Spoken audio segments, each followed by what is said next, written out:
Chapter 1 Awakening System, Loading Saitama. Brother Dong, has Thiskid been rendered senseless by our blows? Could it be fate was struck to a hard, has been dazed for quite a while? What if Simeona discovers these?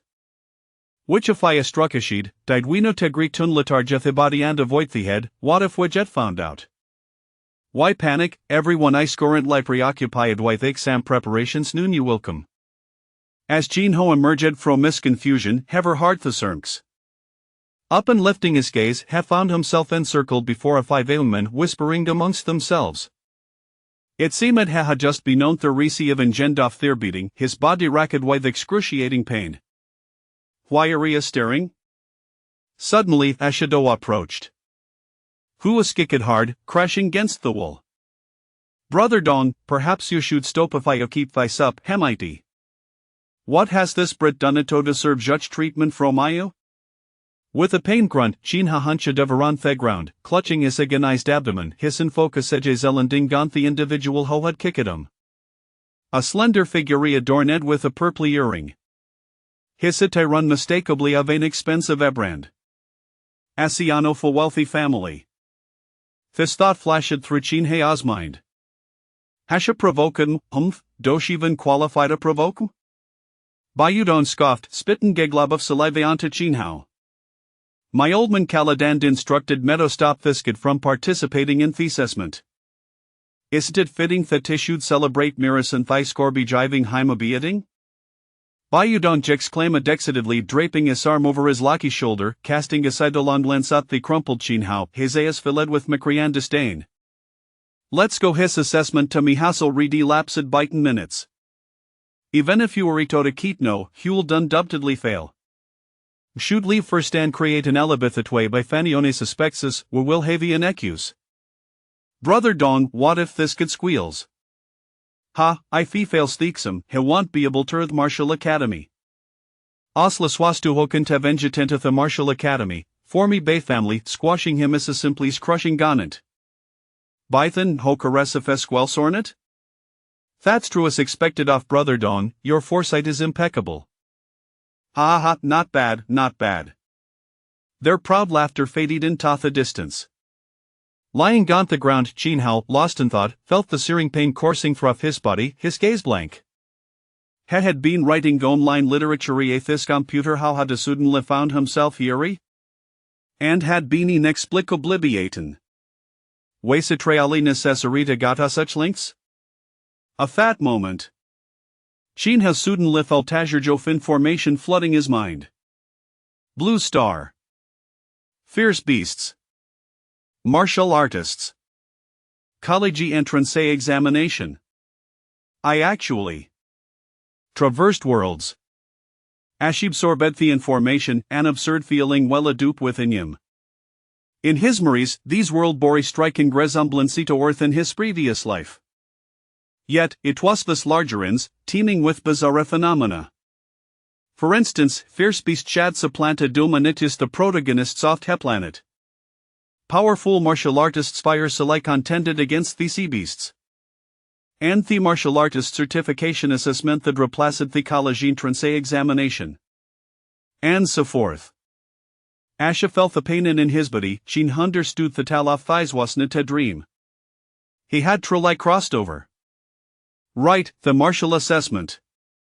Jean Heo suddenly jolted, struggling to rise. In his memories, the martial assessment of this world was of utmost importance.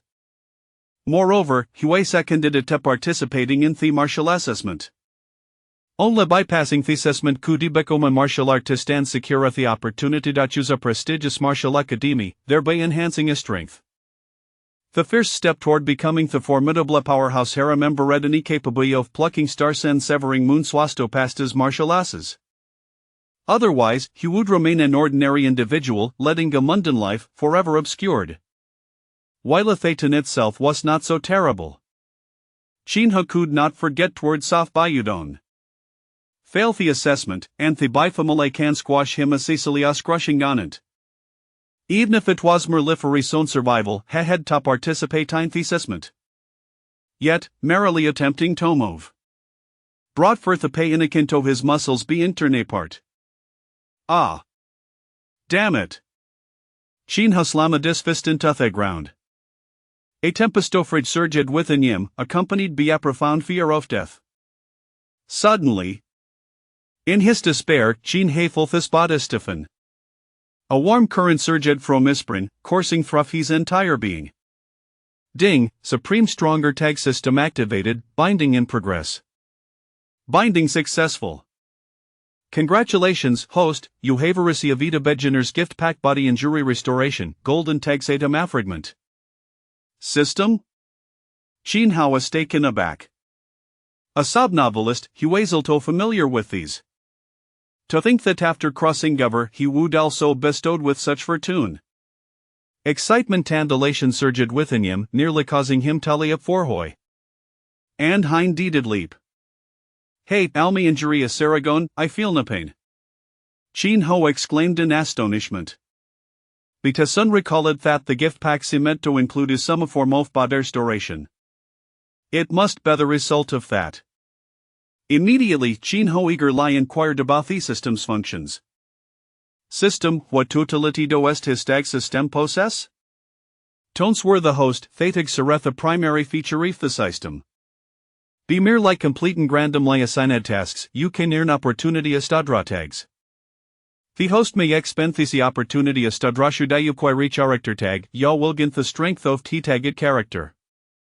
Does taught me and I could draw other things as well? Regarding matters beyond the usage instructions, the host must explore on their own. After leaving this remark, the system fell silent, unresponsive to Chin Ha's calls. Left with no choice, he turned the attention to the golden tag within the system. According to the system, utilizing Thistig, he could acquire the strength of a character? That characteris. Saitama? Chin Ha nearly bit his own town. Gazing at the shimmering golden tag, he swallowed repeatedly. Without hesitation, had is a dead to sight. System, activate the stage immediately. The golden tag shimmered. Simultaneously, the system's voice echo adance maritig activation sixful. From this moment forth, the host shall gain 10 of setamaspower for a duration of 5 minutes.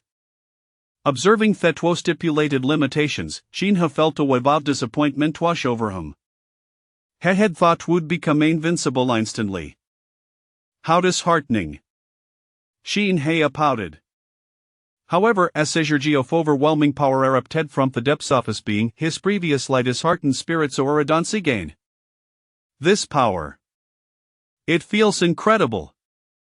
Chin Ha's face flushed with excitement. Looking at the sink before him, he gently squeezed it. Feed ye of teasing crumb bled to dust in deriscrip. I twasi sirthan squeezing tofu. Hiss. A freak. Chin Ho quickly withdraw wishened.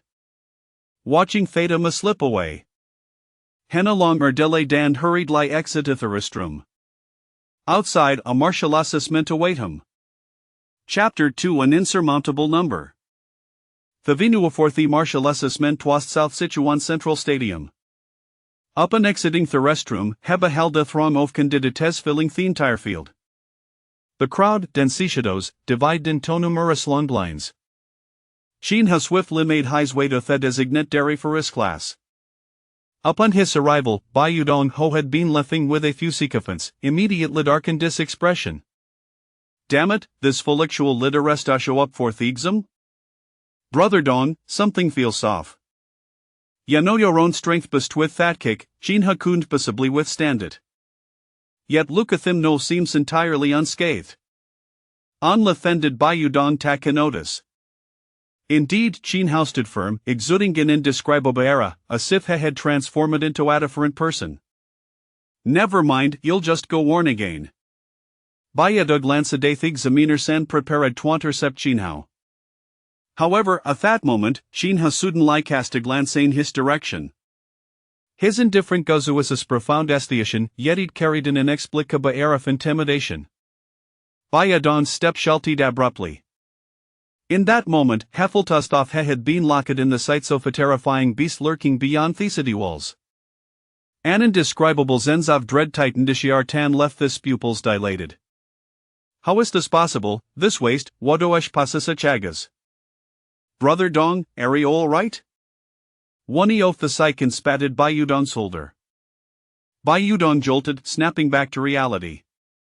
Gazing at Chin Hao wo continue Edward, Heffel take which at the cornero fizai. Just now had been frightened be a wasting front office and derlings? Damn it! Chin Hao, aren't you going to comma for thiegsum, do we intend to forfeit? Suddenly, a low voice rang out ahead. Bayudong's foot, which had just begun to move, was instantly retracted. We was nearly driven to madness by this guy. Event of some embaroft Bay family could not afford to fin these examiners. For overseeing this examination waste the ruler of the entire South Sichuan City South Sichuan Combat Department. The twas a legitimate military force could not afford to cross. At that moment, Chin Hao editioned dragging Jit across his neck, his is fixed in Bayudong, filled with mockery. Just as Bayudong had looked at him before. Waste, less than 5 minutes remain, let's see how you meet the hour end. Bayudong suppressed the anger boiling within him, responding with a similar mocking gesture.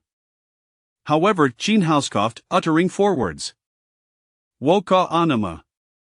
How dare you, Chin Hao? Bayudong erupted in fury, and had it not been for a subordinate shouldering him back, who would have charged it immediately. Chin Hao's face broke into a satisfied smile. Without further ado, he strode purposefully towards the examination site. Why have you arrived so late? The examiner casually inquired while pulling out a recording device.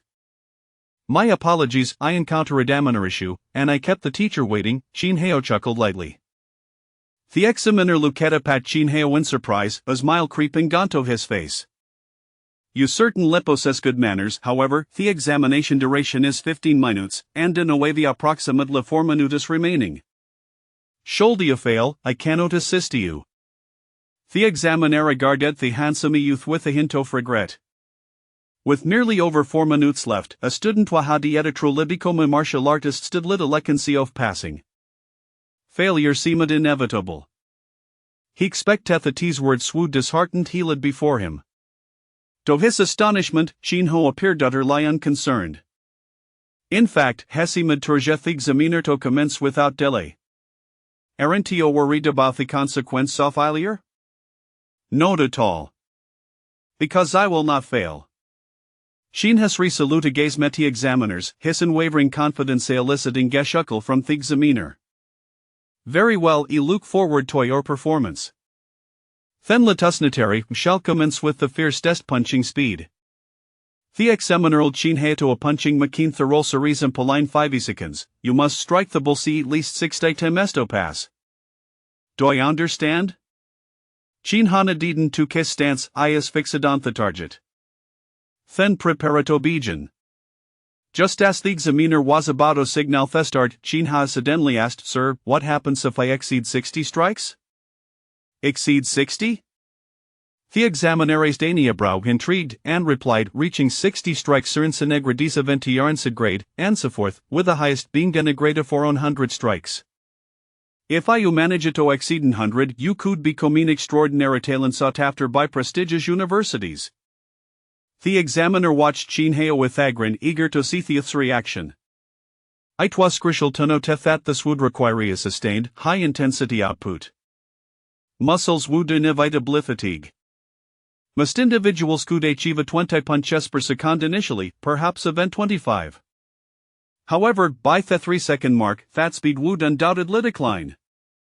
After all, these was merely a martial artist certification examination, not a rank assessment. The participants should to become a true martial artists. Chin Hao, unexpectedly calm, replied, then we can begin. The examiner nodded, a flicker of anticipation igniting within him.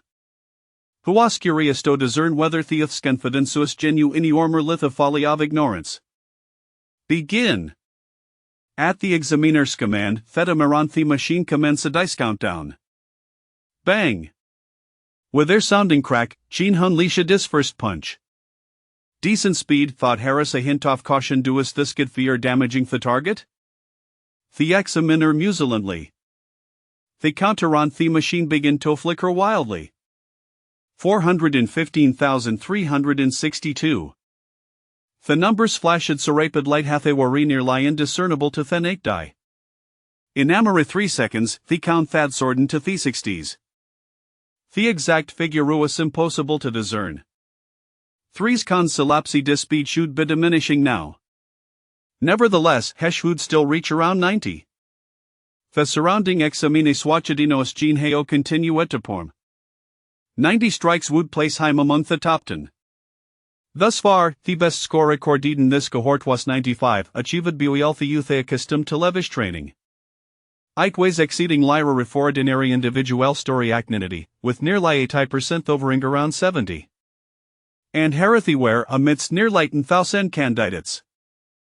The brilliancy of such a score is almost unimaginable.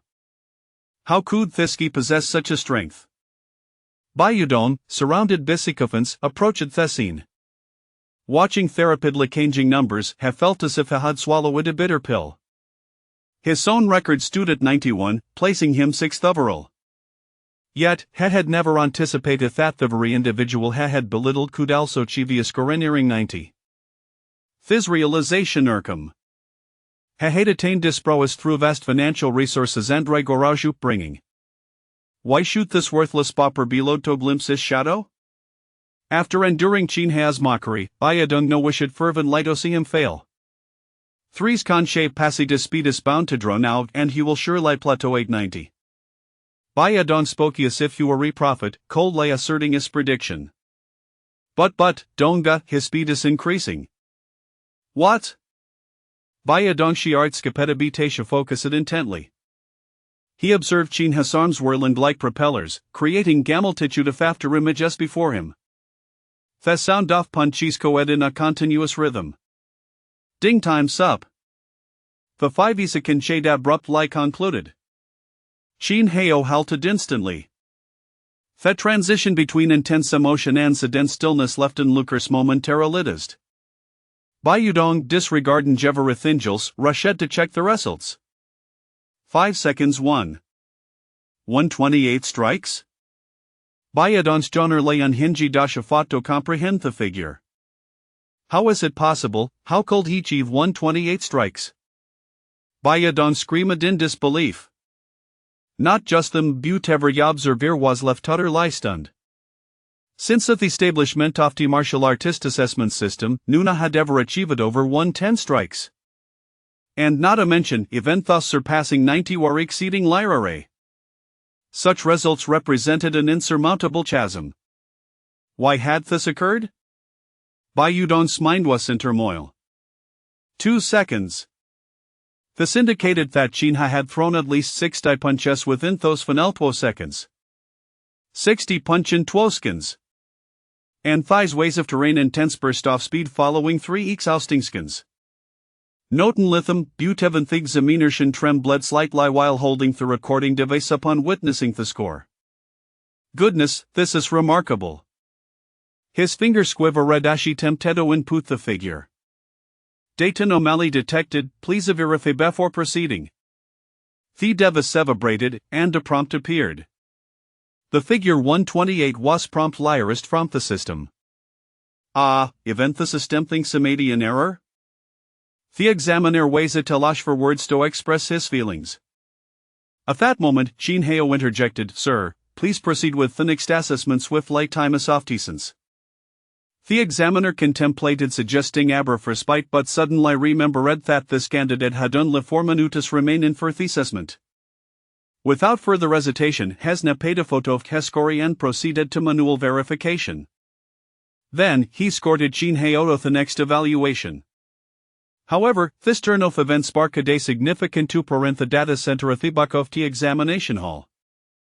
Aberd staff member wasted lie scrolling through a show. Suddenly, a manual request popped up. Upon seeing the crimson number 128 in the photograph, the staff member nearly leoped from Isiat.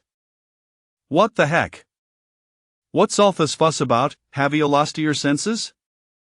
A discontented officer, draped in a lunklo condang grossed in a card game, reprimanded him. The staff member rubbed his eyes, ensuring he was not mistaken. 5 seconds, 128 punches. This data was beyond discapacitito process. Reporto thech examiner. Ihava discovera de nanamala please havathichi examiner review it.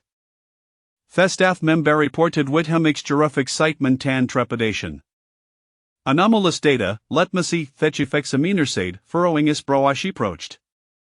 Moments later. What the heck?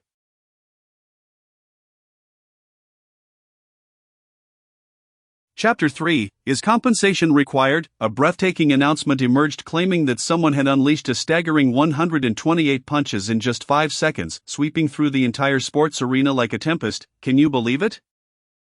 5 seconds for 128 punches, surely not even a pile driver could achieve such speed. Who knows, it just came from that examination room in the east. You wouldn't believe it, even the examiner was left dumbfounded. Old Lou, you finished your exam right? Let us go take a look, just in time. I also want to witness this human punching machine. Let us go, let us go. It wasn't just the candidates who were astonished. The examiners were equally shaken. As examiners, they understood far better than the students what this figure represented. They could achieve such speed, but they were seasoned martial artists who had reached the 4th level of mastery. And yet, the contender was merely an 18-year-old youth. If this wasn't fabricated, they might truly question whether they had wasted years of their lives. Suddenly one of the instructors pondered aloud, do you think this data could be false? False, impossible. Immediately another instructor dismissed the notion. You know the significance of this assessment. Who would dare fabricate results? No, I'm not doubting Teacher Wang or the candidates, the examiner quickly clarified. I meant, could it be a malfunction in the equipment? A moment of silence enveloped the crowd. After a while, someone nodded in agreement. That's a possibility, however. Teacher Wang must have reported the data. The chief examiner certainly won't sit idle and will come to verify it. Everyone nodded in agreement, their eyes filled with awe as they gazed toward Qin Hao's direction. If it's just a malfunction, that would be fortunate, but if the data is genuine, then the examiner left his statement unfinished. Yet everyone comprehended his implication. Should this data prove authentic, it could very well cause a seismic shift in Chuan-Nan City. Qin Hao, for your next test, we will assess your strength. This is a force gauge. Strike the bullseye with all your might. You will hit once with each hand. The current record stands at 700 kilograms for the right arm and 688 kilograms for the left. Examiner Wang, perhaps caught in a moment of intrigue, disclosed the highest records from previous years. Perhaps he, too, was eager to witness the birth of a new star. Qin Hao beamed and nodded, with just under 3 minutes and 50 seconds remaining. There were 12 assessment items in total. The initial physical fitness tests could not be expedited, but the subsequent challenges could all be completed within 10 seconds. It seemed that this time would suffice. For unlike others, he did not require breaks. Saitama's power was so abundant that he had to exercise caution in its application. He never felt fatigued, focused on the clock. He hardly pondered the significance of his 128 punches. For he had already restrained himself. In his view, since a level was already 100 punches, achieving 28 more should be trivial. Are you ready? We can begin any time, said Examiner Wang. No sooner had he spoken than Qin Hao swung his right arm. Boom! The force gauge erupted with a thunderous roar, sending vibrations throughout the entire space. Who the hell just detonated something? Is there demolition going on? The noise is deafening. Suddenly, a quaking voice echoed from the front. Something shattered. What broke? The people in the back hurriedly inquired. The target, that titanium alloy force gauge, was shattered by that guy. A shocked cry rang out in the vast arena. Everyone turned to look in unison. At that moment, the only thought in their minds was, what the hell? That was a force gauge capable of withstanding 2 tons of pressure, not something individuals at their level could break. Yet now, someone claimed it had been destroyed. In the examination area, the swirling dust gradually settled. Qin Hao stood there, awkwardly rubbing his hands together. Examiner Wang's face twitched uncontrollably. Before them lay a battered metal base. Silent and forlorn, the massive target was nowhere in sight, revealing only a gaping hole in the wall behind. Teacher, surely I won't have to compensate for this, right? Qin Hao, usually composed, now felt a surge of unease. It was as if he had inherited Saitama's frugal disposition. In this shocking moment, the only thought racing through his mind was, this is it, I'm going to have to pay. To his knowledge, such force gauges were quite expensive. A 1-ton model cost over 1 million yuan, the 2-ton version would exceed 2 million, he couldn't possibly afford to pay that off. Teacher, Qin Hao gently tapped the dazed examiner. "Ah, it's nothing, I'm fine." Examiner Wang waved his hand as if in a trance. He then recalled Qin Hao's question, his mouth opening and closing without knowing how to respond. This venue was public property. He was merely an examiner and had no authority to decide on such a hefty sum. "Ha ha, young man, he can't decide that, but you might want to ask me." A hearty laugh suddenly came from the side. A middle-aged man clad in a deep blue cloak strode forward, flanked by dozens of individuals in various attire, some in white lab coats wielding mini-computers, others in black suits carrying enormous briefcases, and a few in military camouflage. Additionally, there were two martial artists bearing gleaming long swords. Upon seeing this middle-aged man, Examiner Wang's expression shifted dramatically. In an instant, he stood tall and saluted sharply. "Captain Wang Xia of the 2nd Squad from Chuan Nan reports to the Chief Examiner." "Very well, you can return now. You're no longer needed here," the middle-aged man replied with a smile. Without hesitation, Wang Xia handed over the recording device to a white-coated individual and promptly departed. Exhibiting remarkable decisiveness, "And you are it?" Qin Hao asked, puzzled by the middle-aged man's presence. Clearly this individual held significant authority. "I am Song Yangqiu, Chief Examiner of the Chuan Nan City Combat Department, as well as the Chief Examiner for this examination," he announced, extending his hand with a friendly smile. The title of Chief Examiner of the Combat Department sent waves of excitement through Qin Hao. Was this not the legendary Sword Sovereign of Chuan Nan? It was said that this esteemed figure had once slain an 8th-level beast from a distance of 10 miles with a single strike. Who could have imagined that such a powerful being was personally overseeing their assessment, and he had inadvertently caught his attention? Qin Hao steadied his muscles and shook hands with the man. In the moment their hands met, Song Yangqiu's eyes gleamed with satisfaction as he appraised Qin Hao. After a brief pause, he remarked, "I noticed you were concerned about the compensation issue just now." "Indeed, I was wondering if I would need to compensate," Qin Hao ventured. "Of course, you will need to compensate." Qin Hao's face fell at once. But then Song Yangqiu continued, "However, there is a way to avoid compensation. You can forego this assessment and allow my personnel to conduct it instead." "Am I allowed to refuse?" Qin Hao inquired, not wanting to complicate matters. Clearly, the chief examiner took an interest in his impressive data. He had no intention of revealing any flaws in his performance, which could only last 5 minutes. Song Yangqiu smiled, remaining silent. At that moment, a notification chimed. "Task triggered, Song Yangqiu's favor. Accept a private assessment from Song Yangqiu and pass it perfectly." Task reward, tag extraction opportunity X1, talent recapitulation X1. Chapter 4. Individual assessment in the chief examiner's favor. Just as Qin Hao had intended to decline Song Yangqiu's offer, he hesitated, gazing at the task panel that appeared in his mind. The prospect of a second tag exhilarated him. Just moments before he had been perplexed about how to acquire tags, and now a solution had presented itself. It seemed the system would randomly issue tasks, and by completing them, he could earn the opportunity to extract tags. In that instant, Qin Hao envisioned countless powerful tags beckoning to him, without a moment's hesitation. He vigorously nodded. "All right, I accept." Song Yangqiu appeared somewhat taken aback. Just moments ago, the young man had seemed resistant. How had he changed his mind so swiftly? However, Song Yangqiu dismissed the thought, assuming it was merely due to the pressure he exerted. With a hearty laugh, Song Yangqiu led a few aides to a nearby room. Qin Hao instinctively followed. As soon as he entered, the door closed behind him, isolating them from the myriad astonished and envious gazes in the arena. In the crowd, Bai Yudong and his friends stood transfixed, watching as Song Yangqiu approached Qin Hao. They observed the handshake and saw Song Yangqiu and Qin Hao enter the room together for a private assessment. Was that not the illustrious Song Yangqiu? Bai Yudong swallowed hard. Coming from a privileged background, he was privy to information others could scarcely imagine. That he had seen Song Yangqiu before. "Are you referring to the Sword Sovereign of Chuan Nan?" a companion asked, perplexed. "Of course, who else in Chuan Nan City could possibly bear the title of Chief Examiner?" "So that means Qin Hao just shook hands with the Sword Sovereign." Indeed, as Bai Yudong listened to his classmates, he felt a wave of anxiety wash over him, the world around him dimming. Understanding Song Yangqiu's status, he was gripped by an overwhelming dread. What if Song Yangqiu discovered the misdeeds of the Bai family and his own actions? The consequences would be unfathomable. At that moment inside the room, Qin Hao had changed into a new outfit, a full-body magnetic suit provided by a white-coated attendant. It clung tightly to him like a second skin. Meanwhile, Qin Hao also realized what the large briefcase held by the man in the black suit contained: an extremely sophisticated monitoring device. Observing the complex network of pipes, Qin Hao instinctively felt a sense of aversion. At that moment, Song Yangqiu smiled and said, "Young man, just hold on a little longer. Once you don this equipment and manage to pass my test, it will yield boundless advantages for your future."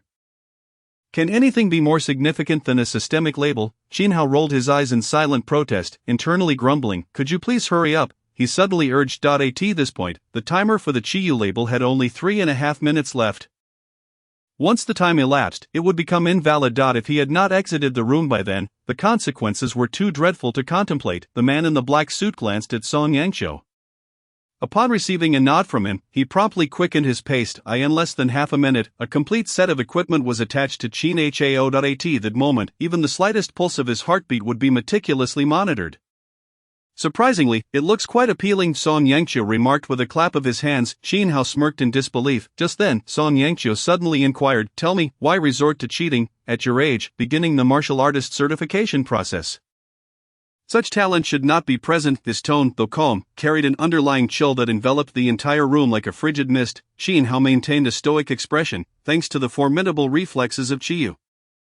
Instantly comprehending that the other party was attempting to deceive him, he immediately feigned innocence, asserting, "I did not cheat, this is my true strength." However, Song Yangqiu disregarded him and turned his gaze toward the white-coated figure beside him. The doctor, engrossed in monitoring the data, nodded. "Report, no abnormal fluctuations in vital signs. He is not lying." Only then did Song Yangqiu reveal a smile and wave his hand, saying, "That's good, let us begin. Don't be nervous. Give it your all." Song Yangqiu adjusted his cloak, chuckling. "It's just a precaution. I hope I haven't frightened you." Qin Hao furrowed his brow and replied helplessly, "Then let us get started. I wish to return home sooner." "Begin." Upon Song Yangqiu's command, a martial artist wielding a long sword stepped forward. "The individual assessment is quite simple. Withstand 30 exchanges under my hand. Rest assured, I will restrain my power to the peak of the second level. This is also the muscle reaction level expected of your punching speed of 128. Without allowing Qin Hao a moment to respond, the martial artist instantly drew his blade. In the dimly lit room, a flash of cold light flickered in an instant. Qin Hao narrowed his eyes, witnessing the long sword whip up a gust of wind, crossing several meters in the blink of an eye, poised to cleave him in two. In that fleeting moment, Qin Hao's mind raced, suppressing the impulse surging from within. He raised two fingers, precisely pinching the blade as if plucking a leaf from a flower. Before the opponent could react, he launched a kick into the air. The strike stirred a whirlwind in the room, exuding immense force. Excellent leg technique. The martial artist's eyes gleamed with delight. With his free left hand, he sank into a stance and punched directly at Qin Hao's foot. Bang! In a resounding clash, the two were instantly separated, the long sword twisting free to inflict another wound. Yet, Qin Hao's fingers continued to deftly maneuver, perfectly deflecting the blade without a scratch. Song Yangqiu watched in astonishment. Such exquisite muscle control. Again, the martial artist executed a flourish with his sword, ready for another assault. However, Song Yangqiu abruptly interjected, "That's enough. Stop." "Understood." The martial artist immediately ceased and returned to his position. Qin Hao gasped for breath and asked, "So, does this mean I have passed?" "Ha, you have passed, perfectly," Song Yangqiu exclaimed, patting Qin Hao's shoulder with enthusiasm. Yet, Qin Hao was solely focused on hastily removing the magnetic suit. Wearing it required constant muscle control to align with his emotions, a task that left no room for distraction, lest he be detected. It was utterly exhausting. Song Yangqiu did not hinder him, standing there, scrutinizing Qin Hao. After a while, Qin Hao changed back into his own clothes, and a white-coated figure approached with a report in hand. "Commander, all the data is here. Overall evaluation, S-class talent, not bad, very impressive." Song Yangqiu, whether from the report or the sight before him, wore an expression of sheer exhilaration. "Ha, that's splendid. Finally, my Chuan Nan has a martial arts talent worthy of recognition." As his laughter subsided, Song Yangqiu stepped forward, solemnly extending his hand. "Young man, now that you are aware of my identity, I shall be direct. Would you be interested in joining my Chuan Nan combat unit as an elite member?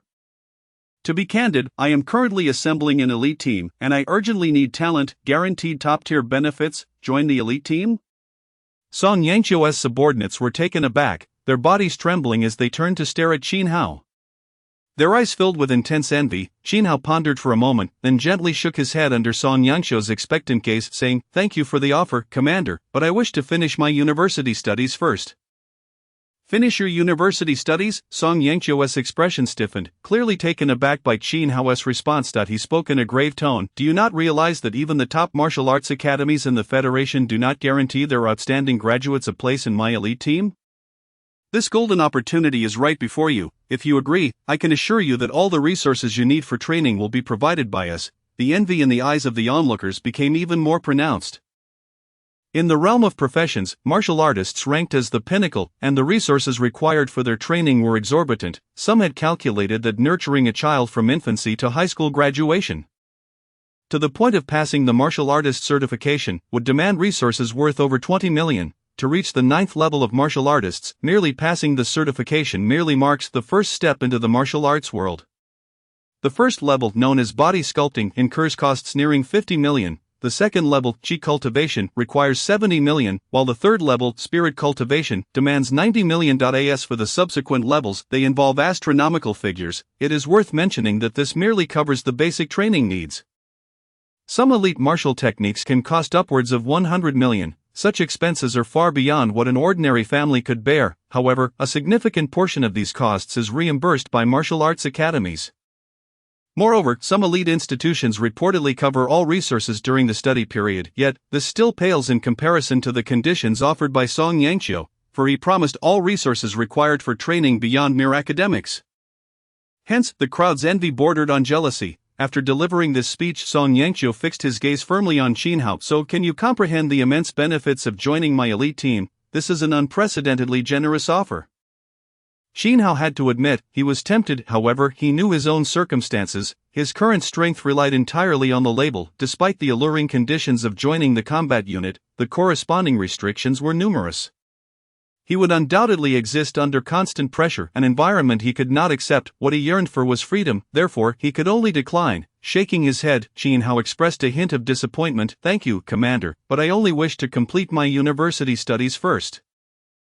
"You," Song Yangqiu blared furiously, exasperated. He had not anticipated that even after presenting such conditions, this young brat would remain obstinate. "Little brother, you may not understand the significance of the Commander's elite team. It is the pinnacle of the entire Federation." "Enough," Song Yangqiu interrupted sharply, cutting off his subordinate's interjection. "That if you are unwilling, then I shall not force you. As if my elite team holds no value. Just finish your blood sample and be gone." He waved his hand dismissively, grumbling as he turned away, not wishing to see Qin Hao again. Qin Hao, however, paid no heed to this, feeling as if he had been granted a reprieve. He swiftly drew a few drops of blood from his fingertip and handed them to the white-coated figure, leaving without a backward glance. "Damn it, stop right there." Unexpectedly, as he opened the door, the commander called out.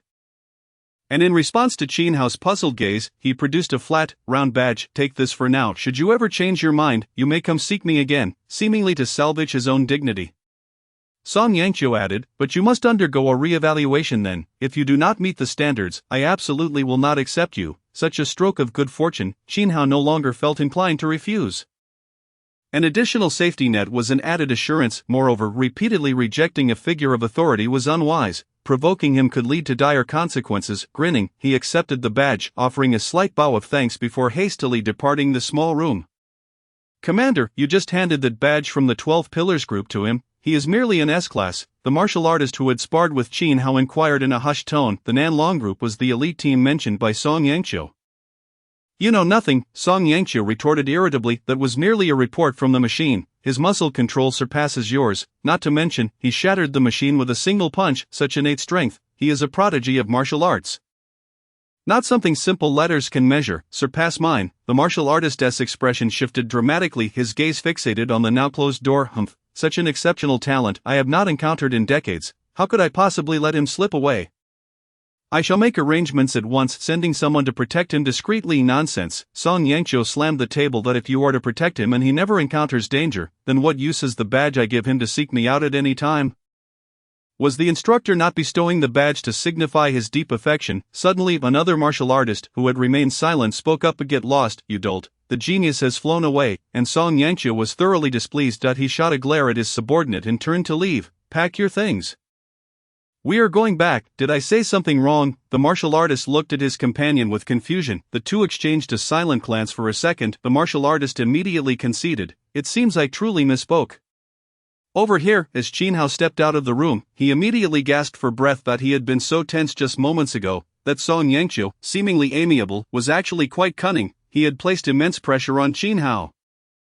Fortunately, this time it was Saitama who endowed him with extraordinary sensory abilities and physical control. Otherwise, if he had revealed too much power, it would have been disastrous. At that moment, the long-awaited voice of the system finally resonated. Ding!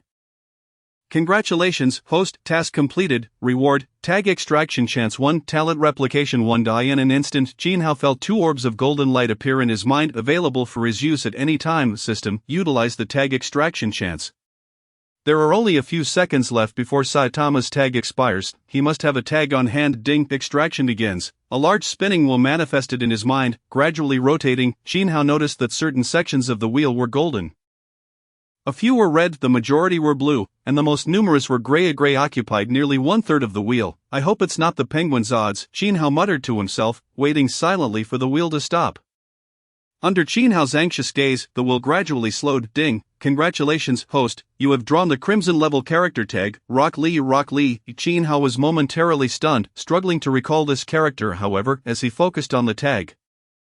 His expression instantly transformed into one of delight. Rock Lee was none other than the energetic youth from Naruto. Chapter 6, Passing the Assessment, by Yu Dong's panic upon seeing the name Rock Lee. Jin Hao felt a moment of confusion, but when he laid eyes on the green-clad youth with thick brows and large eyes, he immediately understood. This Rock Lee was indeed the highly popular martial artist from Naruto. He couldn't believe he had drawn him. Jin Hao's heart swelled with joy. He also noticed that there was no time limit attached to this Rock Lee tag. Did this mean that the tag could be used indefinitely?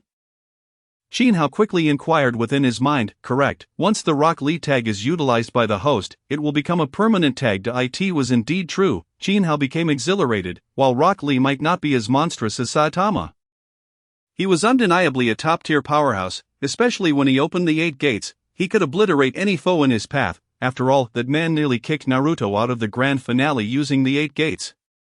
Moreover, in a certain sense, the current Rock Lee was more suited to Jin Hao because the martial artist's framework in the early stages focused on physical training. With the Rock Lee tag, he could bypass that phase entirely. Without hesitation, Jin Hao used the Rock Lee tag. Ding. Usage successful. In an instant, Jin Hao felt a surge of warmth emanating from his limbs. The overwhelming sense of power filled him with unparalleled fulfillment. Unlike Saitama, this sensation of strength felt profoundly real. This is power that wholly belongs to me. Jin Hao's heart soared with joy, his steps becoming light and buoyant. As he arrived at the class lineup, a crowd quickly surrounded him. Brother, how was that the legendary Song Jianzun? What did the Swordmaster want with you? I never expected you, Jin Hao, to be so deep undercover, waiting for today to astonish us all. Brother Hao, I've secretly admired you for a long time. Would you consider being my boyfriend? Paying no mind to these frivolous individuals, Jin Hao pushed through the crowd and headed outside. Having passed the overall examiner's assessment, he surely need not participate in these examinations any further, rendering his presence here meaningless. Upon reaching the venue's entrance, he coincidentally encountered Song Yanqiu. Song Yanqiu curiously inquired, "Can you tell me why you were 10 minutes late for the assessment?" Jin Hao recalled the events in the restroom, turned to glance at Bai Yudong in the crowd, and revealed a hint of a mocking smile. No matter how powerful an individual may be, how can they contend with the vast forces of a powerful family? I was left with no choice. Song Yanqiu frowned slightly and instructed his subordinate, "Investigate the reason behind this." Understood. Do you need me to assist you in resolving this? No need, I can handle it myself, Jin Hao decisively declined, cutting off Song Yanqiu's proposal. Song Yanqiu's eye twitched, and he huffed angrily before leaving. However, he did not summon his subordinate back for investigation. Jin Hao turned and caught Bai Yudong's gaze in the crowd. Their eyes met, and seeing that sullen expression, Jin Hao smiled faintly. In the past, he lacked the strength and courage to retaliate, but now that he had usurped this Jin Hao, he would no longer tolerate such grievances. Not to mention he had the system to assist him. What Bai Yudong had inflicted upon him would be repaid 100-fold. Let this be considered compensation for taking over your body. Jin Hao mused internally as he turned to leave. Meanwhile, within the venue, chaos erupted. Everyone was discussing Jin Hao's astonishing display. They speculated about the purpose of Song Yanqiu's private audience with Jin Hao and why he had chosen to abandon the assessment after emerging alone. Suddenly someone spread the news that Jin Hao had participated in a personal assessment with Master Song and had passed flawlessly, receiving an invitation from the chief examiner to join the Southern Sichuan Combat Division.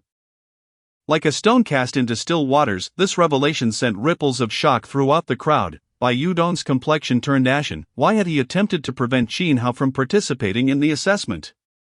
Was it not to sever Jin Hao's path to advancement, to crush him into the depths of society? Yet now it was clear that Jin Hao had undergone a transformation, obtaining Song Yanqiu's invitation to join the Southern Sichuan Combat Division. What kind of place was that? It was the absolute military core of the entire Southern Sichuan region. individuals emerging from there could shake the region with a mere cough. How foolish of him to think he could eliminate Qin Hao. Bai Yudong suddenly realized that the true fool had always been himself. Suddenly in a daze, Bai Yudong snapped back to reality and hurriedly searched for his phone. No, I must inform them of this news at once. I hope it's not too late. However, after searching for a long time, he suddenly realized his phone was missing. Xiao Hai, quickly give me your phone. Bai Yudong clutched his companion like a lifeline. Brother Dong, what's wrong? The phone was confiscated when entering the venue. Where can I find a phone? Confiscated? Bai Yudong stood frozen, then despondently sank to the ground. It's over, it's all over. Brother Dong, what's wrong? Brother Dong, someone, quickly, Brother Dong has fainted. Qin Hao remained oblivious to Bai Yudong's fainting spell. Had he known, he would surely have burst into laughter. After retrieving his phone, Qin Hao promptly opened it, scrolling through the messages. Particularly scrutinizing the contacts, the first name on the list was that of his biological father. In his memories, Qin Hao came from a single-parent household raised by his father. His father was merely a first-tier martial artist with mediocre talent. Over the years, he had risked his life joining an adventure team to provide for Qin Hao, performing logistical tasks to obtain meager resources for his gradual nurturing, due to his lack of confidence. Qin Hao's father often cautioned him, "Hao, you must never cause trouble." It was precisely for this reason that Qin Hao had developed a timid disposition. As he pieced together the memories, Qin Hao couldn't help but shake his head bitterly. A misfortune truly seeks out the unfortunate. After a moment's hesitation, Qin Hao dialed the number. Since he had taken over this body, he should care for this father. Having passed the martial arts examination, he ought to share this joy with him. However, when the call connected, it was not the familiar voice that greeted him. Is this Mr. Qin Hao? Your father has been attacked by a fierce beast and is currently in critical condition at the Southern Sichuan United Hospital. Qin Hao's body trembled. Bai Yudong's sudden actions flashed in his mind. In that moment, Qin Hao understood, fury igniting within him. Bai Yudong, you shall pay. Chapter 7, Qin Tianming's Grim News. Revenge mission activated. Qin Hao's heart raced violently. His face as pale as a sheet, the man's earnest warnings and stooped figure flashed before him like scenes from a film. It was unmistakably not his father. However, Qin Hao felt an excruciating pain in his heart. The agony was so intense that it left him breathless. Is it you who is causing this? Qin Hao murmured to himself while clutching his chest. Fear not, for having become you, I shall bear all that is yours. Qin Hao solemnly vowed, his crimson eyes fixed intently on the interior of the venue. Bai Yudong, I shall kill you. With a low growl, Qin Hao turned and dashed out. The Chuan Nan United Hospital was not far from the examination hall. Nearly 1,000 meters apart. He did not seek out Bai Yudong immediately. Not only did the venue bar re-entry, but even if he could enter, with so many people present, he could never hope to eliminate the one surnamed Bai. Thus, he had no choice but to temporarily suppress his murderous intent. With the mark of Shaoli upon him, Qin Hao's physical strength was beyond even his own comprehension. As he unleashed the power in his legs, he created a shockwave upon the ground, leaping several meters in an instant. In a mere minute, Qin Hao arrived at Chuan Nan United Hospital. Ignoring the reproaches of passers-by, he hurried to the front desk, stated his father's name, and following the nurse's directions, found Qin Tianming, who was in the midst of emergency treatment. Gazing at the tightly shut door of the operating room, Qin Hao clenched his fists. Old man, please don't let anything happen to you. Suddenly, the door of the operating room swung open. A doctor, hands stained with blood, emerged. Who is the family member of the patient? I am his son. Doctor, how is my father? Is he all right? I'm terribly sorry, Mr. Qin, but your father has been pierced through the heart by the stinger of a venomous scorpion and is beyond rescue. We exerted every effort to stabilize his condition, granting him a few minutes of consciousness. If you have anything to say to him, please do so quickly. With that, the doctor shook his head in regret and turned to leave. Qin Hao rushed into the operating room. Seeing the man, barely 40 yet already graying, a pang of sorrow surged within him. He stepped forward and grasped those hands tightly. Old man, Qin Tianming slowly turned his head, and upon recognizing Qin Hao, a faint smile crept onto his lips as he weakly inquired, how did the martial arts exam go? I passed, with the best score, Qin Hao replied earnestly. A good. Qin Tianming's smile widened. Qin Hao quickly asked, Old man, do you know who harmed you? Nonsense about a venomous scorpion. Qin Hao dismissed the doctor's absurd claims outright. His father was merely a logistics officer for an adventure team, responsible for the transportation and dissection of beast carcasses. He would not even encounter live beasts, thus ensuring a high degree of safety. How could he possibly have been injured by a venomous scorpion? Therefore, there must be someone scheming behind this. Yet, Qin Tianming slightly shook his head and said, don't overthink this. Don T caused trouble. Qin Hao's anger flared within him. They intend to kill you, And yet you still advise me not to stir up trouble. I may not seek conflict, but they have already sought me. Just as Qin Hao was about to persuade him, the heart monitor emitted a series of urgent beeps. Qin Tianming's vital signs rapidly faded. There was no time even to call for the doctor. Feeling his father's hands grow cold, Qin Hao suddenly laughed. How absurd! What a cruel joke! Having cowered his entire life, he ended up with such a fate. Old man, was it truly worth it? Rest assured, those who deserve to die will meet their end alongside you. Qin Hao gently placed his father's hands beneath the covers. Ding, mission triggered. Uncover the truth behind the filthy enemy who harmed my father and seek vengeance, based on the completion of the mission. Rewards will be granted. A heavy weight settled in Qin Hao's heart. Even the system acknowledges this as a murder case. There must indeed be a culprit. In that case, let us investigate. I shall turn Xuan Nan upside down, and I will not let this group of miscreants escape. Qin Hao snorted coldly and turned to leave. Shortly thereafter, he arrived with a group of men in black suits to retrieve Qin Tianming's body. Using the remaining funds on his card, he arranged a funeral for Qin Tianming. Thud, thud, thud. Before Qin Tianming's grave, Qin Hao bowed 3 times solemnly. Old man, I am grateful for the chance to live on as your son. Rest assured, I shall repay this debt. After bowing, Qin Hao resolutely turned to leave. Next, he needed to uncover who had harmed Qin Tianming. Following the martial arts exam, the time to enroll in the Higher Martial Arts Academy was at hand. However, there was a span of 2 months before that, so Qin Hao was not in a rush. The first step was to investigate the adventure team. Qin Hao's gaze flickered as he opened his phone and dialed a number. Hello, this is the Chuan Nan branch of the Warriors Association. How may I assist you? Hello, I need information regarding a martial artist named Qin Tianming. I am his son, and he has just passed away.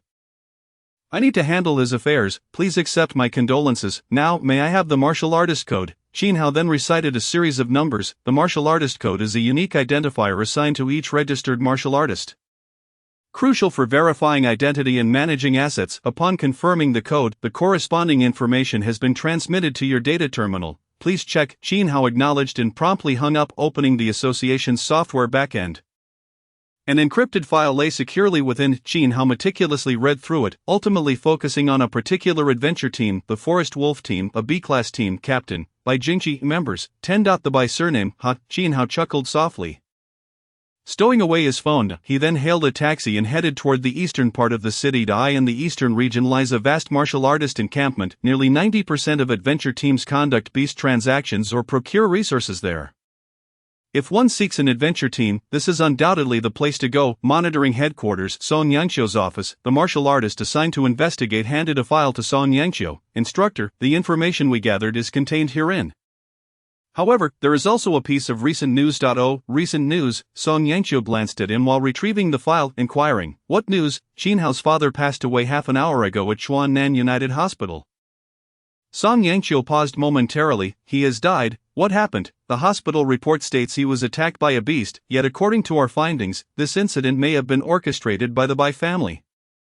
Song Yangqiu's brows furrowed as he tossed the file aside without a glance. He directly asked, What is that boy doing now? Qin Tianming did not disclose any information, but it appears Qin Hao intends to investigate the culprit himself and seek revenge.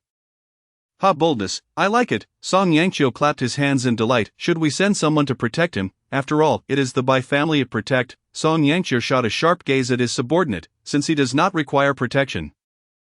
Why should I press my warm face against his cold rear? The subordinate understood immediately. Chapter 8. That shadow. The vehicle came to a stop outside the encampment. The camp, comparable in size to a small town, had only a single entrance guarded by station soldiers. Observing the armed martial artists, everyone understood that causing trouble here would lead to dire consequences. There were those who, overconfident in their strength, acted recklessly, only to find themselves riddled with bullets before they could even exit the encampment.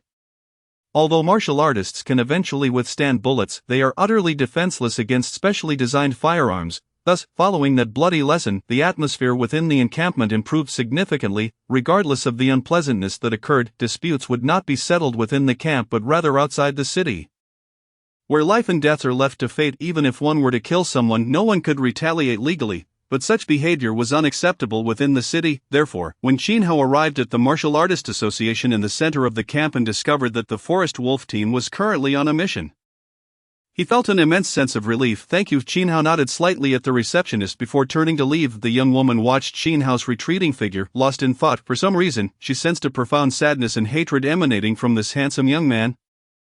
I hope nothing bad happens to you, she silently wished. Having just reviewed his information, she noted that at 18, he had already reached the second layer of martial artists. Such talent was unprecedented in her 4 to 5 years of work here. If anything were to happen to him, it would indeed be a tremendous loss for the Warriors Association, yet she was unaware that this was due to Song Yangqiu intentionally downplaying the information. Song Yangqiu wished to conceal too many details. In truth, he believed that Qin Hao possessed at least the strength of a third-layer martial artist, and he might even have broken through to the fourth layer. However, due to the vast differences in each layer of martial arts, the fourth layer represents a significant divide. The first 3 layers can essentially be categorized as the body refinement stage. The first layer refines the body. The second layer refines the qi, and the third layer refines the spirit. The fourth layer, however, marks the beginning of qi merging. At this stage, martial artists can begin to harness the energy generated within their bodies and initiate the practice of various special abilities. Therefore, the fourth layer of martial arts is indeed a formidable threshold. As Qin Hao had not yet encountered special powers, he could never truly be regarded as a fourth-layer martial artist. No matter how swift his movements, could he outrun lightning? No matter how immense his strength, would he dare confront thousands of degrees of flame in battle? It is simply impossible. Qin Hao slowly proceeded along the street toward the city outskirts. On either side, stalls lined the road, their merchants calling out incessantly. The beast materials, valued in the millions outside, were treated here as mere refuse, carelessly strewn on the ground. Only those neatly packaged books were respectfully displayed on a shelf. And this, my friends, is the martial arts technique. Each volume is worth a considerable sum. Thus, Qin Hao can only observe for now, familiarizing himself with the surroundings. The money he possesses is insufficient even for the cheapest of the first heaven barbarian bull eggs. Glancing at the price tag of 300,000, his eyelids twitched, extinguishing any desire to continue his perusal. Approaching the eastern gate, he found himself facing the wilderness beyond. A dilapidated road stretched from the gate into the distance. Flanked by an endless expanse of desolate land amidst the ancient trees, one could discern numerous decayed skyscrapers, a testament to a bygone civilization. Regrettably, they have now become a den for ferocious beasts. As Qin Hao prepared to leave the city, he was halted by the guards at the entrance. Little brother, the wilderness is perilous, teeming with ferocious beasts. It is not a place for someone of your age to venture. Return whence you came, and wait until you possess sufficient strength before attempting to leave. You brothers, I have urgent matters that require me to exit the city, Qin Hao pleaded, producing his identification card. Upon passing the assessment, his information had been recorded on the card, which now boldly displayed that he was a second heaven martial artist. Little brother, your talent is commendable, but this only further justifies our refusal to let you pass. It would be a pity for such a genius to perish in the wilderness. The anticipated concession from the guards did not materialize. With a smile, they returned his identification card, their resolve now even firmer. Brother, please, I implore you to be lenient, understanding that the guards had his best interests at heart. Qin Hao resorted to gentle persuasion. However, the 2 guards remained steadfast in their determination to protect this prodigious talent, refusing to allow him to venture out. After a prolonged stalemate, Qin Hao ultimately found himself retreating. That's right, little brother, take some time to prepare. Consider which martial academy you wish to enroll in. Once your strength is sufficient, it will not be too late to venture out. The guards flashed broad smiles, displaying their gleaming white teeth. With a weary salute, Qin Hao expressed his gratitude. The direct route out of the city had been blocked. Moreover, seeking to join an adventuring team to escape the city was equally futile, as no one would readily accept a stranger into their ranks. With no other recourse, Qin Hao lifted his gaze, settling it upon the magnificent city wall towering over 400 meters high behind the camp. Returning to the city, Qin Hao boarded a sightseeing cable car that gradually ascended to the observation platform atop the wall. Here, the view surpassed even the height of the wall by over 30 meters. Ah, it's you again, a melodious voice suddenly rang out from behind him. The young woman from the Martial Artist Association, holding a stack of documents, gazed at Qin Hao in surprise. Hello, Qin Hao replied with a smile. Are you here to unwind? She inquired curiously. Qin Hao paused for a moment before nodding with a smile. Indeed, just came to enjoy the breeze and clear my mind. The young woman, taken aback by Qin Hao's smiling visage, found herself momentarily at a loss for words. Suddenly, she playfully extended her delicate hand. Hello, I'm Yanni, let us get acquainted. Great martial artist. Qin Hao grasped her hand. Hello, I'm Qin Hao. However, I am not a great martial artist. I have merely just passed the assessment, and already at the second heaven. How impressive, Yanni exclaimed, covering her mouth in astonishment. At that moment, a stern voice rang out from her waist. What are you doing? Where are the documents I requested? Quickly retrieving her communicator, Yenny replied, my apologies, Uncle Lin, I'm on my way now. With that, she playfully stuck out her tongue at Qin Hao and cheerfully declared, Great martial artist, I must go deliver these now. Make sure to stay cheerful. With a little fist raised in encouragement, she scampered away, her ponytail bouncing like a lively sprite. Am I happy? Qin Hao mused as he looked at his hand. The visage of the old man before his death resurfaced in his mind, causing a surge of anger to swell within him. How can I find happiness without avenging my grievances? Chapter 9, I hope you don't die. At the edge of the observation tower, Qin Hao stood calmly, his tall silhouette framed against the wind that tousled his hair. At that moment, everyone on the observation platform turned their attention to him. Hey, look quickly, what is that person trying to do? Is he attempting to take his own life? Wait. The wind at such heights was fierce, tearing apart the voices of the crowd. Qin Hao casually took a step forward. Half of his foot already hanging over the edge of madness, sheer madness, someone quick. In truth, no words were necessary. The blaring alarm had already filled the air. Warning, a life form is in a critically dangerous area. Please evacuate immediately. The soldiers stationed at the city wall wore expressions of panic, while the commanding officer bellowed into the radio in rage, Who is this lunatic? Where are the guards? Hurry and save him. I do not wish to witness a death on my watch. Damn, it's too late. A middle-aged man dashed toward Qin Hao in desperation. Little brother, don't be impulsive. Qin Hao spread his arms wide, allowing the fierce wind to slice across his body. His expression was indifferent as he gazed into the distance between the buildings, where he seemed to see shadows stirring, with the enhancement from the tag given by Shaoli. He was not overly surprised by the height, although, due to system constraints, he could not certify himself as a fourth heaven martial artist. He was confident that with his physical prowess and the myriad of techniques swirling in his mind, he was more than a match for even a fourth heaven martial artist. Indeed, he felt emboldened to challenge those at even higher levels. I have exerted tremendous effort to find you all. Do not perish at the jaws of the ferocious beasts. As he muttered to himself, Qin Hao, amidst a flurry of horrified, astonished, and trembling gazes, gracefully leaped. The man several meters away abruptly halted, his face ashen. The staff within the observation tower despaired as they reached for their radios. Report, someone has jumped from the tower. I am not joking, someone truly leaped from the tower. 3 kilometers away, a group of martial artists, riding in an open-top jeep, were merrily heading toward the camp. Behind the jeep, the enormous corpse of a rhinoceros beast was bound securely to the trailer. The rhinoceros beast, a 5-realm ferocious beast, was known for its pack mentality and fierce vengeance. However, its horn was comparable to the hardest alloys, making it a valuable medicinal ingredient for high-grade pills. As such, it commanded a steep price, drawing numerous martial artists to hunt it. Yet, countless had perished beneath its might. To successfully hunt such a beast would undoubtedly elevate their adventuring team to prominence, attracting many martial artists to their cause. Brother, after this trip, we should be able to upgrade to an A-grade team. Right, once we achieve A-grade status, we can expand our numbers and recruit fresh talent. Indeed, we owe it all to old Qin's assistance. Shut up. A sharp reprimand cut through their chatter. Several martial artists fell silent, casting anxious glances at Bai Jingqi, who sat in the passenger seat, afraid to speak further. Suddenly a cry of astonishment arose from behind. On the rhinoceros beast's head, a gaunt youth stared at the screen of his computer, his face a mask of shock. Monkey, what's wrong? A companion queried, turning back. The sensor is indicating that someone has jumped from the observation tower. As he spoke, the boy named Monkey turned the screen toward the others.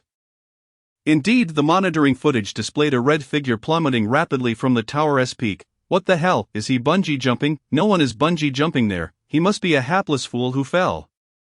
TSK, there's no shortage of fools, but this year seems particularly rife. The martial artist who spoke appeared to realize something, curling his lip in a derisive smile. Let us not bother with him. Let's hurry back and sell the rhinoceros beast. We need to resupply. I just received word from home that we should lay low for a few days. Bai Jingqi closed his eyes and spoke blandly. The others nodded in agreement, refraining from further inquiries. Monkey, feeling bored, turned off the screen and resumed monitoring the surroundings. From such a height, it would be nearly impossible to survive a fall. Boom! The terrifying impact struck the ground, instantly raising a cloud of dust that soared dozens of meters into the air. The middle-aged man closed his eyes in despair. The staff members pounded their fists against the walls in frustration. Many onlookers sighed in lament, observing a moment of silence. Xia Yan, a martial artist, just committed suicide by jumping from the tower. Please go document the incident. I in the office, Yenny, who was just about to leave, paused at the sound of this statement, a sorrowful figure flashing before her eyes. At you, Yennefer clenched her fists. Amidst the mournful gazes of the crowd, the dust gradually settled in the shattered pit resembling a spider's web. The tranquil, composed face of the young man emerged before everyone's eyes. What the hell? Those who had been mourning felt a chill creeping up their necks, staring at the figure in disbelief. He was alive, no, more accurately, he was unscathed. Gazing at the boy, who appeared as serene as before, the crowd was filled with astonishment. It turned out that falling from over 400 meters still stung a bit. Xin Hao rubbed his legs as he emerged from the pit. His words, captured by the monitoring equipment, resonated clearly in the control room. The staff stared in dumbfounded awe. What kind of monster is this? They had never witnessed anyone so nonchalant about jumping from such a height. What was more astonishing was that this calmness was not a fade, it was rooted in an unwavering confidence.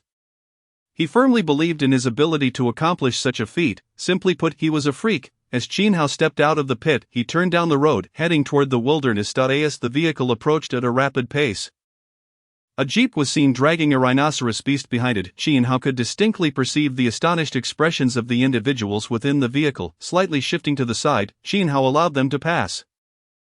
However, he inadvertently caught a glimpse of the person reclining in the passenger seat. His movement halted abruptly. Bai Jingqi, the figure clad in white martial attire, adorned with a centipede-like scar on his left cheek. Was this not the very same person depicted in the photograph, the captain of the Forest Wolf team? Bai Jingqi, you are still alive, how wonderful! A radiant smile suddenly graced Xin Hao's face. He then took a small step forward. Positioning himself directly in front of the vehicle, the driver's eyelids twitched, and he violently swerved the steering wheel. The vehicle skidded to a halt, blocking Xin Hao's path. Bai Jingqi opened his eyes. Gazing through the window at Xin Hao, his expression filled with confusion. The sudden assault by Xin Hao startled the occupants of the vehicle, yet Bai Jingqi reacted swiftly. In the instant the car window shattered, he raised his hand and seized Xin Hao's fist, yet the force behind that punch astonished him instantly. It felt as if the sharp horn of the rhinoceros beast had collided with him.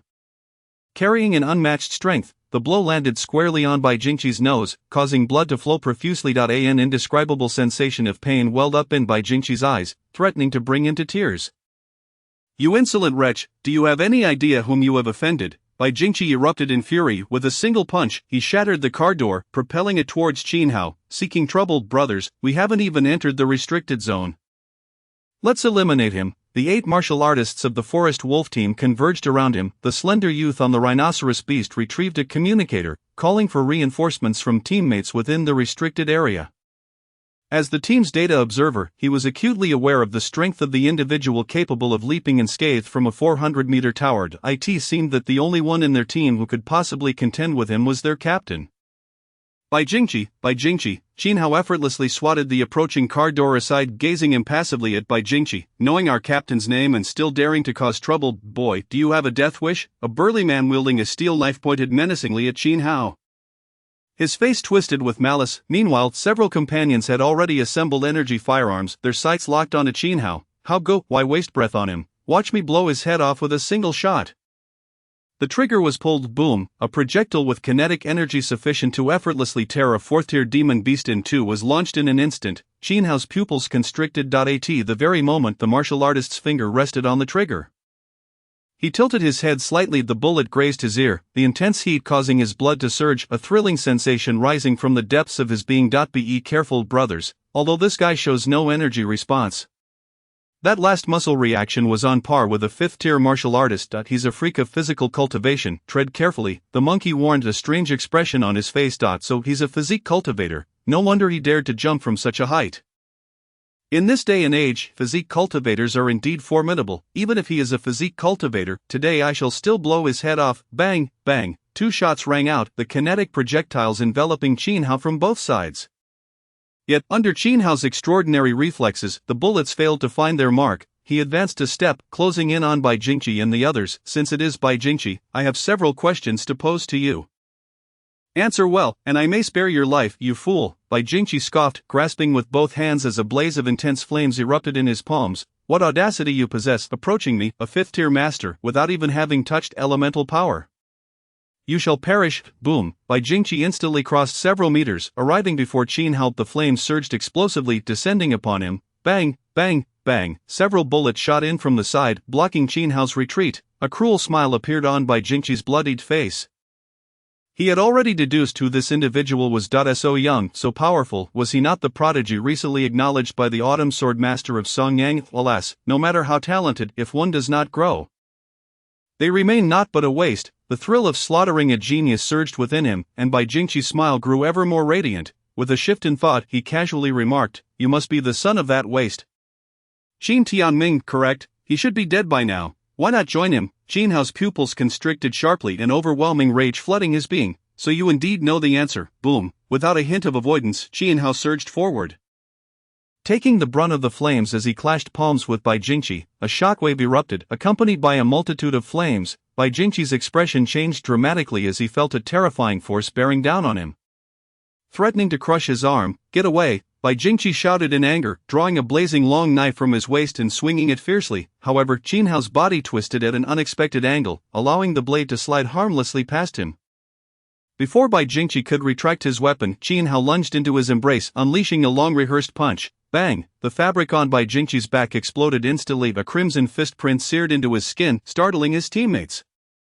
Having lost the initiative, Bai Jingqi was thrust into a defensive position. A cacophony of sounds erupted as Qin Hao transformed into a blur, unleashing a torrential onslaught upon Bai Jingqi. Bai Jingqi swayed back and forth like a banana tree in the rain. "This isn't good. The captain's energy response is rapidly declining," exclaimed the monkey in alarm. "Help him, for heaven's sake." Let go of the captain." The sound of gunfire rang out incessantly, and glimmers of cold steel flashed. The others, seemingly driven mad, charged forth. In the chaos, Qin Hao found it impossible to gauge the timing of the enemy shooters, and there was a genuine risk of being injured by stray bullets. Thus, he hesitated momentarily, swiftly reaching out to seize Bai Jingqi's weapon. With a swift motion, he wrested the blazing long knife from him, positioning it at Bai Jingqi's throat. "Stand down." The crowd immediately froze, their eyes wide with terror as they regarded Qin Hao. Do you even know war captain is? If you dare to kill him, there will be no place for you to hide in Chuannan City. Indeed, our captain belongs to the Bai family, and his elder brother is among the most formidable experts in Chuannan. If you wish to live, release him at once. Yet, Qin Hao paid no heed. Observing Bai Jingqi's continued struggle, he raised the knife and severed his right hand, blood gushing forth. Bai Jingqi's eyes bulged in shock, excruciating pain engulfing him like a tidal wave. My hand. My hand, you Qin scum! May you meet a terrible end. If you have the guts, kill me, otherwise I will surely hunt you down." Hearing Bai Jingqi's threats, Qin Hao remained expressionless, pressing the knife against his throat once more. "Now you will answer my questions. That if I am unsatisfied, you shall die, you bastard. If you have the audacity, kill me now. The Bai family will pursue you to the ends of the earth." Qin Hao frowned, immediately hacking off Bai Jingqi's left hand. "I ask you answer, what was the cause of my father's death?" The loss of both hands drove Bai Jingqi into a frenzy of agony. Wailing, he could not respond to Qin Hao's inquiry. Qin Hao then shifted his gaze to the subordinates, his intent unmistakable. Hao Gu exchanged glances with his teammates, cautiously raising his hand. "Your father is that Qin Tianming, isn't he?" However, Qin Hao's knife descended once more, plunging into Bai Jingqi's knee. "I am not satisfied with that answer. Continue." Hao Ji's face twitched as he beheld the spraying blood, his heart filled with dread. Where on earth did this harbinger of death come from? Chapter 11, The Truth Revealed. The Butcher emerges report. Qin Hao leaped from the tower and left the urban area, encountering Bai Jingqi and his team outside the city, currently engaged in combat. Qin Hao's physique appears remarkably strong, withstanding Bai Jingqi's fiery abilities and defeating him with his martial skill. He is now interrogating him. A military officer was reporting to Song Yang Qiu. Song Yang Qiu raised an eyebrow. He defeated Bai Jingqi? I recall he is a 5th-tier martial artist, correct? Yes, but according to the observation station's footage, Qin Hao's martial skills are exceptional, and his approach is highly unusual, unlike anything seen in the market. This is the primary reason he could defeat Bai Jingqi. Regardless of the reason, being capable of defeating a 5th-tier martial artist indicates his strength has reached that level. Who would have thought this young man had been concealing his talents? Song Yang Qiu lightly tapped his fingers on the table, a smile growing increasingly pronounced. Suddenly, he raised his hand sharply, increase this boy's confidentiality level by 1 tier, and tentatively classify his talent as SSS level. SSS level? Sir, isn't that a bit? One of the subordinates exclaimed, startled. It's only provisional. Whether or not it gets finalized depends on his performance going forward. Song Yang Qiu clapped his hands, commanding, go keep a close watch on the boy, and report any developments to me immediately.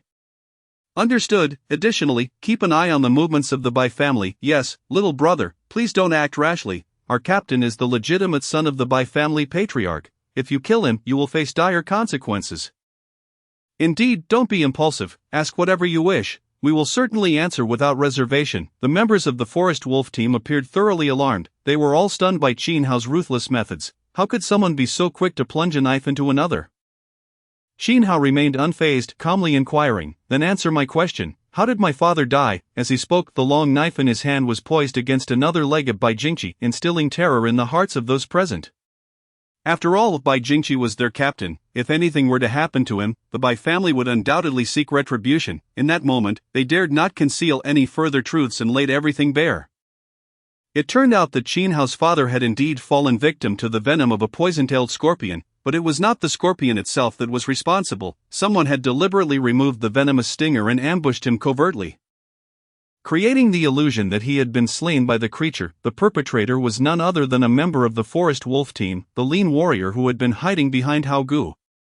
Upon realizing he had been exposed, the warrior immediately became paralyzed with fear, his body trembling uncontrollably. Seeing the evident hatred in Qin Hao's eyes, he screamed in terror and fled, shouting for help toward the camp guards. Qin Hao cast a glance at Hao Gu, his intentions clear. Hao Ji's eyes flickered, but upon witnessing the long knife poised to strike in Qin Hao's hand, he steeled himself and snatched the sniper rifle from a teammate. With a resounding bang, a bullet struck the fleeing warrior, exploding his head and showering the ground in a gruesome display of yellow and white matter. The members of the Forest Wolf team were left dumbfounded. "Wang Hao, what are you doing?" one of them shouted hoarsely. "I am saving our captain." Wang Hao growled fiercely. "I am also saving you." However, as he gazed upon the incredulous expressions of his teammates, Wang Hao realized he could no longer remain in this team.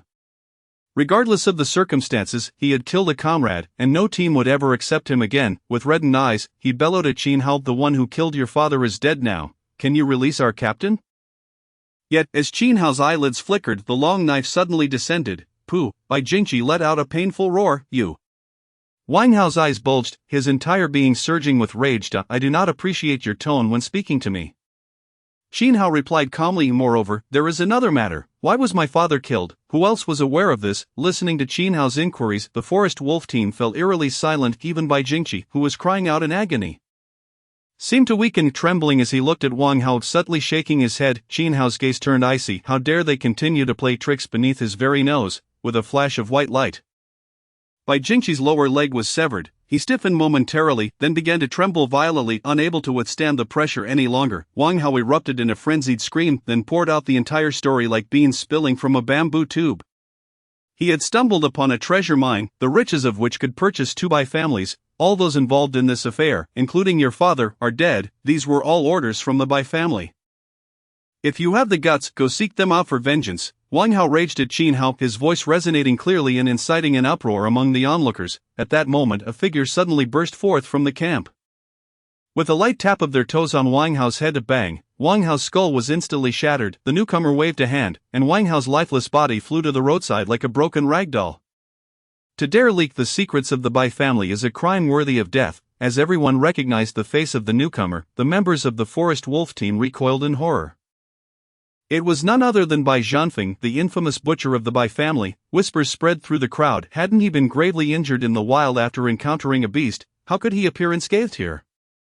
This young man is doomed. After all, this butcher once single-handedly traversed the southern Bai wilderness, slaying dozens of 6th-tier demonic beasts with his bare hands. This lad stands no chance against him. They had never anticipated that this madman would emerge. "Uncle Feng, save me." Bai Jingqi weakly raised his hand, his eyes filled with a desperate yearning for life. Bai Zhanfeng's face revealed a trace of disappointment, yet he nodded reassuringly. "Do not worry, cheer, with Uncle Feng here. You shall be fine." His gaze then darkened as he turned his attention to Qin Hao. "Boy, release Bai Jingqi. If you sever your ears, nose, eyes, and tongue, I may spare your life." Qin Hao regarded Bai Zhanfeng with a slight nod. "I have learned all that I needed to know. There is indeed no reason to keep him alive." Bai Zhanfeng sensed the impending doom and acted instantly. However, at such close range, how could Qin Hao allow him to seize the initiative? With a swift slash of his long knife, Bai Jingqi's head was severed. With a kick, Bai Jingqi's corpse was hurled toward Bai Zhanfeng. Bai Zhanfeng's eyes widened in fury as he hastily caught Bai Jingqi's body and placed it aside. His voice became as cold as the icy depths of the abyss. Boy, do you understand what you have done? Killing my Bai family's scion is a crime that warrants 10 of your worthless lives in retribution. I may spare you a dog's life, but I will ensure you suffer 1,000 deaths, torturing you slowly. Bai Zhanfeng's words echoed far and wide, and all present looked at Qin Hao with pity. Those who were aware of Bai Zhanfeng's past knew that his threats were not mere bluster. When he spoke of 1,000 cuts, he meant it. What a waste it would be for such a young talent to perish at the hands of the Bai family. Alas, why must one provoke such a madman? Even a deity could not save this lad now. Chapter 12. I just am not used to using weapons. The camp parted to reveal a path as Yanyi hurriedly approached. Clutching a stack of documents. As she neared the entrance, she overheard Bai Zhanfeng's death sentence. Seeing Qin Hao standing unharmed, she felt a slight relief, but upon catching sight of the bloody scene, her heart sank once more.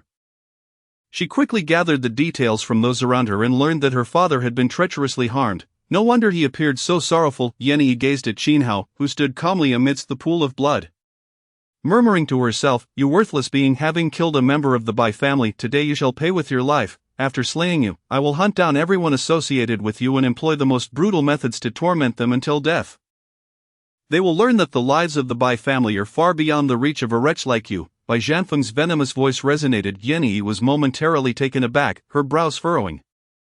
She was already aware of Bai Zhanfeng's notorious reputation. Even if she heard that Qin Hao was strong, there was no way he could rival an established powerhouse like Bai Zhanfeng. Not to mention the overwhelming disparity in their combat experience. Bai Zhanfeng was a butcher who had clawed his way out of a mountain of corpses. Realizing this, she boldly exclaimed, "Mr. Bai, Qin Hao is a friend of the Yin family. May I ask how he has offended the Bai family to warrant your presence here?" Everyone was taken aback, turning to look at her in surprise. "The Yin family? You mean the Yin family from the Eastern District? Isn't that redundant? Who else would dare speak so boldly if not the Yin family?" The crowd cast envious glances at Qin Hao. The Yin family from the Eastern District was a military family closely tied to the Southern War Department, with their patriarch being the third in command and commanding immense respect. Even the troops stationed within the camp owed allegiance to the Yin family. The fact that this young lady from the Yin family had come to speak on Qin Hao's behalf sparked envy among the onlookers, for it seemed that a divine savior had indeed arrived, ensuring the young man's salvation. Meanwhile, in the office from which Yanyi had emerged, a middle-aged man watching the surveillance monitor abruptly spewed out his coffee, choking several times before finally calming down. He gazed at the screen, exasperated by the sight of the girl. How on earth does that brat know this little nuisance? Damn it, hurry and send someone to bring her back, outside the camp. Bai Zhanfeng slightly turned to observe the girl standing at the entrance, a shadow passing over his eyes. So it is the second young lady of the Yin family. What, are you intervening in my family's quest for vengeance? The malice emanating from Bai Zhanfeng startled Yanyi, causing her to instinctively take a step back, yet she quickly gathered her courage and stepped forward. Have the Bai family not committed enough wrongdoings over the years? It was you who first harbored greed and harmed my friend's father, not to mention the countless families you have devastated. If vengeance is to be sought, it should be those families who seek it from the Bai family. Bang! The ground beneath Bai Zhanfeng's feet shattered as gusts of wind swirled ominously. What a sharp-tongued little girl! Bai Zhanfeng's eyes glinted with malice as he suddenly kicked a fragment of stone toward Yanyi. Qin Hao's pupils constricted, and he dashed forward with an uncanny speed to intercept the stone. Yet, there was someone faster. A sunflower seed shell shot forth from the rear of the camp, smashing the stone before it could reach Yanyi. A scruffy middle-aged man appeared, casually munching on sunflower seeds as he approached. "Kid, consider yourself lucky. Want a sunflower seed?" The middle-aged man reached Yanyi, glancing at the equally arrived Qin Hao, extending his hand in greeting. Qin Hao blinked, taking in the man's carefree demeanor and symbolically pinching his seed to pop into his mouth. "Uncle Shang, what brings you here?" Yanyi exclaimed joyfully, snatching the seeds from his hand and sharing half with Qin Hao before stuffing the rest into her pocket. Uncle Shang stared at his now empty palm, his eye twitching in disbelief. "Didn't I come over to see my niece being bullied?" Yan Xiaosheng clapped his hands as if accepting his fate, then pulled out a handful of sunflower seeds from his pocket. Yanyi, her face aglow with joy, turned to Qin Hao and said, "Great warrior, you need not worry any longer. With my Uncle Shang here, that person named Bai dares not lay a finger on you." As she spoke, she proudly lifted her chin towards Bai Zhanfeng. Bai Zhanfeng's expression darkened, his elongated eyes narrowing as he fixated on Yan Xiaosheng. Even Yin family's second son has emerged. It seems today they truly intend to meddle in the affairs of the Bai family. How absurd! The rule established by the Yin family states that life and death beyond the camp is determined by fate. Yet now they wish to break it. Do not misunderstand, my Yin family will not involve ourselves in any matters outside the camp. The rules stand as they are, Yin Xiaosheng scoffed, disdainfully spitting out a sunflower seed shell. He then turned to Qin Hao and remarked, "Kid, you wouldn't rely on a girl to resolve the troubles you've caused, would you?" "Uncle Shang, how can you say that?" Yan Yi immediately expressed her displeasure. "I appreciate Miss Yan's assistance, but what this elder has said holds some truth. We are mere acquaintances, and I should not drag you into this mess." Qin Hao smiled and tucked the sunflower seeds into his pocket. "But it's all right." He nodded resolutely and turned directly toward Bai Zhanfeng. Yan Xiaosheng's eyes glinted with admiration. Observing Bai Zhanfeng's smug demeanor, he couldn't help but scoff. "Don't celebrate too soon. Once this matter concludes, I will hold you accountable for the harm you've inflicted on my niece." Bai Zhanfeng's smile froze, swiftly vanishing. As he watched Qin Hao approach with measured steps, his eyes grew increasingly cold. "Kid, don't think that just because you know members of the Yin family, I will hesitate to act against you. Today, it matters not who comes." Yet Qin Hao did not falter, thrusting the long knife he had seized from Bai Jingqi into the ground. Relinquishing his weapon entirely, the crowd gasped at his audacity. Bai Zhanfeng smirked. "Are you hoping I will show mercy since you wield no weapon?" "You are mistaken. I simply do not favor using weapons." Qin Hao halted, regarding Bai Zhanfeng with an indifferent gaze. Images of various techniques involving Shaoli flashed through his mind, a surge of power beginning to awaken from deep within his muscles. The opponent stood as a Grand Master of the Sixth Heavenly Realm, capable of walking upon the air, yet he himself could not even wield the most basic elemental power. To onlookers, this seemed a situation from which escape was impossible. However, Qin Hao felt not a trace of fear, only an overwhelming surge of murderous intent swelling within him. "You won't be the last," he declared cryptically. With a swift step, he propelled himself forward. Boom! A wave of murky white energy erupted with a thunderous roar, and in an instant Qin Hao vanished from sight, leaving behind a deep, shattered pit. Such terrifying physical strength. Behind him, Yin Xiaosheng trembled, his fingers crushing the sunflower seed in his grasp. Glancing at the worried Yan Yi, he instinctively asked, "How old is this friend of yours?" "He appears to be around 18, having just passed the martial artist certification. 18 indeed, not far behind." Bai Zhanfeng similarly did not anticipate the extent of Qin Hao's prowess. It was evident that aside from his inability to harness elemental power, he was not at all inferior to a Fifth Realm Grandmaster. No wonder he was able to defeat Bai Jingqi in just a few moves. It was due to this confidence. Bai Zhanfeng's eyes darted about, searching for Qin Hao's figure. Yet, he should not have killed him, nor should he have provoked a Grand Master. The might of a Grand Master is akin to the heavens. "What right do you have to engage?" Bai Zhanfeng roared, his pupils constricting as he swiftly locked onto a fleeting silhouette. He immediately raised his hand to strike. Several gusts of wind shot forth like blades. Qin Hao, moving at high speed, was struck and sent reeling several meters. A Sixth Realm Grand Master could manipulate spiritual energy at will. A single punch possessed the force of 1,000 tons. Such power was beyond the comprehension of ordinary martial artists. A gale of pale azure wind swirled about Bai Zhanfeng as he began to levitate, walking upon the air. This ability instilled despair in all martial artists below the Sixth Realm, for they could not even touch him, let alone defeat him. "Do you see this godlike power?" Bai Zhanfeng laughed maniacally, his insanity palpable. The raspy sound sent shivers down the spines of those behind him. This was the true nature of his being. Otherwise, how could he have earned the monikers of Bai the Madman and Slaughterer? Qin Hao rubbed his aching arm, gazing calmly at the airborne Bai Zhanfeng, his voice, calm yet powerful, swept through the camp like a tempest. An ant fortunate to possess Sixth Realm power dares to compare itself to a deity. The crowd fell into a stunned silence, soon erupting into an uproar. His words were akin to a bomb being dropped into a placid lake. "What did he just say?" he called by the madman. An anti-gulp, ant. Bai Zhanfeng's pupils constricted, followed by a burst of manic laughter. A worthless wretch who cannot even control spiritual energy dares to utter such presumptuous words. "Today, I shall teach you that a Grand Master must not be insulted." Boom! A towering tornado roared into existence. Countless blades of wind interwove to form a dense net of slaughter, hurtling toward him. Yet Qin Hao remained unfazed, his gaze calm as he faced the oncoming tempest, a glimmer of crimson flashing in his eyes. Fifth gate domain open. In the astonished eyes of the onlookers, his body was suddenly torn to shreds by the tornado.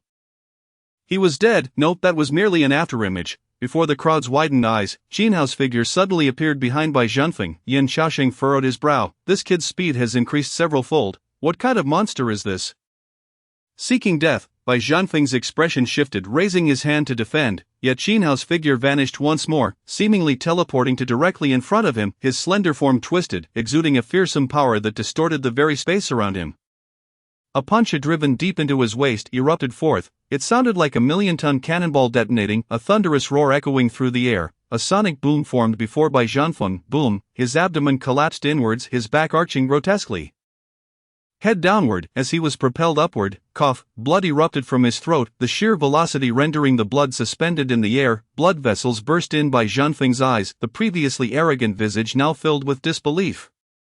Shock and horror, a myriad of expressions twisted into an ugly, contorted mask. A mere sixth realm ant. Did I speak incorrectly? Qin Hao's voice, laced with unending murderous intent, reached Bai Zhanfeng's ears, and before he could react, Qin Hao seized him by the neck, halting his ascent. In the fearful gazes of the crowd, Qin Hao began to spin Bai Zhanfeng in midair at high speed. A whirlwind formed, yet the spectators understood this was not Bai Zhanfeng's power.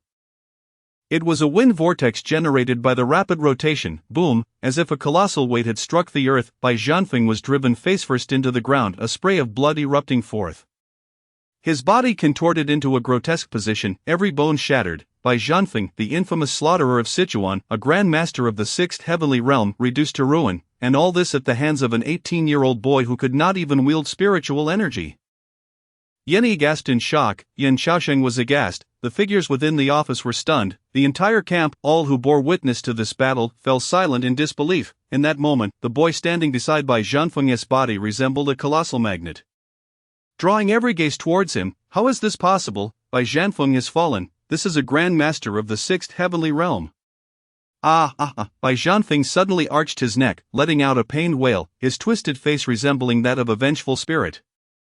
Dark crimson blood gushed forth from his shattered body, rapidly staining the deep pit. I told you, you won't be the last. Qin Hao approached Bai Zhanfeng, looking down upon his ghastly visage. In that moment, Bai Zhanfeng felt a terror he had never known. His opponent intended to kill him. You cannot kill me, Bai Zhanfeng screamed in desperation. My Bai family is powerful in Sichuan. If you harm me, you will regret it. Spare me, spare me. I swear the Bai family will never pursue this matter. Absolutely never. Hearing that piercing cry, the crowd's faces paled. Was this still the fearsome member of the Bai family? Was this still the Grand Master who had single-handedly charged through a horde of beasts? In this moment, he was no different from a stray dog. Qin Hao listened quietly to Bai Zhanfeng's pleas. Believing that he had swayed Qin Hao, Bai Zhanfeng felt a flicker of hope. You may make any demands. My Bai family will certainly fulfill them. That Bai Jingqi is dead, a worthless fool. Kill him if you wish. It matters not, indeed, it matters not. Any other final words? Qin Hao suddenly inquired. What do you mean? Bai Zhanfeng's heart raced, his pupils dilating. No, you cannot. Yet Qin Hao delivered a swift kick. Bang! Bai Zhanfeng's voice was abruptly cut off. The crowd felt their hearts lurch, watching as Bai Zhanfeng's head exploded from the force of the kick, an overwhelming chill rising within them. This man had a penchant for exploding heads, leaving not a single corpse intact. Having dealt with Bai Zhanfeng, Qin Hao turned to leave the camp. As he approached, everyone instinctively took a step back. When he reached the entrance of the camp, the crowd retreated several meters away. Yan Xiaosheng stepped aside at the door, allowing a passage. As he beheld the youth before him, enveloped in scorching steam and radiating a deep crimson hue, he felt a surge of both astonishment and curiosity. Ultimately, it coalesced into a single exclamation. You are formidable. Qin Hao exhaled softly, nodding in acknowledgement. Thank you for the compliment. Chapter 14, News from the Seven Heavens. Returning home, but you should not have killed Bai Zhanfeng. He is a high-ranking member of the Bai family, and his status is quite extraordinary. At first, you killed the legitimate heir of the Bai family, and now you've taken his life. This will undoubtedly provoke the Bai family's fierce retribution.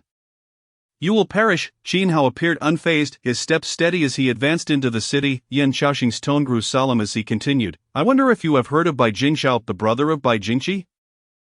Qin Hao halted, turning to meet Yan Xiaosheng's piercing gaze. Mr. Yan, please speak plainly. He was unfamiliar with the name Bai Jingxiao, but given Yan Xiaosheng's deliberate mention, it surely bore significance. Bai Jingxiao left for the North Wilderness 3 years ago to undergo training. And recently it has been rumored that he is returning soon. Before his departure, he was already a renowned figure in Xuannan, a master of the sixth realm. Now, 3 years have passed, and according to reliable sources, he has not only broken through to the seventh realm but has also nurtured a formidable cadre of subordinates. His return is to seize control of the Bai family's power. If he learns of your actions, he will certainly not spare you. Qin Hao nodded slightly, waiting for a moment. When Yan Xiaosheng remained silent, he inquired, and then, alone, you cannot possibly withstand them. However, if you were to join my Yan family, we would certainly offer you protection. Moreover, I've heard you share a favorable relationship with Chief Instructor Song Yangqiu. This could be mutually beneficial. Yan Xiaosheng's lips curled into a slight smile, his eyes brimming with anticipation should they secure the allegiance of such a young powerhouse. The Yin family's strength would undoubtedly surge. After all, this youth is merely 18, with ample time for further growth. Qin Hao fell into contemplation, just as Yan Xiaosheng believed he had piqued Qin Hao's interest. The latter spoke. Thank you for your kind offer, Mr. Yin. However, the Bai family has wronged my father, and I must avenge this grievance with my own hands. With that, Qin Hao turned and departed, leaving no room for hesitation. That indeed was the seventh realm, Yan Xiaosheng murmured, his lips parting slightly, yet Qin Hao's figure had already vanished into the crowd, clearly beyond his hearing. What a proud and fearless individual! I shall await your actions with bated breath. In Song Yangqiu's office, the sword sovereign of Chuan Nan reclined in his chair, his legs crossed. The shocking news had reached his ears in its entirety. Several subordinates stood before him, awaiting his orders. However, Song Yangqiu remained motionless. Sir, all major factions are on the move. Should we not seize the initiative? One subordinate cautiously inquired. It was he who previously questioned Song Yangqiu's assessment of Qin Hao's talent as SSS level. But now it seemed the chief instructor possessed an extraordinary eye for talent. Who would have imagined that an 18-year-old lad could slay a master of the sixth realm with but 2 punches? Moreover, he had yet to come into contact with spiritual energy. If this were to be shared with others, they would surely deem him a fool. As he queried, he remained oblivious to the fact that Song Yangqiu was equally bewildered. After a prolonged pause, Song Yangqiu's mind finally cleared, and he spoke slowly. No need to immediately draft a news release stating, "We mourn the valiant sacrifice of Master Bai Zhanfeng outside the city, Chuan Nan grieves." Let it be issued in the name of the Chuan Nan Combat Department. The subordinate blinked in confusion, but Bai Zhanfeng was clearly slain by someone. The subordinate quickly grasped the intent, and with newfound admiration, saluted before setting off to execute the order. Truly, the chief instructor is astute. This would effectively convey to all major factions in Chuan Nan that Qin Hao is under the aegis of our command, and that this matter ends here. Not only would it suppress the uproar, but it would also deter those factions from further actions. Nevertheless, this would necessitate managing the online discourse as well, the subordinate mused. After a lengthy car ride back to his residence, Qin Hao stood at the entrance. Hesitating to enter, the setting sun cast its warm hues through the window, rendering the atmosphere particularly tranquil yet desolate. Suddenly, a wooden bird emerged from the wall clock, announcing the time. "Ku, it is 6 o'clock. Ku, it is 6 o'clock. Qin Hao's gaze flickered. At this hour in the past, he would have just returned home from school, and his father would have already prepared a medicinal bath awaiting him, while he soaked in the bath. His father would be busy cooking, the medicinal bath would be ready just as the meal was completed, all meticulously arranged. Yet now, the tub remained in the corner of the living room, while the one who prepared it would never return. What a sorrowful lament! Qin Hao's eyes trembled. He wondered how the former Qin Hao would have reacted to such a reality. Bang! The door slammed shut as Qin Hao turned and walked away. Let this house remain a memory of the former father and son. Chapter 15. Talent recapitulation. The desire for wealth. Qin Hao exited the neighborhood and found a nearby inn to stay. After ordering takeout, he sat down to calm his mind, attempting to stabilize the unrest within his blood. To outsiders, his 2 punches that felled Bai Zhanfeng seemed dazzling and straightforward, yet Qin Hao knew it was far from simple. He had acquired Xiao Li's label, and with it, the formidable technique, 8 Gates of Duanjia. It was unclear how the system had transformed the power structure from the narrative into a form he could wield. In any case, Qin Hao had successfully utilized it, unbound by the limitations of the labeled character. It was tantamount to him personally attaining this martial art. Furthermore, during his initial attempt, he successfully opened the 5 gates: opening gate, rest gate, birth gate, injury gate, and shut gate. The immense power derived from these gates far exceeded Qin Hao's expectations. He could even momentarily suspend himself in midair through rapid movement. It was this extraordinary speed, surpassing visual limits, that enabled him to gain the upper hand and shatter Bai Zhanfeng's defenses with a single punch. Otherwise, had Bai Zhanfeng reacted, it might not have been him who emerged victorious. As for the 6th, 7th, and final shut gate, Qin Hao had refrained from attempting. According to the system's modifications, opening more gates would inflict increasing harm to the body. Qin Hao estimated that he could manage to open at most 6 gates. Pushing beyond that could lead to his unconsciousness. Nevertheless, it was all worthwhile. He would first assess the extent of his task completion. Speaking to himself, Jin Hao opened the system panel. Current task: the filthy enemy task progress, 52 with progress exceeding 50. He could choose to conclude the task immediately or continue. As the progress accumulated, he would be able to obtain even more substantial rewards. Should I proceed? Jin Hao pondered, staring at the prominent question mark. System: what rewards are available at the current progress? Jin Hao inquired. The system fell silent. It appeared unable to respond. In that case, he would continue. Jin Hao's gaze sharpened as he selected continue, even if he refrained from provoking the Bai family. They would not let him off the hook, therefore it was most prudent to continue accumulating progress. As Jin Hao made his selection, the panel transformed into shimmering particles and dissipated. At that moment, he suddenly recalled an item he had yet to utilize. Previously, upon completing Song Yangqiu's task, he had used his reward of a lottery chance immediately, but there remained one opportunity for talent recapitulation that he had not used. Jin Hao summoned the panel once more. Indeed, in the items section, there lay a small golden orb. He focused his attention on it, and the orb's information flowed through his mind. Talent recapitulation allows the random selection of one talent from the loaded labeled characters for recapitulation. After recapitulation, the host may choose whether to possess this talent. Note: the recapitulated talent is permanent and can be stacked. Current selectable characters: Saitama, Rock Lee. Jin Hao gazed at the options presented. Mildly astonished, even previously used labels could be recapitulated. Logically, this talent recapitulation card was immensely powerful. If a godlike character label were to emerge in the future, directly copying their extraordinary talent would render him invincible. However, with only 2 labels available, the limitations were significantly heightened. After some contemplation, Jin Hao resolved to seize this opportunity. The vengeance against the Bai family was imminent. Yan Xiaoxing's warning echoed in his ears. Outside, many formidable foes awaited his demise. He could not rely solely on the modified 8 gates of Duanjia. That technique was indeed detrimental to his health. To forge iron, one must possess strength of one's own. Only with sufficient power could he truly have confidence. I will use the talent recapitulation. Selecting Saitama, Jin Hao declared solemnly. The orb trembled slightly, transforming into a golden light that fused into Jin Hao's mind. Ding! Talent recapitulated. Serious training. Due to his persistent training, Saitama's physical form breaks through limits and enters a serious state, during which any training he undertakes will yield extraordinary results. Jin Hao stared at the description, nearly taken aback. He never anticipated such fortuitous luck. A perfect match. This was precisely the training talent he desired. It also represented the choice that would yield the greatest benefit at this moment.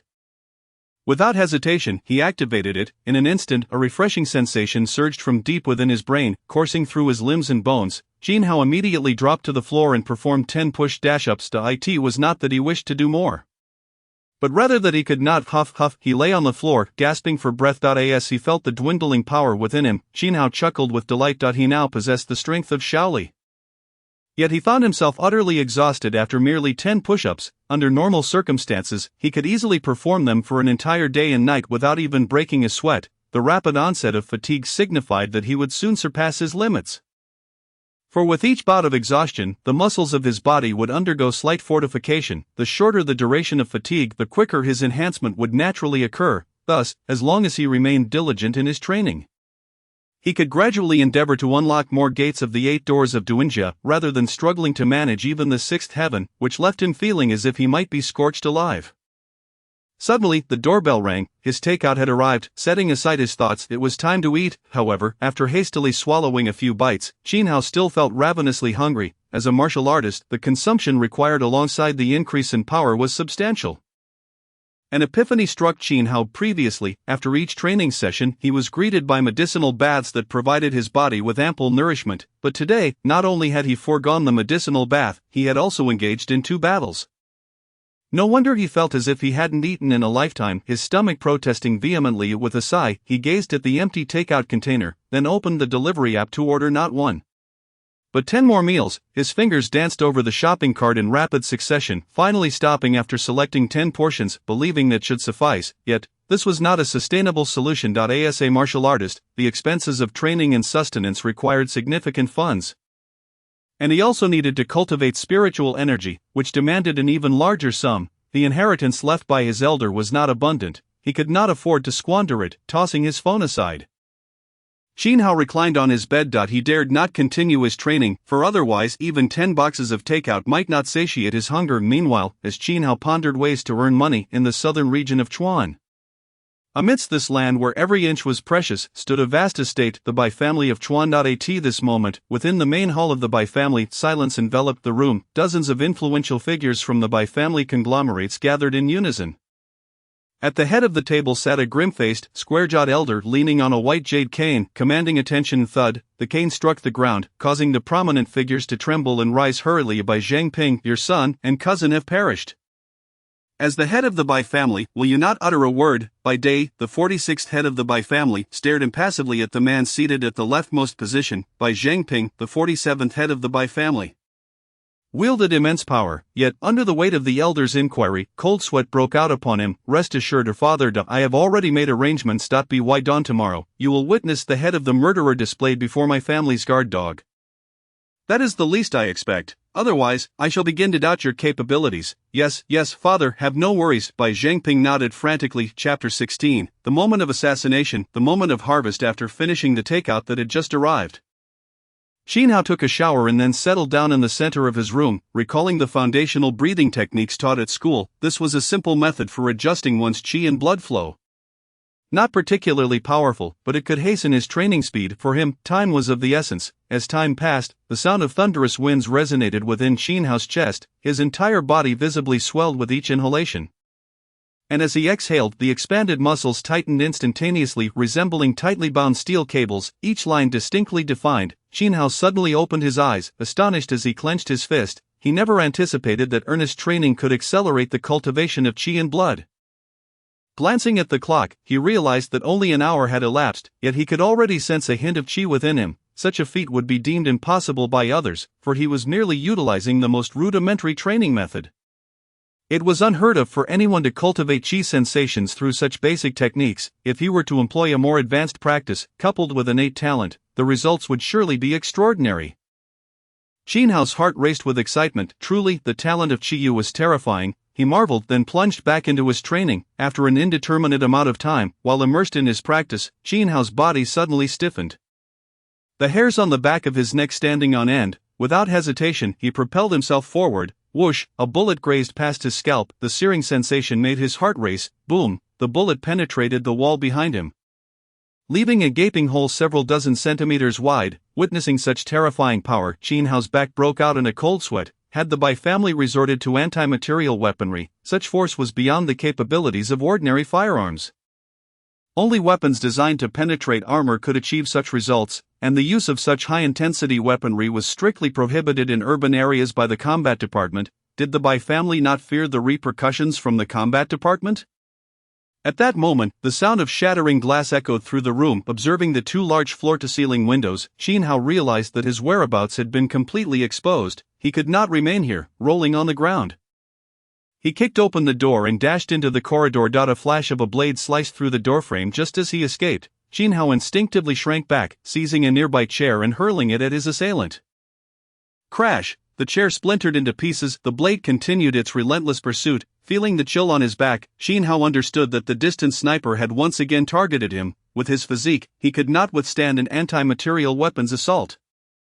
Thus, I shall end you, Xin Hao murmured, his feet propelling him forward with tremendous force, shattering the floor beneath him. A whirlwind of energy surged around him, compressing the air at his fists to its utmost limits. Then, with a thunderous eruption, it unleashed. Boom! It was as though a 10,000-ton hammer had struck. The long sword before the blade-wielding assassin shattered into fragments. Xin Hao's fist drove mercilessly into the assassin's chest. The force of the explosive air pressure reduced the assassin's internal organs to pulp. The assassin halted abruptly, staring in disbelief at the cold youth before him. How could this be possible? Around him, strands of wind spiritual energy manifested, only to dissipate swiftly. A sixth realm grandmaster, felled by a single punch. Bang, bang, two bullets embedded themselves in the floor, mere centimeters from Xin Hao's heels. Unfazed, Xin Hao wiped the blood from his knuckles and turned his gaze across the expanse of nearly 1,000 meters. Locking onto the top of a distant building, the bullets had originated from that direction. Without uttering a word, Xin Hao swiftly exited the room. Just then, other residents began to emerge from their rooms. Curious about the commotion, report, the assassination attempt has failed. Number 6 is dead atop the building, a sniper clad entirely in black attire reported begrudgingly. An enraged voice echoed through the radio. The sniper felt helpless. He had never anticipated that an 18-year-old boy could react to the speed of a Gauss sniper rifle. This weapon was more than sufficient to deal with a 5th-stage Gale Hawk. One must understand, the Gale Hawk was a dominant aerial predator, its speed surpassing the sound barrier. How could a mere mortal, lacking any mastery of spiritual energy and relying solely on physical prowess, evade such a lethal weapon? It was utterly absurd. However, upon receiving directives from the other side, he wasted no time hastily gathering his equipment. The assassination had failed, and his comrade was dead. He needed to find another opportunity. Fortunately, the family's assassination arrangements extended beyond this one. Even if that brat had 10 lives, it would never be enough. Yet, just as he slung his bag over his shoulder and prepared to depart, a slender figure awaited him at the only exit, watching silently. How could he have arrived so quickly? The sniper's heart skipped a beat, unbelieving. He glanced back at the target's previous location. It was indeed 987 meters away. Yet, in less than a minute, the boy had appeared before him, and this was atop a 30-story building. Could this fellow fly? The sniper slowly raised his hands, preparing to utter something to buy time. However, a gust of wind surged forth. Qianhao seemed to teleport right in front of him, fingers outstretched, grasping his head like a vice. Panic enveloped him instantly. Wait, but bang! His head was crushed in an instant. Number 5, why are you still standing there? Withdraw to the third assassination point. A furious shout emanated from the sniper's waist. Gazing at the communicator, Qianhao picked it up and pressed the switch. Wait for me. Silence fell on the other end. After a few seconds, a deep voice replaced the previous one. You are Qianhao, correct? If you come to the Bai family to surrender, we may treat you leniently. After all, you are a talent. I will come, Qianhao replied once more before shutting off the communicator, removing the battery and pocketing it. This device was specially made and quite valuable. In addition, the backpack beside him also piqued Qianhao's interest. Unzipping it, he discovered the very sniper rifle intended for his assassination, measuring 1.5 meters long with a barrel the thickness of a child's arm, and the signature energy chamber in the middle of the gun body. The Gauss CJ6 anti-material beast sniper rifle was valued at 38 million on the market and was exceedingly difficult to procure. It was worth my effort to activate the 3 gates to find you. A smirk curled at the corners of Qianhao's mouth as he hoisted the backpack and departed from the scene. Meanwhile, in a distant command base, Bai Xiao, the head of the Bai family's security group, set down the communicator and coldly surveyed his subordinates. You all heard his words. How audacious! If we cannot capture him today, how shall our Bai family maintain our standing in Chuan? Everyone spring into action immediately. I want him to understand the dire consequences of offending the Bai family. I wish for him to comprehend that the Bai family must not be insulted. Chapter 17, a 3 million bounty.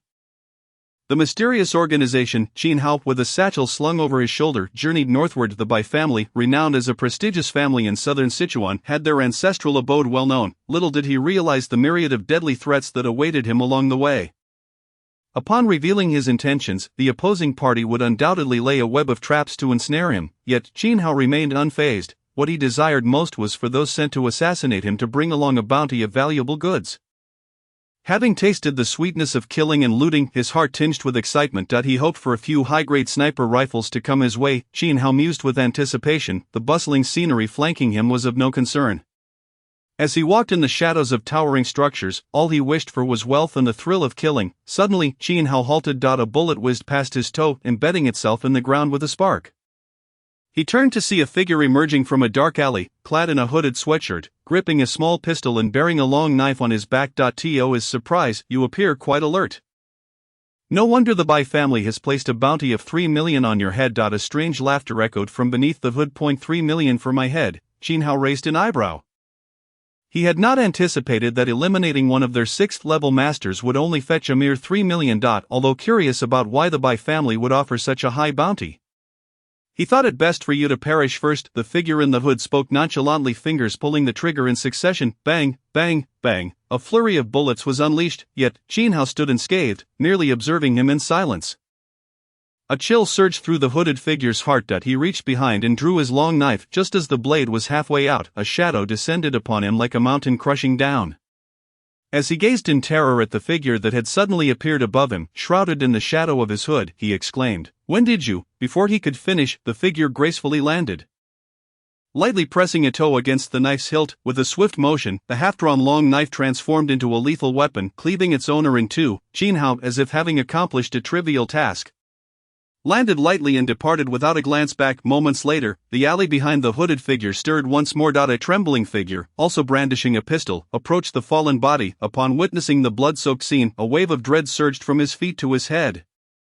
How could this person be so monstrous? The figure shakily retrieved his phone, intending to notify his comrades to retreat. However, a sharp whistle pierced the night air. A stone hurtled through the void. In a flash, it struck his brow and exited through the back of his head. Thud! Another corpse lay beside the hooded figure. Just as Jin Hao was about to move further away, he rounded a corner and glanced at the two men lured by the promise of wealth, then silently continued on his path. As Jin Hao walked, he reflected on his recent long-range strike. In that moment, he had expended a portion of his limited spiritual energy. Indeed, it felt far more agile and powerful than relying solely on physical strength.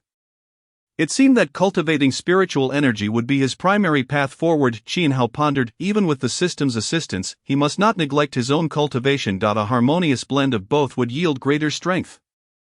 After all, spiritual energy is the principal force within this world. While the system's power should be reserved as a trump card until he acquired an overwhelming strength, it was prudent to keep his capabilities concealed.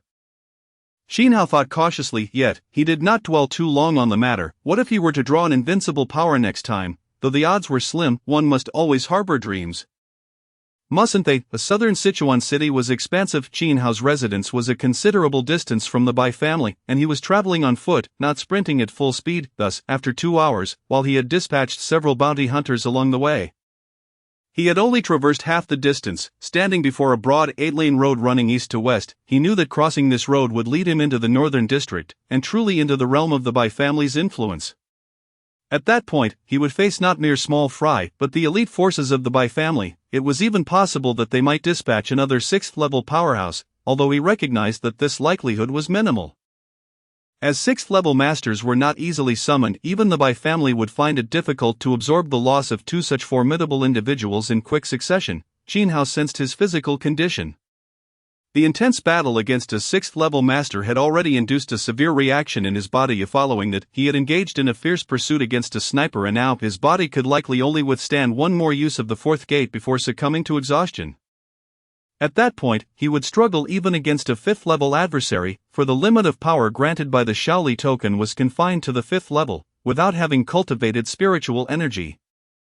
It would be exceedingly difficult to endure the elemental assaults from a 5th-level opponent in a state of fatigue. With a gentle exhale, Jin Hao calmed his restless emotions and stepped forward.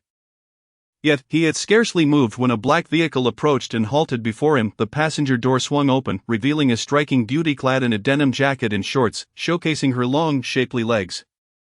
Her exquisite features were almost breathtaking. Silver hair barely grazed her ears, and her complexion was as flawless as that of a peeled egg, delicate and rosy, beautiful, fierce. Gazing at her alluring silhouette, Jin Hao couldn't help but marvel at her intentions. Surely she wasn't sent by the Bai family to seduce him, was she? Just then, the rear door opened, and a voice tinged with lamentation emerged. "I told you, we shouldn't let the second sister come out first." No one is paying attention to this handsome face. A flamboyant young man with white hair swaggered into view. He reached out, attempting to drape an arm around the short-haired beauty's shoulders, only to be met with her unrelenting rejection. Following him, two more figures emerged from the back seat. One was a petite girl, barely 5 feet tall, adorned in an opulent Lolita outfit, with 2 long pigtails cascading down to her waist, wearing a monocle. Jin Hao noted the faint glimmers of light reflecting off the lens. A combat visor, capable of detecting energy signatures and equipped with radar functionality, an expensive piece of gear. The final figure appeared unremarkable. Of average build and appearance, silently standing after stepping out, not uttering a word. However, upon noticing the long sword at his back, Jin Hao felt his heart race once more. The hilt, crafted from purple luminous stone and secret silver, was a hallmark of weapons of 6th rank and above. Such a weapon was a dream for countless warriors, yet the price was undoubtedly even more exorbitant than the Gauss sniper rifle in Jin Hao's possession. The four stood in a line before Jin Hao, their gazes scanning him with subtle scrutiny. Jin Hao's eyes narrowed slightly as he took a step back, ready to engage. "Who are you?" Chapter 18, The 12 Pillars, Potent Abilities. Jin Hao stared intently at the 4 individuals. From them, particularly the swordsman. He sensed an overwhelming pressure. Experts. He braced himself for an unfriendly encounter. However, after a brief pause, the tense atmosphere was shattered by the white-haired youth's hearty laughter.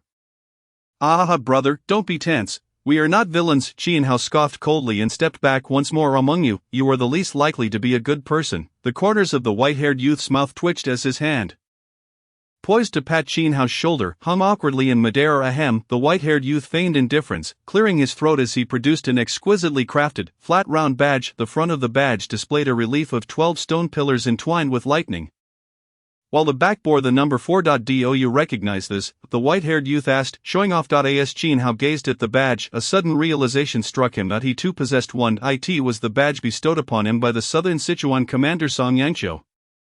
Representing his elite squad, the design was identical, save for his bearing the numeral 9 on the reverse. The elite squad of Song Yangqiu. Qian Hao comprehended. Ha, you indeed know your stuff. The white-haired youth clapped in appreciation. Yet at that moment, the petite girl interjected, the commander has also given him one, so old for, you needn't show off. The white-haired youth blinked, his hand holding the badge frozen midair. After a moment, he skeptically inquired, the commander really gave you one? Qian Hao nodded affirmatively. Saying this, he reached to retrieve his badge. However, after searching all his pockets, he found nothing. Well, I think I left mine at the hotel, he replied nonchalantly. The eyes of the four widened in astonishment. You left it at the hotel? The white-haired youth exclaimed, as though he had seen a ghost. Qian Hao regarded him with confusion. Do you understand the significance of this badge? Anyone who possesses it can command any armed force of fewer than 100 men in southern Sichuan. You just left it behind. The white-haired youth's voice quivered, filled with incredulity and absurdity. Indeed, the 12-pillar god badge holds immense significance. It represents the highest rank under the Southern Sichuan commander and must be safeguarded at all costs. The silver-haired beauty echoed solemnly. Qian Hao cast a surprised glance at her.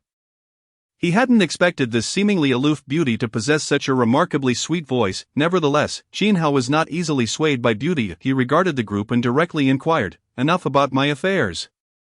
What brings you here? Sigh, this brother of ours lacks a sense of fun. The white-haired girl let out a resigned sigh, running her fingers through her hair as she gazed at the sky at a 45-degree angle.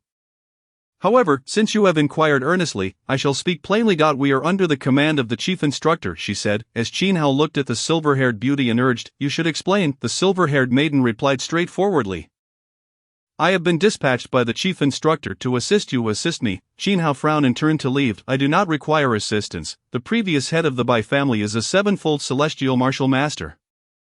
The silver-haired beauty's voice echoed from behind. A sevenfold celestial. It seems that dealing with such a foe would necessitate activating a 6-gate formation, or even a 7-gate formation. However, given my current physical condition, the damage from a 7-gate formation would be considerable.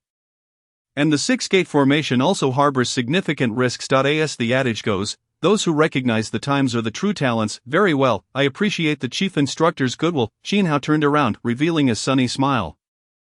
The white-haired girl remarked, the little lowly, while the swordsman slightly turned his head. Upon closer inspection, one could see the muscles at the corners of his eyes twitching subtly. The silver-haired beauty, observing Qian Hao's brilliant smile, recalled the words of Instructor Song. This boy is quite stubborn and likely will not accept your assistance, so you need not pay him any mind. Merely ensure he remains unharmed. Instructor Song, your judgment appears to have erred. The silver-haired beauty mused inwardly. You four believe you can contend with a sevenfold celestial? Qian Hao inquired curiously as he walked through the streets of the North District.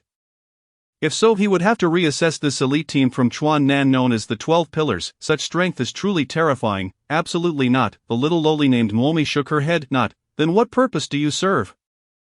But we can protect you from the harm of the sevenfold celestial. How will you protect me? We will knock you out and carry you away. The little lowly grinned mischievously while licking her lollipop. Qian Hao's eyes twitched involuntarily. Don't overthink it. Lan Bingtong patted the little lowly's head, stating seriously, as members of the 12 Pillars, we each possess an extraordinary talent beyond ordinary imagination. Therefore, while we may not be able to defeat a sevenfold celestial, we can certainly ensure your safe departure. Qian Hao looked at the silver-haired beauty with curiosity. Extraordinary talent beyond ordinary imagination. What is it? My ability is an exceedingly rare spatial power, allowing me to perform short-range spatial displacements. Lan Bingtong replied with a sense of pride. As her words fell, she shimmered and appeared 10 meters ahead. Qian Hao's gaze sharpened. Such a unique talent exists, and what about the rest of you? he asked, turning to the other three. I am a seeker. Naomi raised her hand high. A seeker, is that also a special talent? Qin Hao questioned, puzzled indeed. Naomi replied, closing her left eye while a crimson glow flickered in her right eye. In front of us, 15 meters away, there is a mouse hiding in a wall crevice watching us. To our left, 42 meters behind, a couple is beating their child on the third floor, and, the spot where the fourth one just passed has been marked by a dog. What? The white-haired girl exclaimed, jumping up in shock. Hee, just kidding. Naomi laughed joyfully. Qin Hao marveled at the little girl. Such terrifying sensory perception is almost more powerful than a machine. With her around, wouldn't they be able to grasp every shift in the battlefield? And you? Qin Hao turned his attention to the white-haired girl who was about to bully Naomi. Me, ahem. The white-haired girl paused, tilting her head at a 45-degree angle with a smug expression. My ability is impressive. Bai Zai's power is light, enabling him to manipulate light and render us invisible. When my strength is exhausted, he serves as our greatest assurance for a safe retreat. Lastly, Fan Yu possesses a unique ability related to slaughter. He can absorb the power of enemies he has defeated, storing it for a powerful release. He is the strongest among us. At the peak of the fivefold celestial, Lan Bingtong interrupted Bai Zai. Providing the introduction, hello, Fan Yu nodded lightly, then fell silent once more. As Qin Hao observed the four before him, he couldn't help but marvel at the vastness of the world, realizing that such bizarre powers truly exist. Casting a glance at the lamenting Bai Zai, he mused that indeed, there are many peculiarities. Through them, Qin Hao's understanding of this world deepened further. The existence of spatial powers, typically confined to novels, was astonishing. Thus, the emergence of even more outlandish talents was hardly surprising. After a moment of contemplation, Qin Hao suddenly asked Lan Bingtong, how many people in this world possess a special power like yours? Martial artists who reach the threefold celestial can manipulate a specific elemental power using the spiritual energy within their bodies. The most common elemental powers include wind, fire, water, and earth. Less common are special powers like electricity, ice, stone, and metal. The rarest, like those of Lan Bingtong and Naomi, belong to the mysterious category of powers. Not many, but they are not few either. And they vary greatly. No one knows what kind of talent might be cultivated. Lan Bingtong replied earnestly. However, she soon frowned and added, you must call me second sister. I rank second among the 12 pillars and am older than you. As the 9th brother, you must remember to show respect to your seniors. But I have not joined the 12 pillars, yet you possess the badge, which signifies you as a member of the 12 pillars. That was forcibly given to me by Instructor Song. Qin Hao shrugged. Lan Bingtong's chest heaved in frustration, yet, as they grew more familiar, Qin Hao realized that Lan Bingtong was far from the icy demeanor she projected. It seemed more of a facade to establish her authority as the second sister among newcomers. However, with Bai Zai's presence, her true nature was swiftly revealed. Qin Hao discerned that among the four, aside from the taciturn Fan Yu, the others bore varying degrees of comedic traits, which alleviated much of his inner pressure. As they engaged in light-hearted banter, Naomi suddenly halted, a flash of red light appearing in her eyes. Be cautious. We must have entered their ambush zone. 50 meters ahead at the corner, there are 5 fourfold celestial and 10 threefold celestial martial artists lying in wait, armed with firearms. Lan Bingtong nodded at Fan Yu, who silently understood and discreetly unlatched his long sword from behind. You go left, I'll go right. Qin Hao instructed Fan Yu. Fan Yu hesitated briefly, glancing at Lan Bingtong. Follow his lead, she affirmed. Fan Yu nodded silently. In no time, they traversed the 50-meter distance and concealed themselves at the corner. Then, Lan Bingtong signaled, and Fan Yu nodded, drawing his sword. Immediately, Lan Bingtong utilized her spatial power to transfer him into the room. While Qin Hao stepped out, positioning himself before the window of the right building. Through the streetlight, he observed the martial artists crouched by the window. A sinister smile crept across Qin Hao's face. With a crash, the glass shattered as Qin Hao lunged into the room. A buzzing sound from energy guns filled the air, soon replaced by screams of terror. Outside, Lan Bingtong, Bai Zai, and Naomi paused on the path. Listening to the cries, Bai Zai clicked his tongue repeatedly. What a cruel and violent youth. Naomi, you must not learn from him. No response came. Turning his head, Bai Zai was met with Naomi's rosy cheeks. Tightly clutching her lollipop, her face brimming with excitement. Old 4, don't you think Qin Gu is really cool? The way he jumped in just now was so awesome. Cool, awesome? Bai Zai's expression turned exaggerated. Little Naomi, if your eyesight is failing, do let me know. After this is over, I'll take you to the hospital. Go away. Naomi rolled her eyes dramatically and stepped away a couple of paces. Lan Bingtong couldn't be bothered with Bai Zai's antics either. Before long, the sounds from within the room abruptly ceased. Qin Hao and Fan Yu emerged simultaneously. Fan Yu, producing a cloth from somewhere, began to wipe his weapon. While Qin Hao stepped out unruffled, his clothes perfectly intact, Fan Yu's eyes glimmered with admiration as he remarked, "You are quite strong." Qin Hao smiled, "You're not too shabby yourself." "Hey Qin Gu, was my intel accurate?" Nuomi bounced over, grabbing Qin Hao's hand eagerly. "Absolutely," Qin Hao praised, "spot on. With your reconnaissance, I felt much more at ease and no longer had to remain on edge." The Bai family is an old power in Xuannan, and no one knows how many formidable martial artists they harbor, thus, we must exercise utmost caution moving forward. As they halted to discuss strategies, having entered the final core defense zone, the nature of the Bai family's defenses remained an enigma. They needed to tread carefully. "Nuomi, it's time for you to exert yourself." Lan Bingtong affectionately patted Nuomi's head. Nuomi waved her hand dismissively, her demeanor nonchalant. "It's nothing, you are all Nuomi's friends. Helping friends is only natural." Qin Hao chuckled, feeling quite fond of the cute and sensible little Lolia. However, this was not the moment for such sentiments. Pausing briefly, he pointed in a direction. "Next, we will rely on Bai Zai's invisibility ability and attempt to take a detour.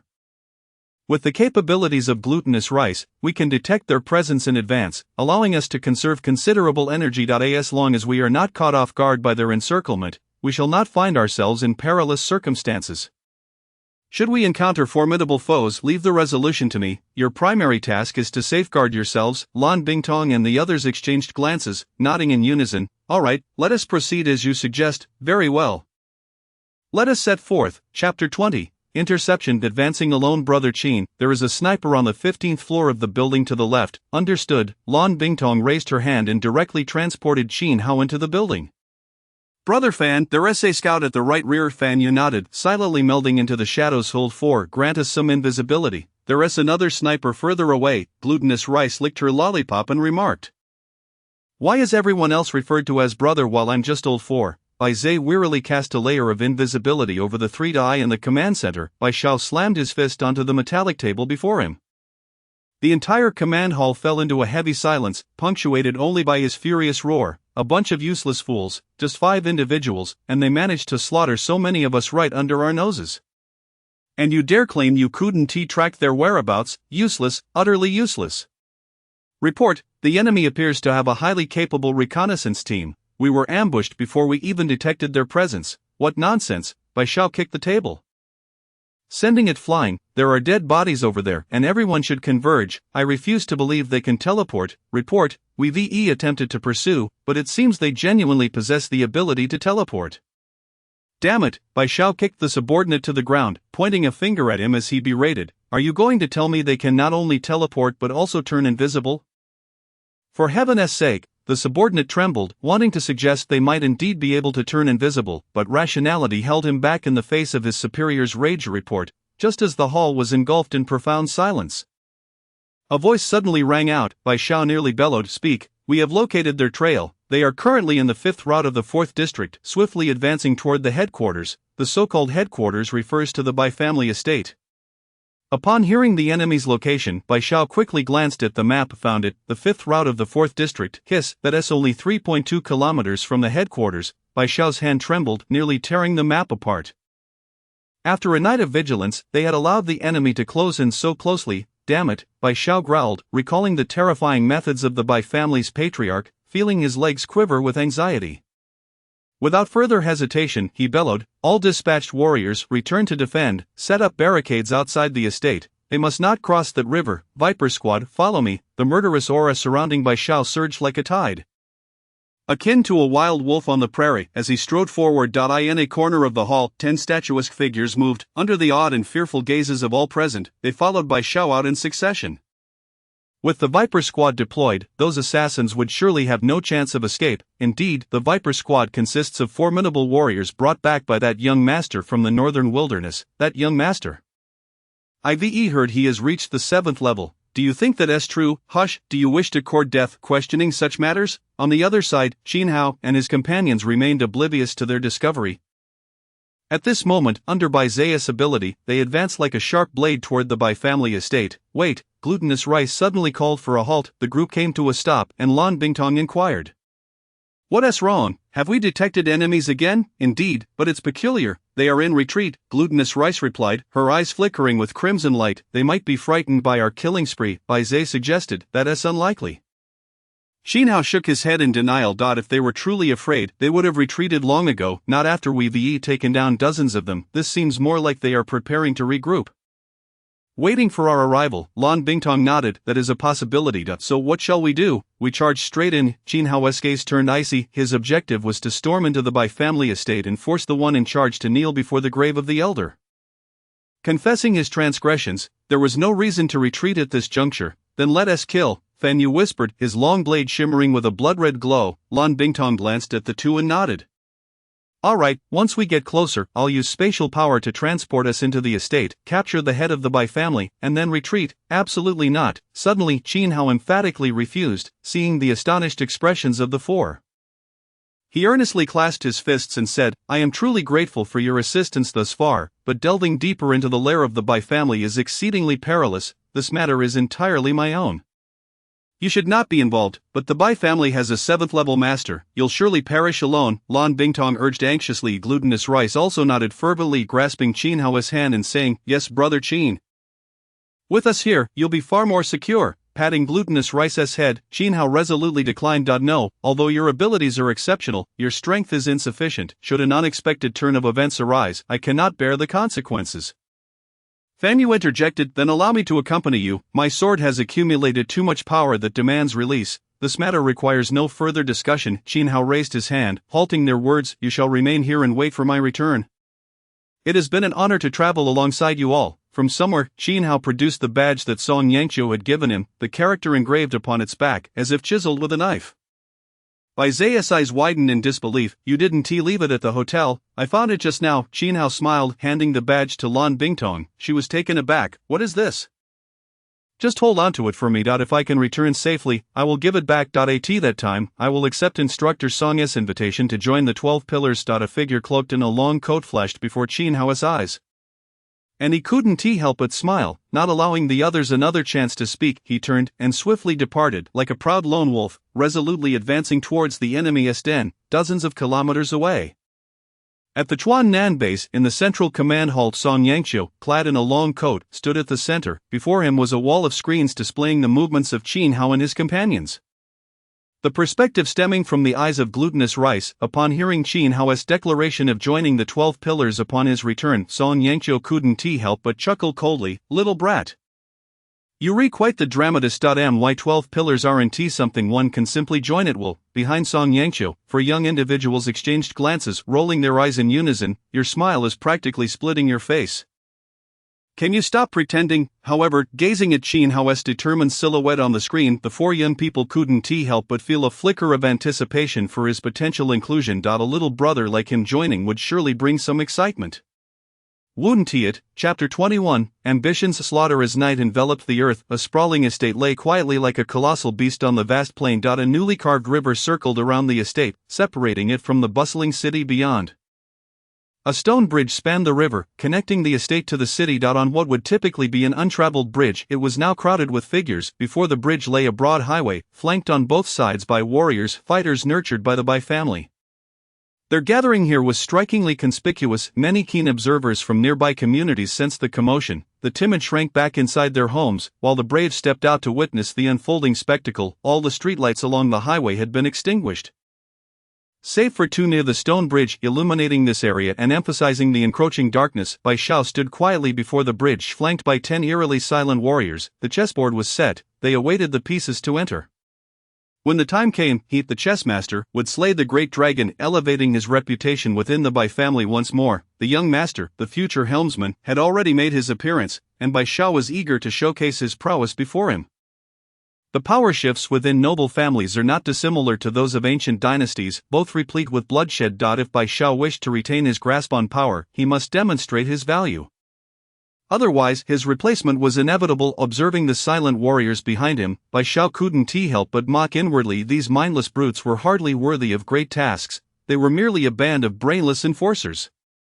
Despite his imposing physique, Bai Xiao's mind was as sharp as a needle. From the onset of this mission, he had sensed a shift in the winds. If he did not act now, when would he? Lifting his teacup, he mimicked the mannerisms of the old elites, savoring the brew. A tap, a tap, a tap. A series of crisp footsteps echoed from the darkness ahead. Bai Xiao paused his actions, continuing to sip his tea while issuing commands. Go forth.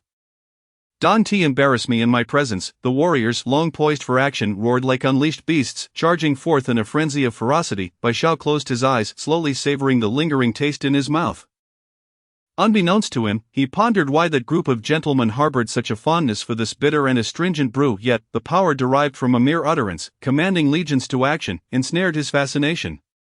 Thus, despite its bitterness, he resolved to gradually acclimate himself to it, for the journey to power is equally fraught with hardship. If one cannot endure the taste of tea, how can they hope to wield authority?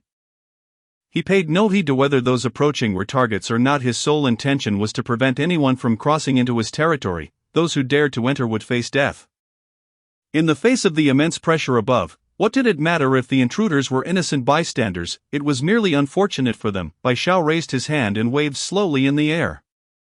The cacophony of battle cries and wails merging into the symphony he orchestrated, the wails intensified, drawing nearer. Suddenly, the sound ceased abruptly. Bai Xiao halted, his hand, eyes wide open. Before him, over 100 trained warriors lay sprawled on the ground.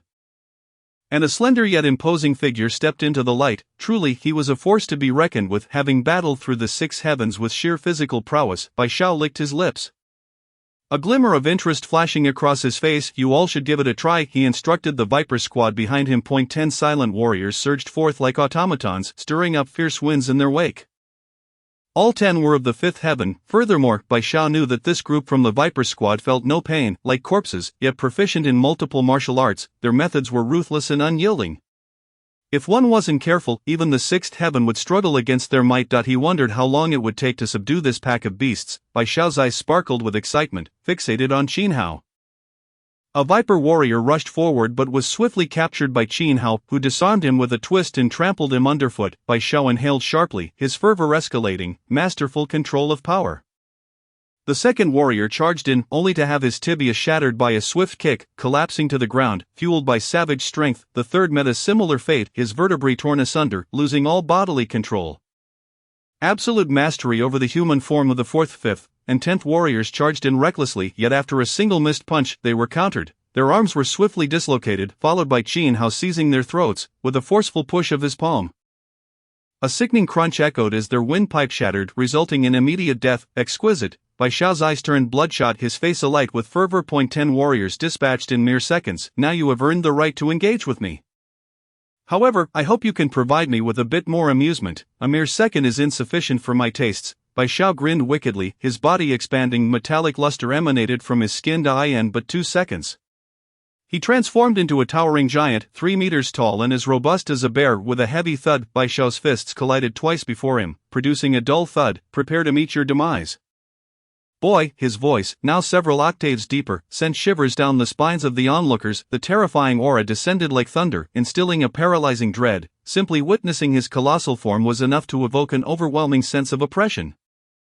Extinguishing any thought of resistance. Ha ha ha, why do you hesitate? Are you afraid? Bai Xiao thundered forth, his foot slamming down as he charged. Where had gone the might that so fearlessly slaughtered several from the 6th heaven? His roar reverberated like thunder, causing Qin Hao's eardrums to tremble. With a lowered gaze, Qin Hao slowly extended his arms. Truly, what a racket! A fierce wind swirled, and a metallic fist shot toward him in an instant. Qin Hao's eyes widened in alarm, a faint smirk escaping his lips. His muscular arms surged, resembling coiling dragons, as if born of immense strength. In that fleeting moment, Qin Hao's hands clamped down like iron pincers. Seizing Bai Xiao's wrist and shoulder, the 4th gate of injury opened. Qin Hao's heart roared. A surge of ferocity erupted instantaneously. Bai Xiao, taken aback, was lifted effortlessly, yet Qin Hao did not relent. The 5th gate of sealing opened. Qin Hao's fingers sank into Bai Xiao's arm muscles, as if casting him aside. He shook violently. Boom! The onslaught of Bai Xiao crashed to the ground. The stone-paved floor fractured under the impact, meeting the astonished gazes around him. Qin Hao grinned ominously. With a swift motion, his fingers pierced Bai Xiao's eye socket. Like a bubble bursting, gouts of blood and viscera erupted from the gaps between his fingers. Bai Xiao's body convulsed violently. He had never anticipated that his entire being, transformed into metal, would one day be breached through his eyeball. The pain and death arrived in quick succession. His massive form grew cold at an alarming rate. Chapter 22, The Opening of the Astonishing Gate. Bai Xiao is dead. This news swept through the onlookers like a tempest, leaving them in shock and disbelief, yet, gazing at the lifeless form on the ground rendered it all too real. In the Bai family estate, an elderly man and a young boy, engaged in a game of chess, abruptly halted. The news of Bai Xiao's death and the failure of all the warriors caused the elder's breath to quicken.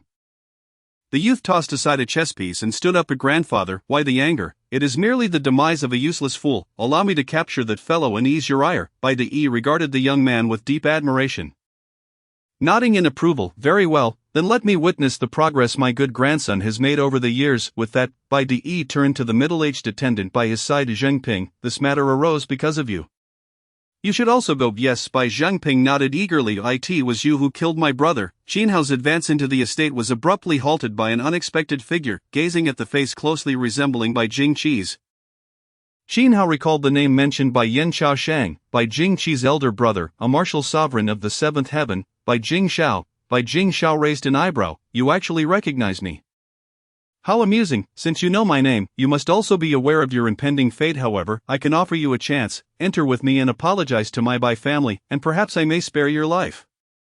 A faint smile graced Bai Jingxiao's face, his gaze as placid as still water, showing no sign of disturbance from Qin Hao's illustrious achievements, as if they were inconsequential. Bai Zheng Ping, following closely behind Bai Jingxiao, grew anxious and cautioned. Jingxiao, he is the arch-nemesis of our Bai family. Your grandfather has explicitly ordered that his head be fed to the dogs. Father, he is the enemy of the Bai family. Not mine. This remarkable talent, should he be brought under our banner, would be worth far more than the Bai family. Bai Jingxiao remained unfazed. But you are Bai Jingxiao's father, and thus the current head of the Bai family. Bai Zheng Ping, Qin Hao suddenly inquired. The disdain on Bai Zheng Ping's face vanished, replaced by a condescending demeanor. Indeed, that is I. Qin Hao's pupils constricted. Was it you who issued the command to annihilate the Forest Wolf Squad's logistics team?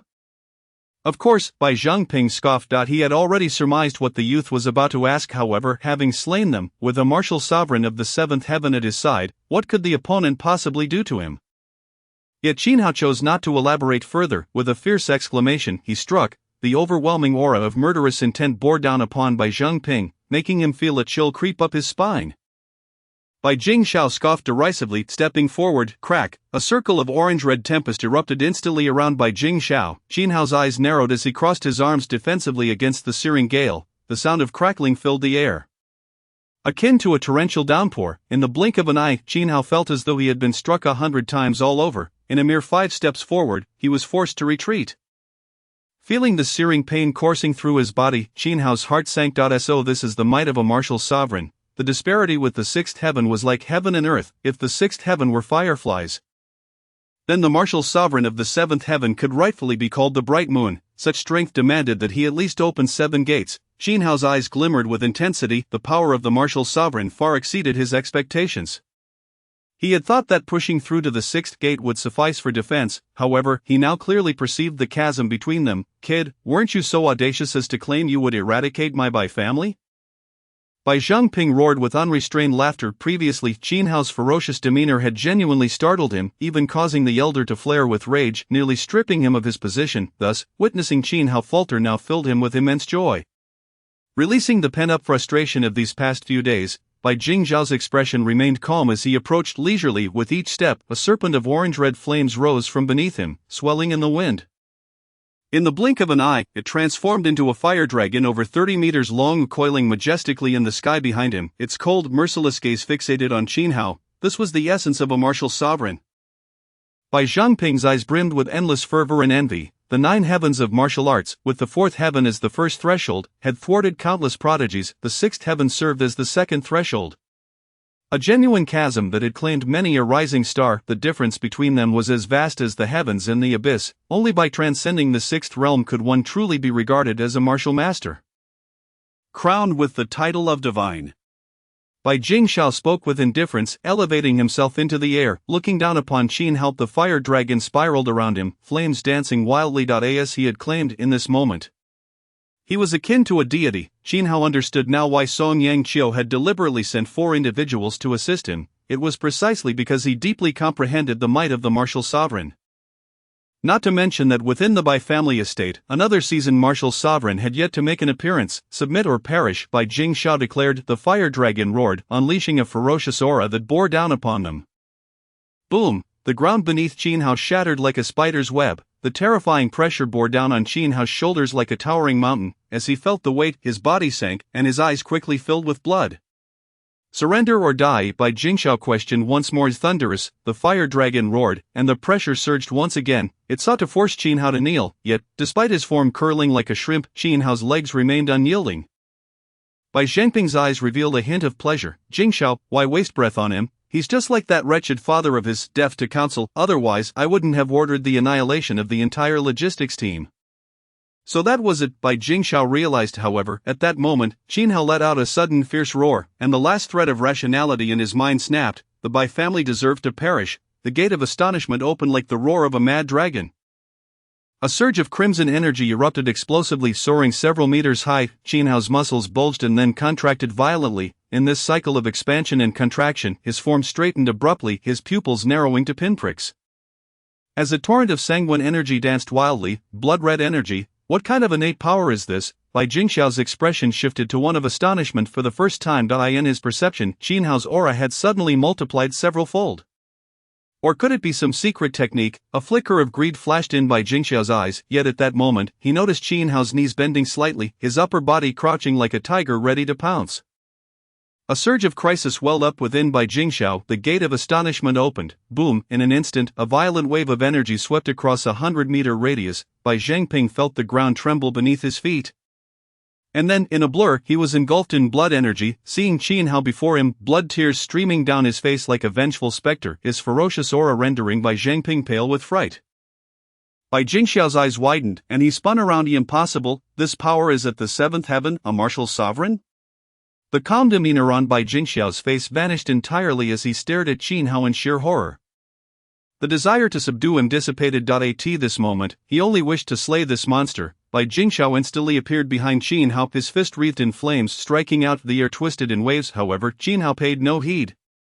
Reaching out to seize Bai Zhangping by the throat, "You shall perish," he whispered like a demon. Bai Zhangping trembled uncontrollably. "Jingxiao, save me." Before he could finish, Qin Hao flung his arm, sending Bai Zhangping flying 20 or 30 meters.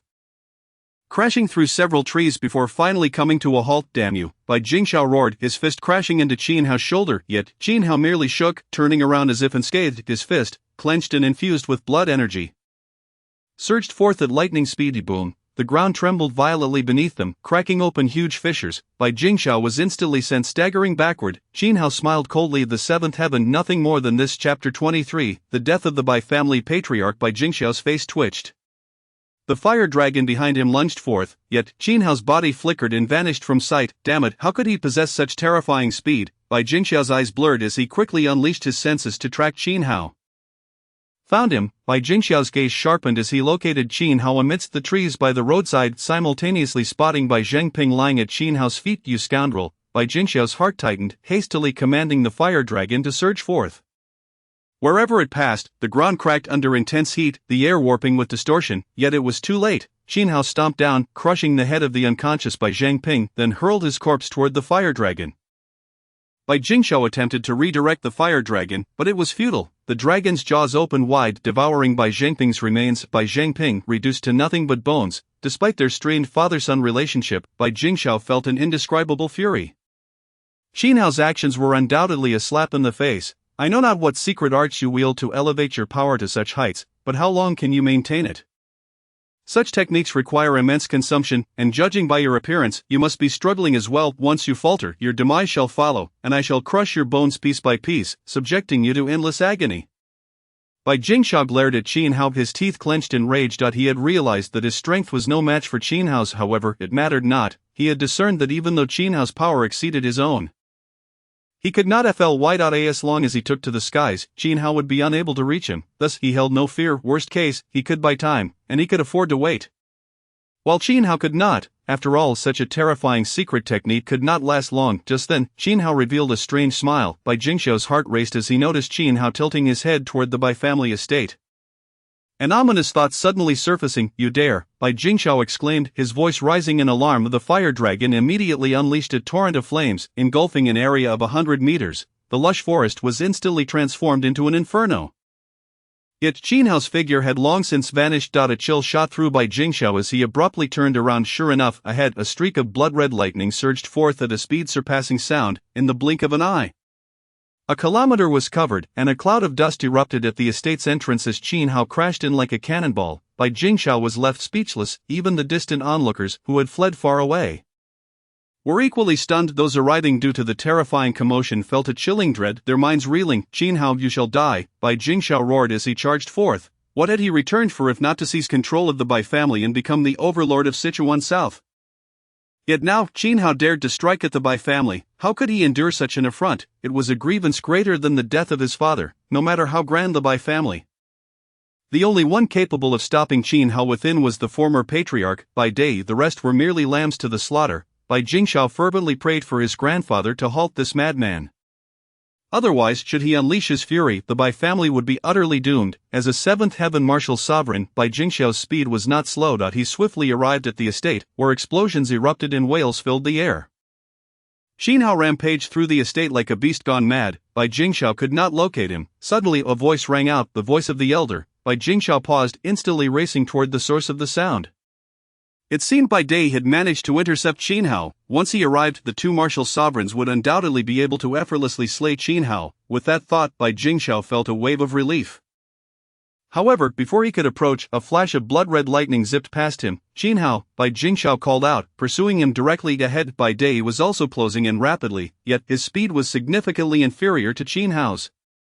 Bai Jingxiao could not help but curse his family's lack of speed. Otherwise, how could they allow this brat to act so arrogantly? Boom! A series of explosive sounds echoed throughout the estate. Bai Jingxiao and Bai Dai, two martial sovereigns, pursued Qin Hao relentlessly. Outside, onlookers could only see vast clouds of dust rising above the estate, with several areas collapsing into ruins, and the devastation rapidly expanding. They exchanged bewildered glances. Is this truly the Bai family estate? Someone questioned skeptically. Of course. Can't you see the massive Bai characters on the gate? Where's the gate? Isn't it just gone? Someone nearby commented in wonder. No need to search. This is indeed the Bai family. That fiend smashed the gate to smithereens. A fiend indeed. The title fits perfectly. Among the crowd, Lan Bingtong and her companions stared in shock at the shattered estate. They had just arrived, but from the conversations around them, it appeared that Qin Hao had charged into the estate. Moreover, Bai Jingxiao had returned early. At this moment, Qin Hao was facing off against two martial sovereigns, yet the unfolding events were utterly unexpected. How could it be that Qin Hao, unrestrained by Bai Jingxiao, was now directly attacking the Bai family members? They exchanged glances, and Bai Zai could not help but facepalm. This guy is truly beyond comprehension. Indeed, what ordinary person would dare to do such a thing? Nuami blinked in disbelief. Lan Bingtong and the others were rendered speechless. Minutes passed, and half of the Bai family estate lay in ruins. Suddenly, a gust of bloody wind surged forth, and Qin Hao, drenched in blood, burst forth from the estate. Behind him, Bai Jingxiao and Bai Dai wore furious expressions, seething with rage. Suddenly, Bai Jingxiao's eyes lit up as if he had realized something. "Grandfather, quickly, that fellow's speed is decreasing. His secret technique seems to be wearing off." Bai Dai's aged face twitched as he hurriedly looked over. Indeed, Qin Hao's speed had significantly diminished. A tidal wave of fury and joy surged upon his face. "You little brat, today I shall skin you alive and flay you to serve as a warning to others." His thunderous roar left the onlookers' ears ringing painfully. "Oh no, brother Qin is going to be captured." Nuami anxiously grasped Lan Bingtong's hand. Lan Bingtong, acutely aware of this, exchanged glances with Bai Zai and Fan Yu, ready to spring into action for a rescue. They had devised a rescue plan before coming, and now was the time to execute it. However, before they could dash out, a stunning figure suddenly soared in from the distance. Upon recognizing the person, Lan Bingtong gasped, "The elder sister, what brings you here?" Bai Zai's face paled in shock. Instinctively shrinking back, however, to everyone's astonishment, the elder sister bypassed Qin Hao and came to a halt directly behind him, facing Bai Jingxiao and Bai Dai. In her grasp, she held an ancient bronze sword. "Bai family, halt!" she commanded sharply, and the bronze sword soared into the air, slicing horizontally through the atmosphere. The beam of sword light stretched for several meters, its passage through the air producing a piercing shriek that forced bystanders to cover their ears. Bai Jingxiao and Bai Dai's expression shifted dramatically. Bai Dai stepped forward, brandishing his jade crutch, and summoned an immense wall of flames to form a shield before him, yet all that could be seen was a flicker of the sword light. And in an instant, the fiery shield shattered. Bai Dai was sent reeling, spitting blood as he crashed to the ground. The crowd's expressions turned to sheer horror. A seasoned martial artist at the 7th level had been so effortlessly defeated by a mere beam of sword light? Speculation about the woman's identity surged among the onlookers. Meanwhile, the beam of sword light remained undeterred, continuing its lethal trajectory toward Bai Jingxiao. With Bai Dai's defeat fresh in his mind, Bai Jingxiao's face flushed with urgency as he summoned every ounce of his strength and unleashed a thunderous punch. Boom! The air trembled violently, followed by a deep, resounding dragon's roar as a fire dragon, stretching dozens of meters, erupted from Bai Jingxiao's form. The temperature soared, and the ground sizzled beneath the heat. However, the sword light flashed once more. With a sound akin to a bubble bursting, the terrifying fire dragon was instantly extinguished, reduced to a massive spark. The residual force of the sword light propelled Bai Jingxiao backward. How could this be? One sword had felled 2 martial masters. Who was this woman, possessing such terrifying power? There have been no reports of a female martial master emerging from Chuan-Nan. The crowd buzzed with disbelief. At that moment, Bai Jingxiao struggled to his feet, his complexion pale and tense as he confronted the woman. Who are you, and why do you interfere with the Bai family's affairs? The elder sister cast a glance at the now stationary Qin Hao before responding calmly. You need not concern yourself with my identity. You only need to recognize this sword. To this sword. All eyes turned toward the ancient bronze blade, still bearing signs of rust, yet none could identify it. Just then, the injured Bai Dai staggered over to Bai Jingxiao's side, his murky eyes fixated on the copper sword. Upon noticing the small inscription on the hilt, Bai Dai's aged face trembled violently. Bai Jingxiao noticed and promptly inquired, "Grandfather, do you recognize this sword?" "This is the sword of Governor Song," Bai Dai replied mournfully, offering a slight bow toward the copper sword. "I never imagined I would invoke the name of Governor Song. I have been remiss." Witnessing Bai Dai's display of reverence, the crowd collectively gasped that he is a martial master. Why show such deference to a sword? Wait, did he just say whose sword it is? Someone suddenly asked. He said it belongs to Governor Song. Governor Song, is he the sword master? There seems to be only one person with the surname Song in Chuan-Nan, and if that is the case, it is no wonder that the elder of the Bai family is so respectful. The crowd gazed at the sword with newfound reverence. The woman surveyed the assembly and declared sternly, "Instructor Song has entrusted me with a message. Qin Hao is a senior officer of the Chuan-Nan Combat Department. Is the Bai family so brazen as to pursue him?" Bai Jingxiao's complexion drained of color. "This is utter nonsense. We have long investigated Qin Hao's background. He is merely a commoner. When did he become affiliated with the Chuan-Nan Combat Department?" "Just recently. Do you have an issue with that?" The woman's brows furrowed, and the bronze sword trembled ominously. Bai Jingxiao's forehead pulsed with veins, barely suppressing his fury. "The elder sister is quite formidable," Bai Zai mused enviously. At that moment, Qin Hao approached with deliberate slowness, his demeanor noticeably weak, his energy was depleted, and his complexion was ashen, as if a mere gust of wind could topple him. This only fueled Bai Jingxiao's ire.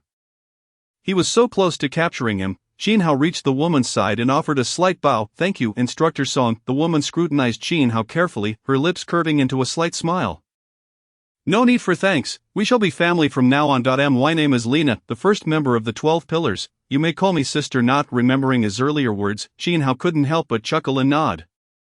Turning to face the furious Bai Jingxiao, a sudden energy surged within him. Although he was in dire straits, the Bai family was evidently in a worse predicament, a dignified martial master at the 7th level. Yet utterly incapable of capturing him, and having lost so many of their kin in the process. That last chuckle was more provocative than any taunt could ever be. "You scoundrel, you shall pay for this." Bai Jingxiao roared, his rage boiling over as he charged forward. Lina frowned. "Foolishness. No, allow me to handle this." Qin Hao interjected, blocking Lina's way. Lina looked at him in surprise. "Are you sure?" listening to the voice echoing in his mind. Qin Hao nodded silently. "Ding, congratulations, host. The task Filthy Revenge has reached 100 completion. Rewards are being granted. Ding, obtained a tag draw 1, must be red level or above. Ding, obtained a skill draw 1, must be red level or above. But ding, obtained talent, Indomitable Grip. Indomitable Grip. Attacking enemies can restore a random amount of your own health, 1, 10, 30, 50, or 100. Cooldown, for seconds. Will you proceed with the tag draw? Will you proceed with the skill draw? Observing the rapidly approaching Bai Jingxiao, Qin Hao did not hesitate. Droll 2 spinning wheels whirled in his mind simultaneously, and this time, the options before him were only gold and RED to I in less than a second. Ding, red tag drawn, Misaka Makoto. And Misaka Makoto, electromagnetic powers are granted from the tagged character, but computational abilities cannot be obtained. Ding, golden skill drawn, Fate Strike. Fate Strike. This skill, when used, can deal damage at a random multiplier, ranging from a minimum of 1x to a maximum of 1000x. Cooldown, 24 hours gazing at the four bold characters and the vibrant image of the girl, Qin Hao felt a sudden sense of relief wash over him. It was her, the so-called invincible electric princess Misaka Makoto, possessing the ability to wield 1 billion volts of high-voltage electricity, alongside control over electromagnetic waves and magnetic forces. Who would have thought it would be her? By Jingxiao, even the heavens have decreed your end today, Qin Hao murmured, a fierce killing intent gleaming in his eyes. Fate strike activated, triggering tenfold multiplier. By Jingxiao's heart inexplicably skipped a beat as he warily watched Qin Hao. Yet in the next instant, a dazzling deep blue light erupted from Qin Hao, bright enough to cause pain to his eyes. Cries of alarm erupted from the crowd, but Bai Jingxiao could not hear them. All that filled his ears was the sound that would pierce through his very existence. Boom! The deep blue current was detonated instantaneously, a force so terrifying it nearly rendered the air into nothingness. Consuming Bai Jingxiao in an instant, not even a scream was left behind. When the blinding light faded, all that remained was a charred corpse and countless fine electric currents, resembling spider webs, enveloping the entire space. The crowd stared at Qin Hao in shock, murmuring among themselves, "What kind of extraordinary power is this? I felt so close to death just now. My eyes have yet to recover, they ache terribly. Is this truly a power that a human can possess?" The intervention of the Swordmaster song indeed signifies something extraordinary. Chapter 25. True Power. Lina rushed to embrace the slumped Qin Hao.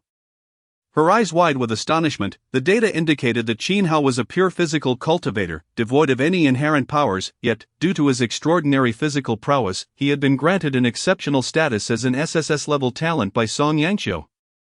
Now, with this formidable innate power, what level would Qin Hao ascend to? Watching the unconscious Qin Hao, Lina couldn't help but wonder, is this your greeting for joining the 12 Pillars? Sister, how is Qin Hao? Is brother Qin alright? Lan Bingtong and others rushed over, their expressions filled with concern for Qin Hao. He should be fine, he merely exhausted his strength, Lina reassured, nodding as she handed Qin Hao to Bai Zhe to carry. Let us return. Instructor Song is already waiting. Sister, what about the Bai family? Lan Bingtong inquired. Lina glanced at Bai Dai, who had lost his former vigor. Her days. I see why. No need to concern ourselves. He knows what must be done. We shall leave now. Beep beep beep. At that moment, a jeep approached the group, and they swiftly boarded, departing and leaving behind the stunned crowd. Bai Dai stood in the center of the road. Before him lay the lifeless body of Bai Jingxiao, while behind him was the ravaged Bai family estate. Old master, a butler-like figure, arrived with dozens of subordinates. We should collect the young master's remains, the old butler suggested, however, as several subordinates prepared to act.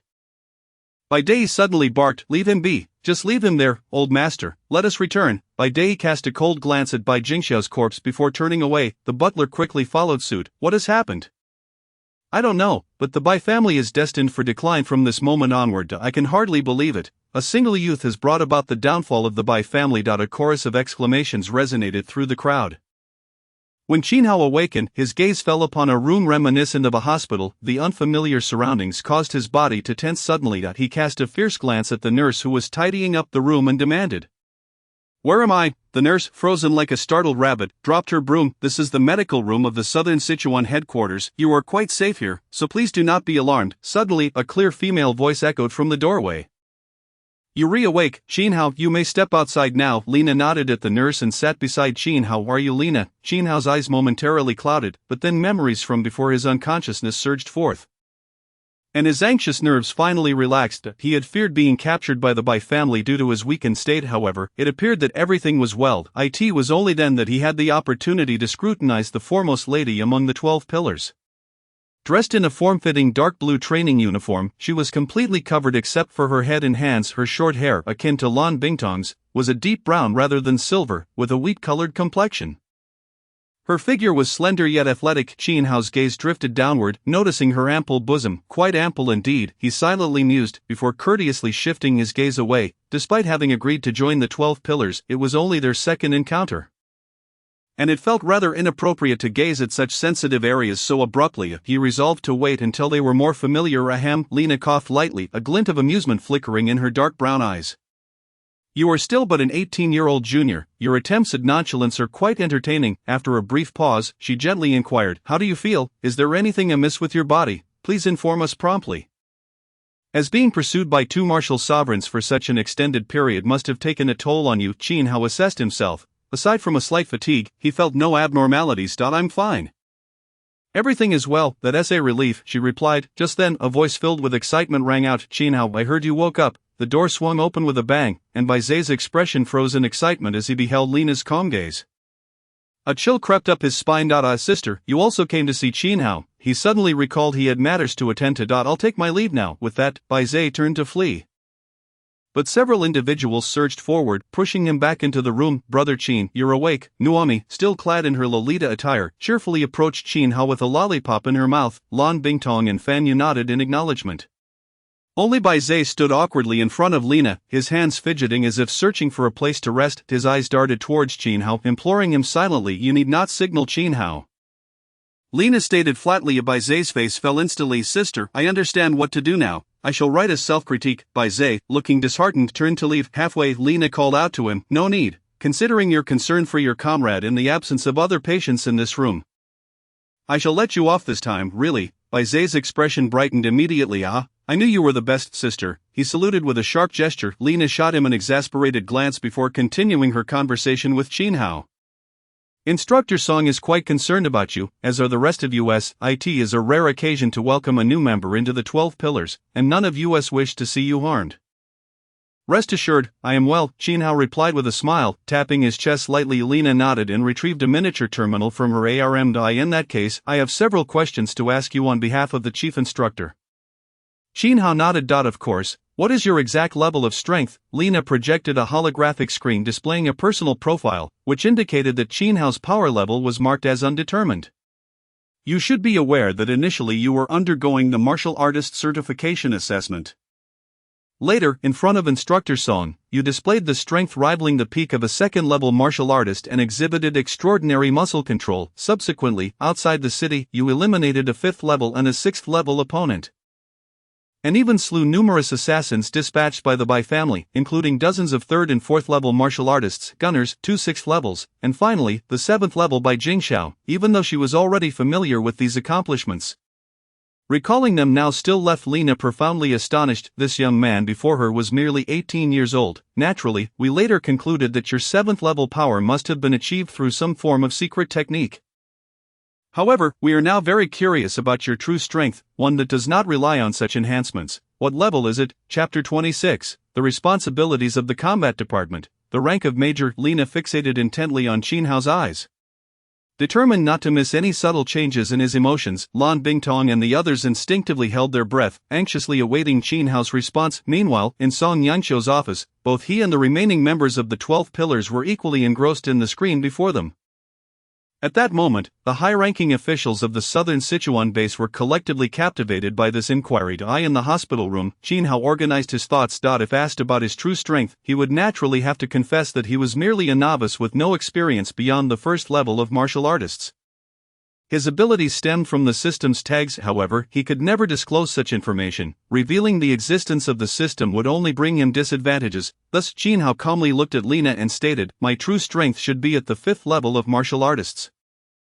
5th level. Lina's expression was one of surprise. She had anticipated at least a 6th level. So, your victories over Bai Zhanfeng and the 7th level by Jingxiao were achieved through that secret technique? Lina inquired. Indeed, Qinhao nodded. This was a cautious answer he had carefully considered. The existence of the secret technique was bound to be discovered. Under the pressure of facing 7th level opponents, he had revealed far too much. Continuing to conceal it would only jeopardize Song Yanqiu's trust in him. Furthermore, revealing it would only require him to relinquish the 8 gates of Duanjia. This was a matter of little consequence to him. If giving up the 8 gates could enhance his standing within the Southern Sichuan Combat Department, then this trade would not be a loss for him. To his surprise, Lina expressed only momentary astonishment and said nothing further regarding his secret technique. You need not worry, we will not demand your secret technique, Lina remarked, having discerned Qinhao's concerns. You were all recruited into the 12 Pillars due to your exceptional talents, and Southern Sichuan grants you the utmost freedom and trust. After all, the safety of humanity is of paramount concern to us, far more than the secrets you carry. Protecting Southern Sichuan from harm is the core mission of the Combat Department. As long as you do not engage in actions that endanger humanity or the region, Instructor Song will not take any actions that would disappoint you. Lina glanced at the other members of the 12 Pillars present. This is not merely my sentiment, it is a message from Instructor Song to be conveyed to you. Xinhao, since you are here, it is only fitting that you all are made aware of this. Xinhao felt a surge of respect and acknowledgement regarding his decision to join the 12 Pillars. Now back to the topic at hand. Lina clapped her hands, entered Xinhao's strength into the form, and continued her inquiries. What is your innate ability? Electricity. I can control currents of up to 1 billion volts. Xinhao declared, extending his hand. Arcs of electricity crackled at his fingertips, deep blue currents swirling like serpents. Nuomi, standing nearby, felt her hair stand on end, resembling a dandelion gone awry, much to her annoyance. Lina nodded, recording this talent. While 1 billion volts was indeed formidable, it fell within an acceptable range, especially given that spatial mobility had already emerged. A high-voltage discharge was hardly surprising. The registration was completed swiftly. Lina smiled and extended her hand. From now on, you are officially a member of the 12 Pillars. Here is your badge and personal terminal. Lina handed over a folder containing the emblem of the 12 Pillars inscribed with the number 9. Which Xinhao had previously entrusted to Lan Bingtong, along with a miniature terminal identical to Lina's. Xinhao joyfully donned the terminal, which was quite valuable and difficult for an ordinary person to acquire, something even Bai Jingqi's team lacked. To his astonishment, he received one immediately upon joining. Activating the terminal, a gentle female voice greeted him. Welcome to the 4th-generation personal terminal developed by the Southern Sichuan headquarters, now proceeding with identity binding. Please position the terminal's camera 10 centimeters in front of your eyes. Following the instructions, he complied. Ding, identity binding successful. Welcome, Mr. Xinhao, to the Southern Sichuan Combat Department. A holographic screen projected, clearly displaying his information, including his rank. Southern Sichuan Combat Department. Special Armed Unit, Major rank. Xinhao was taken aback. This military rank exceeded his expectations. No need to be surprised. The standing of the 12 Pillars differs from that of regular troops. We are directly under Instructor Song and are not subject to any transfers aside from him and Imperial Guard. A notion suddenly sprang to Xinhao's mind. This personal terminal boasts a multitude of functions, and it also contains your identification credentials. With it in hand, you need no longer worry about being halted by guards when exiting the city. At this, Lina couldn't help but chuckle. It was quite amusing to think that a formidable being capable of slaying at the 7th level was stopped by the guards under the pretext of ensuring his safety. The more one contemplated it, the more humorous it became. Bai Zhe and the others were unaware of this incident. Upon seeing Lina's amusement, the inquisitive Bai Zhe couldn't help but press for details. However, Lina was disinterested in his inquiries, leaving him with a succinct remark. Since you're feeling well, take the opportunity to explore and familiarize yourself with the headquarters. She then departed, unable to suppress his curiosity. Bai Zhe began to question Xinhao instead. Xinhao, fiddling with his personal terminal, chose to remain indifferent. At that moment, Fan Yu, who had been silent, placed a bag in front of Xinhao. This is. Xinhao recognized the bag, his eyes lighting up upon opening it. He thought it contained the spoils he had acquired, such as a Gauss rifle and a communicator. Additionally, there were 2 or 3 types of cold weapons and several small firearms. Lan Bingtong remarked, these were collected from the enemies during our cleanup. They are all considered your spoils and are yours to handle as you wish. There are indeed more, but this bag could not accommodate them all. So the remainder has been placed in your assigned room. Xinhao felt a surge of joy. He could certainly use the money. He inquired directly, is there a place within the headquarters where I can process these items?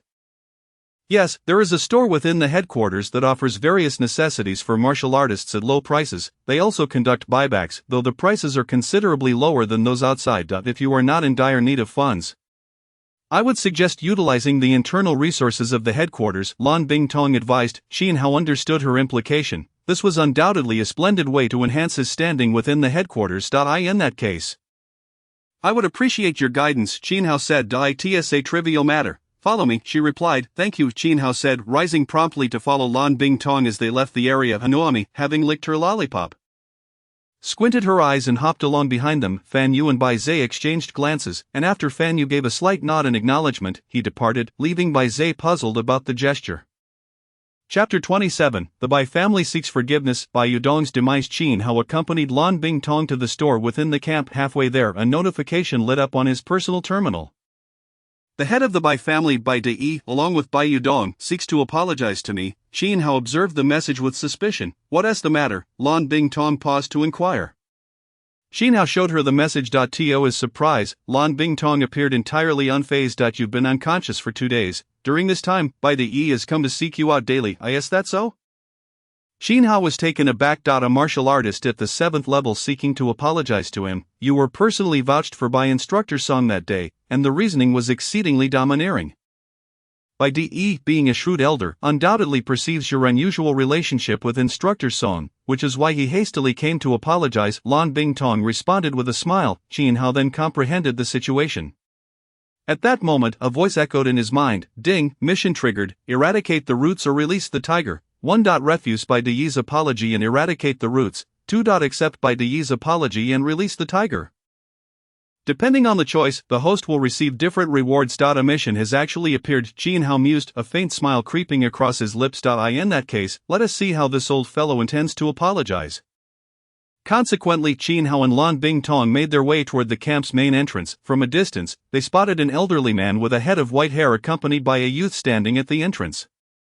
"Greetings, Commander." The guards saluted Xin Hao and Lan Bingtong. Bai De, lost in thought, jolted back to reality upon seeing the guards' respectful demeanor, and his suspicions grew stronger. He approached, dragging Bai Yudong, who wore a pained expression.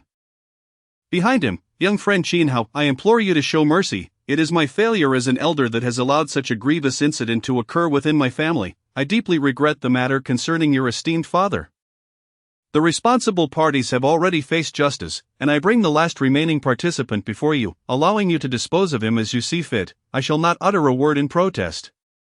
After lamenting, Bai De fiercely clasped Bai Yudong's shoulder. "Wretched child, kneel." Crack. Bai Yudong collapsed to his knees, his complexion instantly turning pale, beads of sweat rolling down his forehead. Xin Hao glanced over. His knee had evidently buckled under the force of that strike. What a ruthless old man, Xin Hao thought to himself, ignoring the hand Bai De extended. The esteemed Bai Wu Zun has not been faring well these past 2 days. Has he? Your father was killed, and I have been quite restless these last 2 days. How could I feel at ease without your forgiveness? Oh, is that so? Yet, on that day Bai Wu Zun was quite enthusiastic in pursuing me? Xin Hao retorted with a cold smile. Bai De's face flushed with embarrassment, his gaze dropping as he bowed respectfully. "It is indeed my oversight, young friend. Should you require any form of compensation, please do not hesitate to inform me. I would deplete my entire fortune to satisfy your demands." "Deplete your entire fortune? Very well, then transfer all your assets to me. Remember, not a single brick or tile should be left behind." Bai De's body stiffened at once. Xin Hao mocked, "What's the matter? Wasn't Bai Wu Zun speaking highly of things? Why do you seem reluctant now, or do you think you can toy with me?" Considering the formidable presence that stood behind Xin Hao, Bai De's face turned pale as he hastily replied, I would not dare. I shall have someone handle this immediately." Saying this, he took out his phone. However, at that moment, Xin Hao halted him. "That will suffice. I was merely teasing you. Your wealth is beneath my notice. Moreover, after all that has transpired, do you still believe you can retain the Bai family's assets?" "What do you mean by that?" Bai De inquired. "You know better than I how the Bai family's assets were acquired, so just wait. Soon someone will come to find you." This statement struck Bai De like a bolt from the blue. He staggered back a few steps, nearly collapsing to the ground, his face ashen. Xin Hao felt a sense of relief wash over him. Turning his gaze toward the kneeling Bai Yudong, he vividly recalled Bai Yudong's arrogant demeanor during the examination days. Taking a couple of steps forward, he patted Bai Yudong's face while gazing into his eyes filled with hatred and anguish. "Bai Yudong, you must have been having a rather difficult time these past few days. Looking so haggard, however, if you plead for mercy, I might consider letting bygones be bygones." Xin Hao flashed a devilish smile. Bai Yudong's eyes were bloodshot, recalling the torment of the past 2 days. It felt like hell. First, he was informed that all his kin had been slain by Xin Hao, and then he was dragged from his hospital bed, forced to await Xin Hao's judgment each day. Every second was laden with immense pressure, and he had contemplated death numerous times, only to be thwarted by Bai De, who insisted that if he were to die, it must be at Xin Hao's hands. Thus, filled with despair upon hearing Xin Hao's words, a desperate urge to survive surged within him, and he quickly exclaimed, "I plead for mercy. I beseech you, brother Xin, to show mercy. It was all orchestrated by my family. They forced me to prevent you from participating in the examination to eradicate you. I was left with no choice. Spare me, please." Thud thud thud. As he spoke, he began to kowtow. This posture was a far cry from the spirited arrogance he had displayed during the examination. Now, he resembled a stray dog. "Please, I implore you, treat me as if I were nothing, then curse the Bai family for being raised by beasts, and I shall spare you," Xin Hao said with a grin. Bai Yudong hastily nodded, summoning every ounce of strength to shout, "The Bai family is raised by beasts." His voice was so loud that all the soldiers at the camp entrance turned their attention towards him. Brother Qin, is that sufficient? If not, I can shout a few more times, Bai Yudong asked fawningly. That will do, Qin Hao smiled. So, does that mean I? Of course not. Qin Hao's radiant smile belied the chilling intent in his eyes. Bai Yudong's body stiffened. You clearly. I changed my mind, Qin Hao stated, extending his finger. A bolt of deep blue lightning shot forth instantaneously. Zing! Bai Yudong's body instantly transformed into charred remains, crashing heavily to the ground in a shattered heap. And Qin Hao turned his gaze toward the dazed Bai De, his eyes icy. Fate's reckoning triggered. 15-fold multiplier. Boom! The entrance of the entire camp was illuminated by the electric light. Bai De's hair stood on end as he shrieked like a banshee. Seconds later, the blue light faded, and Bai De was claimed by the terrifying current, having resolved the fates of these two individuals. Qin Hao stood still for a moment. At this juncture, he felt considerably lighter, as if he had shed the burdens he had carried for years. Do you think me cruel? Qin Hao suddenly asked Lan Bingtong, who stood beside him. Lan Bingtong smiled brightly, crossing her arms. Of course not. As martial artists, if we cannot avenge our father's murder, what purpose do we serve as martial artists? However, she shifted her tone, regarding him with authority. Now that you have joined the 12 pillars, you must henceforth refer to me as second sister. Gazing into the girl's earnest, expectant eyes, Qin Hao turned on his heel and strode into the camp, leaving Lan Bingtong fuming in place. Chapter 28. Selling goods and diamond cards. As Qin Hao made his way to the store, he casually received the rewards for the system's tasks. Instead of the chance to extract labels he had anticipated, he was presented with a martial skill titled Electric Flash. The skill did not specify a level, leaving Qin Hao uncertain about its power. However, it was still better than receiving nothing, especially since the task had posed no difficulty for him. After perusing it briefly, Qin Hao continued to listen as Lan Bingtong elaborated. The store is located in the northern part of the camp, where there is a leisure area for relaxation during free time, CAFS food stalls, reading rooms, gyms, or if you wish to watch a movie or listen to music, all are available. The store itself boasts an extensive range of items, and you will find everything you need at your current stage. Moreover, the prices are a full 10% lower than those outside. Not long after, Qin Hao arrived at the store in the north. To his surprise, the store was quite large, occupying several thousand square meters, with 2 floors and an impressively technological decor. Rather than merely a store, it resembled a grand shopping mall. The continuous flow of martial artists indicated a thriving business. Astonished by its popularity, Qin Hao complimented it and stepped inside. Upon entering, he found a spacious lobby, which branched off into numerous sections: a martial arts area, weapons section, materials zone, armor area, and more. Welcome, Miss Lan. What can I assist you and this gentleman with today? A youthful and vibrant sales associate approached them without delay. We are here to sell a substantial quantity of items, Lan Bingtong stated directly. Please follow me to the selling area, since Miss Lan mentioned a significant amount. I shall call the manager, the associate replied, guiding Qin Hao to a resting area at the corner of the lobby. Qin Hao glanced at Lan Bingtong in surprise. I didn't expect you to be quite well known here. Naturally, she responded with an air of elegance. After a while, the associate returned with a middle-aged man. Welcome, Miss Lan, he greeted to Manager Wang. I have brought a friend who wishes to sell some items. I have gone to great lengths to bring you a valuable customer, so please offer a fair price. Lan Bingtong smiled. Of course, Miss Lan, rest assured, we pride ourselves on honesty, Manager Wang chuckled, assuring them. Lan Bingtong nodded, opting not to say more. Qin Hao placed his backpack on the table before them. This is the first batch of goods. I have more scattered in my quarters. If the price is right, Manager Wang, I can retrieve them. Wang's eyes brightened at the sight of the bulging bag. Such a sizable bag, indeed, a significant customer. His smile grew wider as he quickly instructed the associate to fetch some tea, then eagerly opened the bag. The first item to catch his eye was a long sword gleaming with a cold light. A sword forged from northern wilderness iron. Impressive. Wang raised an eyebrow, a smile spreading across his face. Setting the sword aside, he began to extract the contents one by one. The numerous swords and standard firearms caused his expression to shift from surprise to astonishment. Has this young man robbed a major power? He wondered. The most thrilling reveal was the last item, a specially crafted Gauss sniper rifle. Goodness, my brother, your means are extraordinary. How did you acquire something like this? Wang marveled as he assembled the Gauss rifle, which soon took form in all its technological glory, proudly displayed on the table. He meticulously inspected each component, ensuring everything was flawless. His astonishment was now impossible to conceal.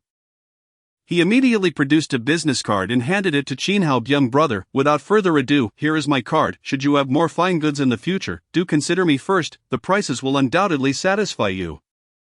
Xin Hao glanced at the card before placing it on the table, smiling. That depends on how satisfactory Manager Wang's offer will be. Manager Wang nodded, retrieving a calculator to tally the items for these Northern Wilderness swords. I can offer you 200,000 each, standard rifles at 150,000, and handguns at 80,000. You have a total of 5 swords for rifles, and 13 handguns, amounting to 2.64 million. As for the Gauss sniper, I can offer you 36 million. Which is only 2 million less than the market price. What do you think? Xin Hao glanced at Lan Bingtong, who nodded slightly before replying, that works, excellent. Altogether, that totals 38.64 million. Would you prefer a bank transfer or a reserve card? What is a reserve card? Xin Hao inquired. Manager Wang promptly explained, the reserve card is a membership card we offer, allowing you to recharge an amount for purchases in our store, with a 10% discount. Additionally, the amount in the reserve card accrues interest like a bank account and supports withdrawals at any time. At that moment, Lan Bingtong produced a beautifully crafted card resembling blue crystal. This is the reserve card, also known as a diamond card. However, only martial artists with fortunes exceeding 100 million can apply for one. Wang chuckled, no need to worry about the 100 million, just ensure you keep me in mind for your business. I see, then thank you, Manager Wang. Please load 20 million onto the card, and transfer the rest directly to my bank account, Xin Hao instructed. Retrieving his bank card, Wang acted swiftly, transferring the funds before producing a card identical to Lan Bingtong's blue crystal diamond card and handing it to Xin Hao. Brother Qin, the reserve card is now linked to your information. You are welcome to shop at our store anytime. Xin Hao reveled in the smooth texture of the diamond card, a sense of satisfaction washing over him. Is this the sensation of wealth, truly fulfilling? Brother Qin, what about the other batch of goods you mentioned earlier? Wang inquired suddenly, almost forgot. Manager Wang, you can find someone to accompany me to retrieve them now. Xin Hao replied, rising, wonderful, please wait a moment, I'll be right back, Wang assured him, leaving without hesitation. As he walked away, Lan Bingtong approached Xin Hao. How about that? My sister's connections are impressive, right? If it were anyone else selling these, the price would be at least 500,000 to 600,000 less. Thank you, Xin Hao expressed gratefully. Soon after, Wang returned with assistance. Xin Hao wasted no time and accompanied him back to his quarters in the camp, with Lan Bingtong trailing behind, as she was needed to guide them. Chapter 29. Urgent mission. With the foundation laid earlier, the subsequent transactions proceeded smoothly. Xin Hao's account swelled by an additional 30 million. Reaching a total of 50 million, afterward, he and Lan Bingtong returned to the store with Manager Wang. They spent 40 million on an alloy long sword, which had a slender blade with a slight curve. The hilt was interwoven with a purple-silver hue, crafted from the same materials as Fan Yu's weapon, purple radiance stone and secret silver. This material possesses exceptional conductivity for spiritual energy, making it essential for martial artists above the third heaven. The price varies according to the quantity of materials used. Xin Hao primarily sought the sword to experiment with the newly acquired martial skill, electric flash, hence he did not purchase overly expensive equipment. Next, Xin Hao intended to acquire a cultivation method. With his talent for serious cultivation, he could advance at an astonishing pace with even the most ordinary methods. However, just as he was selecting, an urgent communication suddenly arrived. All members of the 12 Pillars, report to the command office immediately. Xin Hao and Lan Bingtong hurried to Song Yangqiu's office. Shaolan, what kind of mission do you think it is to warrant an emergency assembly order from the instructor? I don't know, but it certainly won't be a trivial matter, Lan Bingtong replied, her expression tense, neglecting to address Xin Hao's form of address. Shortly after they arrived at the office, where 5 individuals were already present. Aside from Fan Yu and Luna, Xin Hao was meeting the other 3 for the first time. Allow me to introduce, this is Buhid, the 3rd elder, who possesses an exceptionally unique construct power. Luna introduced a muscular man with a buzz cut. Hello, 9th brother, you may call me 3rd elder or Old Hiabu, he said, giving Xin Hao a hearty pat on the shoulder, his smile warm. This gentleman is Fang Ping, the 5th elder, specializing in toxic abilities. His poison is quite formidable, Luna added seriously. A youth with green hair nodded at Xin Hao, and this is Lin Feng, his ability allows for energy absorption. Ranking 8th, Luna concluded. Lin Feng appeared to be a handsome youth, seemingly only slightly older than Xin Hao, but he beamed at Xin Hao. At last, I am no longer the youngest, Xin Hao chuckled just then. Bai Zhe and Nuomi arrived late. Xin Hao greeted them and suddenly turned to Luna. May I ask, what is your unique talent? Me, Luna smiled, extending a finger that melted a hole in the metallic table with astonishing speed. My power is called obliteration. It can dissolve anything I touch, including spiritual energy. Xin Hao was astonished. That talent is incredibly powerful. Wouldn't that make you invincible? Lina seemed to sense Xin Hao's amazement and explained. It's not as exaggerated as you think. There are limits. I cannot dissolve anything beyond twice my power level. And what is your current strength? I just broke through to the sixth heaven. Lina smiled gently. Just as Xin Hao was about to speak again, Song Yangqiu, seated behind the desk, clapped his hands to capture everyone's attention. Casting a glance at Xin Hao, he then diverted his gaze, his expression unusually grave. The time for self-introductions is over. Now is not the moment for camaraderie. A pressing mission has just been dispatched from above, and I need you to lead the way. With a swift motion, Song Yangqiu gestured, and a luminous projection appeared in the air, a map. Not of the southern region of Sichuan, Xin Hao pondered quietly. Nanshao Island, the strategic throat of our southern region. Now, as we enter the annual outbreak period of sea beasts, the Supreme Commander of the Southern Combat Division has ordered each of the 21 cities under his command to dispatch a team of warriors to defend against sea beast incursions. Among you, aside from Lina, all are newcomers this year. This opportunity is an excellent trial for you. However, this mission carries immense danger. Details will be provided at the assembly point, but for now, I need to organize your teams. Those among you with the greatest strength may volunteer to lead this mission. I report to the chief instructor. It is I. Bai Zhe was the first to raise his hand, his usual playful demeanor replaced by an unusual seriousness. However, the chief instructor's lips twitched in irritation, nearly striking him with his shoehorn. What nonsense, can't you hear? I said the strongest among you, a mere triple-layered warrior, wish to volunteer. Do you intend to squander my limited resources? Song Yangqiu's sudden outburst caused Bai Zhe to wilt instantly. With an awkward smile, he quickly retreated behind the others. Me. Suddenly both Lina and Bui spoke up in unison. You two are indeed capable. Is there anyone else? Song Yangqiu scanned the crowd. However, the familiar faces knew well that the strength of the two was unmatched, and thus no one felt inclined to contest. Chief Instructor, I would like to give it a try. Xin Hao said softly at that moment. Since we have joined, we must naturally strive to be at the forefront. Concealing one's brilliance and treading quietly in the night was not Xin Hao's character. The others turned to look at him in unison. Lin Feng was about to inquire about Xin Hao's strength when he suddenly recalled a combat record he had seen not long ago. Realizing that this brother was indeed formidable, he obediently closed his mouth. What Xin Hao did not expect was that after he raised his hand, Lina and Bu he exchanged glances and promptly withdrew their hands. Lina nodded affirmatively. Chief Instructor, I acknowledge Xin Hao's strength and character. He is more than capable of leading us. I concur. I respect old Zhou's abilities, Bu he declared, revealing a broad grin. Very well, then it shall be Xin Hao as the team leader. With Lina as the vice-captain to assist. Understood, Song Yangqiu continued. That is all I have to say. My adjutant will now take you to the military camp. This time, you will not only be accompanied by yourselves but also by another team of warriors. Song Yangqiu's adjutant approached, greeted them, and promptly led the group towards the military camp. I will await your triumphant return, Song Yangqiu declared solemnly, pounding his fist against his chest. Xin Hao nodded calmly, assuring him. Do not worry. Chapter 30, Arrival at the Military District. Doubts. The military camp was not located within the city of southern Sichuan. Therefore, when the open-top jeep arrived at the camp entrance, a rotorcraft was already waiting. Colonel Han Ji of the military district, along with his two adjutants, had been waiting for quite some time. Upon seeing the jeep arrive, a smile finally broke across Han Ji's somewhat stiff face. And he laughed heartily as he approached. Greetings. Xin Hao was the first to step out of the vehicle, dressed in military attire for the first time. He stood tall and straight, his calm eyes making it difficult for anyone to perceive him as merely an 18-year-old who had just graduated from high school. His composed demeanor exuded the aura of a seasoned veteran, yet, when considering his identity, the one who single-handedly obliterated the Bai family, Han Ji quickly understood. This was indeed as it should be. Lina and the others descended from the vehicle in turn. Han Ji greeted them one by one. It is truly a burden. It has always been us old-timers leading the charge this time. Allowing you young folks to take the helm is indeed humbling.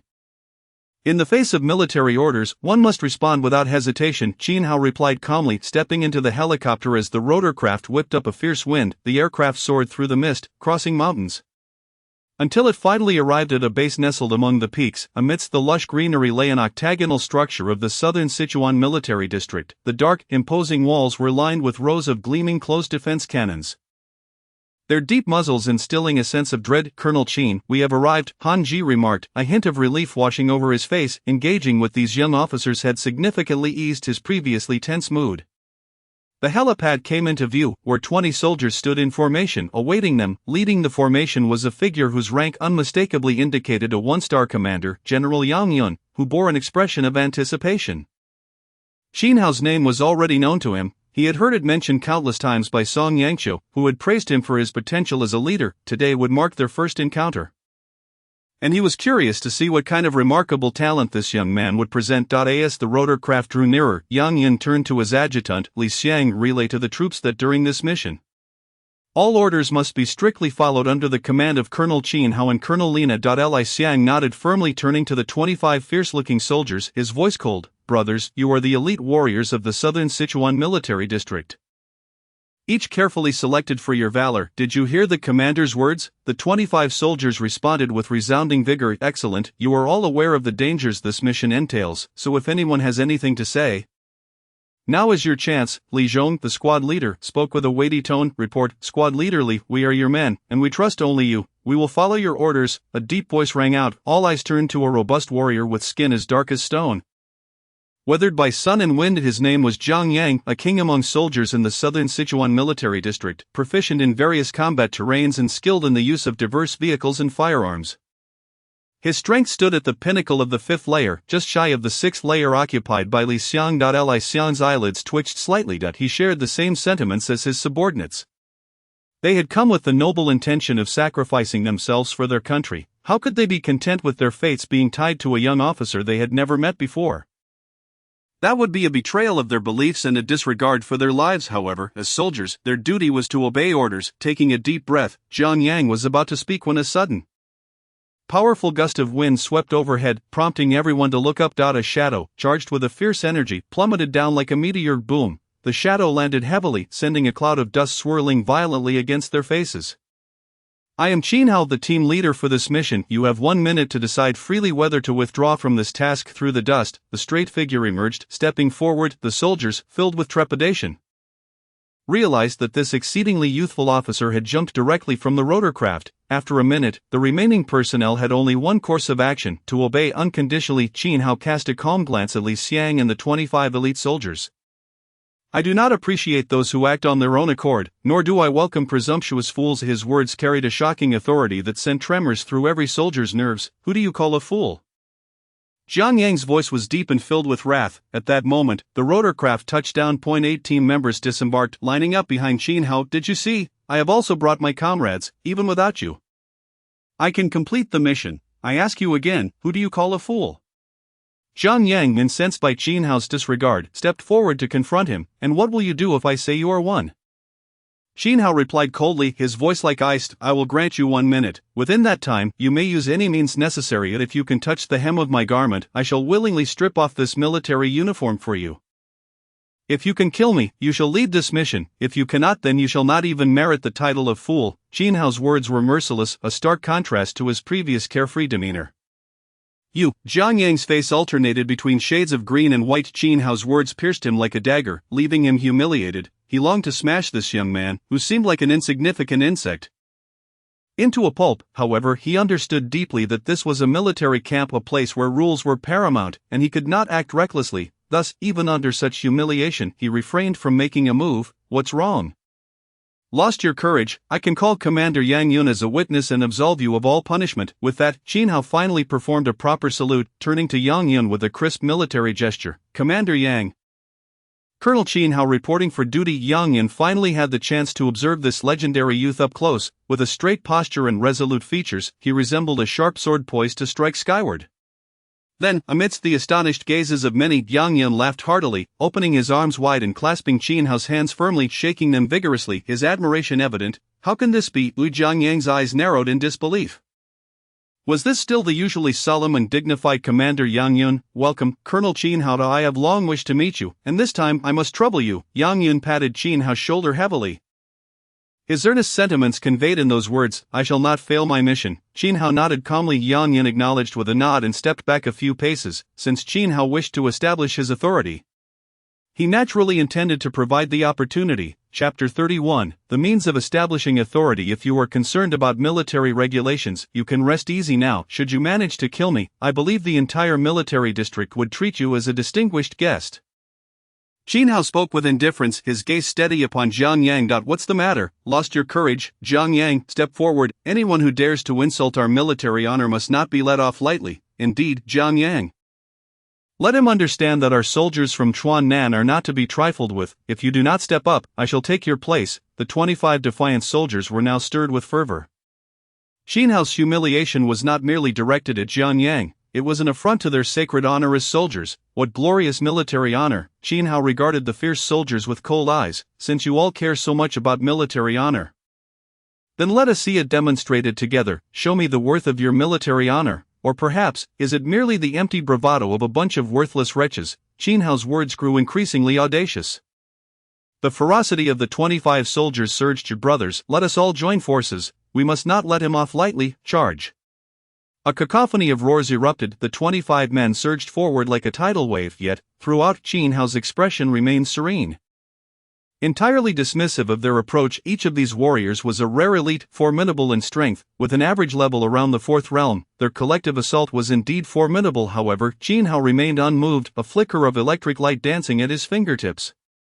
Crackling sounds filled the air. Boom! In a flash of blue lightning, a deep blue dragon weaved amidst the fierce soldiers. Boom! In the brief span of a second, the 25 assailants were sent hurtling backward, their faces paling in shock, every hair on their bodies standing on end. Yet, they had not even managed to graze the hem of Qin Hao's garment, nor had he stirred an inch. Captain Li Xiang gazed in astonishment at the composed youth. No wonder. No wonder the commander-in-chief places such value on this young officer. Such power is simply astonishing. Behind him, Lin Na and the others were equally overwhelmed with shock. Previously, Qin Hao could easily defeat those at the 5th realm, but he had never demonstrated such unyielding composure. Since mastering the power of electricity, his strength has become even more formidable. Lin Na murmured to herself, sensing the need to reassess the actual strength of Qin Hao at the 5th realm.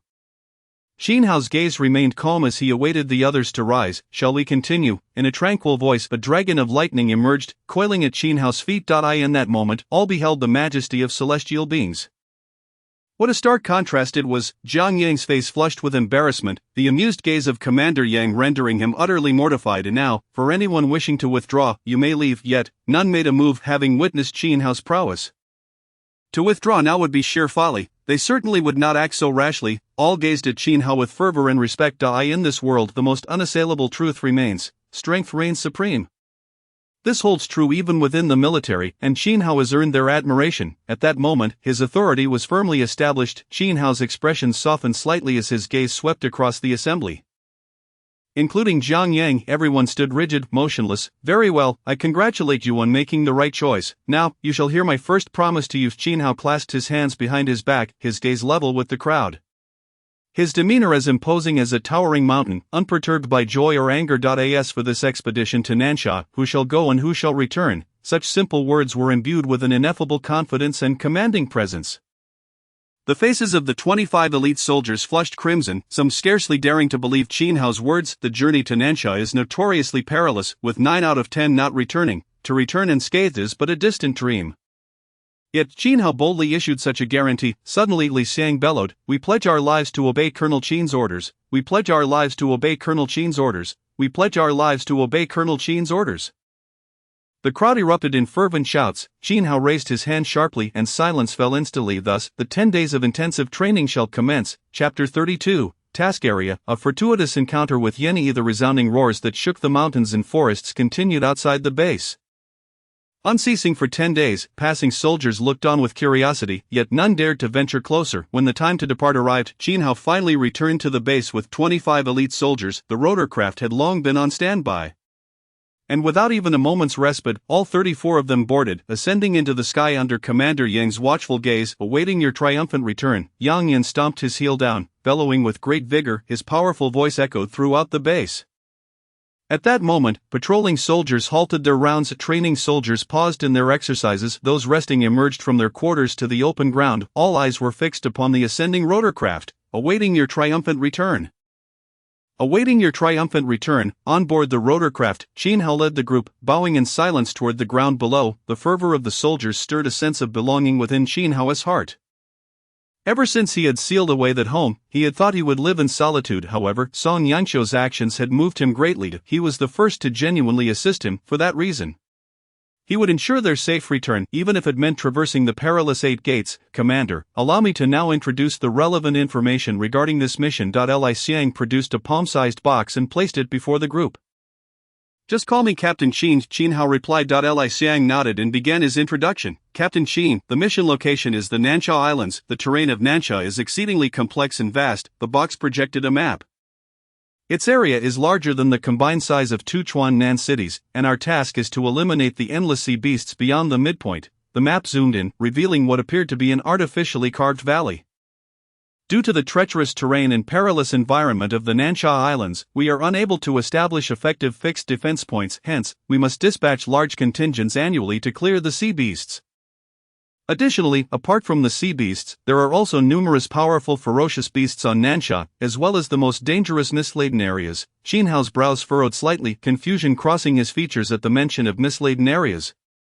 A term he had never encountered before. The origins of these mist-laden areas remain a mystery. They can manifest like phantoms throughout the Nansha Islands. No one who has been enveloped in the mist has ever returned alive. Not even several 7th Realm martial lords. Gasp. The crowd collectively inhaled sharply. Moreover, aside from the threat posed by ferocious beasts, the most bothersome issue is the various nations surrounding our own. They will seize this opportunity to dispatch powerful individuals in attempts to invade the island, disrupting our plans. A hint of loathing crept into Li Xiang's voice. It is precisely for this reason that the mission to the Nansha Islands becomes fraught with peril. Understood. Is there anything else? Qin Hao's voice remained calm, devoid of discernible emotion. Li Xiang gestured, and the panoramic map transformed into a grid perspective view. As he manipulated it, red lines appeared, dividing the entire map into 21 distinct areas. Spanning the entirety of Nansha, these are the designated areas for the eradication of various cities, randomly assigned. Each city is responsible for a specific section. Which area are we assigned this year? Qin Hao inquired directly. It is this one, Li Xiang replied gravely, pointing. The 21 areas faded away, leaving only one outline in crimson lines, positioned precisely at the center of the map. District 11 threat level, high. A line of glaring red characters displayed the danger level of this area. And even without Li Xiang's words, the expressions of the crowd became solemn. After multiple eradications, this area remained classified as a high threat zone, the implications of which were clear. Besides this, there are not many other points of concern. Li Xiang sighed, putting away the metal box. In 4 hours, we will arrive at the base. Everyone should take some time to rest, Qin Hao suggested. At this moment, the group nodded, fatigue weighing upon them. After all, they had just completed 10 days of grueling training without a moment to catch their breath before boarding. As a series of beeping sounds rang out, the pilot's voice broke through. Commander! We are almost at our destination. Qin Hao opened his eyes, gazing through the window at the colossal steel fortress below. Nansha Island's defense base. At the center was a vast plaza, and in one corner of the plaza was a helipad, where dozens of cities had already gathered in advance. Half of the helipad spaces were already occupied. At that moment, Li Xiang and the others awoke in succession, excitedly gazing below. Oh, look at all those familiar faces! Zhang Yang exclaimed, peering eagerly out the window. Just then Nuami, as if discovering something amusing, pointed to a spot and said, Xin Go, look quickly, that person looks so imposing. Qin Hao turned to look, and indeed, in the grandstands at the center of the plaza, a middle-aged man clad in military uniform stood, gripping the railing, surveying the plaza with an air of authority. Behind him, at least 20 warriors formed a protective squadron to ensure his safety. Upon seeing him, Qin Hao felt a subtle stirring in his breath, as if he had encountered a formidable opponent, quite strong, at least at the 8th level. Qin Hao mused, casting a glance before averting his gaze. The rotorcraft descended, its hatch opening to reveal a youthful and radiant girl, clutching a tablet, eagerly awaiting at the entrance. Upon spotting Qin Hao, her expression transformed into one of delight. Ah, great warrior, you are indeed here. Yenny, Qin Hao looked at the excited girl waving at him in astonishment. Yes, it's me. I can't believe, great warrior, that I would see you here. Yenny joyfully approached, her eyes sparkling as she gazed at Qin Hao. He truly did not expect this encounter. He couldn't help but inquire, what brings you here? It's quite dangerous. I am here as a registrar from Chuan-Nan City to assist, a sort of training assigned by my family. Yenny explained. Qin Hao recalled the powerful family backing Yenny and understood. At that moment, Lana, Lan Bingtong, and Nuami arrived beside Qin Hao, curiously scanning back and forth between Yenny and him.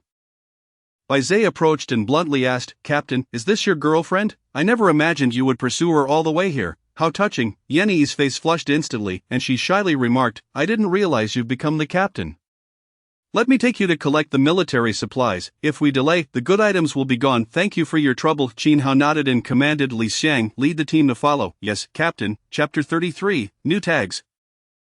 Uchiha Madara. The mission on Nansha Island is, in essence, a fierce competition among major cities for resources. The teams that can amass more points during the mission will receive a greater allocation of resources from the higher-ups in the future, thus highlighting the significance of military supplies. However, supplies are not to be taken indiscriminately. Different regions have varying limits on the supplies they can possess. Point 1 may take less, but never more. As they made their way to collect supplies, Yan Yi began to explain to Qin Hao and the others. Lan Bingtong inquired with confusion, we can only take less. Would anyone be foolish enough to forego free military supplies? Yes, Yan Yi affirmed, surprising everyone with her firm nod. Every year, there are teams that take fewer supplies. As long as they are confident in their strength, they can choose to take less, and in return, they will gain additional points in the city.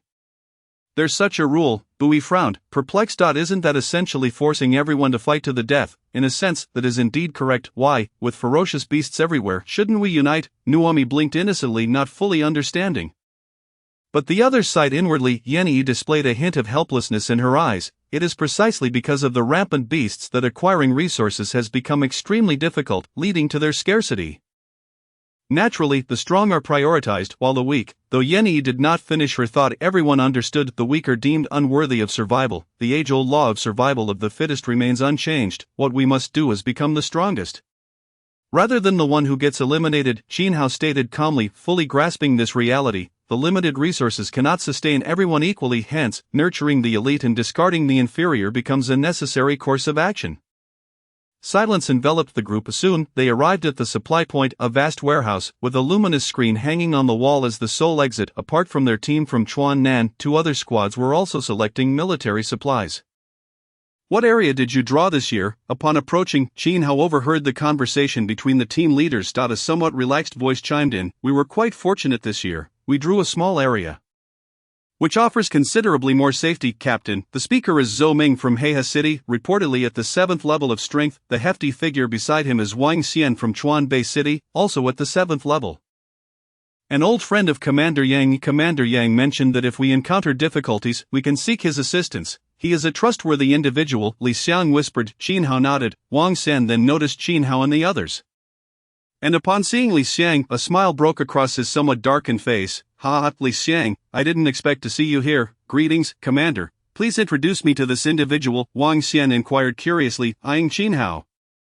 The news regarding the 12 pillars was confidential in Chuan Nan, and Qin Hao's identity was a closely guarded secret. Apart from the upper echelons of Chuan Nan, no one outside was privy to this information, all of which had been suppressed by Song Yangqiu. Thus, Wang Xian was quite astonished upon seeing Qin Hao's youthful visage. When he noticed Nuomi, his astonishment morphed into irritation. He is our team leader, Captain Qin Hao. Li Xiang introduced, but was abruptly interrupted by Wang Xian. What is Commander Yang thinking, sending a bunch of children? Is he intending to lead you all to your doom on Nansha Island?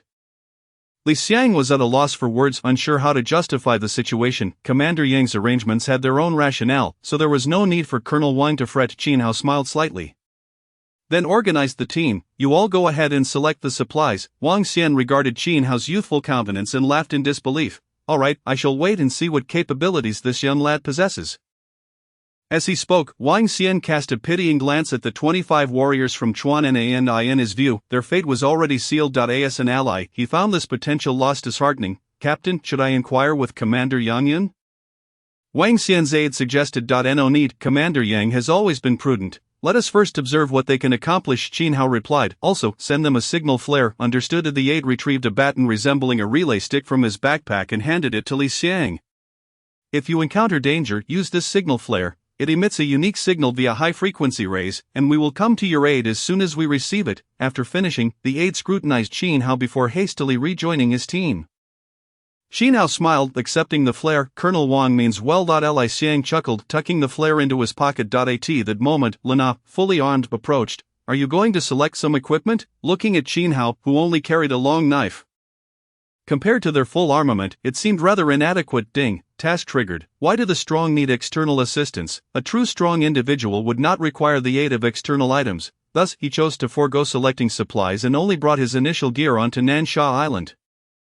Reward tags drawn. Tu Qin Hao observed the task in his mind and gently shook his head. No need, I am not familiar with weaponry, and using them would only become a burden. Luna contemplated this and nodded in agreement, choosing not to press further. Ding, task completed, reward tags drawn. 2. Do you wish to use them? Use. Ding, congratulations, you have obtained the gray tag. Ji de Bao. Ding, congratulations, you have obtained the red tag. Uchiha Madara, fragment. Qin Hao's forehead darkened. The blue chicken from Wu Liuqi that urged Wu Liuqi to take on assassination tasks could also be drawn. What abilities does it possess? Deception, however, upon noticing the second tag. Disappointment swiftly transformed into excitement. This legendary figure from the Naruto world, who co-founded the Hidden Leaf Village with Hashirama, certainly required no further elaboration on his strength. Moreover, Qin Hao knew that his physical prowess likely surpassed even that of Shaoli. Ding, do you wish to use the tag? No need, let us hold on to it for now. Qin Hao mused quietly. The fragment of Madara's tag likely possessed a time limit, similar to the fragments of Saitama. And there was no need to squander it here. This could very well be the most powerful tag he could obtain in the near term, so it should be reserved for a critical moment.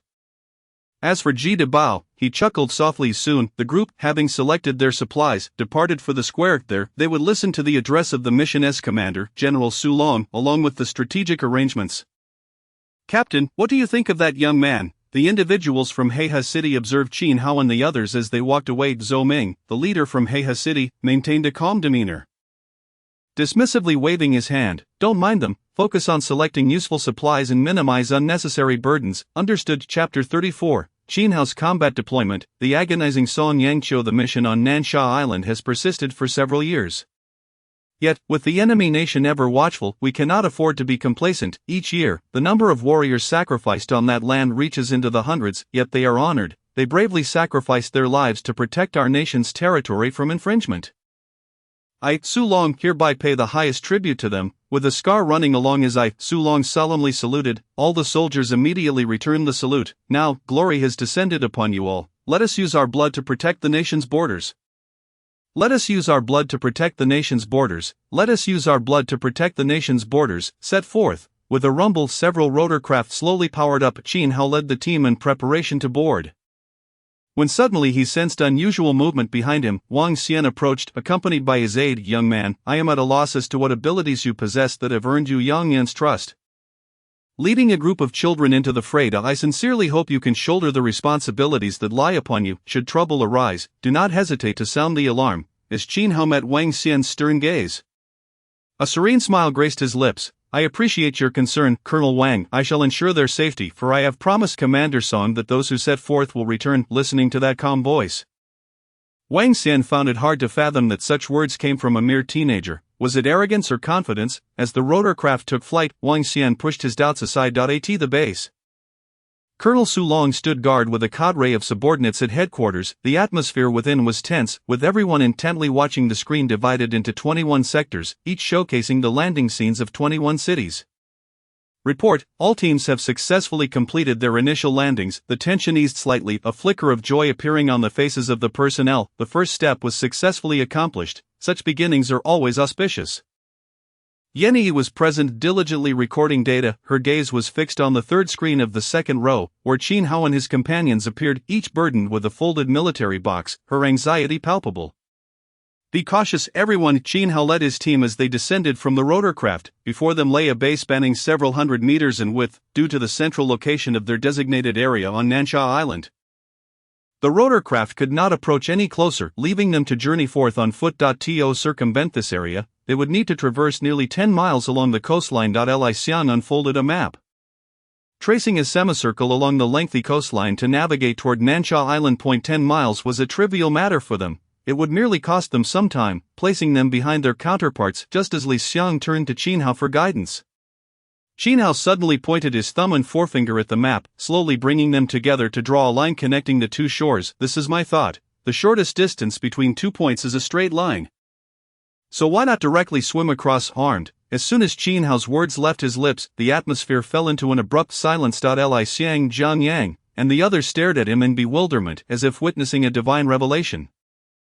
Lena and her companions, unfamiliar with such tactics, appeared somewhat dazed. "Captain, you cannot be serious," Li Xiang stammered, glancing at the military boxes on their backs, struggling to find the right words. They had brought a considerable amount of military equipment, but that did not imply they could squander it recklessly. Furthermore, the conditions on Nansha Island were unpredictable. They needed to choose an appropriate moment to engage. Acting rashly would only invite unnecessary peril.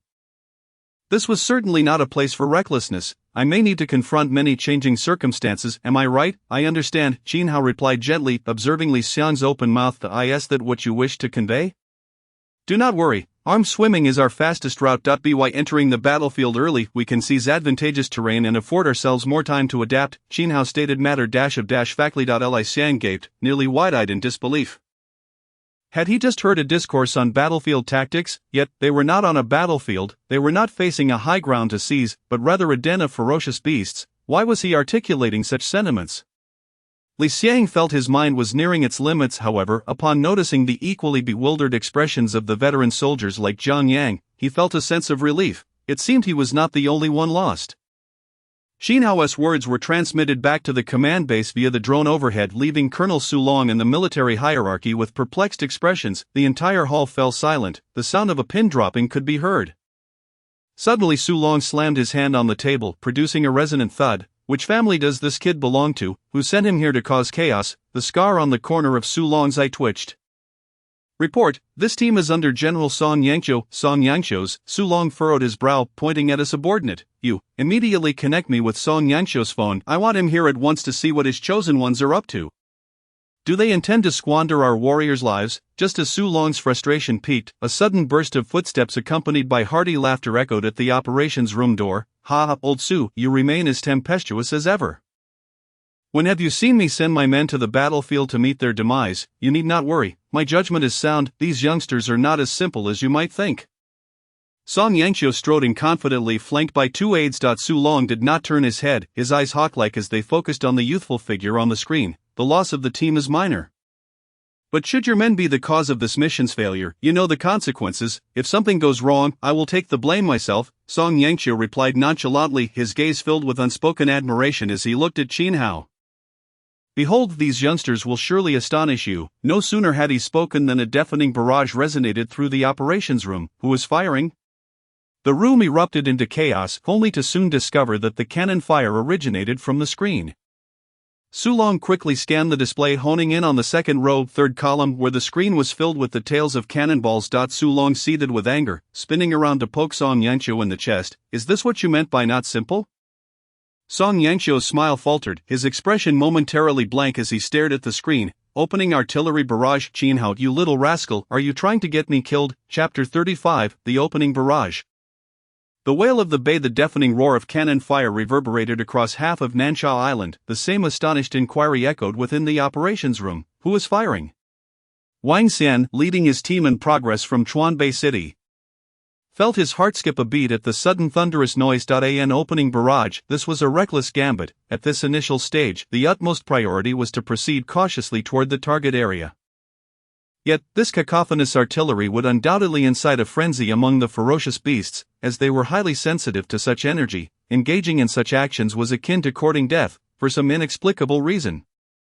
The image of Qin Hao sprang to Wang Xian's mind. This behavior was precisely the sort of folly one would expect from a youth of that age. Moreover, the direction from which the cannon fire came was to their south, where Qin Hao's designated area lay. "That rascal, all units, heed my command, accelerate the march, replan the route, veering 30 degrees to the south, forming a curved advance." "Understood." Wang Xian glanced in the direction of the cannon fire, his mind heavy with concern. "Li Xiang, hold fast, Captain, we've exhausted the ammunition." Li Xiang spoke those words with an indescribable mix of emotions, gazing at the single-man grenade launchers discarded like refuse on the ground. 30 rounds of artillery, all spent. The result was that a stretch of land across the sea had been thoroughly ravaged by the bombardment, reduced to scorched earth. Yet, the ear-splitting roars from the forest signaled that countless ferocious beasts were now converging on the impact zone. Rising from his seated position on a stone, Qin Hao surveyed the scene with satisfaction, nodding approvingly. "Excellent, this way, the lurking beasts ahead will be drawn out, allowing us to confront them without the worry of ambush." A few individuals within the team possessed relatively low combat prowess, such as Naomi and Baize. Should they encounter an ambush, Shinhao might find it challenging to protect them, thus, it was best to lure the beasts out directly. "But Captain, we've run out of artillery," Li Xiang said, his voice tinged with hesitation. These small-caliber shells were expensive, each worth a fortune, and the quantity they could carry was limited. They were intended for more extensive extermination operations. Yet now, they had all been expended at once. "I understand, but our area has a complex topography, making it difficult for the shells to exert their full effectiveness, therefore, creating value here serves better use." Shinhao gazed at the turbulent sea, stirred by the cannon fire, as if he possessed a rationale of his own. Li Xiang opened his mouth, wanting to voice a concern, yet found himself pondering that Shinhao might indeed have a point. At that moment, Shinhao issued a direct command. "The sea creatures have already surfaced, all personnel prepare for armed swimming." Baize, cast an invisibility layer over everyone. "Buhi, I need a plank large enough to accommodate 30 people. Shinhao observed Buhi, who remained silent as he took action. His ability was uniquely constructive, capable of extracting various materials through spiritual energy and reshaping them into something entirely new, akin to a humanoid manufacturing station. Buhi's current power level stood at the pinnacle of the 5th tier, making the creation of a plank for 30 individuals a manageable task. Shinhao watched as Buhi's fingers danced like a pianist's. Threads of light shooting from his fingertips into the ground. Under his control, clumps of gray-white material emerged from the earth, coalescing into a sizable plank. As Shinhao observed this process, he suddenly envisioned that if Buhi were to grow stronger in the future, could he perhaps construct a mech? The technology for mechs was still in its infancy in their homeland, confined to experimental stages. However, on the other side of the sea, they had perfected such technology. Should the day come that their homeland could master this technology, Nansha Island might no longer pose a threat. A flicker of hope ignited within Shinhao. In no time, a massive plank materialized before them. Under the control of Buha, they descended onto the surface of the sea. One by one, Shinhao and his companions boarded and set off. With a commanding shout, Baize distorted the light around the group, rendering the 30-odd members instantly invisible. Meanwhile, Lin Feng crouched at the edge of the board, submerging his hands into the ocean. As a flash of blue light illuminated the surroundings, a torrent of water erupted from his palm, propelling the board forward like an arrow. His energy absorption ability was extensive, allowing him to harness the kinetic energy from the surging waves. Thus, Shinhao harbored no concerns about creating a board that could not move. The biting sea breeze, laden with a briny scent, rushed towards them, igniting a fervor within their hearts as they gazed at Shinhao, who stood at the forefront of the board. Cannon fire to commence. Armed swimming, such feats were beyond the capabilities of ordinary individuals, yet Shinhao accomplished them. Were it not for their awareness of Shinhao's formidable strength, they would surely deem this a foolish decision. However, having felt the might of a celestial being, they recognized this act as a display of unparalleled confidence. "Sea beasts abound ahead. Stay close behind me." Shinhao's voice resonated from the front. His slender figure appeared as a majestic mountain, standing firm against the oncoming storm. "Understood," Li Xiang and the others replied respectfully in unison. Suddenly Naomi, who had been savoring a lollipop, halted abruptly and exclaimed, "Brother Qin, there's something beneath our feet. I knew all along. It has been following us the entire way." Shinhao replied, his eyelids lowering slightly. At that moment, a crisp sound echoed as a long blade, glimmering with a chilling light, was slowly unsheathed. In an instant, Shinhao whispered, "Scatter." Everyone leapt apart in unison. Lina held Naomi tightly, while Buha grasped Baize. Just as they had cleared the board, a massive abyss-like maw suddenly emerged from beneath the sea, crushing the entire board in one bite. The colossal body towered nearly 30 meters above the surface. Even so, its form remained largely concealed. This was the base sea giant whale, a 6th-tier sea beast. Gasps of astonishment escaped the group. "Where did Brother Qin go?" Naomi asked, bewildered. The others quickly scanned their surroundings. Suddenly, a soldier's gaze sharpened. Over there. The group hurriedly turned their attention amidst the mist churned by the giant whale. A dark figure leapt nearly 50 to 60 meters into the air, appearing as a mere silhouette. What is he planning? They wondered, perplexed. Shinhao descended in a free fall. Below him, the whale's cruel eyes grew larger. Having reached the 6th tier, this fearsome creature had developed an intelligence akin to that of a child. It would demonstrate to the audacious human daring to hover above it the unassailable might of the king of the Bay Sea. A colossal surge of water began to gather within its gaping maw. Luna's expression shifted, and she urgently warned Shinhao, "Be careful. The water cannon of the Bay Sea giant whale is its primary attack method. Capable of easily injuring 7th-tier martial lords, and its skin is as impervious as their defenses. The whale's eyes glinted with a rising cruelty. It knows, but alas, it is too late. Nearly a 6th tier, a calm voice emanated from the earpiece, causing Lu Na and the others to instinctively tense their hearts. Vaporize it. 1 billion lightning strikes. Qin Hao's figure froze mid-air. With a crackling sound, a blinding surge of electricity erupted from the blade. In that moment, it seemed as if a blue sun had appeared in the heavens. Li Xiang and the others felt a tingling sensation on their skin, and then the lightning, like a great dragon, descended with a thunderous roar. The whale's water cannon surged skyward, colliding with the lightning dragon, only to be silently evaporated. A flicker of human-like fear flashed in the whale's fierce eyes, its massive form writhed as it prepared to flee. Yet, the dragon roared onward, a thick mist billowed upwards, and the group heard a heartbreaking wail. The enormous shadow hidden within the white fog suddenly split in two. Chapter 36, The Might of the King. The emergence of the beast. As the white mist gradually dissipated, the group rushed forward, gazing at Qin Hao, who stood atop the massive carcass of the whale. Their hearts raced uncontrollably. The ferocity of the beast was overwhelming. Yet beneath that figure, everything seemed trivial. The king of the Bei Sea, comparable to a 7th-tier martial artist, had been effortlessly cleaved in two. In the moment the lightning dragon illuminated the scene, they realized their blood was already surging with fervor.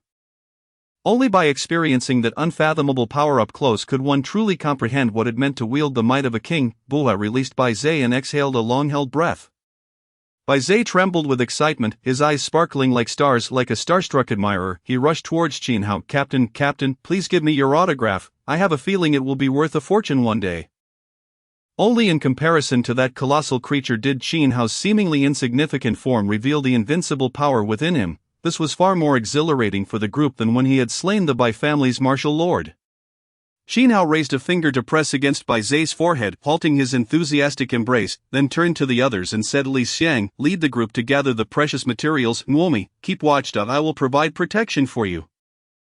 Understood. Li Xiang nodded fervently. Such a colossal Bei Sea giant whale surely possessed countless valuable resources. Oh, by the way, Qin Hao added suddenly, you are all warriors of our country, and it is a great honor to journey alongside you.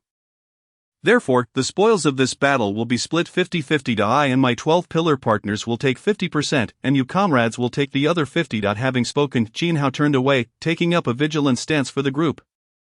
Li Xiang halted, staring blankly at Qin Hao's upright figure. Moments later, a roar of enthusiasm erupted. Captain is mighty. Lu Na and the others exchanged glances, their eyes reflecting astonishment. Had they not seen Qin Hao's records with their own eyes, they would never have believed that he was merely an 18-year-old youth. Such adeptness in handling matters was beyond comprehension. With a blend of authority and benevolence, he had rallied the morale of the troops to its peak. And their admiration for him only deepened. In the rear operations hall, the atmosphere was eerily silent. After a moment, Song Yangqiu burst into laughter, his voice resonating in the ears of all the soldiers. Ha, Su, didn't I tell you, this kid will absolutely exceed your expectations. What a strike! 1 billion lightning bolts, like a thunderous force, akin to the blazing sun plunging into the sea, obliterating the sea beast in an instant, simply divine. Su Long's eyes shimmered with astonishment. He could hardly fathom that this youth possessed such power. It was unbelievable that such strength could erupt from this young man. Old Song, you've hidden this well. Beside Su Long, a soldier with graying hair, who had remained stern-faced throughout, finally revealed a smile. Ha, what a delight! I never expected even you old he to say that. I'm thrilled, truly thrilled. Song Yangqiu beamed with pride. The frustration that had been pent up within him was finally released. What a splendid army from Sichuan! With such sons in our nation, how can we not prosper? Another general, adorned with a general star.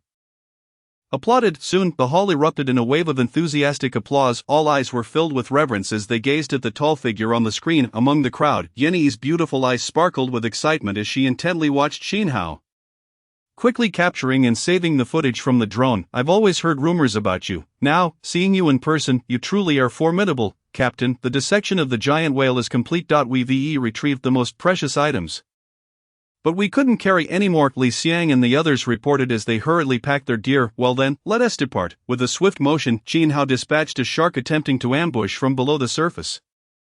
Sheathing his blade, Lan Bingtong nodded, waving her hand to envelop the group in a protective barrier, swiftly transporting them across to the other side of the sea. After several trips, everyone was successfully relocated. Standing on the scorched earth left by the bombardment, they sensed the terrifying aura lurking nearby. Although invisible, the oppressive presence made them acutely aware that a single step forward could provoke a brutal assault from the beasts. Next, we will form a spearhead formation. I will take the lead, Lina and Li Xiang. You will flank the sides, advancing inward according to strength, with the weakest protected in the center. Stay close to my pace. Understood, the group responded in unison. At this moment, they would unconditionally heed Qin Hao's every command. A smile crept onto Qin Hao's lips as he swung his blade in a decisive motion. Let us go.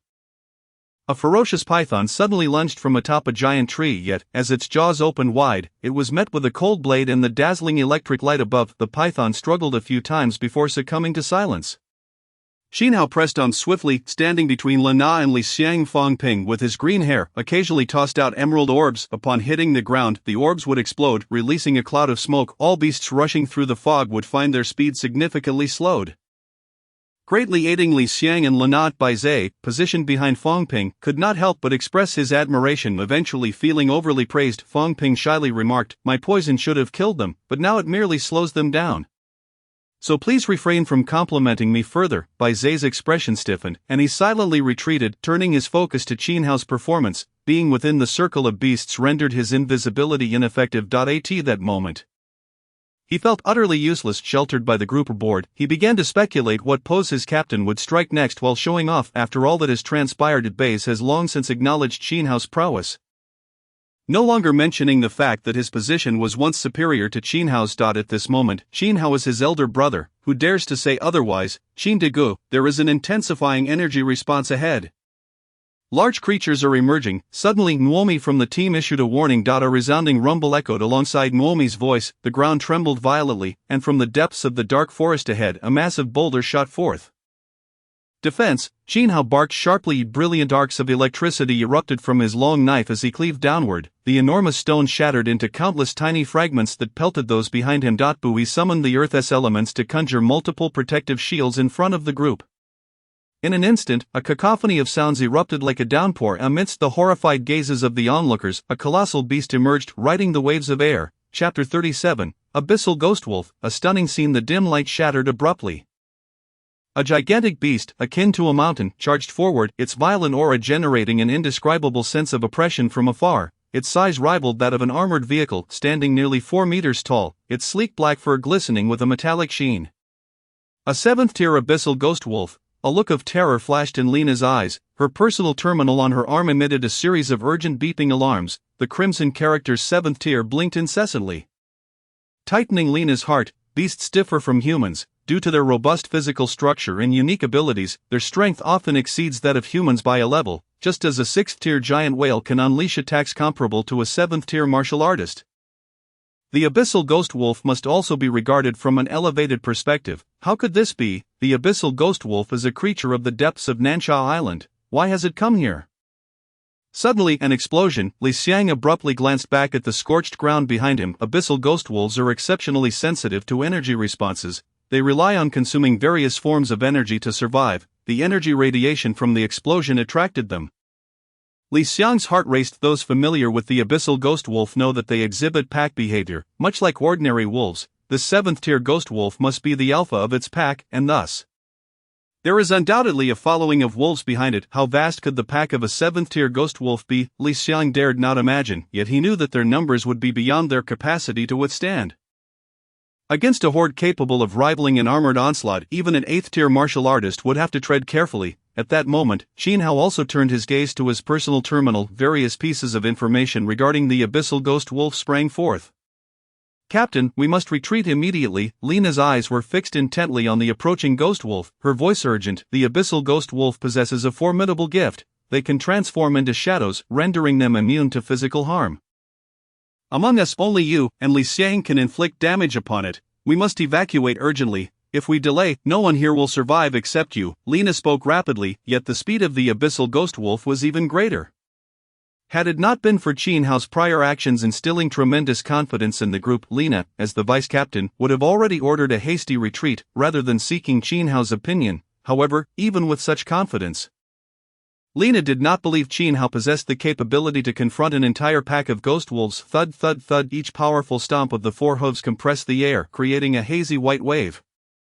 The sound of their footsteps echoed like drums pounding against the group's taut hearts. It was unfathomable what would happen if those hooves landed on a person, as the ghost wolves drew nearer.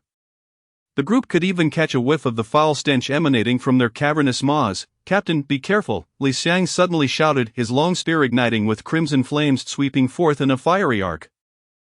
However, a figure darted past. Li Xiang's gaze caught sight of that figure, forcing him to halt his actions. The spear hung suspended in midair as he stared blankly at Qin Hao, who stood resolutely before him. Qin Hao sheathed his long knife, transferring it to his left hand, silently fixated on the charging abyssal ghost wolf king. Then, under Li Xiang's bewildered gaze, his right hand clenched into a fist, resting at his waist. What is the captain planning to do? Yet in the next instant, Li Xiang's eyes widened in shock, like a thunderclap. A terrifying shockwave erupted before Qin Hao. "The seventh gate has opened," he silently roared in his heart. Qin Hao's fist tore through the air at a speed surpassing sound, generating fierce white waves, and with Li Xiang's incredulous gaze upon him, he struck down heavily upon the ghost wolf's head.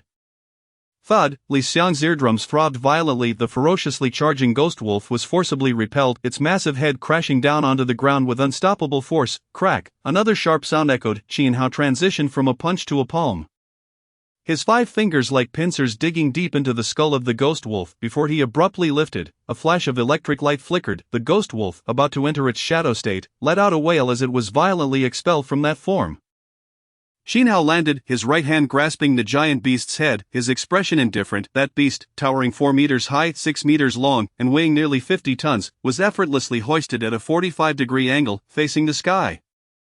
Despite its frantic struggles and roars, it remained utterly immobile, a lone figure and a monstrous beast. The stark contrast in their sizes created a strikingly captivating scene. Qin Hao calmly turned to look behind him. This moment was timely captured by a drone and relayed back to the base. Instantly, the base plunged into silence, as everyone's minds were flooded with the image of those eyes, calm, indifferent, confident, even condescending to all. Qin Hao regarded the crowd with tranquility. "From here on, I shall lead the way. Everyone follow me." As his words fell, Qin Hao's body twisted, a ferocious aura comparable to that of the forest's giant beasts erupted from him. With his arm taut, he swung around the skull of the ghost wolf, cracking once more. Then that massive body was sent hurtling forward, cutting through the air and crashing into the depths of the forest like a cannonball.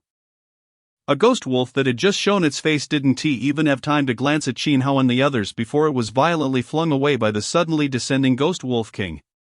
The impenetrable forest was instantaneously cleared, creating an open space spanning several dozen meters. A cloud of dust ascended into the air, as dozens of abyssal ghost wolves were pinned beneath their own king. Howling in distress. Clatter. Li Xiang nearly lost grip of his weapon, the tip of his spear striking the ground with a crisp sound, jolting him from his daze. After a moment's pause, he could no longer contain his wild impulses. And with the fervor of a devoted fan, he let out a loud cheer. "Captain, you are incredible. Qin de Good, you're amazing." The dazed look flashed across Nuomi's large eyes. She didn't even notice her lollipop fall to the ground. The image of that hand effortlessly lifting the giant beast was etched deeply into her mind, lingering till this day. I told you, Baze exclaimed, barely able to contain his excitement, spittle flying everywhere. "I told you the captain was about to showcase a moment of grandeur." Baze finally voiced his thoughts, yet Lina and the others remained in a prolonged stupor, none responding to him. They found it unimaginable how such a slender frame could conceal such ferocious power. Qin Hao switched the long knife to his right hand and instantly closed the 7th gate, then he cast a cold gaze forward. Charge, Chapter 38, Subjugation. Boom. The 30-odd members of the team surged into the forest in an instant. The abyssal ghost wolf king staggered to its feet, but in the next moment a furious figure descended from the sky, crashing down upon the wolf's head like a meteor. Bang! The ghost wolf howled, its enormous eyes glazing over with fear as it looked up at the boy standing atop it. "I know you can understand human speech. I need you and your pack." Qin Hao's long knife, still sheathed, was propped against the Wolf King's cranium, a deep blue electric light flickering at the hilt. Should the Wolf King dare to refuse, it would be immediately met with a surge of electricity that would turn it to ash. At this moment, the ghost wolf pack from the depths of the forest surrounded them, their drooling mouths growling ominously at Qin Hao and the others, seemingly poised to charge and rend them to pieces. "Captain, the abyssal ghost wolf is a cold-blooded creature, merciless and cruel. It cannot be tamed. Your threats may prove ineffective." Li Xiang and the others encircled Qin Hao, whispering their concerns. The surrounding wolf pack drew ever closer. their glowing green eyes eerily penetrating. Li Xiang, in this world there is no sentient creature that cannot be subdued. If it cannot be persuaded, then it simply indicates what. Li Xiang turned back, puzzled, to gaze at Qin Hao's calm expression. It indicates that your strength is insufficient. Qin Hao suddenly revealed a chilling smile. With a crackle of electric light, a fierce blade of energy sliced through the wolf pack in an instant. Martial skill, electric flash. The blade of light, like an unmatched weapon, severed the ghost wolves in its path. In a mere heartbeat, the group of ghost wolves to Qin Hao's side lay lifeless. The stench of blood surged into the air. Li Xiang's hand trembled, nearly causing him to drop his spear. Qin Hao turned his attention back to the wolf king beneath him. What is your decision? If you refuse, I will slaughter your entire pack. The Wolf King, gazing up at the boy above, felt a chill coursing through its body. Observing its kin, who had been startled back several meters, it let out a deep, mournful howl. The wolf pack immediately fell into disarray. Chaotic howls filling the air, yet the Wolf King roared again, and the pack quickly settled down, slowly retreating a few meters, their limbs bending as they crouched low, burying their heads deeply in submission. Have we succeeded? Lena gazed incredulously at the kneeling wolves. She understood the nature of the ghost wolves, and this only deepened her astonishment. In stark contrast to the astonished crowd, Bai Zhe exhibited an unusual calmness in his eyes. Having witnessed the formidable power akin to that of a deity, he regarded the subjugation of a pack of ghost wolves as a trivial task for his elder brother. Thus, throughout the ordeal, he harbored no doubts whatsoever. Very well, you seem to be quite perceptive. Qin Hao raised his long blade and let down. The ghost wolf staggered to its feet, showing no inclination to flee. A flicker of humiliation passed through its anthropomorphic eyes as it slowly bowed its head before Qin Hao. The 7th-tier ghost wolf king possessed a level of intelligence comparable to that of a human. As long as it feared for its life, the question of whether it could be tamed was moot. Now each of you will select a ghost wolf to serve as your steed. With the aura of the ghost wolves, we shall encounter significantly fewer obstacles along the way. Understood, the crowd responded with a fervor. Their eyes ablaze as they gazed upon the robust ghost wolves. These apex predators of the forest boasted sizes akin to small carts. If they could mount them, it seemed that no one had yet succeeded in riding a deep abyss ghost wolf since the inception of their mission. Jian Yang, the rough fellow, looked upon the scene as though he had spotted a beloved toy, his eyes gleaming with excitement. Not only he but all 25 iron-willed warriors bore expressions of exhilaration. Li Xiang detached his long spear and stowed it behind him, clapping his hands. Not only has no one succeeded, but ordinary people encountering a pack of deep abyss ghost wolves would typically retreat immediately.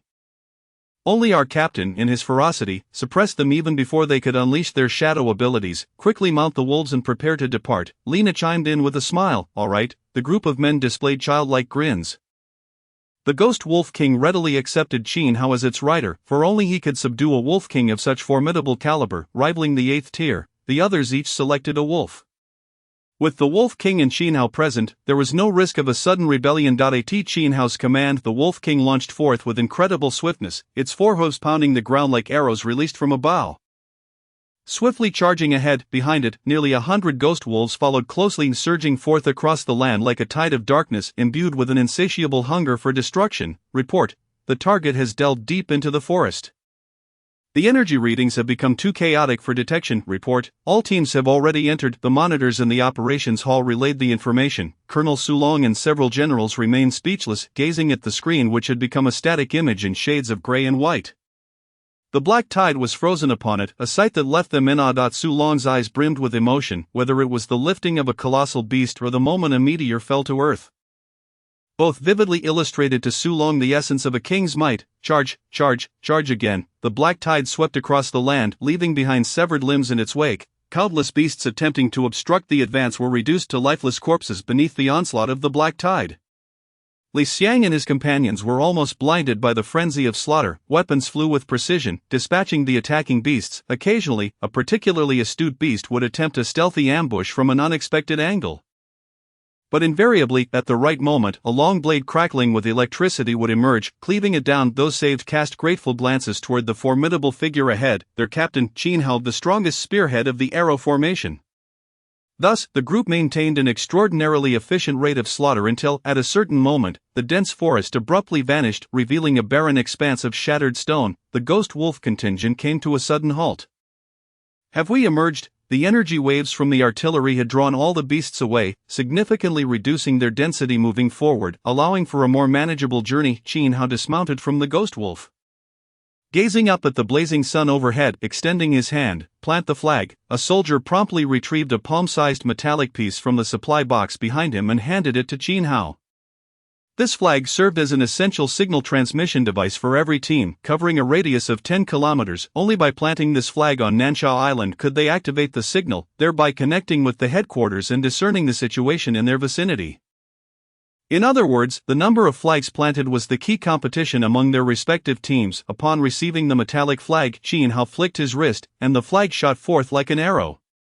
Embedding itself deeply into a massive stone at the forest's edge, beep-a-beep, every minute, the flag emitted a sound. After 10 beeps it successfully activated, ensuring a smooth signal transmission for 2 hours before they could depart. As such, Qin Hao ordered an immediate halt for rest. Chapter 39, The Grief of Nanyang, Traces of the Enemy. Li Xiang, what area are we currently in? Qin Hao inquired while roasting a piece of meat from the tail fin of a colossal whale. This particular meat was the most tender and delectable portion of the giant creature, providing ample energy to sustain Qin Hao's exertions. Previously, Li Xiang had deliberately saved a large chunk for this very moment. Allowing everyone to partake. As he swallowed eagerly, Li Xiang hastily wiped his mouth and took out a metal box, setting it down. A topographical map projected itself, accompanied by the sounds of machinery whirring to life as the signal automatically pinpointed their current location.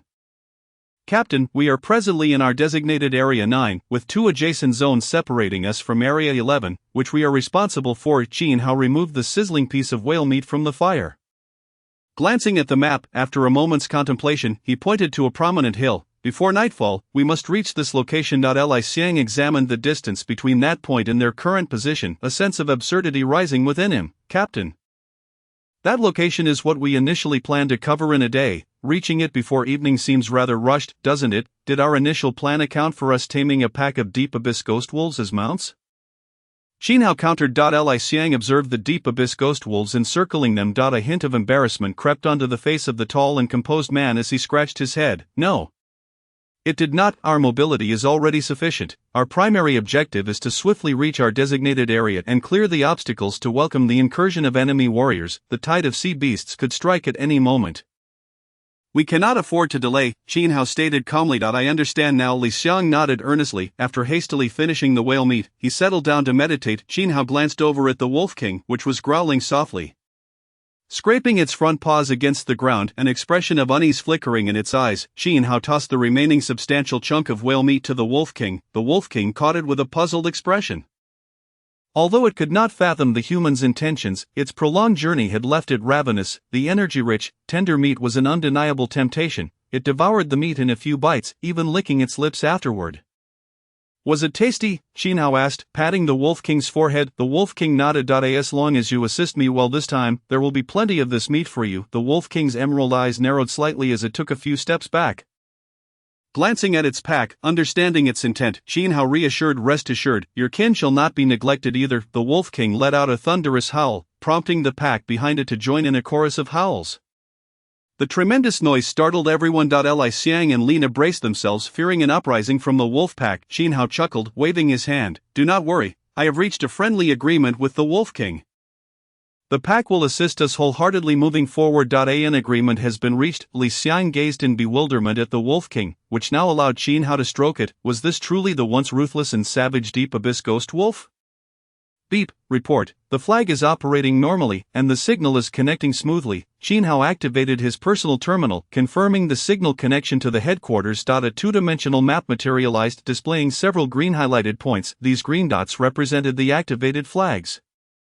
As they pressed forward at full speed, the other teams were also in hot pursuit. Stowing away the terminal, Qin Hao leaped onto the Wolf King's back. Let us depart, as Qin Hao led the charge. The atmosphere within the base's operations hall grew tense. On the first row, the third screen drew particular attention with its vivid red hue. This was a static image transmitted 10 minutes prior. Following the flag's activation, logically, with the flag signal established, the base's signal should have connected with the team, allowing for a live broadcast. The other screens reflected this expectation. However, this particular screen was distinctly different. The image was frozen in a single moment. The flag's signal range extended a full 10 miles, making it implausible for the team to traverse such a distance in a short time. Consequently, only one conclusion could be drawn: the team had encountered a disaster. Moreover, it was a disaster of total annihilation. Suddenly, the previously silent general he shifted his gaze, inadvertently catching sight of a corner of the screen. He halted abruptly, magnifying the bottom right corner tenfold. General, he commanded. The operator immediately complied, and the image was swiftly enlarged and clarified. A severed finger lay buried in the blood-soaked mud, revealing only a small portion of its nail. Sulong's aura surged, his pupils constricting as he beheld the severed finger. After a long pause, he exhaled deeply and spoke somberly. Issue a notice of mourning for Nanyang City. The Nanyang team has fallen valiantly in battle. The atmosphere in the hall grew heavy. Everyone silently rose and saluted. Moments later, Sulong's voice resonated powerfully throughout the hall. Which team is currently closest to the Nanyang team? Report, it is the Chuan Nan team. Relay a message to Chuan Nan instructing them to alter their route and investigate the cause of the Nanyang team's annihilation. Boss, why retain this flag? Wouldn't it be more prudent to destroy it and quietly infiltrate? A group of tall, blonde-haired, blue-eyed figures stood in the distance, laughing as they gazed at the flag planted in the pool of blood. The one referred to as the captain was a robust man towering at nearly 2 meters. His black skin resembling rock, rough and textured. No, the black captain shook his finger and spoke in fluent English, saying, "My dear brother Andre, you fail to comprehend the enemy. This flag serves as bait. And the monkeys from the flower planting nation are particularly fond of showcasing their camaraderie. They will undoubtedly send someone to investigate, and all we need to do is wait a little longer. A little longer, and we can secure an additional victory. Is that not worth celebrating?" The thick lips of the black captain parted into a sinister smile. The monkeys have an old saying. He hesitated. Recalling to kill 2 birds with 1 stone. One of his subordinates chimed in. Yes, thank you, Mensa brother, to kill 2 birds with 1 stone. The captain snapped his fingers. His subordinates immediately looked at him with admiration. Boss is truly remarkable. Effortlessly able to eliminate 2 teams of flower planting monkeys. Following boss is indeed the luckiest decision of my life. Yes, boss has participated in 2 missions in the South Sands. His knowledge is beyond our comparison. The subordinates praised him. The black captain couldn't help but reveal an immensely pleased smile. Chapter 40. Solomon, Captain, we've received an urgent mission from the base. What should we do? The rushing black tide abruptly halted. The Wolf King let out a roar, driving away the surrounding beasts. What mission? Xin Hao finally inquired. The Nanyang team has encountered an unexpected situation and has been completely wiped out, suspected to have been attacked by an unknown force.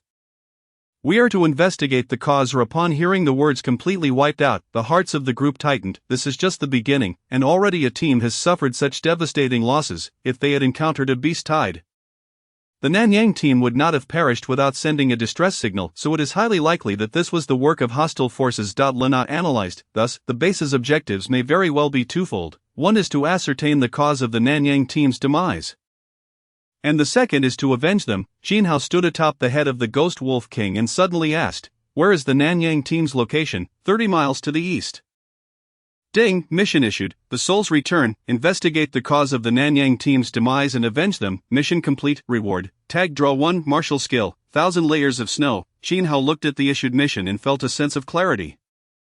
It seems an enemy has infiltrated. In that case, Xin Hao turned to Li Xiang and Lena. We will split into 2 groups. You will proceed as planned to plant the flag at the target location aboard the Ghost Wolf, while I will investigate the cause. Understood. There were no objections. Li Xiang, the Ghost Wolf King is entrusted to you. With it, you will be somewhat safer. After the mission is complete, I will catch up with you as soon as possible. Li Xiang nodded, observing the towering Ghost Wolf King. The Ghost Wolf King merely glanced at Xin Hao and obediently approached Li Xiang. Meanwhile, another 6th-tier Abyssal Ghost Wolf came to Xin Hao's side. Xin Hao patted the massive wolf's head, leapt onto its back, and the ghost wolf immediately transformed into a black mist, charging forth. Boss, it has been 20 minutes. The flower-planting monkeys should be too afraid to come now. A white man board yawned. The 7-member team hid under the cover of the dense forest, closely watching the blood-soaked terrain ahead. No, Mensa. As hunters, the most essential quality we must possess is patience. Only then can we reap the most bountiful prey. The black captain earnestly recounted his illustrious past. Last year, right here on this land, I became the perfect hunter, hiding beneath the grass for over an hour before finally waiting for a prey to arrive. And then, one of his subordinates eagerly asked. Then, I leapt out from behind him, startling him, and with the dagger granted to me by the king, I swiftly cut his throat. I still cannot forget the searing sensation of his blood splattering on my face. That truly was the greatest honor for a hero. The black man spread his arms, gazing skyward, a look of ecstasy crossing his face, as if he were reliving that moment of the hunt. However, he soon sensed a disturbance from above. A shadow descended from the sky. The black captain's eyes widened, quickly locking onto the emaciated figure plummeting down. Brothers, prey has appeared. The black captain's mouth curled into a grin. His bright eyes sparkling with the excitement of discovering a new toy. Laughter erupted behind him. Boss, it seems there is only one prey. It may not be enough to go around. A white youth dressed in a white suit approached the black captain with a face full of regret. Flicking the edge of his white top hat, his wide eyes filled with greed. Lay, this first prey is naturally meant for the captain's enjoyment. The black captain grinned menacingly, his body resembling that of a black King Kong bending slightly.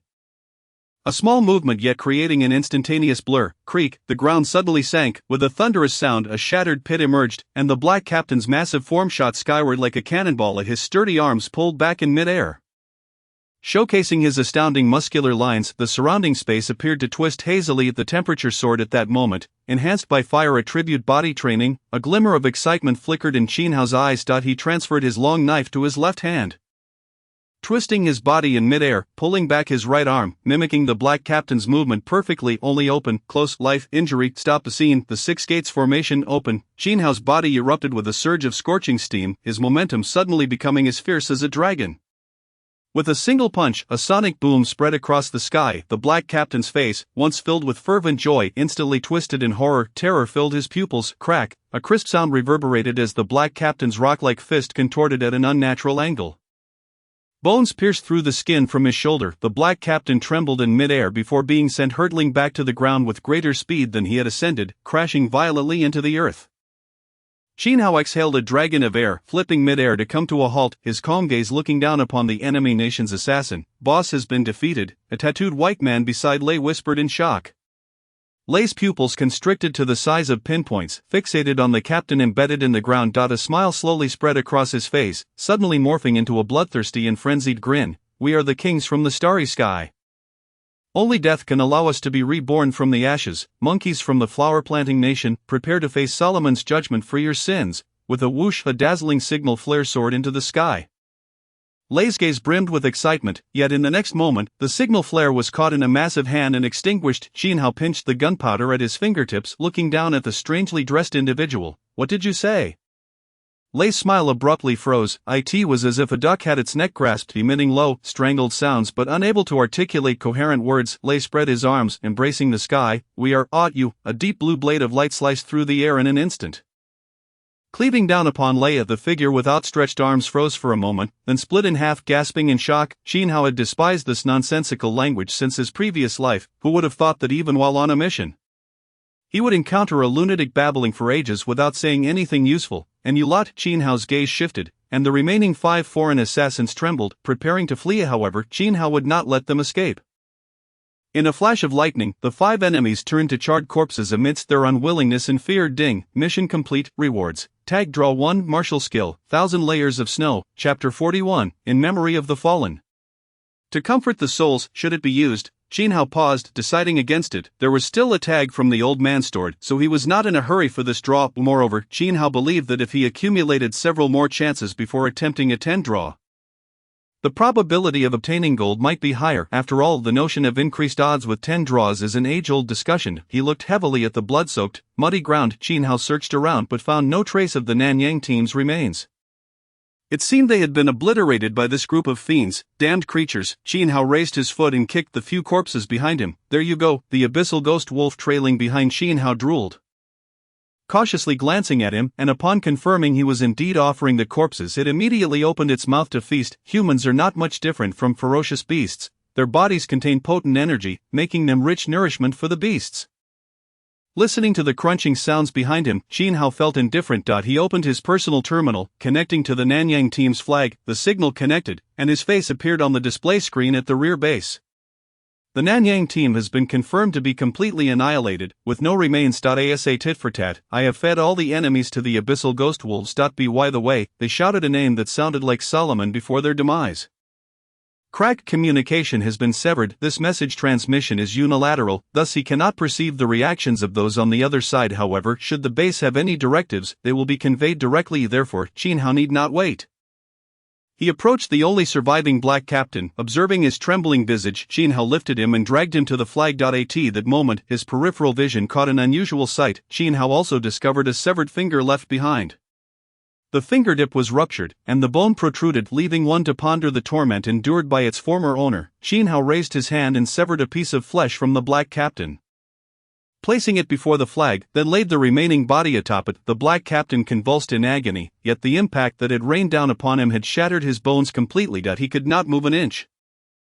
Straining to speak, he slowly uttered two words that encapsulated his terror. Demon. Jin Hao nodded, acknowledging his keen insight, leaving behind a cruel smile. His blade flashed, the black captain's head was severed. Jin Hao kicked his corpse towards the ghoul wolves for consumption, then adjusted the head to rest behind the severed finger, positioning those unblinking eyes to forever gaze upon the heroic remains ahead. With this offering, I pay tribute to the spirits of my homeland. Jin Hao saluted solemnly. After a brief moment, he turned to leave. Behind him, at the base, everyone gazed at the severed finger laid upon the black skin with reddened eyes. Immortal souls, Principal Su Long commanded with solemnity. Saluting respectfully, immortal souls, on the southern coast of Nansha Island, a fortress had risen at an unknown time. Several amphibious assault vehicles were stationed nearby. A myriad of figures gathered together. Suddenly, the previously vibrant atmosphere came to a halt.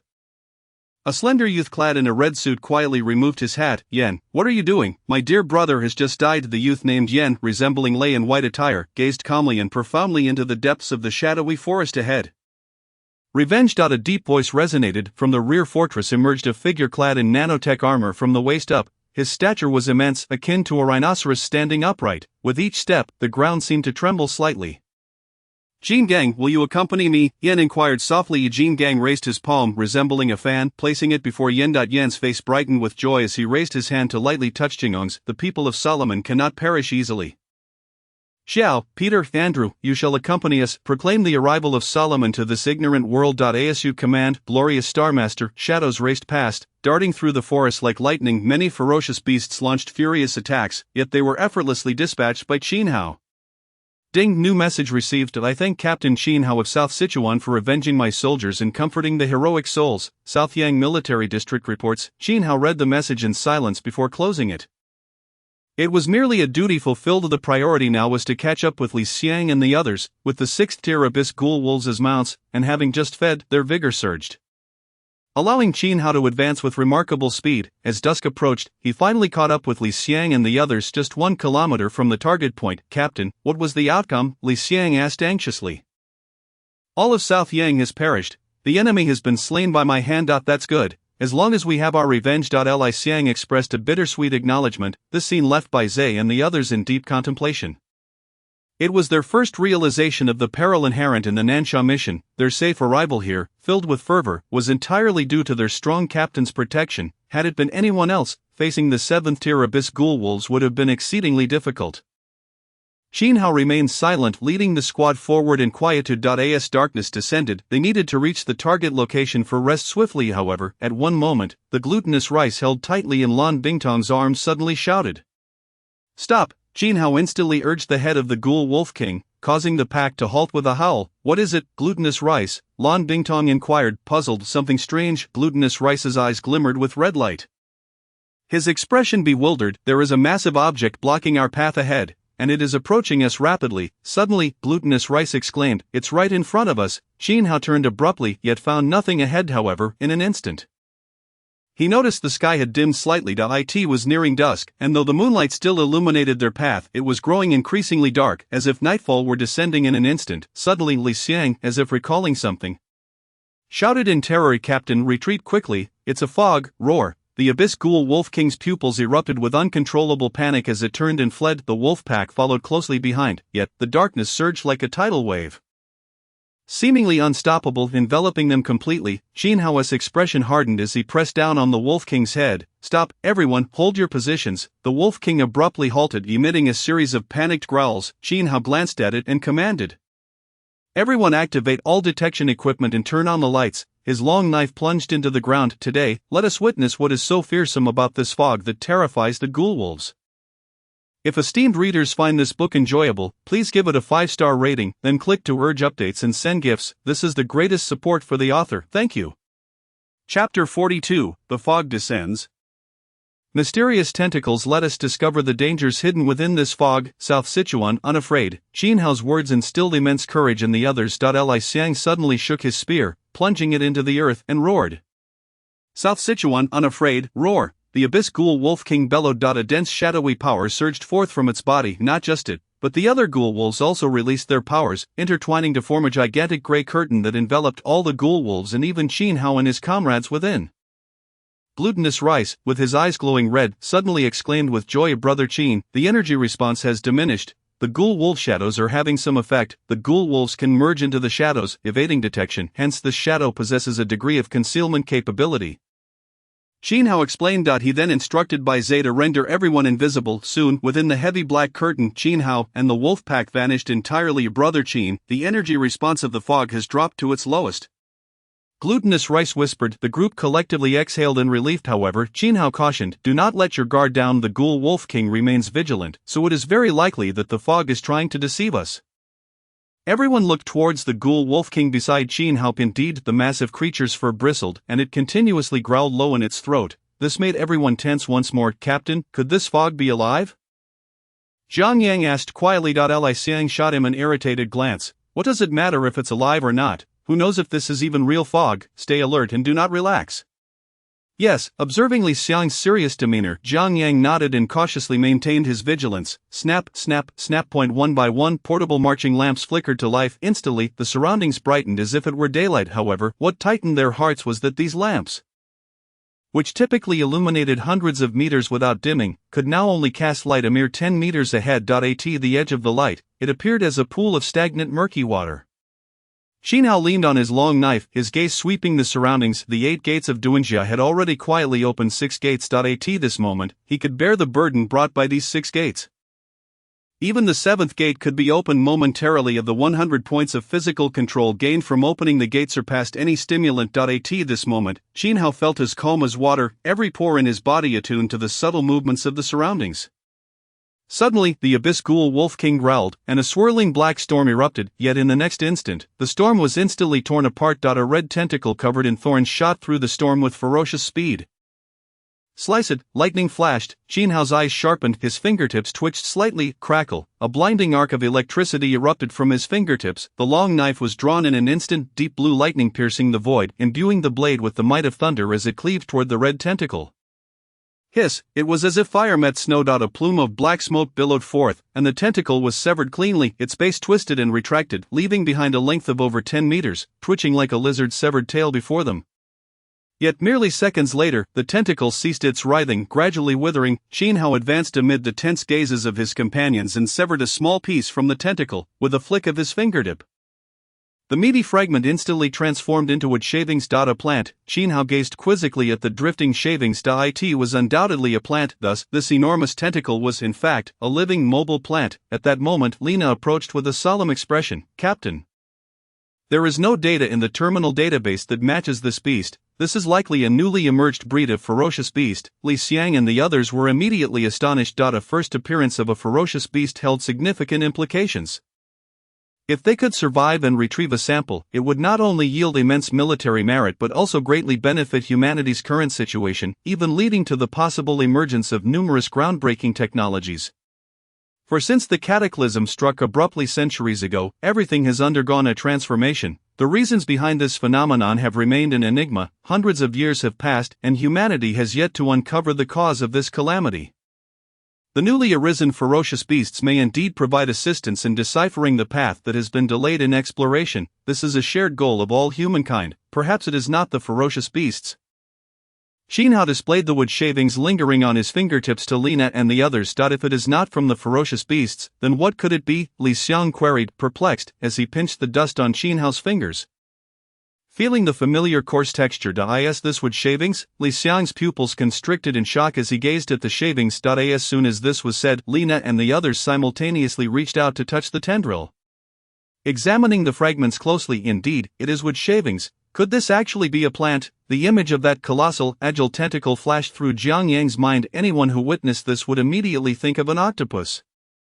A creature of the SEA.N01 would even consider that this could be a plant. Was it not agreed that after the establishment of the nation, such transformations were forbidden? A voice muttered in confusion. Qin Hao raised the wood shavings on his fingertip and retorted, with the emergence of ferocious beasts, what is there left to discuss about transformations? Li Xiang, collect some specimens and preserve them for our return. Li Xiang complied without hesitation, however, as he placed the vacuum-sealed bag into the military storage. He suddenly whispered, Captain, will we be able to return alive? The atmosphere stiffened at his words. What nonsense are you spouting? Suddenly Bai Zhe slapped Li Xiang on the back. My brother has long stated, those who go, those who return. Do you not trust my brother? Bai Zhe feigned a show of strength with his fists. Li Xiang smiled awkwardly, dismissing further thoughts, yet, at that moment, they heard Qin Hao's calm voice. Those who go, those who return. His resolute words acted like a potent elixir, invigorating the spirits of all present. The morale surged once again. Qin Hao encouraged everyone with a glance, drew his sword, and faced the mist directly. In a murmured incantation, he opened the seventh gate of the 8 doors of Duanjia. The shock gate, boom, the ground beneath shattered violently. Qin Hao's pupils narrowed to pinpricks, and his eyes quickly filled with blood vessels. His muscles trembled uncontrollably, and a trickle of blood seeped from the corner of his eye. The abyssal ghost wolf king whimpered, gazing at Qin Hao in terror. The wolf pack quietly retreated a few steps away from him. Li Xiang, Lina, prepare for defense. Everyone, do your utmost, and we shall do our utmost. Yes, a series of faint sounds, like the buzzing of mosquitoes, emerged from the mist. In an instant, multiple tentacles burst through the fog, thrashing wildly. However, a deep blue lightning bolt flashed ahead. The ground suddenly split open, creating a fissure over 10 meters long, and the tentacles were severed as well. Ding! The unyielding grip activated, restoring 10 points of status. Chapter 43, New Rewards, 1,000 Layers of Snow. Qin Hao felt a jolt of energy, as the pain in his bloodlines from opening the 7 gates eased significantly. Until now, he had only experienced restoration at a rate of 1-1, causing him to nearly forget that this talent had higher recovery multipliers. Here it comes again, prepare for defense. With a low shout, Qin Hao surged forward. His long knife summoned a lightning dragon several meters long, akin to an unfathomable deity, yet this time, the number of tentacles emerging from the mist had increased manifold. The space before him was inundated with those crimson tentacles, bristling with thorns. Kill! Li Xiang shouted as flames engulfed his spear, charging into the mass of tentacles like a fiery god. The 25 warriors showed no sign of retreat.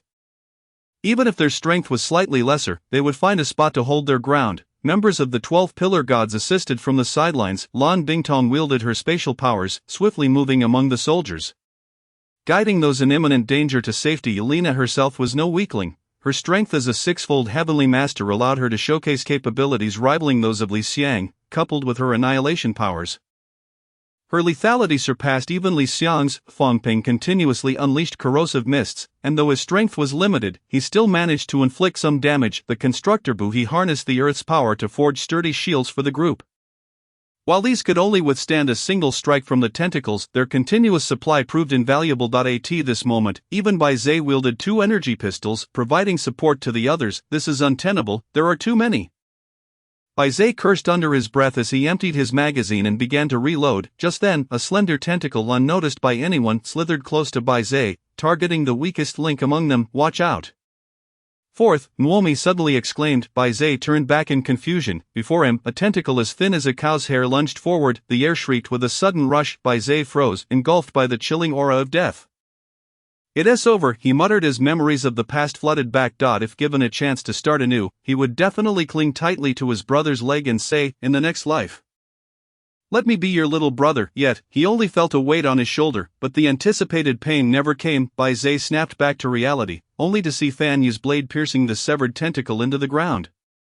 While a hand rested on his shoulder, his expression solemn. Bai Zhe, Fan Yu, keep it up. With that, Fan Yu nodded firmly and charged into the ranks of the 25 soldiers. Bai Zhe suddenly smiled. Swiftly reloading his magazine, bullets poured forth, sliced down. A billion flashes of lightning. Crack! The air sizzled with heat, endless arcs of electricity filled the sky, and at the center stood Qin Hao, like a god of thunder descending. As his long knife swung down, boom, the earth trembled, and an immense blade of blue lightning converged, cleaving downwards. All the tentacles that dared to obstruct the warriors were instantly severed. Ding, the unyielding grip activated. Restoring 30 points of status, Qin Hao executed a graceful flip in midair, landing lightly. However, his expression was as profound as water. The tree demon's tentacles seemed endless, and he could not afford to be bogged down here. You all defend here. I shall venture into the mist. No, Captain, we know not what lies within the mist. It is too perilous to enter recklessly. Li Xiang's face tightened with anxiety. he feared Qin Hao would plunge headlong into danger. Unbeknownst to others, they, as seasoned soldiers, understood the true peril of the mist. Not only on Nansha Island, but similar mists could appear globally. Countless lives had been lost within and on the Nansha Island mission alone. Several martial sovereigns had perished therein, their remains never recovered. The dread of the mist had instilled fear in every soldier. Captain, it is indeed unwise to enter. The dangers of the mist are unlike those of ferocious beasts. It is an incomprehensible existence. Lina also counseled against it. However, Qin Hao's mind sank deep within himself. Ding, task triggered. The land enshrouded in mist, resolve the calamity of the mist, slay the demons, and lead everyone to safety. Rewards, tag draw 3 time extension card 1 fusion points 10. Time extension card, fusion points. Qin Hao gazed at these newly emerged items in confusion. The opportunity for 3 tag draws was undoubtedly quite generous. But the latter two were rather peculiar. He focused on the names. Moments later, Qin Hao's heart raced suddenly. Stimulating. It turned out to be this function. Time extension card. Choose any one time limited card. Its usage time will be extended by 5 minutes. Fusion points 10, and used tags can be consumed for fusion yielding higher tier cards. Each fusion requires 4 unused tags and 100 fusion points. Qin Hao exhaled softly. These 2 items would undoubtedly prove highly beneficial for him in the future. The extension card goes without saying, but the fusion points were truly a delightful surprise for Qin Hao. But if he were to draw 4 red tags in the future, he could directly fuse them into a single golden tag. And if he were to obtain 4 golden tags, hiss. In that instant, amidst Li Xiang's desperate cautions, Qin Hao's foot trembled, and his figure shot into the mist like a cannonball, leaving behind a gaping mouth Li Xiang and a group of stunned teammates. From afar, a voice emanated from the mist. Prepare for defense. Li Xiang was at a loss for words. Looking at his bewildered teammates, he sighed lightly and stepped forward. Consolidate formation, defend with all your might. Await the captain's return. Yes, the blackness engulfed them, rendering visibility non-existent. Qin Hao raised his hand, unleashing a bolt of lightning, but it barely traveled a few meters before vanishing into the void. Whispering sounds echoed from all directions. Those with wavering minds might well be scared to death in this place. Abruptly, Qin Hao heard a faint sound of wind cutting through the air. Without hesitation, he leaped into the air just as he left his position. Dozens of crimson tentacles lunged toward him. In the haze, a massive shadow swayed in the distance. Qin Hao's heart leaped with joy as he keenly captured the form of that shadow. His arm moved slightly, causing the long knife to spin rapidly in his palm, and then he flicked his wrist. The lightning coiled around the blade, transforming into a spinning edge that severed dozens of tentacles in an instant. With a slight push of his foot, the air beneath him solidified, allowing him to soar several dozen meters into the air, reaching for the rapidly spinning long knife, pressing it downwards with force. In that moment, it was as if the galaxy fell to earth, sending shockwaves rippling like an ocean. I possess a skill that can shatter mountains, sever rivers, and obliterate all evil. 1,000 layers of snow slashed through the white waves. Qin Hao's gaze flashed, and his eyes erupted with countless arcs of electricity. The lightning surged like a sea, converging into a blade that cleaved down from the heavens. Boom! Amidst the terrifying tremors, the mist within 100 meters ahead was instantly severed by this strike, revealing a deep chasm in the earth, gazing upon the world like the eye of hell. A terrifying roar shattered the mist, as a tentacle with a diameter of several meters slowly descended before Qin Hao. Ding! The grip of immortality activated, restoring 10 status points. Chapter 44. Terrifying waves, awaiting your miracle. After a surge of warmth coursed through his weary body, Qin Hao regained a modicum of strength.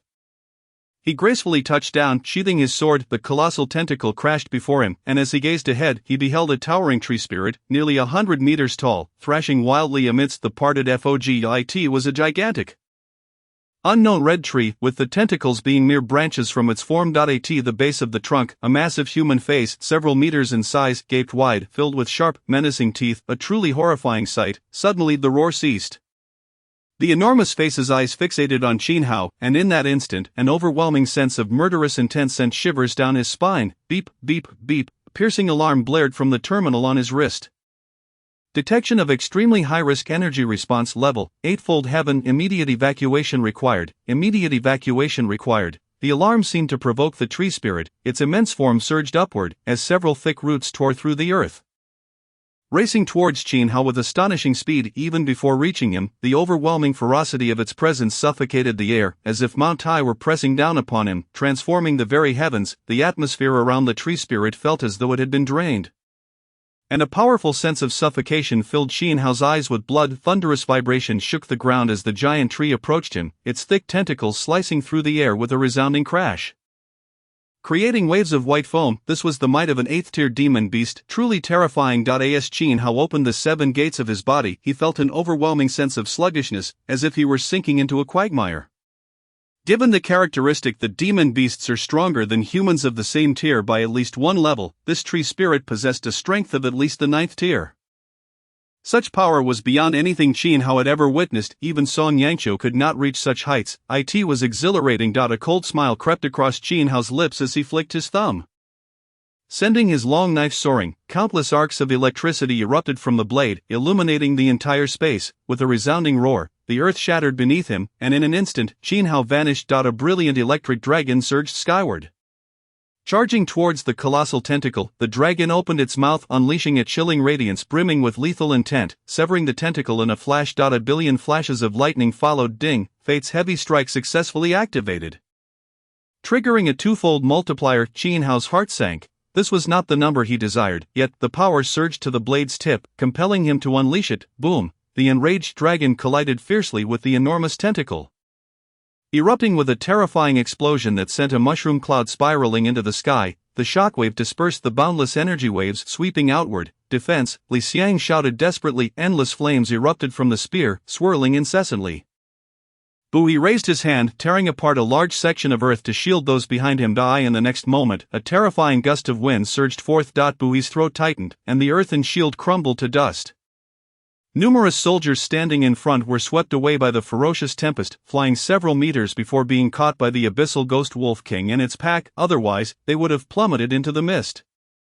What horrors lay within the mist to conjure such a violent storm? Lena's face turned as pale as paper. The terrifying tempest rattled her insides. If she felt this way, one could only imagine the plight of others. Dozens lay in agony on the ground, unable to respond to her queries. Meanwhile, at the rear base, reports flooded in. Detection of an energy response exceeding range energy levels at 1 million, 5 million, 1,000, 13 million. The rapidly escalating energy response left the monitor technician nearly speechless. In the vast hall, everyone was struck with astonishment. 13 million. What kind of joke was this? Su Longshao abruptly shoved his deputy aside. Adjusting the surveillance feed to the large screen, instantly blinding red light illuminated the hall. 1, 10, 100,000, 10,000, 100 million, Yenny gasped, covering her mouth in disbelief, repeating the figures several times. The energy readings continued to rise. Nearing their limits, as the words left her lips, a thunderous rumble penetrated the thick protective walls, shaking the earth. The digits on the screen shifted from crimson to orange-yellow. Beep, beep, detection of a 9th-tier extraordinary energy response. Response point locked, please proceed to handle it promptly. Detection of a 9th-tier extraordinary energy response. Response point locked, please proceed to handle it promptly. Where is this area? Su Longshao roared. A 9th-tier energy response had not been recorded since the Nansha mission. Such terrifying energy was unprecedented. It wielded the power to erase the entire base from existence. Report, target location confirmed as the Baiguang City area, but 2 squads are presently deployed here. The other is from the Chuanan team. Song Yangqiu, standing in a corner of the hall, suddenly raised his head. Immediately pull up satellite surveillance of this area. Sir, this location has not yet been marked. Unless we deploy extensive algorithmic resources, it will be difficult to view. Then deploy them. Su Longshao slammed his fist on the table in frustration. The staff, no longer hesitating, quickly produced a blurred image resembling a mosaic on the large screen. As they beheld the gray mass enveloping the entire area, Su Longshao's pupils constricted. The mist had appeared? Damn it, the energy response originated from within the mist. This was disastrous. Panic erupted in the hall. To emerge within the mist meant they could not dispatch personnel to handle the situation.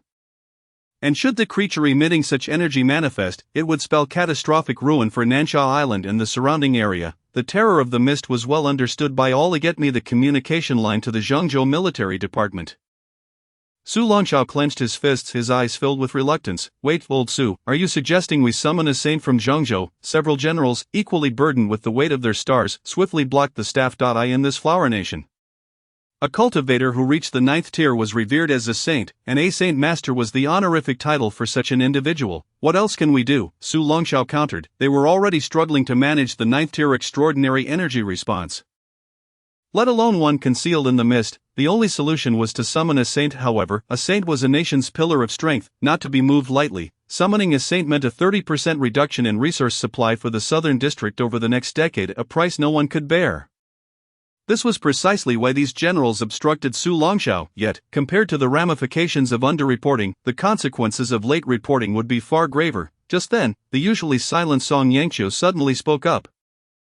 "Old Su, let's wait." His voice, unusually hoarse. "Song Yangqiu, what time is it?" Su Longshao turned sharply, only to find the renowned commander of the southern district with bloodshot eyes and an icy demeanor, his words caught in his throat. Song Yangqiu quietly advanced, magnifying a super blurry image, revealing a thread-like blue light point. "One of my subordinates is inside. His name is Qin Hao." The name was not unfamiliar to the others, and they awaited Song Yangqiu's next words. Though it seemed absurd, he believed that the commotion was likely a result of Qin Hao's confrontation with the mysterious forces within the mist, so he requested a brief reprieve for him. Song Yangqiu gazed solemnly at Su Longshao, a glimmer of hope in his eyes. "He has brought forth much astonishment and created numerous miracles, therefore, 5 minutes, give him 5 minutes. Yan Yi clenched her fists tightly, anxiously fixing her gaze on Su Longshao. The repercussions of a saint's arrival were too severe. All involved would face thorough investigation and heavy penalties. Such punishment was beyond what someone of Qin Hao's standing could endure. Su Longshao's gaze bore into Song Yangqiu's eyes. After a moment, he exhaled sharply. "All right, give him 5 minutes. 5 minutes, or rather grant ourselves 5 minutes." No one wished to see a saint's arrival, and Su Longshao felt the same. Song Yangqiu nodded gratefully, his fists clenched tightly as he fixed his gaze on the screen. "Qin Hao, for heaven's sake, create another miracle." Chapter 45. The miracle arrives. Heaven shakes the stars, just as everyone was consumed with concern for Qin Hao. Within the mist, facing the violent explosion, Qin Hao suddenly let out a muffled groan, his entire body flung back by the energy shockwave. In midair, his body crackled like popcorn, producing a series of sharp sounds before crashing heavily to the ground.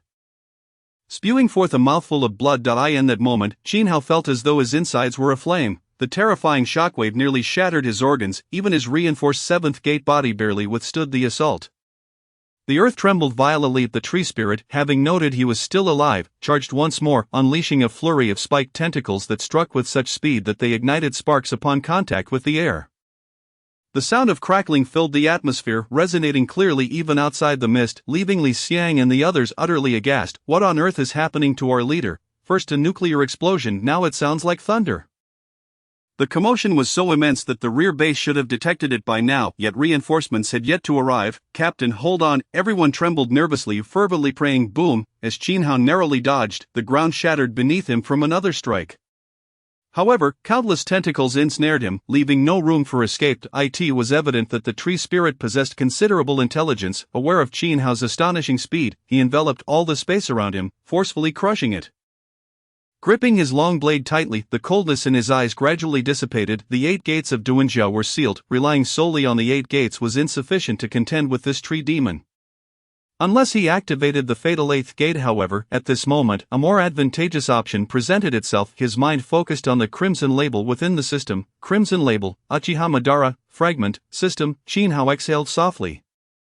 Without the support of the 8 gates, the oppressive momentum of the tree demon nearly suffocated him. His body was acutely pained by the fierce winds. Activate the Madara label. Ding. Activation successful. From this moment forth, the host will gain the full power of Uchiha Madara, lasting for 10 minutes, transitioning from utilizing 10 of his power to the full extent. The duration had extended from 5 minutes to 10. Was this the difference between the red and gold labels? Qin Hao murmured to himself. A formidable force surged from deep within him, so overwhelming it made him tremble. The violent winds that sought to tear him apart suddenly transformed into the gentle caress of a woman's hand. His internal injuries began to heal rapidly, and soon he was restored to full vigor. An overwhelming aura erupted into the heavens. Without any visible motion, Qin Hao's body slowly ascended into the air, coming before the tree demon amidst its astonished gaze. Roar! Upon beholding this bizarre human, the tree demon halted in its tracks. However, it soon lashed out with its massive tendrils, the air compressed into an arc, wielding the power to obliterate a 7th heaven warrior in a single strike. Yet, in less than a second, Qin Hao seized it with his hand, with his left hand gripping the blade and his right hand casually reaching out. He grasped the advancing tentacle effortlessly, as if it were nothing.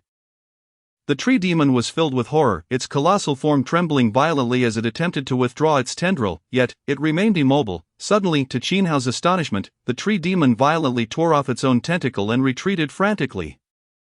It was actually frightened away. Qin Hao paused momentarily, finding amusement in the sight of the writhing tentacle of the tree demon, which surged forward in waves. He had not anticipated that this previously fierce tree demon would flee so decisively upon sensing his power.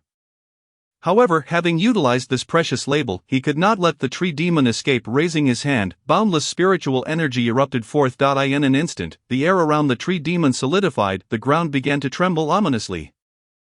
Thick roots surged from the depths of the earth, growing at an astonishing rate. Within mere seconds, they surpassed the size of the tree demon itself. Wood release, the arrival of the tree realm. Boom! Within the realm of wood release, the earth shattered violently. The massive tree demon now appeared as a small child, staring blankly at the roots towering over it. Its gaze seemed to reflect that of a child gazing up at a father. True father punishes son. Qin Hao clasped his hands together. The immense roots immediately converged, encasing the tree demon within a vast wooden sphere. Then, with a slight rotation of his palm, the sphere began to spin in unison. The terrifying force of constriction elicited a series of mournful wails from the tree demon. Perish! Qin Hao's gaze sharpened as he clenched his fists. Boom! A violent shockwave surged through the atmosphere. The colossal wooden sphere shrank by half.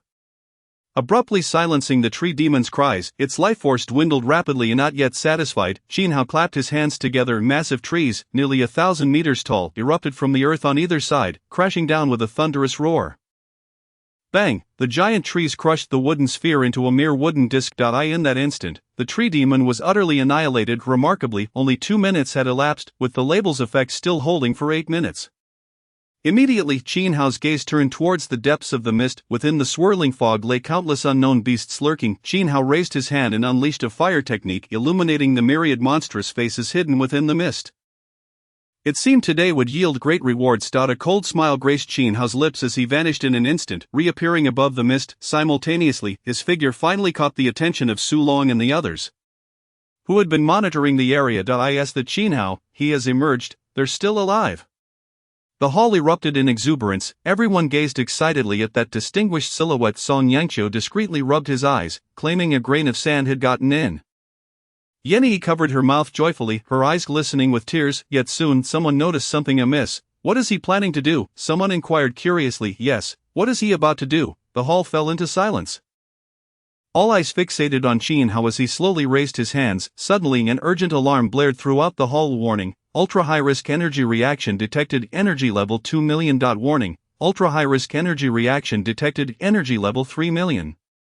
Warning: ultra-high-risk energy reaction detected. Energy level 4 million. Warning: catastrophic energy reaction detected. All personnel evacuate to safety immediately. Warning: Su Long's body went weak, nearly collapsing to the ground. Quick, quick, quick, investigate the source of the energy reaction. As the operators scrambled, one abruptly halted, lifting their gaze to the screen displaying Qin Hao report. Energy fluctuation source. Captain Qin Hao gasped. Everyone inhaled sharply. Just then, a slightly distorted voice echoed from the screen. Heavenly Obstruction. Starquake, Chapter 46, The Terrifying Might.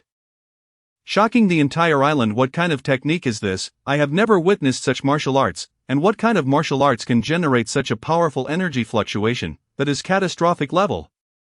What does it mean to be catastrophic? A catastrophic event leaves no survivors. That is the essence of catastrophic power. Old Song, this kid is under your command. Do you know what ability this is?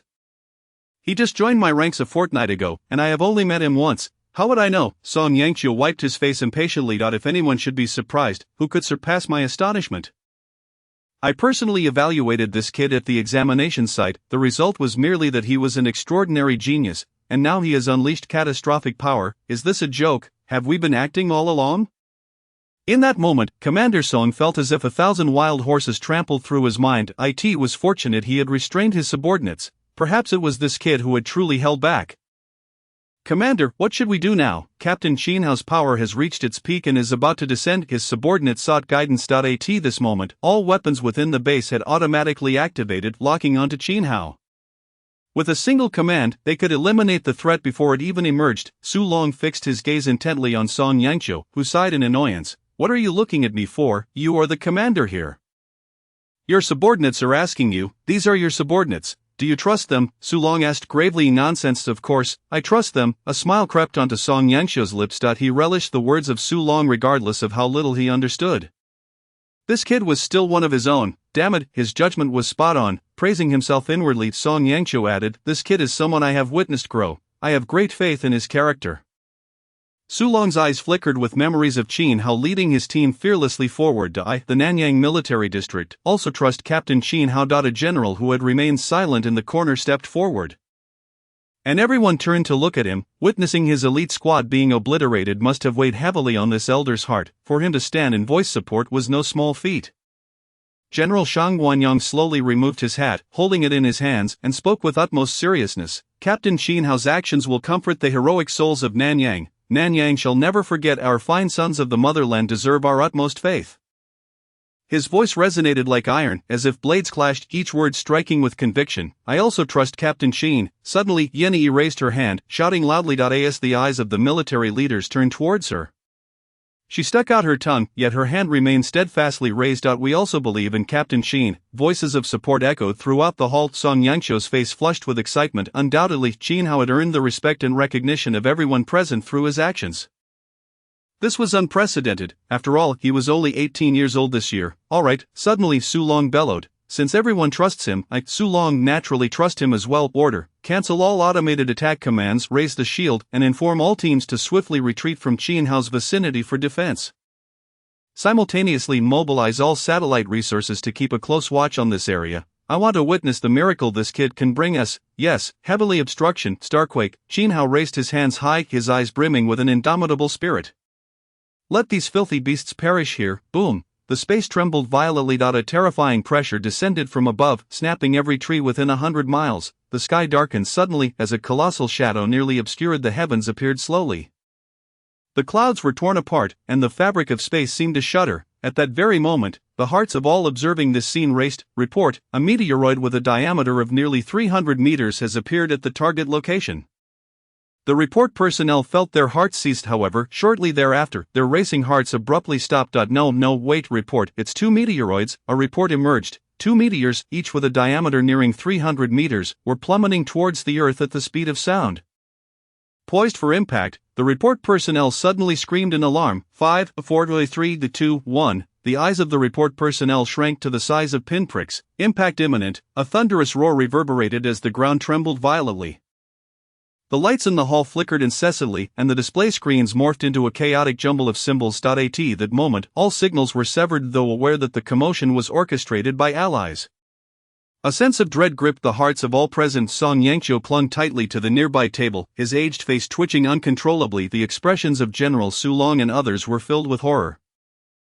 The magnitude of such power was simply staggering. Meanwhile, in Qin Hao's vicinity, Li Xiang and his companions sprawled helplessly on the ground. The intense pressure of the wind expelled all air, rendering their faces as pale as paper. An overwhelming shadow darkened the sky, descending with alarming speed. The fog had long since been blown away, revealing a multitude of grotesque, unprecedented beasts. In Zone 17, Wang Xian, responsible for this area, was engaged in a fierce battle with the enemy. Around him lay the lifeless bodies of the members of the Chuanbei team, scattered haphazardly. At this juncture, he was the sole survivor. Jin Gang finished this swiftly. Yen observed the one-sided battle with disinterest. Jin Gang emitted a low, resonant hum, raising a fist that instantly struck out. The air compressed into a tangible force at the point of impact. Wang Xian's pupils constricted as he hastily prepared to retreat. However, an incessantly laughing figure materialized behind him. Palm raced towards him with up. The space in front of his palm rippled like the surface of a lake. Surrounded on all sides, Wang Xian found no escape, his eyes wide with desperation as he beheld the enormous fist before him. Gritting his teeth, he delivered a resounding punch. Crack! It was akin to an egg colliding with a rock. Wang Xian's arm was instantly pulverized, and Jin Gang's fist surged forth, crashing into Wang Xian's chest. Boom! A gaping hole, the size of a bowl, appeared in Wang Xian's torso. Strength rapidly drained from his body. He stared in shock at the wound on his chest. At that moment, he noticed a figure rising above. Captain Qin Hao. Wang Xian gazed in confusion at the meteors that had appeared. A faint smile crept onto his lips as he turned to the foreign assassins before him, his grin widening. With your company in death, Wang Xian, do not perish in vain. Thud. Wang Xian's body fell heavily to the ground. The jubilant Jin Gang and his companions finally noticed the colossal shadow that obscured the sky. Yan's pupils dilated in shock as he roared with all his might, "Defend!" As the meteors descended, time seemed to freeze for an instant, silence enveloping the world. Then, an earth-shattering explosion reverberated across the entirety of Nansha Island. A shockwave, towering over 100 meters, surged forth, boom, just as Yin prepared to resist. His body stiffened, instantly crushed by the onslaught of the shockwave. Jin Gang bellowed, raising his fists before him, yet the ferocious force shattered his arms, rendering his once formidable body as fragile as tofu, reduced to mere scraps. The remaining members, unable to muster any strength, were ground to powder by the overwhelming force. Ultimately, it was Wang Xian's smiling visage that remained. Chapter 47, Complete Eradication of the Island. Return to camp. The devastation wrought by the two meteors, each nearly 300 meters in diameter, was beyond imagination. The terrifying impact, which nearly radiated throughout half of Nansha Island, obliterated all vegetation and the lurking malevolence hidden deep within. Under such godlike power, all living creatures could only lament their insignificance. On the southern shore of Nansha Island, the base was dismantled at an astonishing speed, leaving no trace behind. In the western bay, the Yamato clan, having recently landed, gazed at the sky-shrouding meteors, their hearts racing as they hastily retraced their steps. They commanded that no one set foot on Nansha Island until the assault was thoroughly investigated. Deep beneath the sea lurked countless gigantic beasts, restless and poised to wreak havoc upon Nansha Island each year. However, this year, beneath the onslaught of the two meteors, terrifying seismic waves directly annihilated nearly 50% of the beasts. The remaining half fled frantically, tails thrashing in panic. All of this transpired silently. Qin Hao was utterly oblivious to the profound impact of his strike. His sole intention was to swiftly eradicate the beasts concealed within the fog. Yet, the power of the meteors far exceeded his expectations. Standing at the edge of the massive crater, he beheld a chasm nearly a kilometer in diameter and 500 to 600 meters deep. Behind him, what should have been a dense forest was entirely flattened, the ground as smooth as a polished mirror. A rumbling echoed as Li Xiang and the others rode in on the abyssal ghost wolves. Halting behind Qin Hao, Captain Li Xiang gulped nervously, uncertain of what to say. At that moment, any words seemed so utterly powerless before such might. They could not shake the haunting sensation of helplessness they had felt just moments ago. When the meteors loomed above, had it not been for Qin Hao's timely intervention, they would have all perished. "Captain, should we continue?" Lina inquired softly, gazing at the composed youth beside her, whose demeanor was as tranquil as an ancient well. Perhaps she had witnessed so many astonishing scenes that upon seeing this massive pit, she even felt it was somewhat small. "I must be losing my mind," Lina chided herself inwardly. Qin Hao exhaled softly. 10 minutes passed, and the effects of Uchiha Madara's tags wore off. A sense of loss washed over him as the oceanic power within him dissipated. "I must rely on myself," he sighed internally. Collecting his thoughts and turning to his comrades. "Of course we shall continue. Now that many of the beasts in the mist have perished from this strike, it is the perfect time to collect our spoils. Moreover, with this threat looming, the beasts on Nansha Island should remain hidden in their lairs, ensuring our safety." As they gazed at the vast pit, they thought to themselves, "With you here, we are safe no matter what." Indeed, Qin Hao was right. Silence enveloped Nansha Island. All beasts dared not reveal themselves, even with a fallen unfortunate one lying at their doorstep. Qin Hao approached the abyssal ghost wolf king without any commands. The wolf let out a howl, rolling over to expose its soft belly, its long tongue lolled out, gazing at Qin Hao with innocence and clarity, lacking any semblance of the regality expected of a king among ghost wolves. Qin Hao chuckled softly, patting the wolf's head. The abyssal ghost wolf king eagerly flipped back over, bowing its head in anticipation of Qin Hao mounting it. "Now let us embark on our journey to gather the remnants," Qin Hao declared, waving his hand. The group erupted in excitement. What had once been a perilous location was now transformed into a treasure-laden paradise, a prospect that would thrill anyone. However, at that moment, Li Xiang suddenly received a communication. "Captain, we have received information from the rear. We must return swiftly." Li Xiang gazed at Qin Hao with resignation. It seemed the spoils would elude them, yet another message soon lifted the spirits of the group once more. "A follow-up team will be arriving to clear the battlefield. All spoils shall belong to us." Wow, how generous! General Su, typically so frugal, was unexpectedly magnanimous. "Haha, who cares, as long as they don't take our hard-earned gains." The group laughed heartily. Meanwhile, Su Long at the base wore a face as dark as a pot's bottom, gritting his teeth at those who dared call him stingy, silently vowing to make them pay. Everyone, since the base has summoned us back, let us take this opportunity to rest, Qin Hao proclaimed, standing atop the wolf's back as they sped back to the base. Yes, the group eagerly mounted their ghost wolves. The pack surging forward like a wave of darkness towards the base, true to Qin Hao's expectations, they encountered no traces of beasts along the way, returning smoothly to the outer walls of the base. As they approached, the closed defense cannons atop the walls pointed menacingly at the wolf pack. The wolf king growled lowly, fiercely scratching the ground. Qin Hao patted its head to calm it, then dismounted and stepped out from the woods. From Chuan Nan, we are ordered to return to base. Please grant us passage. A figure appeared on the observation deck, glancing at Qin Hao. The face instantly lit up with excitement. Hero, it's truly the hero. The hero has returned. Open the gates. A wave of ecstatic shouts erupted. With sharp hearing, Qin Hao discerned the cacophony from atop the walls. Soon enough, a throng of people peered over, exhilarated to see him. Calling out hero with fervor, the heavy, massive gates slowly swung open, and a contingent of soldiers led by Song Yangqiu emerged to welcome them. Commander Song, Qin Hao saluted. Well done, my boy. Song Yangqiu clapped Qin Hao heartily on the shoulder. At that moment, the rest of the group emerged, and Song Yangqiu went around, giving each a firm pat on the shoulder. His joy and pride barely contained. You have all done splendidly, he exclaimed. Now let us welcome our hero back to camp. A cheer erupted from atop the walls. This grand display left Qin Hao somewhat bewildered, uncertain as to why there was such excitement. The title of hero only added to his confusion. He did not rush into the city but approached Song Yangqiu, saying, Commander, these abyssal ghost wolves have fought alongside us. I promise them a generous reward shortly. As we prepare to cleanse the battlefield, let them accompany us. The rewards will be drawn from my share of the spoils of war. This pack of ferocious beasts. Song Yangqiu turned to gaze at the savage glimmers lurking within the woods. Can they be trusted? Qin Hao nodded affirmatively. Rest assured, I shall converse with their leader. With that, Qin Hao entered without further ado to speak with the Ghost Wolf King. Immediately, a resounding howl erupted from the forest, resonating with an unmistakable joy. Following that, the entire wolf pack joined in a chorus of howls. Soon, Qin Hao emerged, a smile adorning his face. They are all informed. Song Yangqiu watched in astonishment. Chapter 48. The name of the hero. Abundant rewards. Let us proceed. Old Su was quite eager to meet you.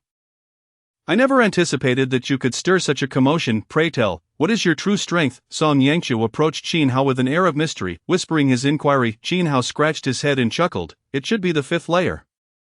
You rascal, even at this juncture, you still withhold the truth from me. Song Yangqiu wore a skeptical expression. Can someone of the fifth layer create such a ruckus? Can a fifth layer individual soar through the air? Qin Hao had anticipated this question and had prepared a response during their journey. Commander Song, my power lies in the manipulation of immensely potent electromagnetic waves, which consequently generate gravitational forces that gather stones. Leading to such a terrifying attack, however, the actual power is minimal and the speed slow. By the time it descends, the enemy has long since fled, rendering it nearly a nuisance. As Qin Hao spoke, he recalled the enormous pit, his face flushing slightly as he turned away. As long as he remained unembarrassed, it was others who would feel the awkwardness. Song Yangqiu's lips twitched, tempted to deliver a slap to this insufferable brat. Well, never mind, it suffices that you hail from Chuan Nan. Song Yangqiu broke into a grin. Before long, they arrived at the command hall, where they were met with the respectful gazes of all the staff. Unable to contain himself, Qin Hao inquired, Commander, why does everyone gaze at me so intently, even calling me a hero? I seem to have done nothing remarkable. Song Yangqiu smiled without a word, gently patting Qin Hao's back and nudging him forward. You will soon find out. Very well. Qin Hao resignedly stepped forward. After a few paces, a robust elder approached, extending his hand. Shang Guanhong, commander of the Nanyang military district, I express my gratitude to Comrade Qin Hao for his tribute to my subordinates. Qin Hao's gaze faltered as he beheld the elderly man with reddened eyes, solemnly extending his hand. Their hands, one aged, the other young, firmly clasped under the watchful eyes of the crowd. Henceforth, Nanyang wished to form an alliance with Chuan Nan. And I hope Commander Song Yangqiu will discuss with us the establishment of a trade route. Shang Guanhong cast a grateful glance at Song Yangqiu. I believe that Chuan Nan, which has nurtured such elite talent, will undoubtedly prove to be an exceptional ally. Song Yangqiu was evidently taken aback by this unexpected delight. He stepped forward excitedly, grasping the other hand of General Shang and shaking it vigorously. Old Shang, you shall never regret this decision. Chuan Nan is nestled amidst vast forests. Apart from Chuan Bay City, there are no other urban centers in the vicinity. If we can establish trade with Nanyang, the benefits to their city will be unparalleled. This, one could argue, is all thanks to Qin Hao. Enough of this. you two can converse privately elsewhere and refrain from obstructing us here. Su Longxiao dismissed Song Yangqiu and approached Qin Hao. His sharp gaze swept up and down Qin Hao, and the more he looked, the more his excitement grew. I never imagined that someone could conclude several months' worth of tasks on Nansha Island single-handedly. What a delightful surprise! Su Longxiao was elated, exceptionally so. Completing it months early signifies a significant reduction in casualties. It could be said that all 20 cities in the southern district owe Qin Hao a debt of gratitude. However, Qin Hao remained oblivious to this. Thus, when puzzled gazes were cast upon him, Su Longxiao promptly presented him with monitoring data. Due to the impact of your attack, the sea beasts surrounding Nansha Island have retreated. You have single-handedly resolved the menace posed by the sea beasts of Nansha Island. Moreover, we have detected several special signals departing. Su Longxiao further displayed a satellite surveillance image pointing to several small black dots. These should be assassins dispatched by enemy nations. But they have now all retreated, all of them fled because of me. Indeed, they were all frightened away by you. Su Longxiao regarded Qin Hao earnestly. Therefore, it is only fitting that everyone calls you a hero. It was only then that Qin Hao understood his unintentional actions had wrought such a substantial impact. However, as long as it was a good deed, that sufficed. Qin Hao smiled, beginning to accept the reverent gazes of those around him. Su Longxiao watched the noticeably transformed Qin Hao with admiration in his eyes, humble yet composed, neither arrogant nor indulgent. One wonders where Song Yangqiu found such a fine talent. After a pause, Su Longxiao continued, in light of your outstanding performance this time, the Southern Military District's Operations Department is prepared to bestow upon you a commendation. Comrade Qin Hao, please step forward, Su Longxiao called out emphatically. At that moment, a prepared contingent approached, each bearing a tray.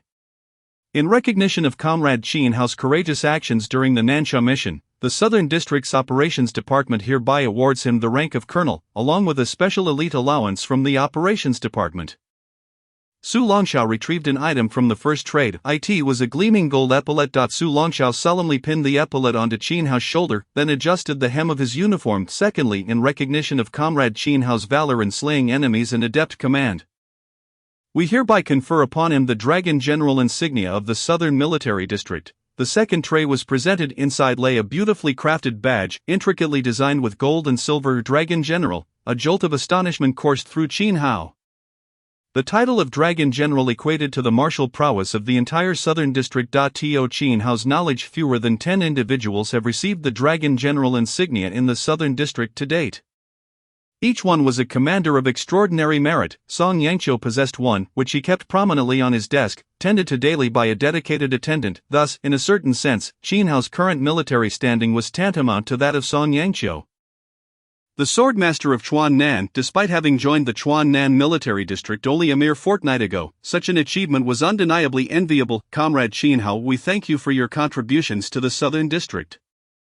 Su Longxiao offered a salute with utmost solemnity. As the Dragon General insignia was affixed to his chest, Qin Hao appeared akin to a youthful general, dashing and charismatic. Below, numerous young women were already enraptured, their hearts racing. Among them was Yanyi, who had not taken her eyes off Qin Hao from the very beginning. The more she gazed, the more she found him captivating, like an alluring abyss drawing her ever closer.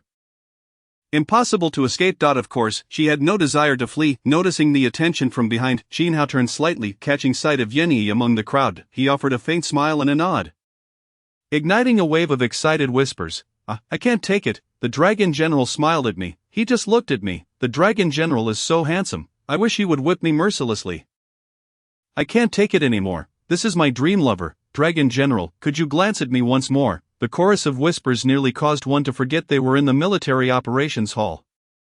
However, amidst this fervent atmosphere, no one dared to voice any objections. Chapter 49. A lucky fool, Captain's mental breakdown. After bestowing ranks upon Qin Hao, the focus shifted to rewarding the members from Chuan Nan. Although their rewards were not as lavish as Qin Hao's, they were nonetheless promoted by a rank. This brought great joy to Bai Zhe, who repeatedly called Qin Hao big brother, leaving Qin Hao with a face full of exasperation. Wishing he could swat him dead. Returning to Song Yangqiu's side, old Song suddenly whispered, this time, the Southern District is rewarding you, but upon your return, Chuan Nan will have even more generous rewards in store for you. What rewards? Qin Hao inquired with anticipation. You will find out when you return. Song Yangqiu chuckled enigmatically, his old face nearly crinkling with delight. Qin Hao rolled his eyes, recognizing this as a response to his refusal to disclose his true strength. However, he paid it little mind. After rewarding the members affiliated with Chuan Nan, Su Longxiao's expression abruptly turned serious. Comrade Qin Hao, although this mission has concluded early, there remain a few stubborn assassins lurking around Nansha Island. I need you to take action and eliminate them all. Very well, Qin Hao nodded. This task was straightforward for him. Soon, an electronic map was placed in his hands, marking locations with suspicious energy signatures. I shall set off at once. Qin Hao wasted no time. Upon receiving the map, he led the group forth. This time, as Nansha Island was largely secure, the base provided 4 amphibious combat vehicles driving the vehicles. They sped toward the first designated location. On board, Qin Hao took a moment to rest before delving back into the system. The mission to slay the fog monsters had been flawlessly completed, yielding rewards of 3 label draws, one-time extension card, and 10 fusion points, all duly distributed, along with the previous total. Now he has 4 opportunities to draw labels. After some contemplation, Qin Hao decides to use one. After all, the road ahead is uncertain, and no one knows if they will encounter FOG. It is better to be prepared than to be caught off guard. System, draw once, ding, drawing, ding, congratulations, you have obtained the blue label. Zheng Chulan. Qin Hao's brow furrowed. It turned out to be a blue label. Moreover, he recognized this character, a very popular figure, but his combat strength was too weak, just a feeble creature, utterly useless. Feeling dissatisfied, Qin Hao decided to draw again. System, draw again, ding, drawing, ding, congratulations, you have drawn the martial arts technique, general outline of palm techniques. What the hell, draw again. Qin Hao was determined to challenge his luck. Ding, congratulations, you have drawn the white label, Kai Kuan. What on earth is this? Qin Hao stared blankly at the round, ball-like figure. Is this a character or a basketball? Damn, draw again, ding, congratulations, you have drawn the martial arts technique, Buddha's shadowless kick. Point one more time. Ding, drawing opportunities are insufficient. Unable to draw, Qin Hao was stunned, feeling a rush of disbelief. Really, has he exhausted all 4 opportunities, and the result yielded nothing but trash? Could it be that his previous luck has run out and he is now doomed to misfortune? In the same vehicle, Lina and Li Xiang exchanged puzzled glances at their captain. He was clearly seated there, yet his expression grew increasingly grim now. His demeanor was so dark it seemed capable of dripping water. They communicated silently. Who offended the captain? Why is he so angry? Not me. Don't look at me, Sister Na. Who would dare offend our esteemed captain? Why are you looking at me? I'm just the driver. What are you all whispering about? Li Xiang will focus on driving. Qin Hao glowered at his teammates. Yes, Li Xiang straightened up, avoiding eye contact. Ding, congratulations, host, for completing the hidden task. Infuriated to the brink of death. Reward, 1 label draw.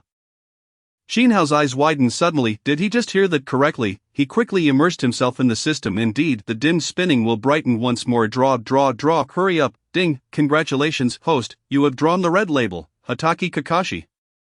Oh hell, Qin Hao felt a surge of excitement. Red, ha, red. It's actually a complete red, and it's the copy ninja, Kakashi. Use it immediately. Given that it was a permanent label, Qin Hao didn't care whether he used it early or late. A wave of warmth coursed through him, but he felt a heat in his eyes. Looking into the rearview mirror, he saw a flicker of red light in his left eye, 3 tadpole-like black dots slowly emerging. The Sharingan. Qin Hao's heart raced. He never expected the label would grant him this ability. Does this mean he can now copy others' martial arts techniques? Soon, the Sharingan and the red light gradually faded. Qin Hao's eyes returned to normal. However, his spirit soared. Drawing another red label had instantly dispelled his previous gloom. The invisible pressure emanating from him vanished. Lina and the others were practically beside themselves. What is going on? Just moments ago, he was so furious, yet now he seems to have completely transformed, appearing quite cheerful. Suddenly, a thought simultaneously struck their minds. Could it be that the captain suffers from split personality? Upon considering this possibility, they collectively drew a sharp breath. It is quite plausible. Who would suddenly laugh and cry without reason? This must be due to some bizarre influence in the fog, otherwise, how could he change so drastically? The group exchanged glances, each casting furtive looks at one another, yet none dared to move. Qin Hao's actions were evident. Who would dare to provoke such a formidable individual? What are you all scheming about? Sneaking glances at one another, Qin Hao suddenly inquired. He had been observing them for a while. Their wandering gazes were suspicious, and he couldn't help but doubt their intentions. The group quickly laughed nervously. None daring to speak up, otherwise, they might very well find themselves in serious trouble with Qin Hao. They remained silent, and Qin Hao, uninterested in probing further, simply closed his eyes to rest. Such rare moments of leisure could not be wasted. Until dusk descended once more, the vehicle finally came to a halt. Captain, the hilly area ahead is where the first target is located. Xin Hao opened his eyes languidly, took out the electronic map for verification, and after confirming its accuracy, stepped out with his weapon, leaving them with a parting remark, "Wait for me here." The others nodded. Soon, a cacophony of shouts and clashes erupted from the hills. Approximately 10 minutes later, the uproar came to an abrupt halt. Before long, Xin Hao strolled out of the night, yawning, his blade seemingly still sheathed. "Let us go to the next location." Xin Hao, cradling his sword, settled down for another brief rest. Yes, the group admired him briefly before driving towards the next target. As night deepened, the vehicle came to a stop once more. This time, Xin Hao did not exit the car. A flicker of electricity sparked at his fingertips, and with a snap of his fingers, a torrent of electrical arcs burst forth, enveloping the long blade as it shot out. Thud! A martial artist hidden in the treetops had just risen, only to be instantaneously pierced by the long blade.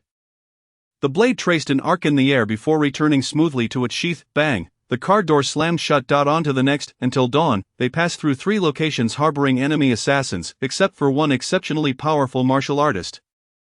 Xin Hao took action. The rest were left to the Chuan Nan team. After all, he couldn't take them out only to let them do nothing. By dawn, Xin Hao awakened from his short rest.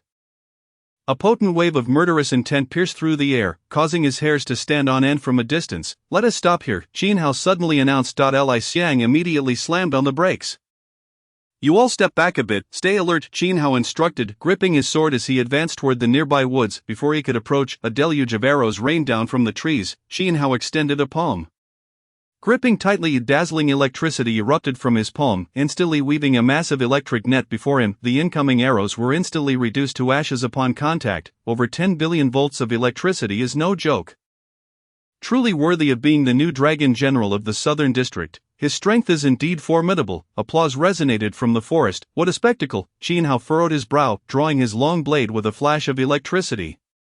Crack! Xin Hao's figure transformed into a fleeting shadow, accompanied by a streak of lightning as he plunged into the woods. Trees ignited into charred remnants in his wake. Clang! A piercing sound assaulted his eardrums as Xin Hao's blade was intercepted.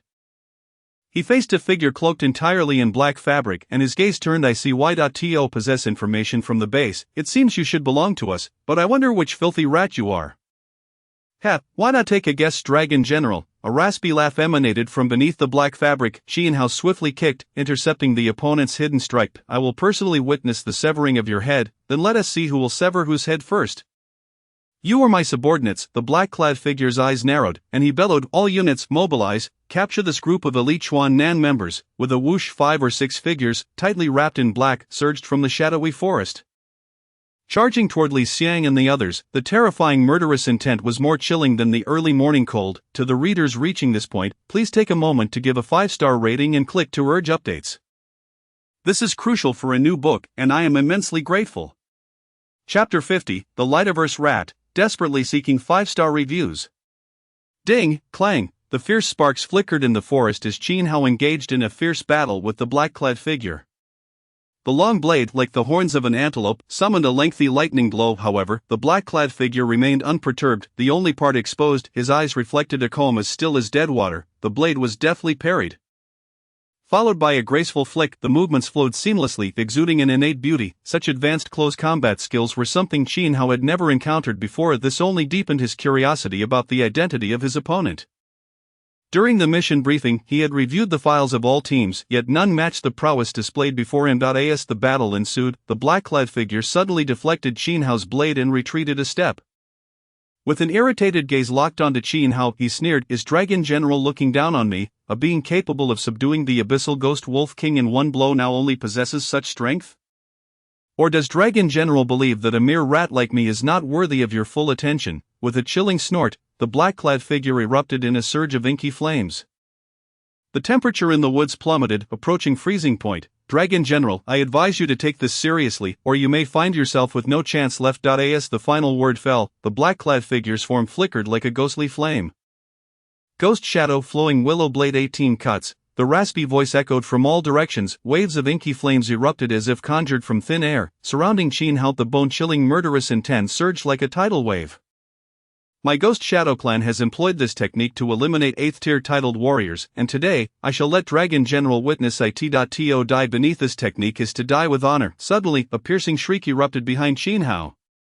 He swiftly turned around only to catch a fleeting glimpse of a figure with 6 arms vanishing into thin air. In this moment, a low chuckle echoed in his ears. A blade entwined in dark light sliced through the air with graceful precision. Simultaneously, 17 additional shadowy figures emerged from the surroundings, blurring the line between reality and illusion. After lying in wait for 43 years, to be able to sever the dragon of the flower, one would have no regrets in this life. A voice filled with melancholy resonated softly following that. A sound as chilling as a ghost's wail pierced the air. Jin Hao furrowed his brow, ignoring the disorienting sonic assault.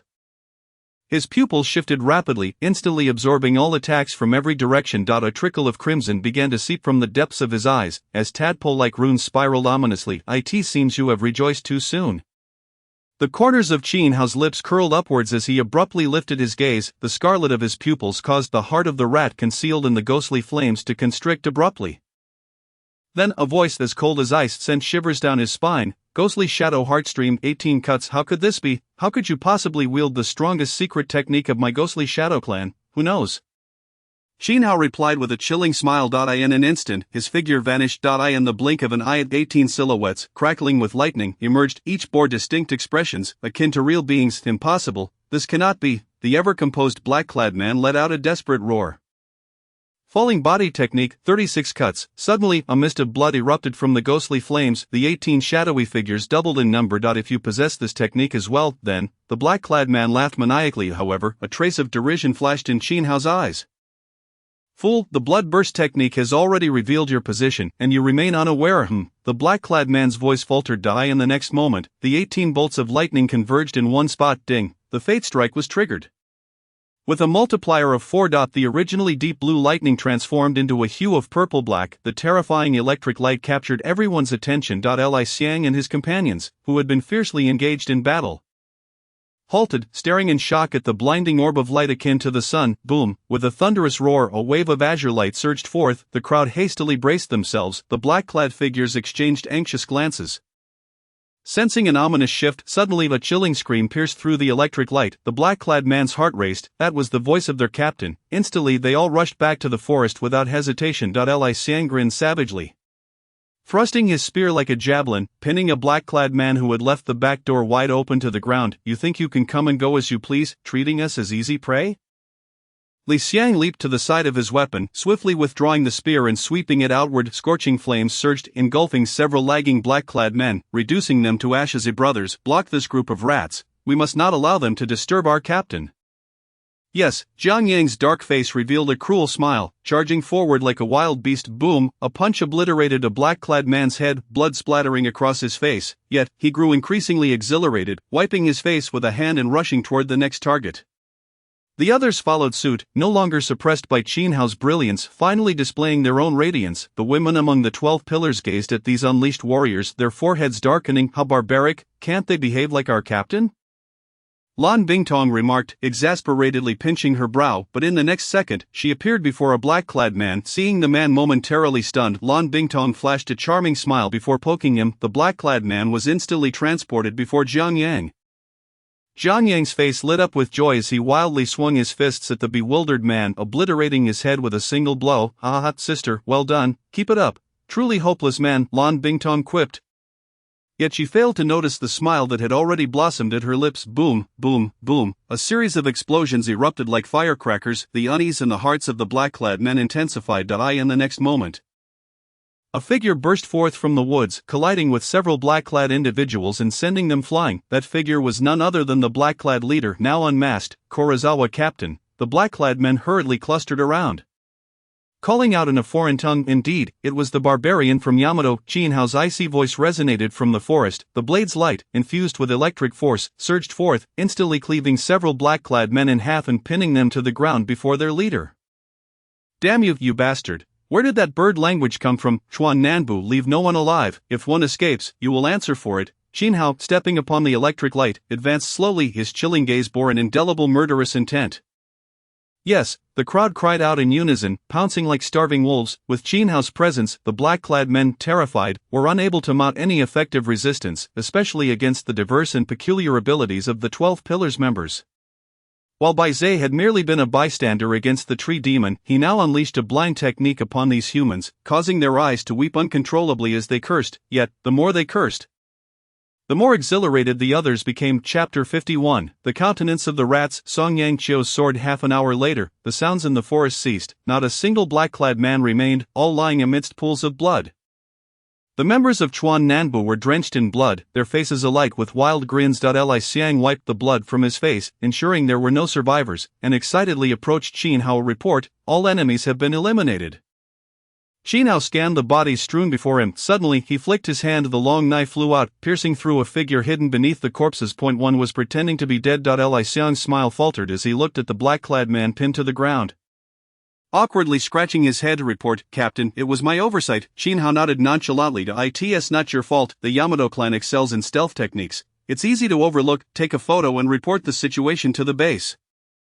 Heiha City needs a thorough investigation. Qin Hao gazed at the corpse of the black-clad leader amidst the pile of bodies. The face hidden beneath the mask was unmistakably that of Zhou Ming, the leader of Heiha City, whom he had met during a supply distribution. Li Xiang nodded solemnly and moved aside to carry out the order. At that moment, Lina and the others approached, disbelief etched on their faces. Captain Zhou Ming is a 6-time champion of Heiha City, with peak strength at the 7th heaven. He was poised to ascend to the position of commander-in-chief in a few years. How could he be bought off by the Yamato clan?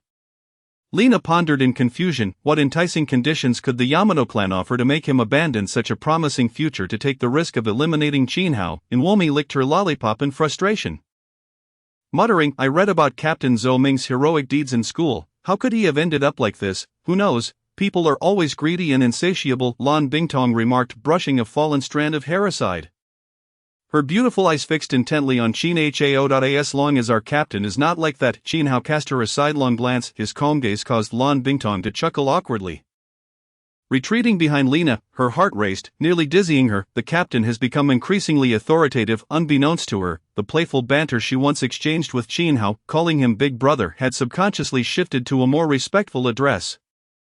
Lina smiled as she patted Lan Bingtong's head, saying, Our captain is certainly not one to be compared to such a traitor. Sister Na is right, Nwomi chimed in, raising her tiny fist in agreement. Imagine if this news were to reach Heiha City, how distressed their commander would be. He approached, wiping blood from his fists, accompanied by several others. Not necessarily. Qin Hao shook his head. The group looked at him in confusion. This guy is actually from the Yamato clan. He was secretly trained in our country since childhood, thus, he cannot be considered a traitor. Is that so? The others widened their eyes in astonishment. My word. How many resources must have been expended to cultivate such a formidable spy from a young age? Bai Zhe began to calculate with his fingers. Regardless of the resources, if they can be effectively utilized in a critical moment, it is all worth it. One can only say that the Yamato clan harbors grand ambitions. We do not know how many more rats like Zhou Ming are lurking within our nation. This is also my concern, Qin Hao replied, his mood growing heavy. The process of joining the combat department necessitates a rigorous identity investigation. Zhou Ming's rise to his current position indicates that the Heiha commander could not possibly be unaware of his background.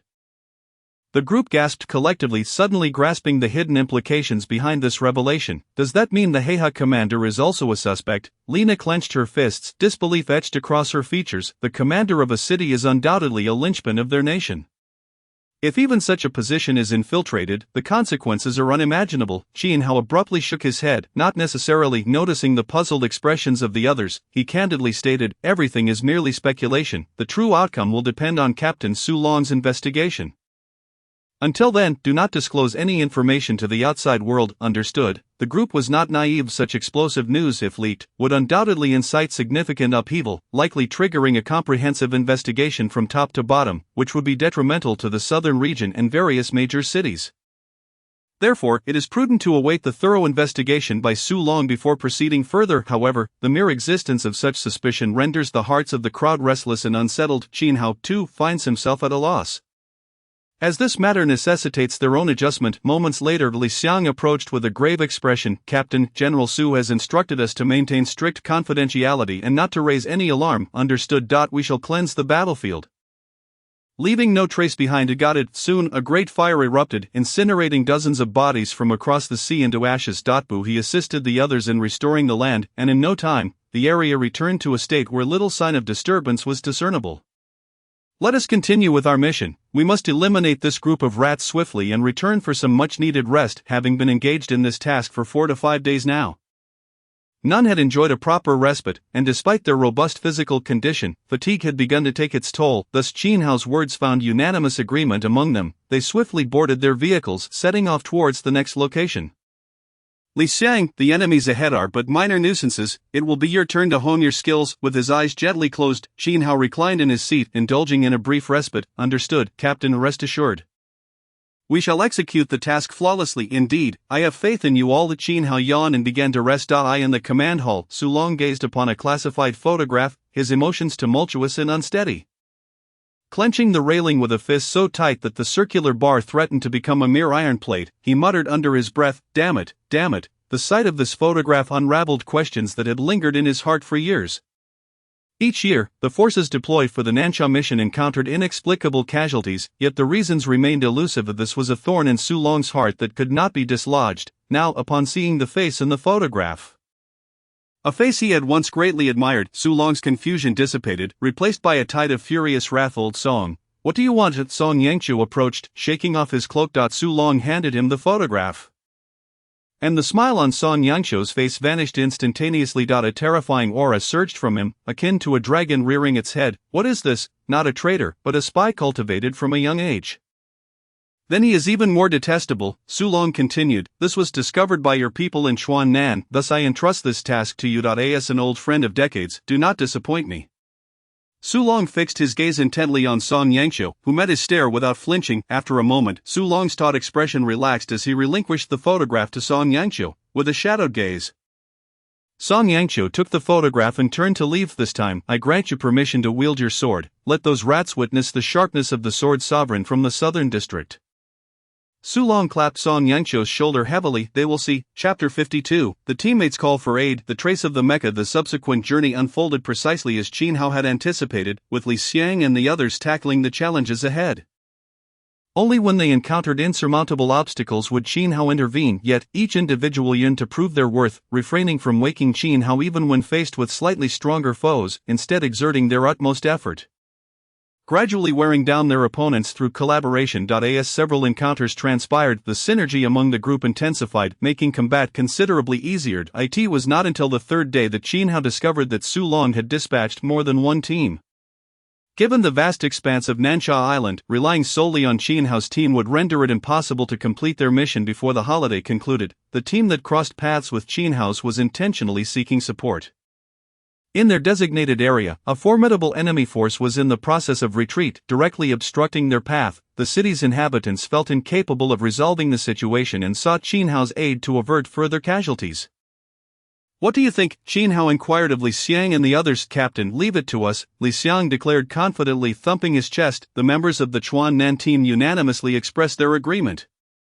Even displaying a hint of excitement, however, the faces of those seeking aid changed, and they quickly interjected, General Qin, we cannot allow them to proceed. That group possesses heavy firepower, and they even have a mecha.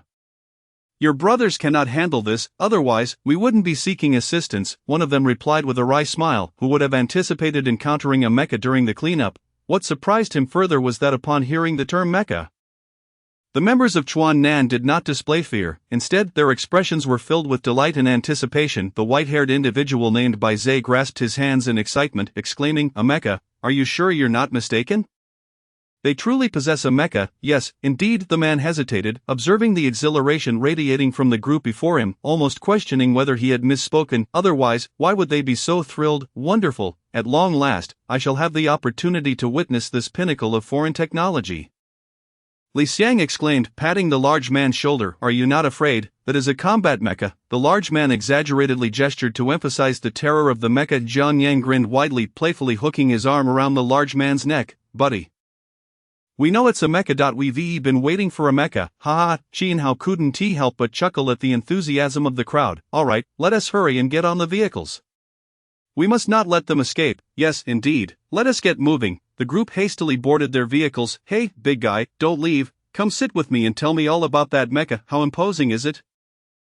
Jiang Yang pulled the departing large man into his vehicle. Captain Qin, the target lies just beyond that mountain range. They should be regrouping now. We are at the utmost distance, and advancing further would alert them. After navigating a stretch of rocky terrain, Qin Hao's team merged with the team seeking assistance. This group belonged to Yanmo City. The captain, who had briefed Qin Hao, was named Xiang Huayu. A peak martial artist at the 6th level, Xiang Huayu's expression was grave as he pointed toward a small mountain range 500 meters away, providing Qin Hao with an overview of the enemy situation. Soon Qin Hao acquired a general understanding of the foes they faced. The enemy comprised a small team of 10, equipped with a C5 model Phantom Leopard mecha and numerous heavy firepower weapons. The C5 Phantom Leopard is the designation for the mecha, indicating it parallels a 6th-level martial artist and is utilized for reconnaissance, infiltration, and executing covert assassination missions behind enemy lines. It is classified as a non-combat type. Qin Hao turned to Li Xiang and the others. You all understand the general situation, correct? Yes, then let us move out. The task is entrusted to you. Qin Hao gestured, and the team promptly assigned roles based on their previous collaboration experiences. Lan Bingtong raised her hand, leading Li Xiang and Lina to teleport forward in an instant. Simultaneously, Bai Zhe guided Fan Yu, Lin Feng, and several soldiers from Chuan Nan to advance stealthily. The remaining members stayed behind. With only 10 enemies, their numbers were more than sufficient. Any excess would only complicate matters. Xiang Huayu observed the 12 pillars of divine prowess showcasing their abilities, feeling a profound envy. He had long heard of the inclusion of several remarkable young individuals in the Chuan Nan team, each possessing unique powers and extraordinary skills, though few had the fortune to witness them firsthand. Now that he had seen them, they were indeed as mysterious and formidable as rumored. An adept in combat. Xiang Huayu could instantly discern the military value of these individuals' abilities. However, he soon expressed concern. Captain Qin, I understand your team is powerful, but that is still a combat mecha. Its capabilities can easily rival a peak 6th-level martial artist. Not to mention its various attributes, even a 6th-level martial artist may struggle to breach its defenses. Your brothers may encounter danger. Xiang, there is no need for concern. A mere mecha is often easier to handle than living opponents. Furthermore, with only a small team of 10, I trust in their capabilities. Qin Hao smiled, settling into a meditative posture. Xiang Huayu wished to voice further concerns, but upon seeing Qin Hao with his eyes closed, he resigned himself to silence. He then commanded his team, stay alert and prepare to support the Chuan Nan group. They are here to assist us, and we cannot allow any mishaps to befall them. Understood. Observing Qin Hao's calm demeanor, Xiang Huayu sighed inwardly and braced himself for action. Soon, a lightweight rocket launcher fired from the mountaintop, landing not far from their position, precisely where Bai Zhe and his group were concealed. With advanced reconnaissance methods, Bai Zhe's invisibility was easily penetrated by the enemy's awareness. Nevertheless, the Chuan Nan team had no intention of hiding for long. Once discovered, they charged aggressively toward the enemy. Boom, boom, boom, another round of artillery rained down.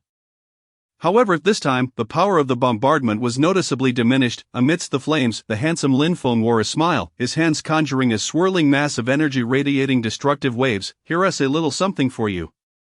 Lin Feng raised his hand and sent the energy hurtling back. The group hurriedly followed suit, pushing forward. Meanwhile, Xiang Huayu and his team were left in astonishment. Did that youth just absorb the energy from the projectile? Xiang Huayu questioned, bewildered, and Womi, savoring a lollipop, nodded in affirmation. Indeed, the attributes of Lao Ba are centered around energy absorption, and for him, the energy emitted by such a conventional rocket launcher is effortlessly manageable. Can this really be? Chapter 53, The Mech Acquired. Xiang Huayu had never witnessed such an enigmatic force before, causing a surge of astonishment within him. It was then that he comprehended the source of Captain Qin Hao's confidence. This extraordinary power was truly comparable to the characteristics of the Phantom Leopard mech coupled with several formidable warriors. The likelihood of completing the mission becomes quite plausible. What an unfathomable strength, Xiang Huayu mused. Simultaneously, his curiosity about the abilities of the others grew, leading him to decide to inform the commander to seek out such exceptional talents in Yanma City for cultivation upon their return. The potential impact of this on the battlefield was simply monumental. At that moment, Bai Zhe and his team had already plunged into the mountains, disrupting the enemy's formation. From their vantage point, chaos reigned on the mountainside. With various flashes of fire illuminating the scene, Xiang Huayu and his companions hastily retrieved their binoculars to observe. Amidst the flames, several members of the Chuan Nan team emerged like tigers from the forest. And although outnumbered, they showed no signs of retreating. The fierce battle unfolded like a whirlwind, and Xiang Huayu couldn't help but admire their combat experience. Suddenly, as he gripped the binoculars, his hand trembled violently. Through the lens, a rhomboid figure coated with light-absorbing material came into view, standing nearly 3 meters tall. Its surface was adorned with scales resembling fish skin. The streamlined structure of its body featured blades inverted at its joints. Even from a distance, one could sense the chilling aura it exuded. The C5 Phantom Leopard constructed mech. The emergence of the Phantom Leopard dramatically shifted the tide of battle. Ordinary attacks would hardly breach its specialized alloy armor, and the light-absorbing material on its surface allowed it to momentarily cloak itself, depriving attackers of their sight. This brief loss of visibility could yield a game-changing outcome. Captain Xin Hao, the constructed mech, has appeared. Xin Hao abruptly stood up. Xiang Huayu initially thought that Xin Hao was concerned for his team's safety in the face of the mech. However, to his surprise, Xin Hao produced a monocular and began to scrutinize it intently.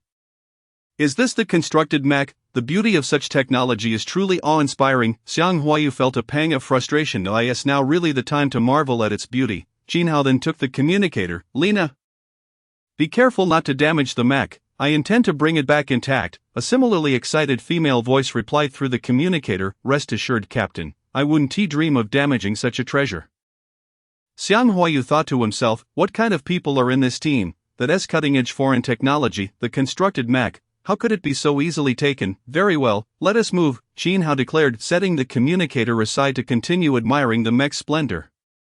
At that moment, Xiang Huayu noticed a glimmer at the foot of the mountain. 3 figures abruptly vanished, only to reappear atop the mountain shortly after. He quickly raised his binoculars, anticipating the revelation of another elite member's unique power.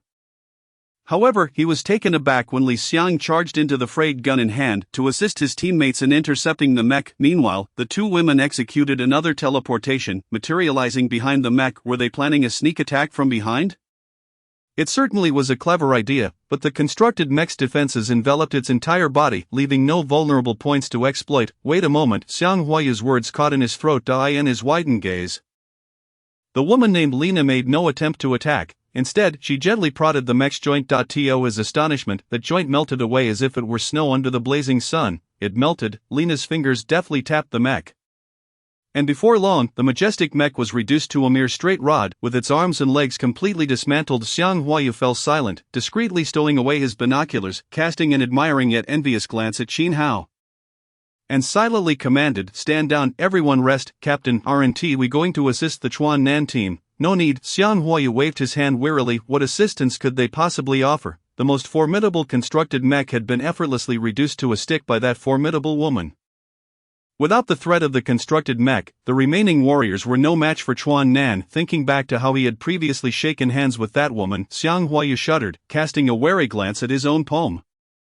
Terrifying, truly terrifying. As Xiang Huayu had anticipated, Li Xiang's voice soon came through the communicator. Captain, the enemy has been perfectly neutralized, the mech remains undamaged and has been safely secured. Alright, return, came the response. Understood. At that moment, Xin Hao turned to Xiang Huayu, his expression unusually shy. Captain Xiang, there is something I wish to discuss with you. You're being too courteous, Captain Xin. You've helped us immensely. Please go ahead, given the long journey ahead and the continuation of our mission.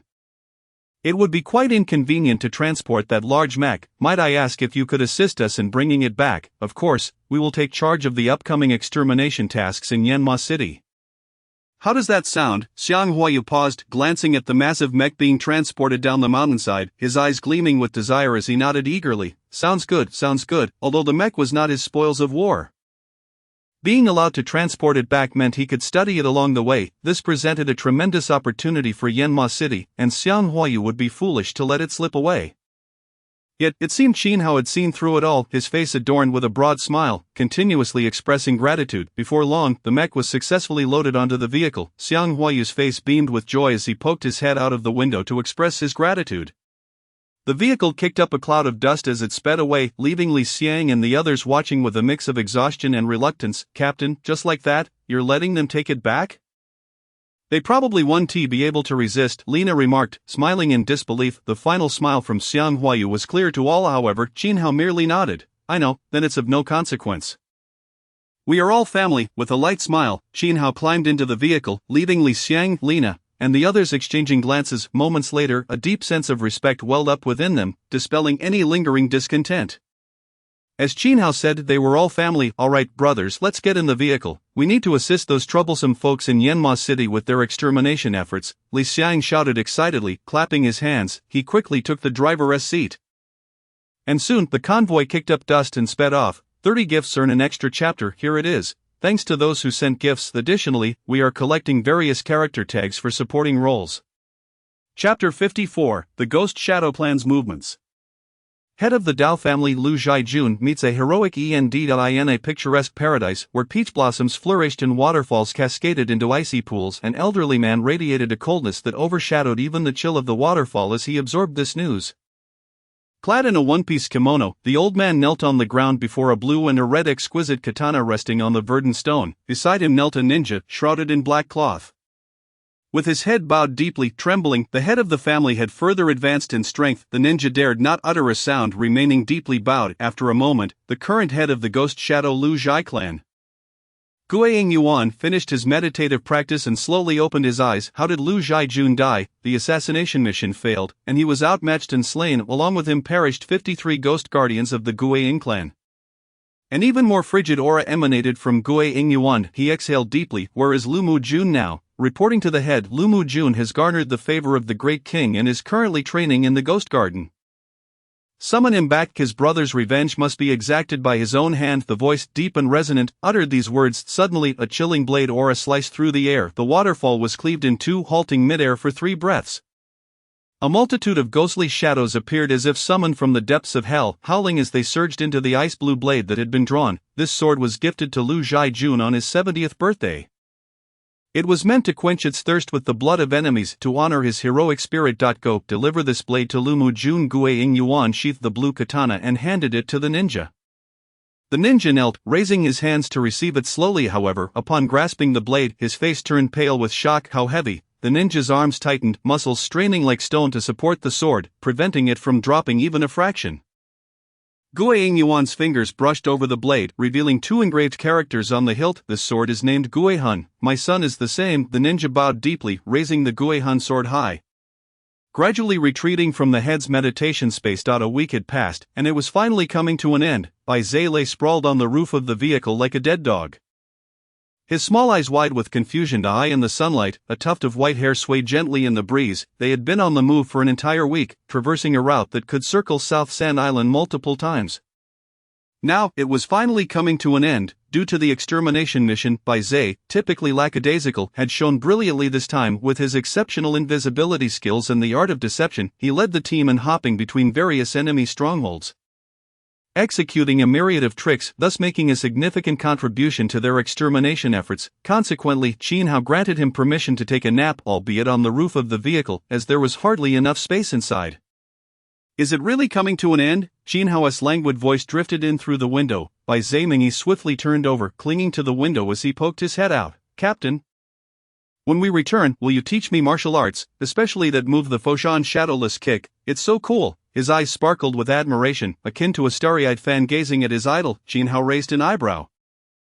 Casting a sidelong glance at the fellow, nodding slightly, he replied, "Sure, to swap my weapon for me." As he spoke, Qin Hao extended the long knife in his hand, after enduring a prolonged period of combat.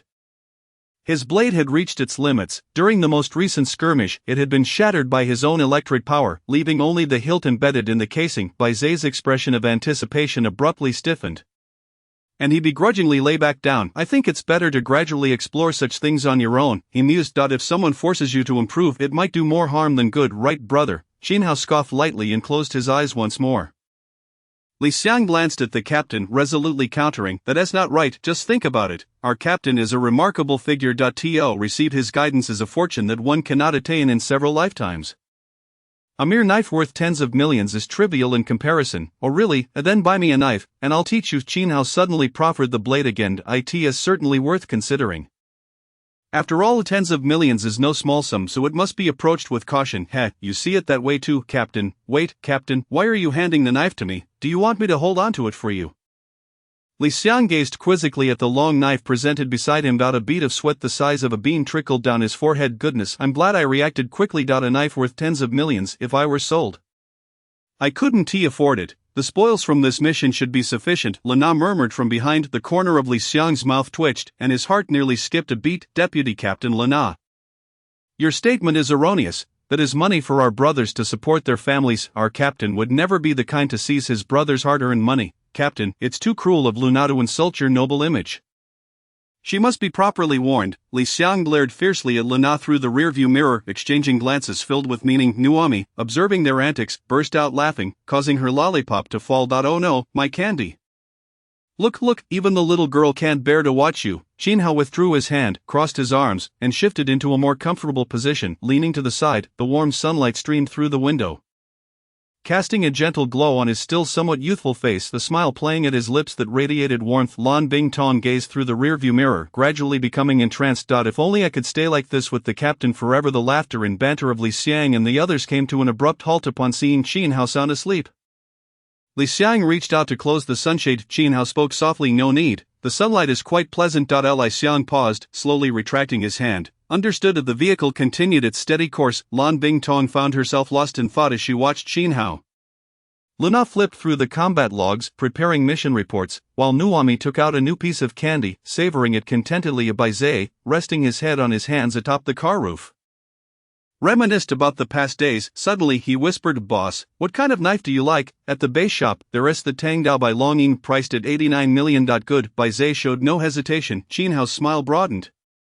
"So what do you wish to learn from me?" "I just want to follow you. So do I," Lan Bingtong secretly thought to herself. Chapter 55, The Return. Following the flags inserted along the route, Qin Hao and his team finally returned to the base by afternoon. Upon arrival, Qin Hao promptly retreated into his room for a well-deserved rest. The others followed suit, after more than half a month of sustained tension.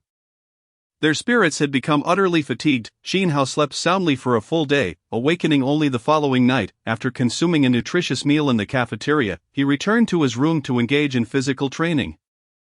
With his diligent cultivation of this talent over the past month of battles, he had experienced considerable enhancement. Now was the perfect time to consolidate and reinforce his strength. Focusing his mind, Qin Hao began to reflect on his gains during this period. He had mastered 3 talents: indomitable grip, fate strike, and diligent training. His martial skills included electric flash, 1,000 layers of snow, the fundamentals of palm techniques, and the Foshan shadowless kick, all of which he had found opportunities to employ.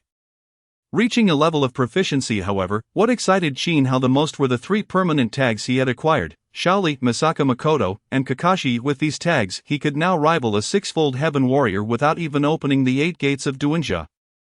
Misaka Makoto's 1 billion volts of electric current could pose a significant threat even to 7-fold heaven. As for Kakashi, a single Sharingan was more than sufficient. Overall, his strength was on par with the 7-fold heaven. Yet he lamented, "I can't fly." The thought echoed in his mind, tinged with helplessness. Warriors who reached the 6-fold heaven could manipulate spiritual energy to soar through the skies, but he could not. Clearly, he could not afford to neglect his training. At the very least, he needed to achieve the 6-fold heaven level, otherwise, he would inevitably arouse suspicion. It seemed imperative to acquire a technique. Promptly clenching his fist, Qin Hao exhaled a breath of stale air and commenced his exercises within the confines of his room. In a state of diligent training, he completed 200 sit-ups, which occupied him throughout the night.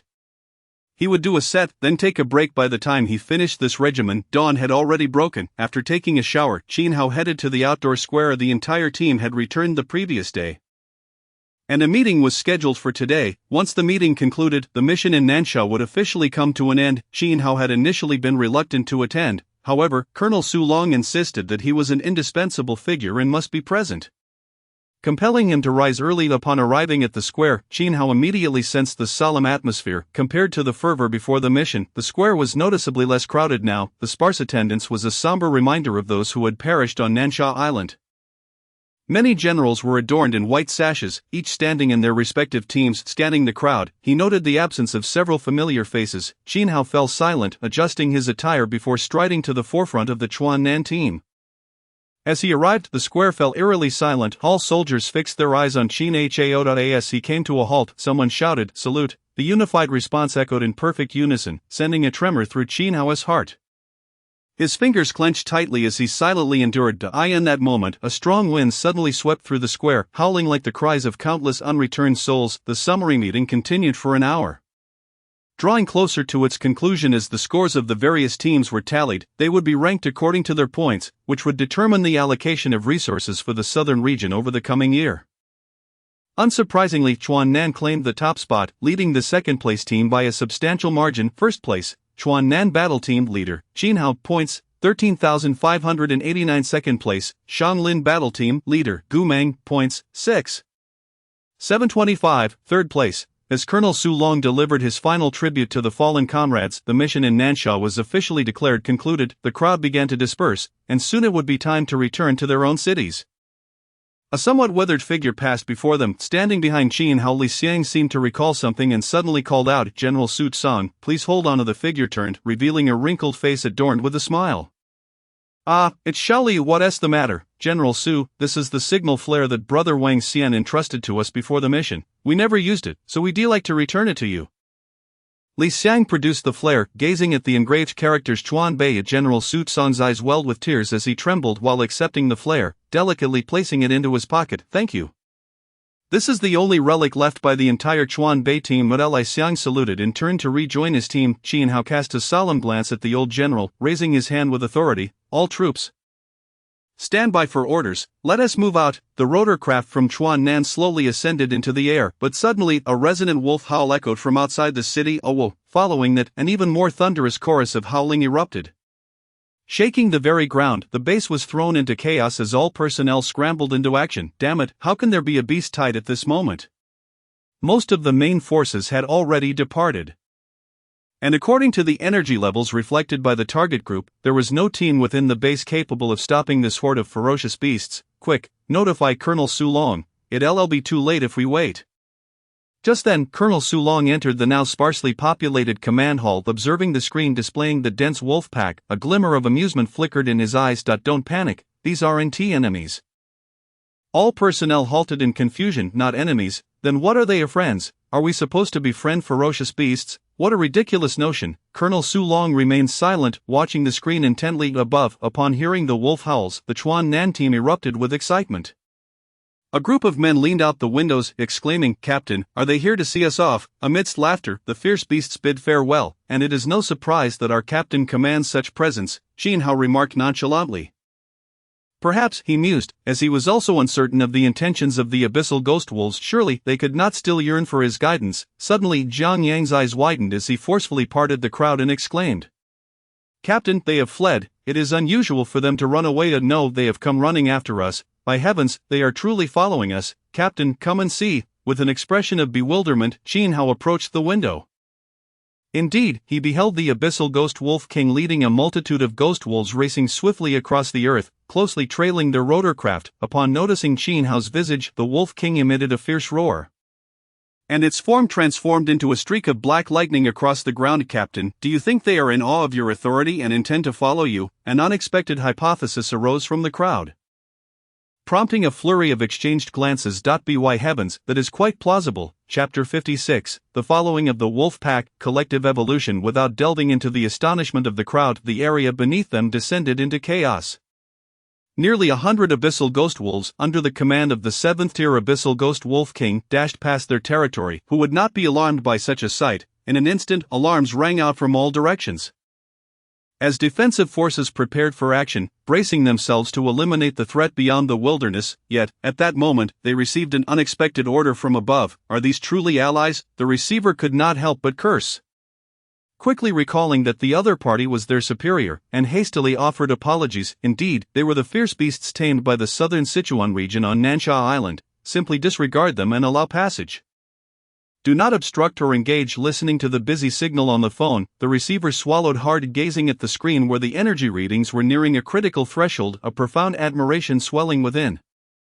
What kind of extraordinary beings are these from southern Sichuan? As evening approached, the southern Sichuan team finally returned to their mountainous base, where Commander Yang Yun had been awaiting their arrival. The rotorcraft descended slowly, and as the hatch opened, Yang Yun hurried over and enveloped Qin Hao in a hearty embrace, enthusiastically patting his back. "Well done, lad, you have fulfilled your promise." Witnessing his troops intact, Yang Yun felt an indescribable surge of excitement and emotion.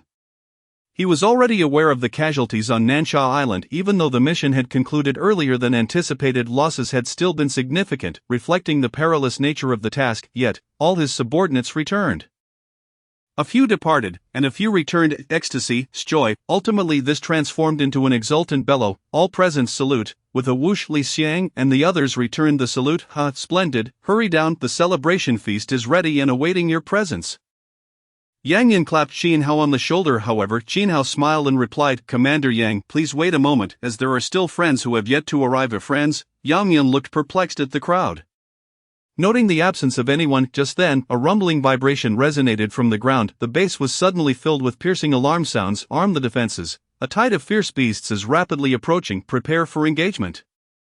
Rows of close defense artillery swiftly entered a state of readiness. Qin Hao quickly called for a halt. Wait, Commander Yang, please order them to stand down. Those approaching are my friends. Yang Yun was taken aback but trusting Qin Hao commanded his men to disarm. Moments later, amidst expressions of shock and bewilderment, the abyssal ghost Wolf King, accompanied by its pack, surged forth. Shadows darted like lightning and halted beside the base. Is that the king-level fierce beast of Nansha Island? The abyssal ghost wolf? Gasps of astonishment filled the air. Even Yang Yun, a seasoned general, was equally taken aback. How did the ghost wolf pack come to be with you? Yang Yun gazed at Qin Hao. Anxiety etched on his face. To his dismay, Qin Hao shook his head, indicating he too was unaware. They followed from Nansha Island, and I have yet to communicate with them. Chuckling, Qin Hao approached the abyssal ghost Wolf King. The Wolf King's limbs softened, and it prostrated itself on the ground, lowering its head to gently nuzzle Qin Hao. At that moment, Qin Hao noticed that the Wolf King's fur appeared considerably duller than before. When he reached out, he unexpectedly pulled away a handful of fur. The Wolf King's eyes sparkled with excitement as it whimpered repeatedly. Observing its demeanor, an idea suddenly struck Qin Hao. Could it be that you are on the verge of a breakthrough? The Wolf King nodded vigorously, turning to gaze back at its pack. Qin Hao followed its gaze, discovering that over 70% of the wolves exhibited similar dullness in shedding fur. Collective evolution. The term sprang to Qin Hao's mind. He finally understood why the ghost Wolf King had followed him. With a multitude of fierce beasts surrounding Nansha Island, and an abundance of savage sea creatures lurking, the commotion caused by the collective evolution of the ghost Wolf King and its pack would inevitably attract a horde of predators. During that time, the wolves in the midst of their breakthrough would be in a vulnerable state, bound to suffer substantial losses. Therefore, the ghost Wolf King had traversed vast distances to reach this secure inland sanctuary. Qin Hao surmised that this trust stemmed from the sharing of spoils. It was precisely because they had consumed numerous spoils that the wolf pack had arrived at the brink of evolution. So you seek my protection to ensure your pack's safe breakthrough. The ghost Wolf King nodded affirmatively. Qin Hao, understanding, smiled. That is acceptable, but with conditions. I cannot assist you without recompense. Let us say this, you and your pack shall reside here for 5 years, aiding the southern Sichuan basin, completing missions, and after 5 years, you may return. What say you? To Qin Hao's surprise, the ghost Wolf King decisively agreed. In that case, find a den within these mountains. The numerous fierce beasts that reside here will be entrusted to you. Qin Hao patted the Wolf King on the head and returned to Yang Yun and the others. They had clearly heard the conversation between Qin Hao and the Wolf King. Yet Yang Yun still felt a sense of unreality. This was the ghost Wolf King, on the verge of breaking through to the 8th tier, a veritable kingly presence on Nansha Island, and they had successfully negotiated such a friendly arrangement? Commander Yang, this Wolf King is quite reasonable. Our discussion was very pleasant. Yang Yun retorted. Pleasant, my foot. I was on the verge of a heart attack here, if such a large pack of wolves were to erupt at this distance. Our base would be unable to contain them. Suppressing his astonishment, Yang Yun forced a laugh and promptly ushered everyone towards the banquet, while simultaneously ordering his subordinates to maintain vigilant surveillance over the wolf pack. Yet, with a roar from the Wolf King, the pack surged into the mountains, entirely disregarding them, leaving a cadre of soldiers exchanging bewildered glances. Chapter 57, Canaan Academy, The White Dragon's Song Under the Cover of Night. The inebriated Li Xiang and his companions remained oblivious to a rotorcraft descending slowly into the darkness. Captain, is it truly all right for us to depart like this? Lina inquired as she piloted the rotorcraft. No worries, let's go, Qin Hao replied, reclining in his seat. By the way, the Nansha mission has concluded, so there is no need to address me as captain any longer. Captain for life. Bai Zai's eyes sparkled as he gazed earnestly at Qin Hao. Qin Hao rolled his eyes and tossed the broken knife to Bai Zai, saying, remember, the White Dragon's Song 89 million. Bai Zai's expression soured instantly, cursing himself for having been so foolish to agree, witnessing his disappointed face. The others erupted in laughter. With newfound experience, Nuomi swiftly retrieved the candy before joining in on the laughter. Qin Hao, seeing this, couldn't help but chuckle. How adorable! He placed a hand atop Nuomi's head, ruffling her hair. This time, Nuomi put in quite an effort. Nuomi's eyes squinted into crescents, relishing Qin Hao's affection. Qin Hao, with this task completed, there likely won't be any major assignments for some time. What are your plans? Lina asked. I haven't thought about it. Probably just train for 2 months and then head to university. Lan Bingtong and the others suddenly became a tad excited. Has Brother Qin thought about which university he wants to attend? Nuomi gazed expectantly at Qin Hao. Yes, what? Canaan Academy in Song City, Canaan Academy. For some reason, the smiles on Lan Bingtong and Nuomi's faces grew even more animated. What is it, boss? Are you truly unaware or feigning ignorance? Second sister and little Nuomi are both from Canaan Academy, and Nuomi is even a special enrollment this year, having been reserved since last year. If you attend their academy, they will surely be thrilled. Bai Zhe remarked with an expression akin to a scorned spouse. What do you mean by that expression? As if you just ate something bitter, Qin Hao inquired, puzzled. Because I am from Xinchanglan Shield Academy. And I also wish to be in the same academy as the boss to learn your ways of excellence. I mean, your spirit of helping others. A cold glimmer flashed in Qin Hao's eyes, prompting Bai Zhe to quickly amend his statement. The group burst into laughter. He patted Bai Zhe, reassuring him, it's alright, every year there are exchange competitions between academies, so you will have opportunities to meet. But if the boss enrolls in Canaan Academy and you face him in an exchange competition, you might find yourself in a spot of trouble. Hee. Bai Zhe smirked, in a moment of audacity. I clutched the thigh of my leader, denying him the opportunity to retaliate. How could he induce tears among us? Such brazen words left the crowd utterly speechless. I wonder if your esteemed teachers at the academy would consider administering a severe reprimand upon witnessing your behavior. It seems implausible, for I am indeed the prized gem of London Academy, though my reputation remains obscured here, unable to showcase my true prowess. His assertion holds merit. Bai Zhe possesses the strength of a third-tier warrior and has only just turned 20 this year. Such talent is undeniably a rarity among thousands. However, surrounded by the elite talents gathered from various corners by Song Yang Qiu, Bai Zhe appears somewhat ineffectual. Moreover, aside from Qin Hao, the most gifted among us is actually Nuomi. A little girl with a penchant for sweets. At merely 15 years old, she has already awakened her extraordinary perceptive abilities, a talent so formidable it is truly astonishing. She has become the focal point of fierce competition among numerous academies.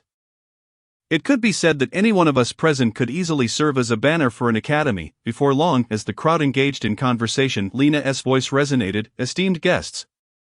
We have arrived. Gazing upon the familiar encampment below, a wave of excitement surged within the crowd, evoking a sense of nostalgia akin to homesickness. Bai Zhe, do not forget my blade, Qin Hao stated with a calm demeanor. Bai Zhe, wearing a look of distress, stood at the back, acknowledging, understood, boss, let us proceed. Under the blazing sun, Bai Zhe was led by Qin Hao to the marketplace. Manager Wang Chang greeted the two with warmth and enthusiasm. Upon hearing that Qin Hao intended to purchase the White Dragoness Lament, his eagerness multiplied severalfold, treating them like honored guests and ushering them into a private chamber. Shortly thereafter, a lady attendant followed Wang Chang, pushing a small cart into the room. Upon the cart rested a box crafted from fragrant sandalwood, intricately carved, measuring nearly 1.5 meters in length and 10 centimeters in height and width. Qin, my dear brother, please take a look, Wang Chang said as he slowly opened the box. Instantly a chilling light flashed forth. A straight gleaming blade lay silently within the box, its sheath separate. Qin Hao was the first to lift the sword. Scrutinizing it closely, the long handle, which could be gripped with both hands, emanated a faint cold aura from its silvery blade. The sword appeared as straight as a line, adorned with flowing cloud patterns. The blade was 2 fingers wide, with a narrow edge and a broad spine. In that moment, even Bai Zhe found himself captivated by the blade's exquisite beauty, crafted through 1,000 refinements. It was forged from celestial cold iron and layered with crushed purple luminous stone. Its design resembled that of a traditional tang saber, weighing 43.72 pounds and measuring 110 centimeters in length. 5 centimeters longer than the typical tang saber. Indeed, it is an exceptional weapon, Qin Hao praised, but then shifted the conversation, inquiring, yet, I wonder, what is the origin of the name White Dragoness Lament? Wang Chang revealed a mysterious smile. Perhaps you could channel your spiritual energy into it as a test. Qin Hao had his suspicions. As his spiritual energy surged forth from within, it flowed into the hilt of the sword. Instantly, the cloud patterns on the blade glowed with a hazy light, and with a slight wave of Qin Hao's hand, a clear, melodious sound resonated, reminiscent of a White Dragoness song. The temperature in the room seemed to drop perceptibly. With a gentle flick, a silver-white shockwave swept through the air, splitting the nearby table in two. Seemingly unfazed, Wang Chang smiled. Ordinary weapons utilize purple luminous stone for the handle to enhance the flow of spiritual energy. But this sword is composed entirely of a mixture of crushed purple luminous stone, making its value several times greater than that of typical weapons. Coupled with celestial meteorite iron, it possesses a hardness far beyond that of similar weapons. allowing it to withstand the attacks of a ninth-tier saint without the risk of chipping or breaking. Wang Chang spoke with pride. This weapon could be regarded as a pinnacle of modern cold weapon craftsmanship. A flagship product of their group, priced at 89 million, truly a bargain. Xin Hao chuckled, treating his words as mere jest. He directly retrieved the sheath, the blade sliding in with a crisp sound, switching the sword to his left hand. He waved grandly. Bai Zhe settled the payment. Bai Zhe, with a pained expression, extracted a glimmering golden card from his wallet and handed it to Wang Chang, swiped the card, and remembered to negotiate a discount. The card gleamed with gold inscribed with fine intricate characters that bespoke its exceptional nature. Wang Chang's eyes widened in astonishment as he eagerly accepted the card, hastily proceeding to process the payment. Chapter 58, Song Yang Qiu Sword.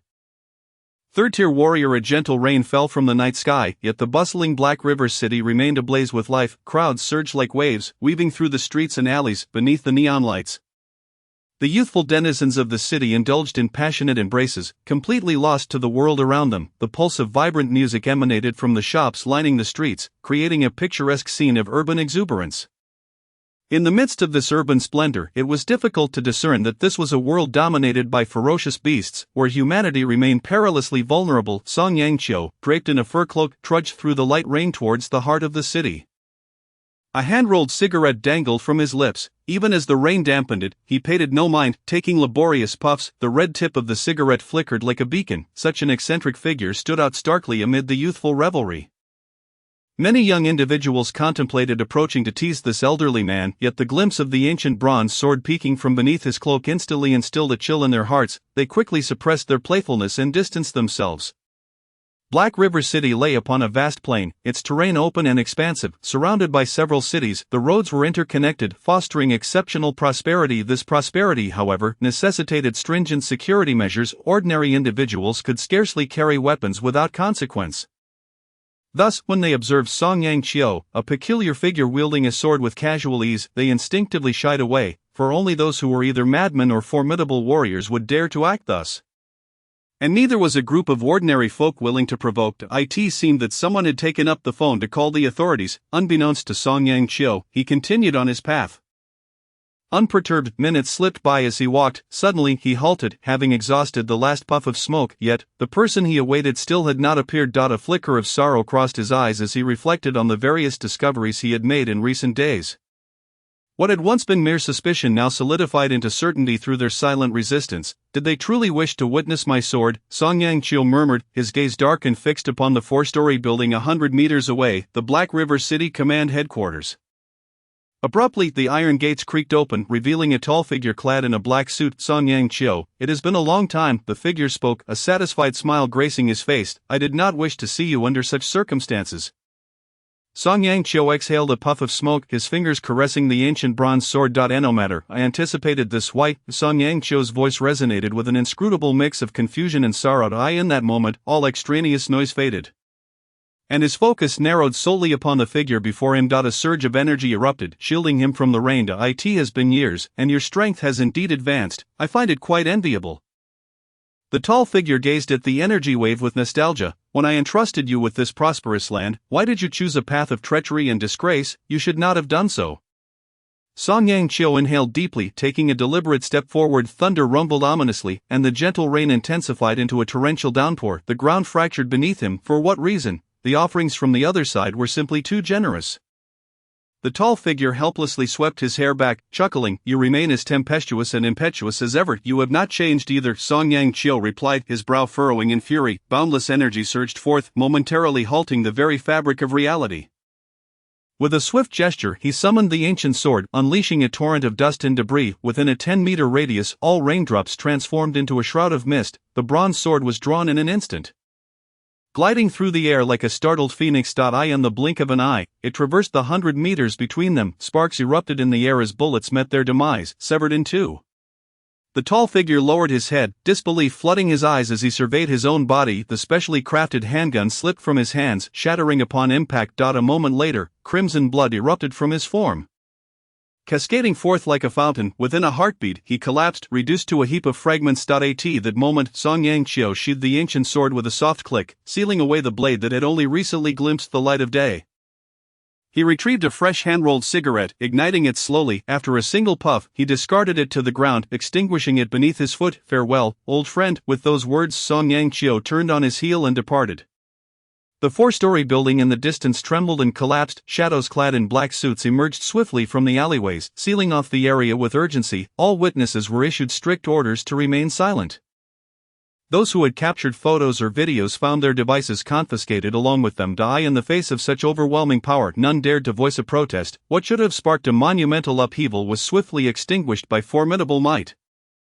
No one knew what had transpired. Life in Black River City continued as usual, with people going about their daily routines, yet only those in positions of authority comprehended the gravity of the situation.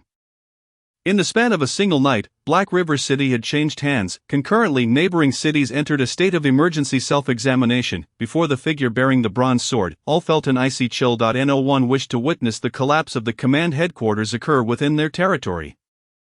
Ding! Congratulations on completing the task. A cumulative total of 150,000. Reward. Tag extraction opportunity 2, fusion points 10. Ding! Congratulations on completing the task. The might of the third tier. Reward label extraction opportunity 1, deadline extension card 1.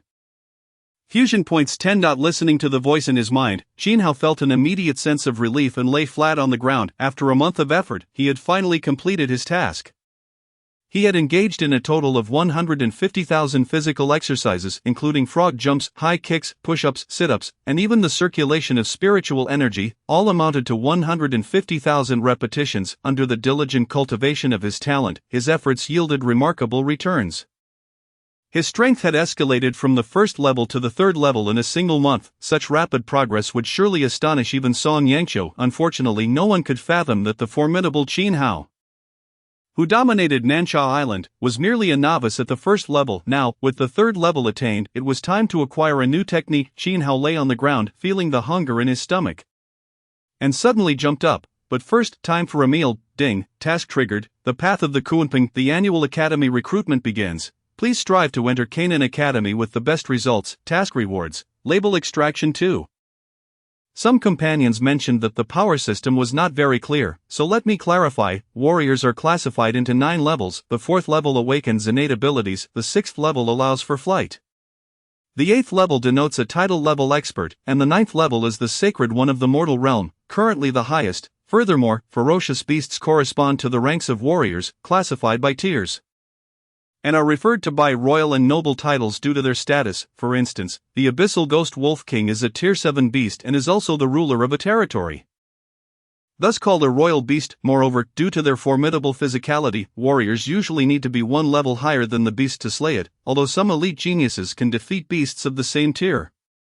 Chapter 59. Is this reimbursable, Commander? Colonel Qin, salutations to the commander. As Qin Hao walked by, soldiers continually greeted him with admiration. This was indeed the legendary Colonel Qin, remarkably youthful. The 12 pillars of God were already absurd, and yet our commander found someone even more outrageous. This is splendid. Having such a big shot around brings us prestige when we go out. You're right. The last time I encountered those kids from Chuan Bay City and told them I had met Colonel Qin, they were utterly envious. I heard that it was this big shot who led the team on that terrifying mission to Nansha Island, and with one strike nearly sank the island. Qin Hao paused slightly, turning to look at the soldiers whispering by the roadside. You heard wrong. It wasn't a sinking, just a pit several thousand meters deep. Smiling, Qin Hao turned and left, leaving 2 soldiers staring at each other like fools. Did Colonel Qin just speak to me? Gulp. I need to tell those guys that Colonel Qin spoke to me. Don't stop me. Brother, cover for me. I'll be right back. Only one soldier remained. Gazing at the fleeing comrade, feeling utterly bewildered in the wind, he would get punished. A faint voice dissipated in the breeze. It was uncertain if the other soldier heard it. Commander, you called for me? Qin Hao knocked and entered. The aide quickly brought over a chair and poured a glass of water. This esteemed individual was now the apple of Commander Song's eye, and he needed to be properly attended to. Oh, you finally made it, kid. Song Yangqiu laughed heartily, placing his legs down from the desk. He retrieved a folder from the drawer and handed it to Qin Hao. Here, take a look. You asked about the enrollment. Right, I've had someone register you. On August 28th, which is 3 days from now, the entrance exam will be held in Song City. All necessary items have been prepared for you. You just need to head directly to the bus station. Xin Hao opened the folder, glanced at the college entrance examination results, the registration card, and various certificates from the Warrior Association, nodding in acknowledgement. "Thank you, Commander Song. This has saved me a great deal of trouble." "Why be so formal?" Song Yangqiu waved his hand dismissively. "But I'm still curious. Why do you insist on taking the exam? I could arrange for you to be directly admitted, and given your strength." "Wouldn't that be unfair?" Xin Hao thought of the previous task and chuckled. "I want to experience a complete life, that's a decent reason." Song Yangqiu's forehead darkened. He didn't wish to dwell on the subject. After all, geniuses were always peculiar. Song Yangqiu lifted his hand and pulled out a purple-black card from the cabinet, tossing it to Xin Hao. "The spoils from the Nansha mission have been tallied. Here's your share." Converting this into base contribution points for resources would have been the most economical, but I promised you I would provide all your training materials, so I took the liberty of converting everything into cash for you.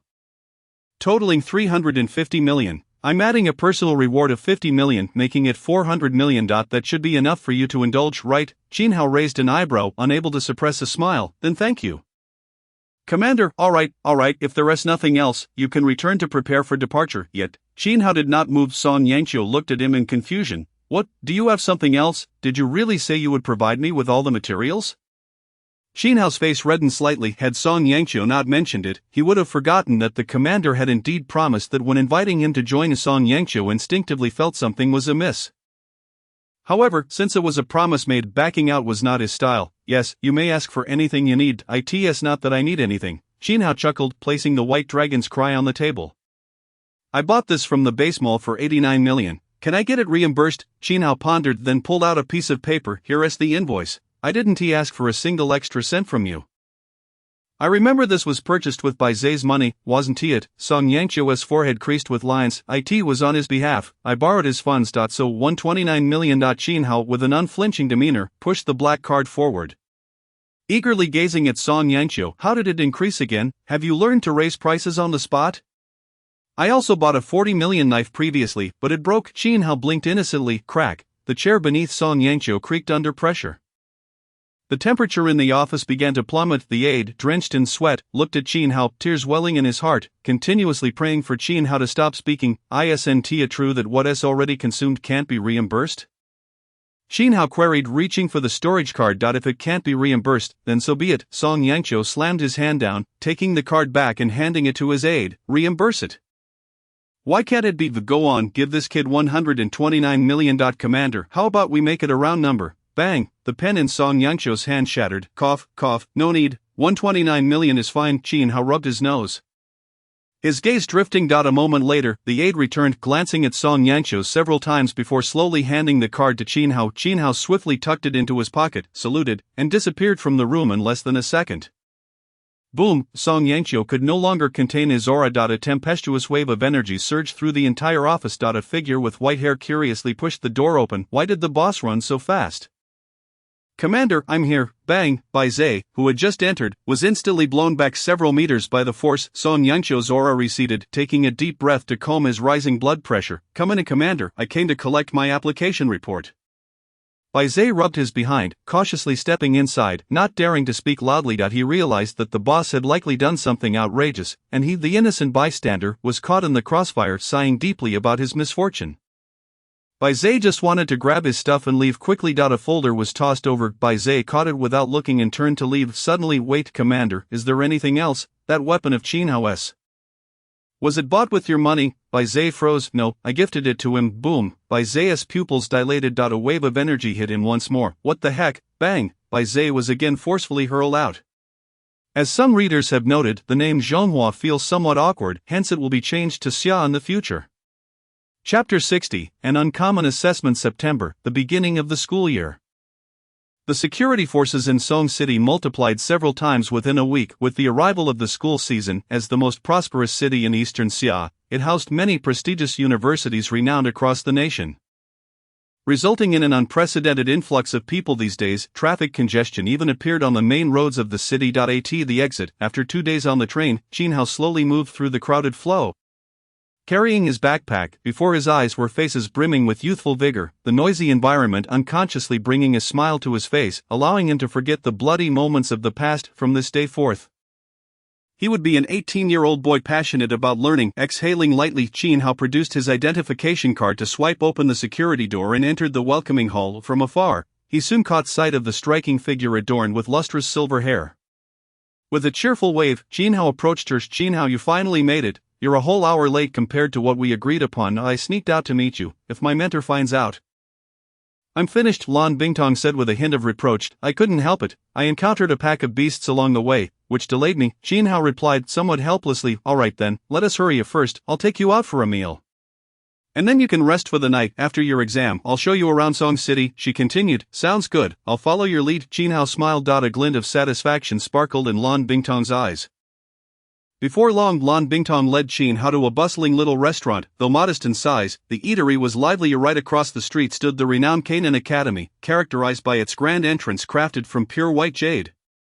In front of it sprawled a vast square, covering thousands of square meters. At the center of the square, a fountain showcased a statue of a figure whose face was obscured, yet its eyes were exquisitely detailed. Gazing proudly into the distance with an extraordinary presence, noticing Qin Hao lost in thought while staring at the statue, Lan Bingtong began to explain. Canaan Academy was established 156 years ago.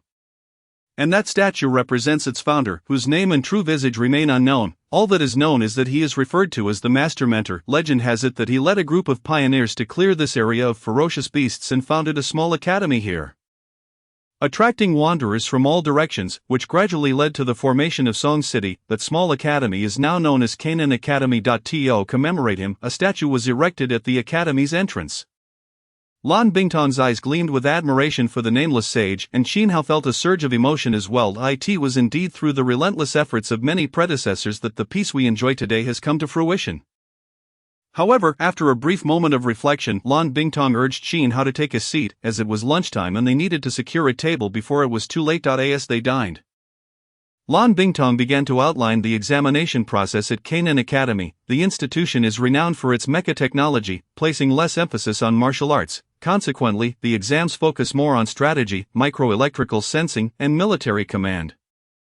In contrast, the expectations for martial prowess are relatively modest. "What is microelectrical sensing?" Qin Hao inquired. "Microelectrical sensing refers to the body's cellular response to various electrical pulse signals. Those with heightened sensitivity can manipulate mechas more adeptly," Lan Bingtong explained. With that clarification, Qin Hao encouraged her to continue. "Therefore, aside from the fundamental martial artist ranking and talent assessment, the other examination components are not significantly related to personal strength. You should prepare yourself mentally," she cautioned. Qin Hao nodded, realizing that this was precisely what he sought. If it were solely about strength, he could have chosen another academy. This is for the best. Their meal soon concluded. Due to her numerous responsibilities at the school, Lan Bingtong had to leave early. Qin Hao, meanwhile, took his bag and set out to find a nearby inn for temporary accommodation. However, all the inns surrounding the school were fully booked. After an hour of searching, he finally found one with available rooms. By this time, dusk was settling in. After taking a shower, Qin Hao sat cross-legged on the bed, pulling out his personal terminal to search for information regarding the Canaan Academy assessments. With the ability to connect to the internal network, he uncovered many details that ordinary individuals might find difficult to access. For instance, Canaan Academy had developed a new type of cosmic net, intended for use in this year's freshman assessment. This information had not been disseminated to the public. Upon reading about the cosmic net, Qin Hao's eyes widened in astonishment. Could it truly have advanced to such an extent? The cosmic net, as described, resembled the virtual worlds often depicted in novels. However, it was merely a prototype at this stage. The upcoming freshman assessment would also serve as a trial run for it. Qin Hao shut off the connection and lay back, deep in thought. If the assessment were conducted within this virtual realm, it was highly probable that simulated military conflicts would occur, compelling candidates to assume the roles of officers and execute battlefield commands. Qin Hao felt uncertain. While he could charge into battle with his strength, commanding was a different matter. The reactions of his peers during the suggestion of armed swimming revealed that his ideas were somewhat fanciful. Merely sustained by his formidable prowess, suddenly, Qin Hao's gaze fell upon the system. If he could summon a commanding-level talent, that would be splendid, yet, he currently had only 2 opportunities for extraction. He intended to save them for a consecutive draw. "Forget it, what am I waiting for?" he exclaimed suddenly, sitting upright. No more hesitation. "Let us go, system, initiate the lottery." The lottery commenced. Ding. "Congratulations, host, you have drawn a blue label. Susanoo, incomplete." Chin Hao blinked in surprise. What is this peculiar item? Susanoo, incomplete. He focused on it and immediately saw a man with horns and stubble looking back at him, robust and imposing. This character was from the anime Akame ga Kill, and due to its healing abilities, Chin Hao held a profound impression of it. Upon seeing this figure, he recalled its nature. It was a humanoid weapon from the series, capable of combat and cooking, an essential companion for home and travel. The term incomplete indicated that the label was not whole, allowing Chin Hao to utilize only a singular ability, and just once. A glance confirmed it was the ability to cook with a scoff. He continued the extraction. Ding, congratulations, host, you have drawn a red skill card, Intuition. The next day, Chin Hao rose early and headed towards Kainin Academy. As he approached, he could already hear the commotion from afar. Students, please be quiet, form an orderly line to enter and participate in the examination. Please have your registration forms and identity cards ready. Thank you for your cooperation. A sweet voice resonated from the far end of the square. The crowd momentarily hushed, their gazes drawn to a stunning figure at the end of the square. Wow, what a beautiful senior, and with short hair, just my type, exclaimed one of the onlookers. The girls standing beside her were equally lovely, eliciting admiration for their figures. Kainin Academy's ladies, here I come. Senior, are you single? The excited youths, upon seeing the welcoming committee lined up, turned green with envy. They attempted to catch the attention of the beautiful seniors through various means. The seniors, in turn, smiled warmly as they attended to the incoming students. Having experienced numerous grand occasions, the seniors easily stirred the excitement of these sheltered newcomers, who vowed to achieve excellent results and bring a senior home. Meanwhile, some upperclassmen, upon spotting the youthful and vibrant girls in the crowd, discreetly navigated through to assist with the registration. Foolish boys, what is so special about the seniors? It's the younger ones who are light and easy to topple.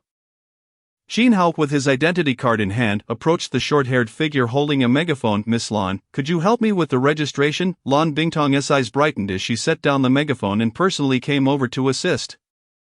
Curious glances from the other welcoming girls were drawn towards them. Bingtong, who is this handsome young man? They teased. Could it be that after 2 months apart, you secretly decided to tie the knot?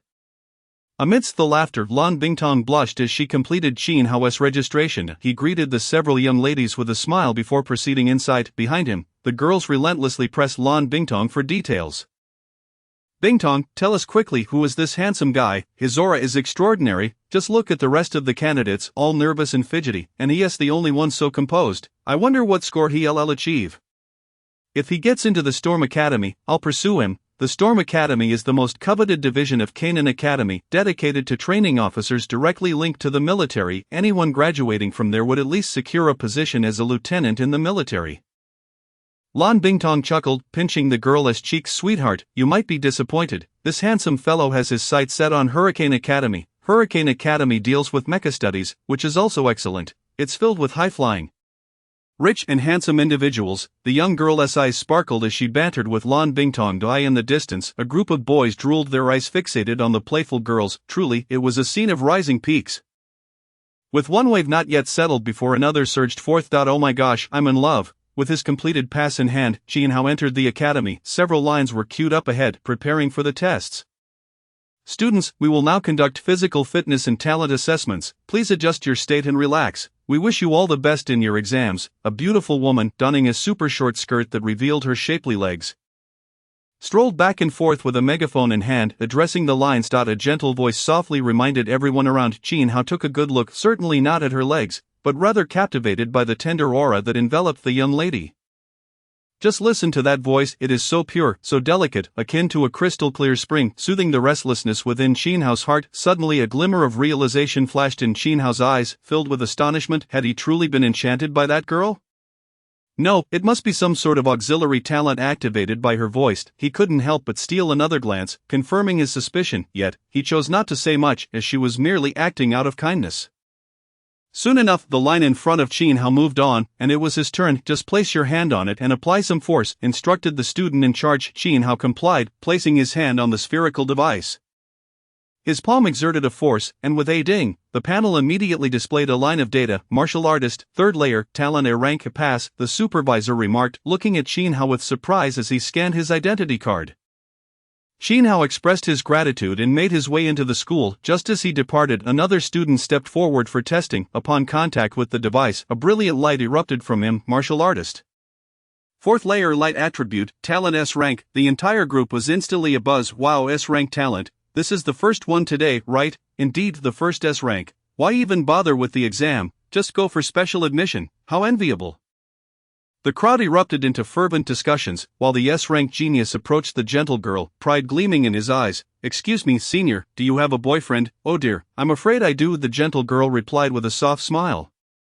Ha, caught you in an embarrassing moment. Why are you so happy about her having a boyfriend? Ha, she's taken, and I'm heartbroken, it's none of your business. Meanwhile, Jinhao, having passed the test, was led by a student into the gymnasium, where hundreds of students had already gathered. He casually found a spot to wait. Unbeknownst to him, in a room on the second floor of the gym, several proctors stood watching the large screen displaying the students below.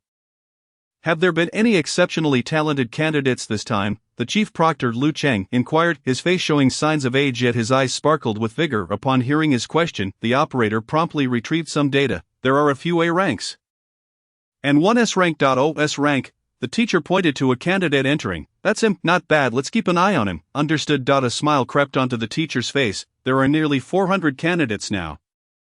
Let us begin. Understood. With Lu Cheng's consent, the teacher slowly pressed a series of buttons. Waves of electricity began to surge within the depths of the gymnasium. Chapter 62, Reality and Illusion. Jinhao stood quietly in a corner, awaiting the arrival of the examiners. However, after a few moments of silence, the number of students began to swell. Once the count approached 400, the gymnasium's doors abruptly shut. Many were taken aback, rushing to open the doors only to be repelled by a current of electricity. A series of electric barriers rose around the gym, encasing everyone inside. Suddenly, a loudspeaker blared to life. Dear candidates, first of all, thank you for choosing Kenan Academy. However, as a top national institution, our entrance requirements are quite stringent. To gain admission, one must possess both the courage to take risks and the ability to see the bigger picture. In summary, Kenan Academy only accepts true talents. The voice paused dramatically. Your first test is about to commence. A fourth-order ferocious beast, the storm giant lizard, will be unleashed, with 400 of you here, including 8 A ranks and 1 S rank.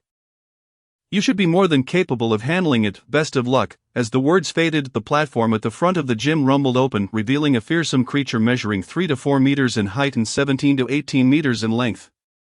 The beast appeared ravenous, its eyes glowing red, a droplet of saliva dripping from its maw. With a deafening roar, the giant lizard unleashed an aura of terror that swept through the crowd. Several students in the front were instantly paralyzed with fear, collapsing to the ground, their faces as pale as sheets, retreating in panic. How can there be a fourth-order beast? How could we possibly deal with such a monster? Let me out, I want to leave. Chaos erupted in the gym. The teachers on the second floor exchanged glances, their expressions darkening. What kind of students are these? Hurry and send them away. They offend my eyes. Lu Cheng huffed. The teachers grimaced as they operated the controls. Suddenly, the giant lizard leaped, crashing down with a tremendous force, devouring several terrified candidates in one bite. The sound of crunching echoed throughout the gym, blood and flesh splattering from its jaws die in an instant. Nearly half the candidates were so frightened that they lost control of their bladders. At that moment, the loudspeaker crackled again. I forgot to mention, every year, the top 10 universities in Xiaogua have a casualty rate during admissions. So those who feel scared may leave now. The cold voice reverberated in the hearts of everyone, spreading sheer terror. No, I refuse to die here, I cannot die here, a candidate suddenly screamed, turning to flee. The previously electrified doors swung open, and students dashed out without a second thought, shouting in exhilaration as they escaped. The saying goes, where there's one, there's many, with the leader setting the example. A wave of students surged toward the exit. The giant lizard continued to roar, occasionally lunging out and snatching a few of the fortunate ones in its jaws. Amidst the chaos, the S-rank candidate shouted, everyone remain calm, it's just a fourth-order beast, I'm a fourth-layer martial artist, if we work together we can take it down. Shut up, I remember you, you're just a light attribute user, what can you possibly do? If you want to die, go ahead, but I won't join you. The S-rank candidate's face darkened, nearly rushing to strike the loudmouth. Suddenly, the giant lizard seemed to be drawn by his voice, turning to fix its blood-red gaze upon him. An immense pressure tightening around his heart. Everyone, the talk of death is likely a scare tactic, but this fourth-order beast is undoubtedly real. If we wish to pass this exam, we must defeat it. The S-rank candidate addressed the few remaining calm individuals in the crowd. Alright, what do you suggest? Someone asked. As a fourth-layer martial artist, I'll attract its attention first while you all support me with ranged attacks. Sounds good. Receiving agreement from the group, the S-rank candidate felt a surge of hope, drawing his weapon and charging forward. However, halfway through his advance, the giant lizard swung its powerful tail, striking him with a tremendous force. Bang! He was sent flying like an arrow, crashing into the wall before crumpling to the ground. It's all too real. The S-rank candidate's eyes widened in horror, blood spilling from his mouth. Only then did he realize how utterly absurd his earlier bravado had been. He was nowhere near strong enough to withstand such power. Warmth began to ebb from his body, and he understood that without immediate aid, death would soon follow. The terror of dying overshadowed everything. Struggling to rise, he glimpsed the nearby door and summoned every ounce of strength to dash towards it. "Help me!" The students who had just agreed with him froze in shock, their faces turning pale. Even the only fourth-layer martial artist among them had been eliminated in a single blow. They would be nothing but fodder. "No, I can't stay here. I'm not taking this exam anymore. I'm giving up. I'm out." A cacophony of panic erupted as one by one figures began to abandon the gymnasium. On the second floor, Lu Cheng's expression darkened to the point of almost dripping with discontent.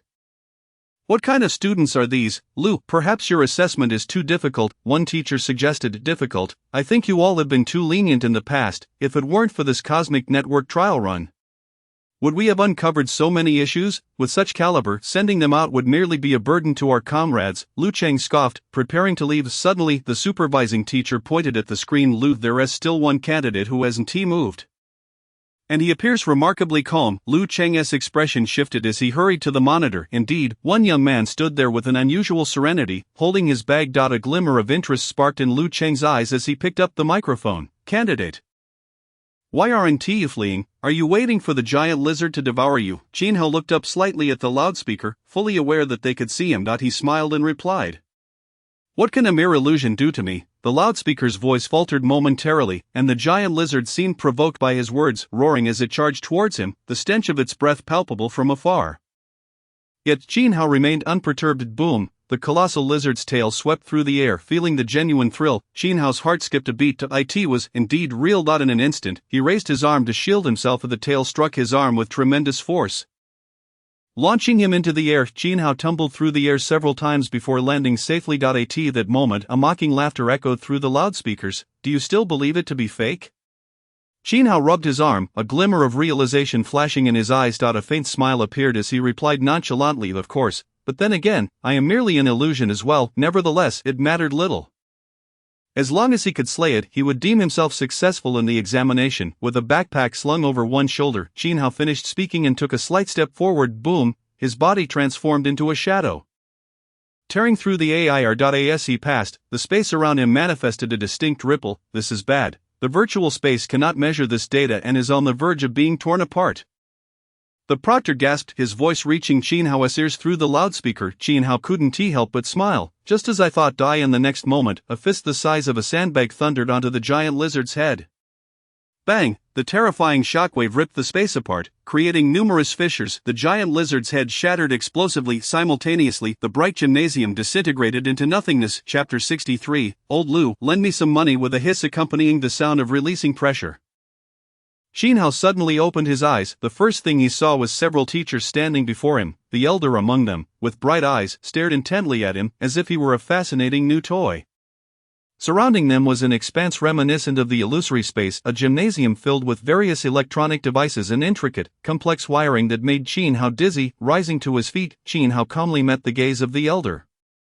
The elder's interest deepened as he spoke. "I am Lu Cheng, the chief examiner for this test. I am quite curious about how you discerned that the giant lizard was an illusion." Qin Hao paused for a moment before slowly replying, "Because the modeling of the giant lizard was incorrect." Modeling incorrect? Impossible. That was meticulously reconstructed from the real corpse of a giant lizard by several of our teachers, they insisted confidently. Qin Hao shook his head. "You are mistaken. The storm giant lizard is a royal-level beast. Its patterns are dark green interspersed with light gray, resembling cloud patterns. That is a symbol of their royalty." One teacher retrieved a microcomputer to display the modeling data. "That is correct. The patterns are as you say. However, you have overlooked one crucial point. Only those of royal strength possess such patterns. If one has not reached the royal level capable of ruling their kind, then their pattern should be entirely light gray. Furthermore, the royal giant lizard is a fifth-tier beast, thus, you must have acquired the model of a fifth-tier giant lizard and deliberately downgraded its strength." However, you fail to consider that the patterns of such beasts change with their tier. Chen Hao spoke eloquently, leaving the group of teachers stunned. They quickly began to review their data. A few minutes later, several teachers slapped their foreheads in frustration. We should have consulted old Su from the Martial Academy, otherwise, we wouldn't have made such a fundamental error. This statement undoubtedly validated Chen Hao's assertions. Lu Cheng couldn't help but applaud. What an eye-opener, young man. How did you come to know this? Because I have hunted many of them and even consumed their flesh. Chen Hao recalled the scenes from his mission on Nansha Island. After swimming across, he encountered a nest of giant lizards at the forest's edge, ultimately becoming their meal. Their meat is quite tough and not at all palatable, he added dismissively. The teachers exchanged glances. But Lu Cheng did not dwell on this. He asked again, how did you realize you were also in a virtual world? Chen Hao casually replied, I guess. He couldn't very well say it was because he hadn't triggered the immortal grasp. Could he, guessed? Lu Cheng's face froze, utterly speechless. At that moment, a nearby teacher questioned with a hint of skepticism, why did you not inform the other students that the giant lizard was fake, allowing them to abandon the exam instead? Why should I inform them? Chen Hao retorted, puzzled. Once they enter the examination hall, they become your comrades. Your actions are an abandonment of your comrades. The teacher rebuked sharply. However, Chen Hao shook his head. No, they will not be my comrades. My comrades will not be such cowards. He regarded the teacher with a calm yet piercing gaze. To be so terrified by mere fourth-tier beasts that they nearly lost control. Such ineptitude is an affront to my eyes. How could I possibly remind them? But there are no buts. Chen Hao's tone was calm yet unyielding. The teachers found themselves intimidated by the aura he exuded. My comrades should be those who are valiant and resourceful. United in strength, even if they are weak, even if they often lack composure, they should still stand steadfastly by my side in the face of death, whereas that group of incompetents is not even fit to be compared to children. Recalling the adorable image of Naomi, Chen Hao felt even more disdain for the group of candidates. How amusing. It seems you have indeed experienced having such comrades, Lu Cheng chuckled, halting the teacher's words. He looked at the young man before him with warmth. Very well, I won't take up more of your time. Prepare for the next assessment. I eagerly await your performance. Chen Hao nodded slightly and turned to leave. Behind him, several teachers wore inscrutable expressions. The teacher who had questioned Chen Hao glared at his retreating figure. Old Lu, why are you allowing him to pass with such sophistry, abandoning comrades and coldly observing the suffering of his kind? How can such a person be allowed to enter our Canaan Academy? Lu Cheng shot him a sidelong glance. The examination is judged by the successful slaying of the giant lizard. He has already passed. As for the rest, that is not a criterion for evaluation. Moreover, he reminds me of someone. Who? Old Lu, a legendary young man. Lu Cheng reminisced about the tales he had heard from an old friend. He casually asked, by the way, what is this candidate's name? I should keep a close watch on him. His name is Chen Hao. He possesses A-grade talent, quite commendable. However, Lu Cheng's breath caught abruptly as he hastily inquired. What is his name? Chen Hao. Where is he from? Let me see. He hails from Chuannan City. Chuannan. Could it be that Chen Hao is truly him? Lu Cheng's eyes sparkled with increasing brilliance. Suddenly, he pounded his fist into his palm, bursting into hearty laughter. Ha, old man, did you ever imagine that the legend you have longed for is now here with me? Delightful, delightful. Lu Cheng's face crinkled with joy as he strode confidently towards the door. Just before exiting, he turned back to warn, by the way, this name must not be disclosed until the conclusion of this examination. You all must keep it to yourselves, otherwise, you shall be expelled from my project. Lu Cheng's expression turned unusually stern. Although the teachers were puzzled, they promptly nodded. Old Lu is a top-tier figure in the academy. Countless aspire to work under him. They certainly won't dare offend him over a trivial matter.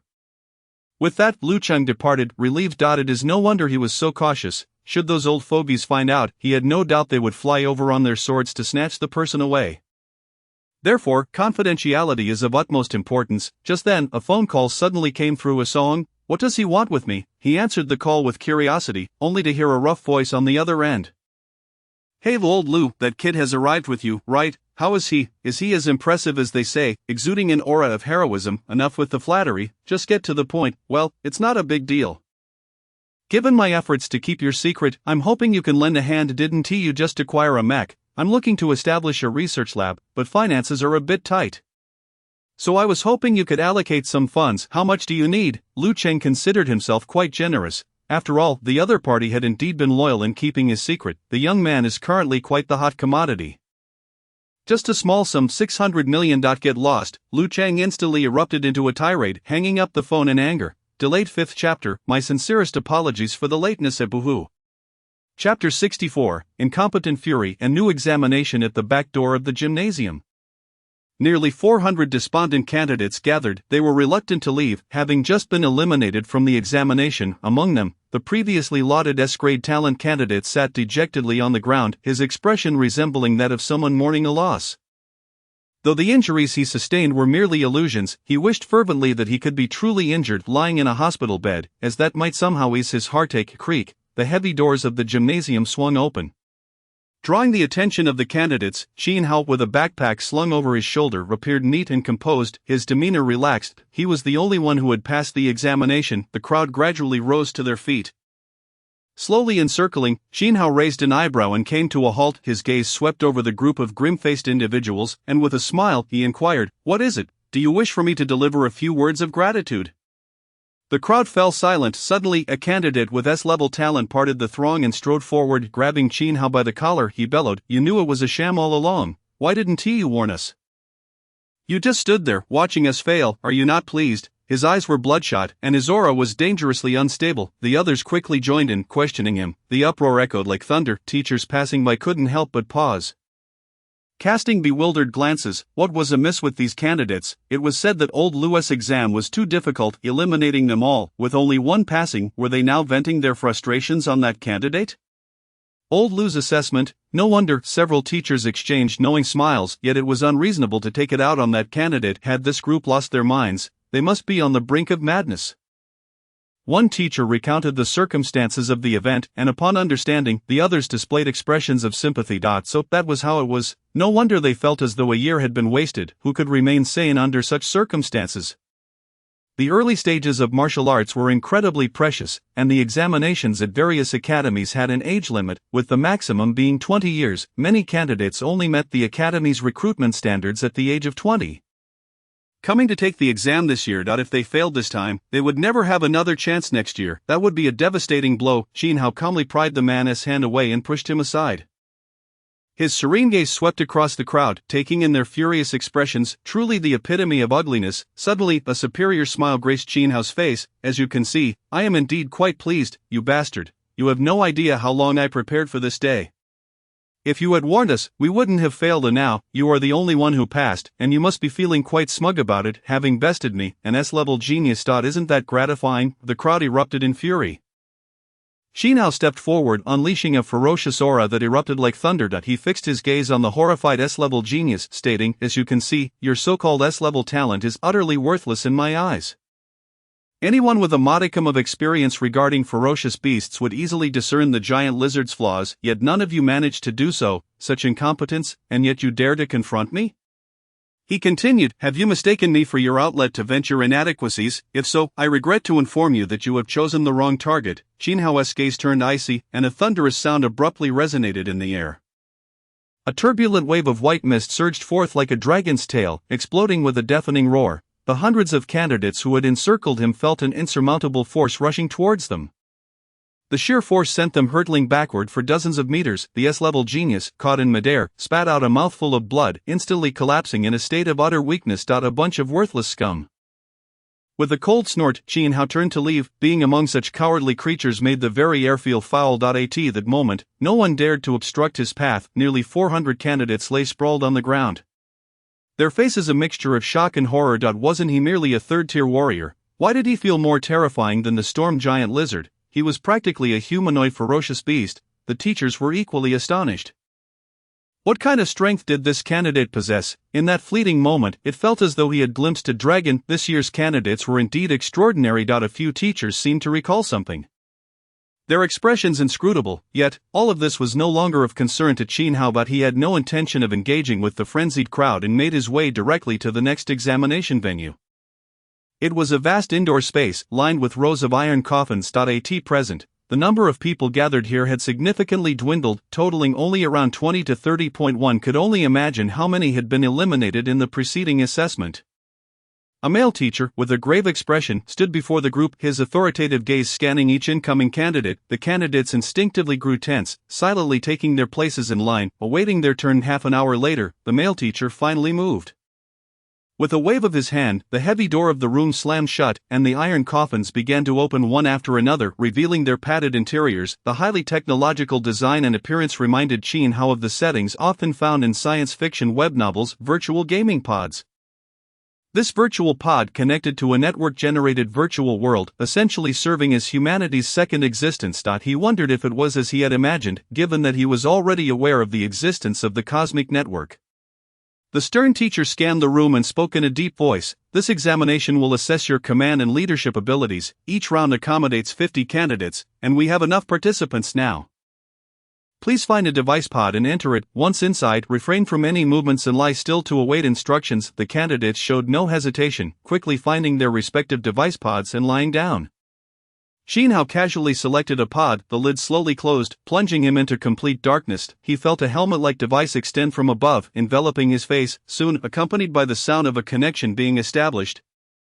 His consciousness jolted. When his vision returned, he found himself in an unfamiliar environment. The slightly humid air carried a faint scent of the forest, feeling remarkably real. Behind him stood rows of robust warriors.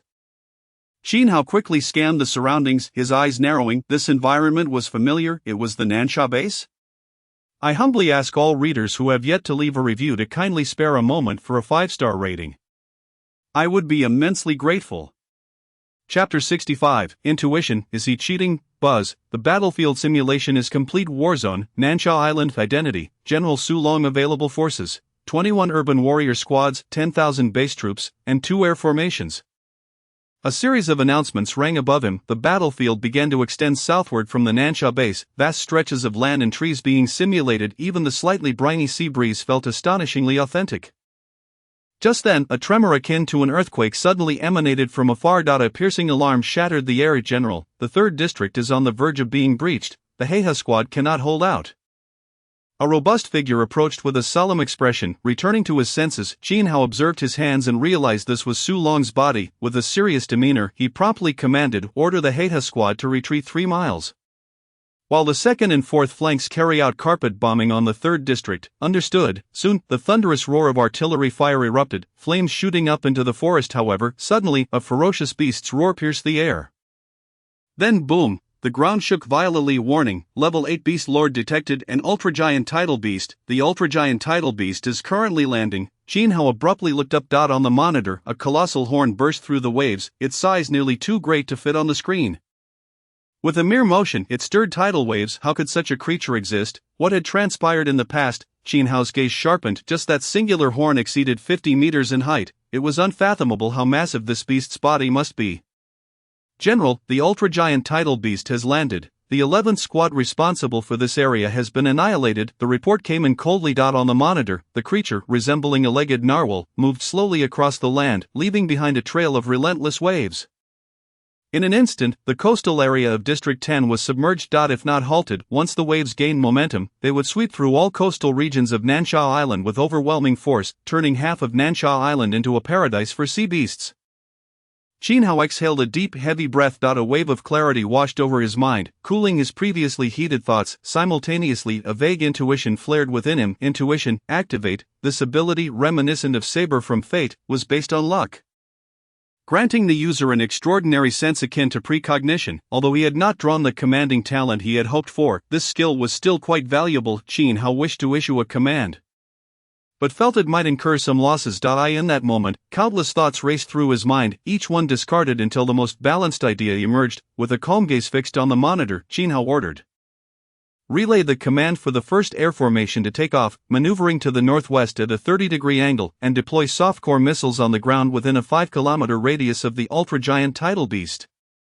The softcore missile was the most powerful weapon the air formation could carry. Chin Hao had only heard Lena mention it in passing, never imagining he would have the opportunity to witness its might in this simulated exam. Following this, Chin Hao continued issuing orders. Simultaneously, command the 2nd Air Formation to take off and proceed to the northeast at a 40-degree ARC in the vicinity of the colossal tidal beast. 8 designated zones were established, with the exception of the central 6 and 7 zones, from which all personnel were to evacuate. The data center in the hall was also to be instructed to follow suit. The stern male instructor, listening intently to the methodical orders, couldn't help but glance at several of his colleagues. "Did any of you leak the map for this assessment?" he inquired. "Impossible. This map was collaboratively designed by Old Lu and several veteran generals from the Songcheng Command.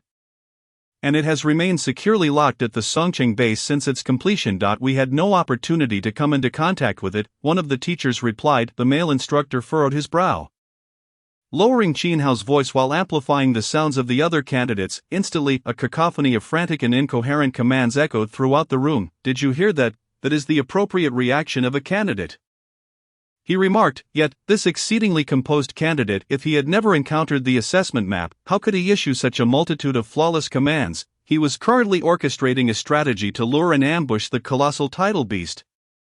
A task that necessitated an intimate familiarity with the terrain of Nansha Island. One who had not been exposed to it could not possess such clarity, as if they had traversed it a dozen times. The male instructor slammed his hand down on the table, his expression darkening. The meticulously prepared examination had been so easily compromised, it was utterly embarrassing. With a cold snort, he seized the communicator. Terminate his assessment. A cheater has no place here. Just then, an elderly man with bright eyes strode into the room. Xiaofeng, I knew you would encounter issues. Thankfully, I arrived just in time. Lu Cheng laughed heartily, placing the communicator back down. Feng Zicheng respectfully inclined his body. Old Lu, what brings you here? If I hadn't come, you would have sent my legendary status away. Lu Cheng feigned anger. Feng Zicheng frowned. Are you referring to this composed young man? Who else could it be? I just observe him. Do not meddle unnecessarily, Lu Cheng replied, turning to leave without further delay. Leaving the teachers exchanging glances, Director Feng, shall we continue? Continue, Feng Zicheng said, a glimmer of interest crossing his eyes as he restored Qin Hao's voice. Simultaneously, he activated data monitoring to oversee all of Qin Hao's operations in real-time. At that moment, a young girl who had been taking notes in the corner approached one of the instructors. Instructor, I wish to go in and observe a nonsense. The examination is underway. What do you wish to see? I want to witness just how legendary this individual Old Lu speaks of truly is, Zhao Xianxian replied, her eyes sparkling with excitement. Although she addressed her instructor, her gaze was fixed intently on Feng Zicheng, for he was the one who held the authority. Of Feng Zicheng tapped his fingers lightly, suddenly breaking into a smile. Go ahead. Let this legend meet our Storm Academy's genius girl. Yes, Zhao Xianxian exclaimed, saluting enthusiastically before making her way to the preparatory chamber in the room and loading herself inside. Report. The second aviation fleet has arrived at the designated target point. A young female officer responsible for data coordination approached Qin Hao, her bright eyes curiously scrutinizing him. However, Qin Hao did not spare her a glance, merely nodding slightly before retrieving his communicator. Second aviation formation. Proceed towards the coordinates of the colossal tidal beast, approaching from the southwest direction in a tiered manner. Estimated time, 5 minutes. Chapter 66. A cruel decision, a genius of the gods. Report, General Su. An unusual energy response has been detected 3 kilometers behind the colossal tidal beast. It is likely caused by an energy surge triggered by the beast. The second aviation fleet must withdraw immediately. Qin Hao calmly observed the monitor ahead. Which department are you from? Report, Data Group. Sergeant Zhao Xian, she replied. Then, Sergeant, please refrain from interjecting while I am issuing commands. Qin Hao did not turn to face her, his calm words carrying an innate authority. Zhao Xian's eyes widened in surprise. After apologizing, she quickly exited. Does she really think she can control things like General Su? Zhao Xian scoffed inwardly. It was needless to say that the one managing this sergeant was none other than the prodigious Zhao Xianxian from Storm Academy. She had commandeered the backup machine and, utilizing her internal privileges, could join the battle for real-time assessment. This was originally intended for her instructor's inspection, but with Feng Zicheng's nod she had temporarily appropriated it. What an arrogant individual, she muttered, returning to her post to continue data collection and coordination. However, her mind remained intensely focused on the anomalous energy response, although the other party was unconcerned, as a high-achieving student of the academy with hundreds of battle simulations under her belt. She was acutely sensitive to such energy fluctuations. The fact that the other party allowed the aviation fleet to draw so close posed a grave risk. Should the energy surge erupt, it would endanger the entire second aviation fleet. Unbeknownst to Qin Hao, that shadow had already been replaced by a real person. It was merely a routine feedback from a highly intelligent AI, thus he refrained from taking overly aggressive actions. Merely offering a warning. He continued to observe the monitoring screen. Meanwhile, the colossal tidal beast was gradually approaching the second preset defensive line. The softcore missiles had already been launched. In half a minute. Bombardment would commence. As for the anomalous energy response, Qin Hao only glanced at it before shifting his attention away. Necessary sacrifices were imperative. Point 1 must gift again. Qin Hao picked up the communicator, relay to the ground forces, split into 10 teams of 1,000. 2 teams to march rapidly and establish the third defensive line 7 kilometers ahead of the colossal tidal beast. Point 5 teams to head southeast of Nansha Island to eliminate the beast tide, driving all ferocious creatures from the southern 3 zones toward the colossal tidal beast. All city teams to assist. You have only 3 minutes. The cold light in Qin Hao's eyes flickered relentlessly, issuing increasingly perplexing commands as if he were a machine. Point 3 teams of 1,000 were to exit the city and wait at a distance of 10 kilometers. Exhaling softly, Qin Hao paused, blinking to alleviate the strain on his psyche. The ongoing intuitive process was quite taxing on his mental faculties. What was he doing? At that moment, even Fang Zicheng and the others outside could not fathom Qin Hao's intentions. They could comprehend the deployment of bombs to create craters, obstruct waves, and slow the advance of the colossal tidal beast. They could also understand the dispersion of forces to establish the third defensive line to prevent the frenzied tide of sea beasts from breaching their boundaries. However, what was the purpose of driving the ferocious beasts toward the colossal tidal beast? Was he attempting to feed it? Furthermore, the second aviation fleet was approaching in a tiered formation. What was the rationale behind that? And what significance lay in the countdown of a few minutes? A wave of confusion washed over the crowd, yet soon, clarity emerged. As the half-minute countdown concluded, a deafening roar reverberated through the southern part of Nansha Island. Within a 5-kilometer radius, a small mushroom cloud suddenly erupted. The colossal tidal beast's movements indeed halted, letting out a furious roar, its small eyes glinting with malice. The massive horns atop its head buzzed incessantly, radiating a deep blue light. The air quivered as if rippling through water. Suddenly, Zhao Xuanxuan's pupils constricted. Beneath the explosion of the softcore missile, the anomalous energy response surged dramatically. The anomalous energy response behind the colossal tidal beast is escalating rapidly. The second aviation fleet must withdraw immediately. Order the first aviation fleet to provide missile support, targeting the colossal tidal beast's legs. The second fleet, proceed with close-range inducement once more. Qin Hao's voice coincided with Zhao Xuanxuan's. Following that, Qin Hao cast a detached glance at Zhao Xianxian. Sergeant, I cautioned you not to interject while I am issuing commands. Zhao Xuanxuan's gaze remained fixed on Qin Hao, but this command will senselessly cost the lives of hundreds in the second aviation fleet. As long as we can achieve maximum results, then necessary sacrifices are justified. Qin Hao's cold voice resonated. Zhao Xianxian and the surrounding instructors were all taken aback. So, from the very beginning, you intended to sacrifice the second fleet? Zhao Xianxian raised her voice in protest. Qin Hao said nothing further. This was not the time for explanations. He merely needed to execute the thoughts in his mind. As for any external interference, he would sweep it aside, relay to the second aviation fleet to disarm and detach their self-carrying missile restraints, prepare for a self-destructive inducement attack, inform them that the Summer Nation needs them. The Summer Nation will forever remember them. Zhao Xianxian trembled, taking a deep breath. Please confirm once more. Bang! A bullet hole pierced through Zhao Xuanxuan's head, yellowish-white matter splattering from the back of her skull. Blood pooled on the ground. Get me someone who only says yes, Qin Hao stated indifferently. Within the command room, all the soldiers trembled. In the monitoring room, the teachers exchanged glances, astonished. This young man was indeed extraordinary. Fang Zicheng pondered for a long while before finally formulating a descriptor that was not overly excessive. At that moment, he seemed to grasp why the venerable old Lu referred to him as a legend. His near-machine-like composure in the face of adversity, coupled with the almost heartless issuance of commands, raised questions. Was it merely because this was a simulation that such orders were given, or was he inherently such a genius of the gods? With a hiss, Zhao Xianxian stormed out of the backup chamber, muttering curses under her breath. That bastard, that arrogant fool actually killed me. He pretends to be capable when he knows nothing as a newcomer. What a jerk. Zhao Xuanxuan emanates an aura that warns others to keep their distance. I can hardly contain my urge to dash out and open the backup cabin, dragging that individual out for a thorough beating.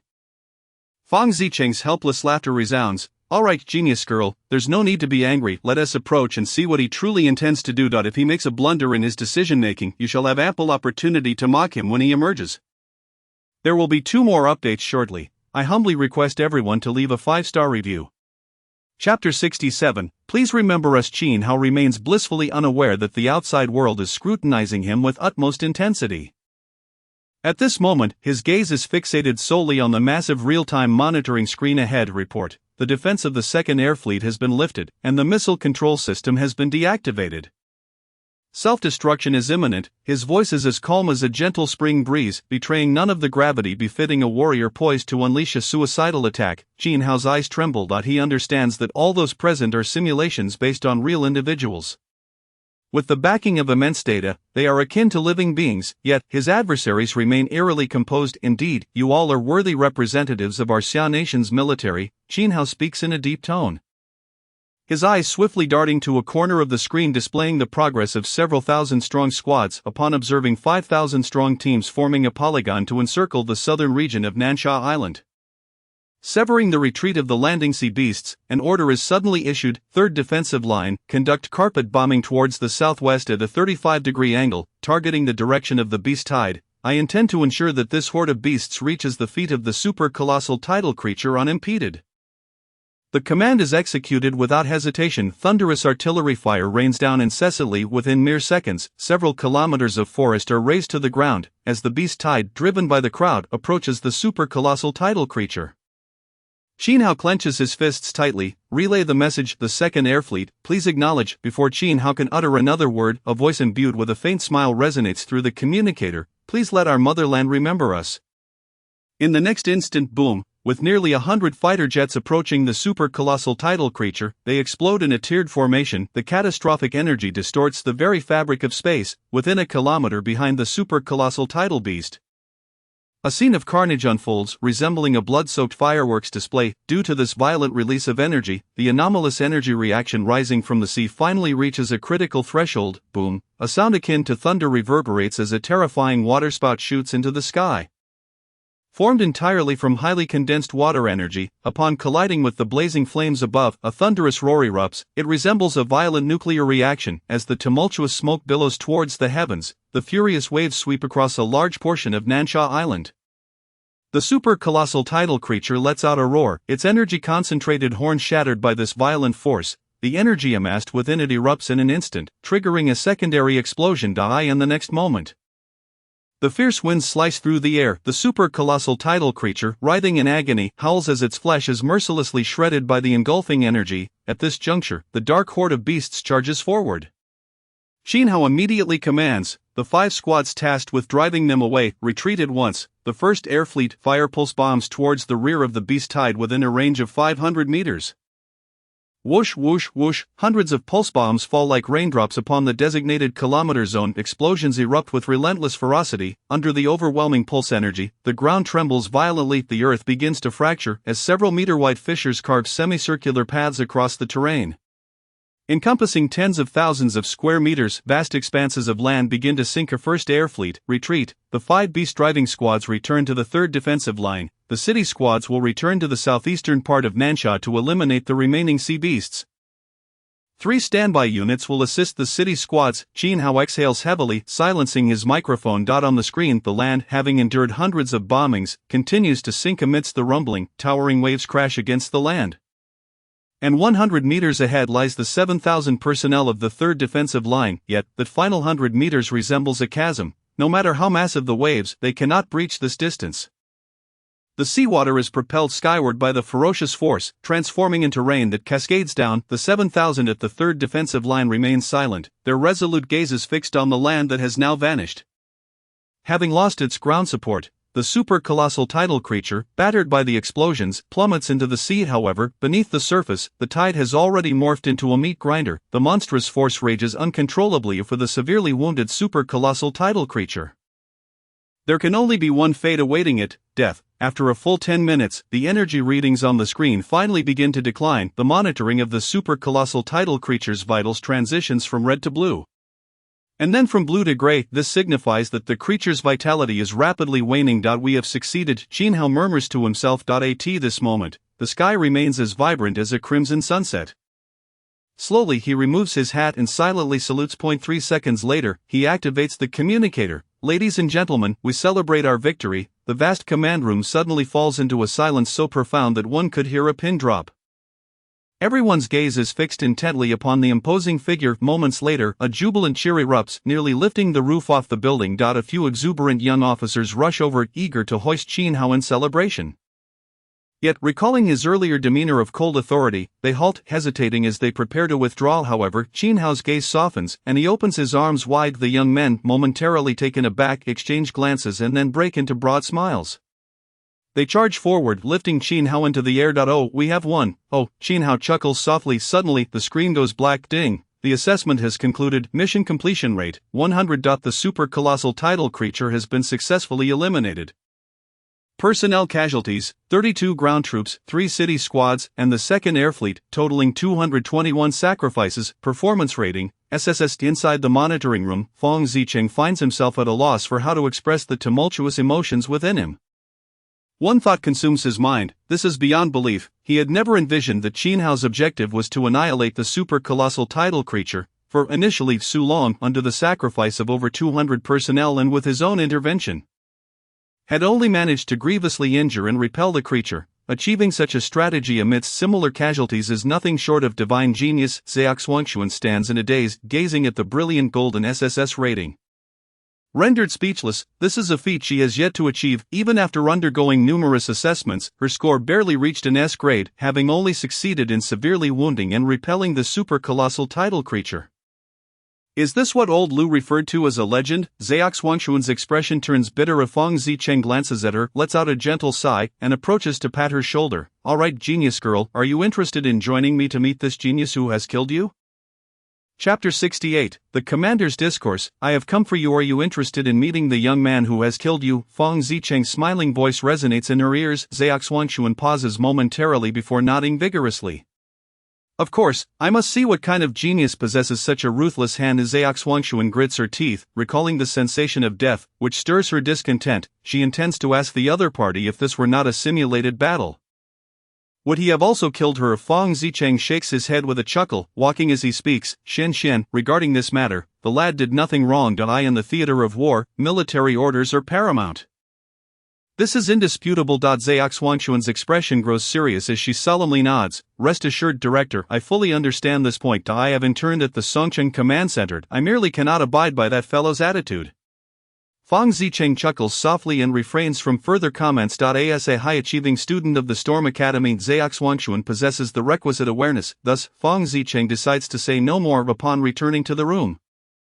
Qin Hao has emerged from the simulation cabin, tidying his belongings in preparation for the next examination. Young man, you are truly remarkable, Fong Zicheng exclaims, applauding in admiration. Qin Hao offers a faint smile, responding with humility. Teacher, you flatter me. No, this praise is entirely warranted. You are indeed a talent esteemed by old Lu. Qin Hao smiles silently, awaiting further discourse, when suddenly the girl beside him extends her hand. Hello, my name is Zhao Xuanxuan.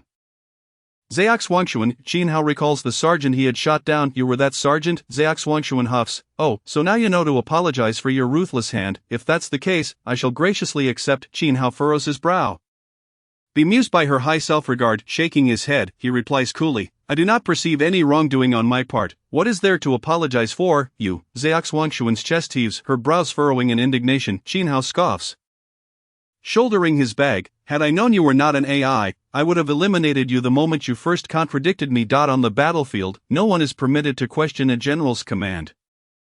If you lack understanding of such fundamental principles, I seriously doubt how you gained admission to Canaan Academy. A faint exhalation escaped as Qin Hao took a resolute stride away. Fong Zicheng stood there, his eyes wide with astonishment, utterly frozen in place. Zhao Shenshen, in a fit of exasperation, stamped her foot and suddenly shouted at Qin Hao's retreating figure, You arrogant scoundrel, don't get too pleased with yourself. If you've got the guts, let's have a rematch after your exam. I'll show you what true command artistry really means. Qin Hao paused momentarily. Command artistry? Is the brutal carnage of the battlefield merely an artistic display in your eyes? As a commander, one ought to exert their utmost effort to safeguard the lives of their soldiers while ensuring maximum victory. Only through such principles can one truly embody the way of a general. Rather than adhere to your so-called command artistry, I am beginning to question whether you are worthy of remaining at Canaan Academy. Qin Hao cast a deep glance at Fong Zicheng standing beside Zhao Shenshen. The meaning in his gaze unmistakable. Of Fong Zicheng's face turned slightly red. He had not anticipated being looked down upon during this outing. He regarded Zhao Shenshen with a peculiar expression, noticing his gaze. Zhao Xuanxuan's cheeks flushed even more. Director Fong, you wouldn't happen to agree with that scoundrel's words, would you? At that moment, Zhao Xianxian felt as if her chest might explode with anger. How could such a detestable person exist in this world? Fong Zicheng helplessly patted her shoulder. All right, calm down. Although the boy has a point, his words are rather extreme. It's as if he just stepped off the battlefield. Perhaps he has become too immersed in the scene and hasn't yet emerged from it. Now take a deep breath and relax. With a faint smile, Fong Zicheng turned to leave. He intended to thoroughly study the tactical planning Qin Hao had executed during the exam, masterful timing and precise distance control. Akin to an art form. He had initially wanted to inquire about the intricacies of Qin Hao's methods, but it seemed he had not only failed to ask but had also been scorned in the process. What a pity, how intriguing this young man is, he murmured as he stepped into a room. That scoundrel, Zhao Xianxian fumed, stamping her foot. A few candidates who had just finished their exams opened the virtual pods and were taken aback by the scene before them. Caught in an awkward limbo between exiting and returning to their pods, though Zhao Xuanxuan's long legs had a certain aesthetic appeal as they stomped, it was clear her current demeanor was off-putting. They dared not stare further. Shouldn't we be able to leave now, senior? Zhao Xianxian suddenly turned around, her fiery gaze sweeping over the group of those who scored C-level or above could proceed to the next examination. Those who did not would be eliminated. With that, she huffed and retreated into the room. Meanwhile, Qin Hao, having departed the examination venue, made his way to the next assessment point. Unlike Fong Zicheng's belief that Qin Hao was too deeply engrossed in the situation, he had witnessed far bloodier and more tragic scenes, and thus would not be swayed by a mere simulated trial. His comments were merely a reflection of his principles and nothing more. Soon Qin Hao arrived at a corridor where two paths diverged. Excuse me, which department do you intend to apply for? An instructor approached him. Which department specializes in mechas? Qin Hao inquired. There are many mecha programs. You'll need to see. No need to see, just follow me. A jovial voice interrupted from behind. Luo Chang approached with an energetic demeanor. Old Luo, the instructor respectfully acknowledged before stepping aside, casting an envious glance at Qin Hao in his eyes. This candidate was undoubtedly pre-selected by old Luo. Come along, Qin Kidmy department is precisely where you wish to go. We'll head straight for your final assessment. Unmoved, Qin Hao pressed old Luo. May I ask what your department specializes in? He feared being whisked away. And if he were to be taken away by someone with such influence, the mecha department might not accept him, which would be most regrettable. Old Luo, perceptive as he was, saw through Qin Hao's concerns and burst into laughter. Producing a small notebook, director of the Mecha Research Association of Xia Country, Luo Chang, head of the Mecha Combat Research Department of Xia Country. As Qin Hao gazed at the multitude of titles prefixed with Xia Country, his perception of old Luo sparkled with newfound respect. Old Luo, you may not realize, but I came to Canaan specifically for you, Qin Hao earnestly declared, despite having been unfamiliar with the elderly gentleman prior to this moment. Old Luo erupted with laughter, clapping Qin Hao on the shoulder. That's splendid. Since that's the case, come along. I will directly assist you with your enrollment procedures. Direct enrollment. Qin Hao was taken aback and quickly shook his head. Old Luo, that's not feasible at the moment. What's the matter? Do you have an issue? Old Luo inquired with a grin, then waved his hand grandly. Feel free to voice any difficulties. The old man will resolve them all. Yet, that was unrelated to his task. To gain admission to Canaan Academy with the best possible results, the task had not been marked as complete, indicating that his current scores were insufficient for the system to deem them as the best. Thus, he still needed to participate in subsequent assessments. Unable to articulate this reason, Qin Hao concocted an excuse. Fortunately, old Luo seemed unconcerned. After Qin Hao finished speaking, old Luo laughed even more heartily. Qin kid, it's not that I'm preventing you from going. It's just that participating in the exam would be unfair to others, wouldn't it? How about this? You needn't take the exam. I'll arrange for you to receive a perfect score from the back end. I doubt anyone at the academy will raise any objections. Qin Hao blinked in astonishment. Is that even possible? Old Luo, there's no need for that. Such privileges would only incite resentment among other students. And what of it? If the strong protect the city, what is wrong with receiving more privileges? Old Luo replied nonchalantly. Those who find it problematic need not attend our academy. Old Luo, unconcerned, swiftly pulled out his phone before Qin Hao could respond.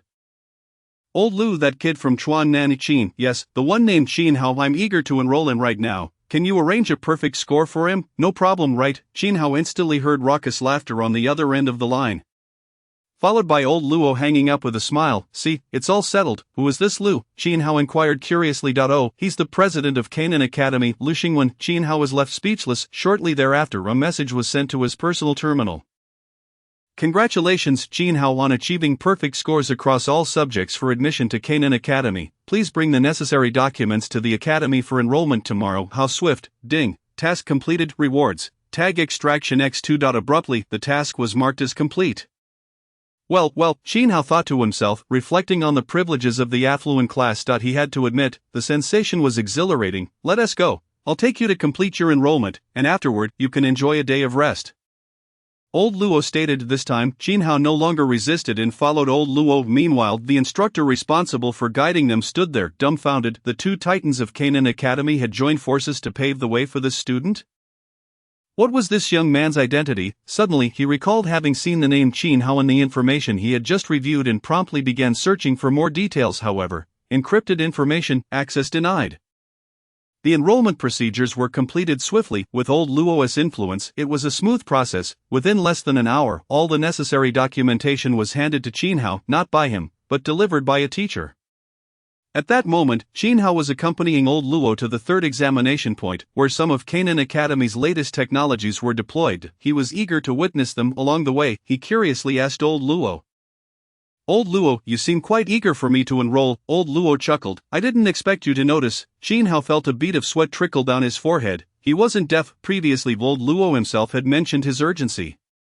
Old Luo, hands clasped behind his back, feigned disdain as he replied, "This is all tied to that despicable commander from Chuan-Nan, Commander Song." Indeed, Old Luo sighed heavily. "That rascal sought funding from me, and when I declined, he revealed your impending enrollment at Canaan to a few other old coots. If I hadn't expedited your process, you'd have been snatched away by them." Though Jin Hao understood Old Luo's intention, his phrasing was somewhat peculiar. "Rahem, what do you mean by expediting my process?" However, Old Luo's expression quickly shifted to one of joy as he clapped Jin Hao's shoulder heartily. "But now, old man can rest easy. Your enrollment is finalized. You are now officially recognized as a student of Canaan Academy. Unless you consent otherwise, they won't be able to take you from me." "Jin kid, you wouldn't agree to that, would you?" Old Luo turned his head slightly to regard Jin Hao. A chill ran down Jin Hao's spine. He felt an inexplicable pressure. If he answered poorly, would it lead to trouble? Instantly, Jin Hao nodded emphatically, assuring, "Rest assured, Vol Lu, I am here solely for your mecha technology. With you present, how could I possibly consider other academies?" His laughter resonated, bringing a smile to Lu Cheng's face, who felt a sense of great relief and vitality as he led Jin Hao into a grand venue reminiscent of a water cube. "Come, let me show you the fruits of Canaan's labor over the years." Jin Hao's eyes instantly sparkled. He had long anticipated this moment. Following Lu Cheng, they arrived at a room on the second floor, where the front wall had been transformed into a single expanse of floor-to-ceiling windows. Through these windows, the entirety of the water cube was visible. Inside the room, several instructors were already present, rising to greet Lu Cheng as he entered. Their curious gazes sweeping over Jin Hao, Lu Cheng nodded to the group and then brought Jin Hao to the window. Below, a vast square was teeming with over 100 individuals, each facing a metallic automaton. These candidates were engaged in fierce combat with the automatons, which exhibited remarkable agility, mimicking real combat techniques and even innate powers. In a striking display, one automaton leaped into the air, delivering a fiery palm strike that sent a candidate flying, then striking a victorious pose afterward, exuding an astonishing degree of personification. "Astonishing, isn't it?" Lu Cheng inquired with a hearty laugh. Jin Hao nodded, captivated. "These are merely applications of basic neural conduction technology. Each automaton is remotely controlled by an individual. If you are interested, you may have a chance to try it out. Regarding the questions about whether there will be a harem element, let me clarify that the presence of a female lead has yet to be determined. As the author finds writing romantic subplots challenging, yet has an inclination towards harem narratives, thus, it is possible that female characters may emerge later on, though their roles will be minimal, akin to my first book. Additionally, I have noted the enthusiastic suggestions regarding tags and will incorporate suitable ones gradually. However, concepts like Pangu and the primordial greats are not currently under consideration, as their presence would likely obliterate the universe outright, rendering the narrative moot. Chapter 70. The talented Wu Yi. Assisting in their training, Wu Yi is a highly regarded newcomer among the candidates of Canaan Academy. At merely 19 years of age, he has already attained the rank of a 4th-level martial artist, having awakened an exceptionally potent explosive talent. He is truly an SS-level powerhouse. Such talent places him at the pinnacle of this year's freshman Therefore, Wu Yi arrived with immense confidence to take the entrance examination for Canaan Academy. Brother Yi, fear not, I've inquired, and no other candidate here possesses a talent that surpasses yours with your formidable strength. Securing the top spot in the Martial Arts Academy's gifted class will be a breeze. Go for it, Brother Yi. From now on, I can proudly say my elder brother is the top newcomer at Canaan. The exuberant voices of his companions elevated Wu Yi's spirits. However, in an effort to maintain a sense of humility and restraint, he chuckled and replied, "My dear brothers, please refrain from showering me with such praise. There are always greater talents beyond oneself. I am merely a student who has just stepped out of high school, nothing extraordinary." The scenes leading up to the morning examination replayed vividly in Wu Yi's mind. Like a film, the reality was that he indeed possessed great skill. In the first assessment, he successfully united with several candidates to slay a ferocious beast through sheer charisma.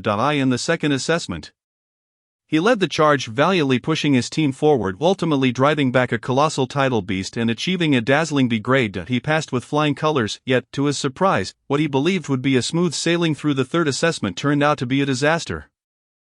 Although this round was meant to test practical combat abilities, he found himself facing a metallic automaton standing elegantly like a gentleman, leaving him devoid of any fighting spirit. A wave of frustration washed over him. How could it be so powerful? Why was this automaton so formidable? Most distressingly, it had not even utilized any innate powers. It relied solely on its incredible speed and unmatched strength to utterly defeat him.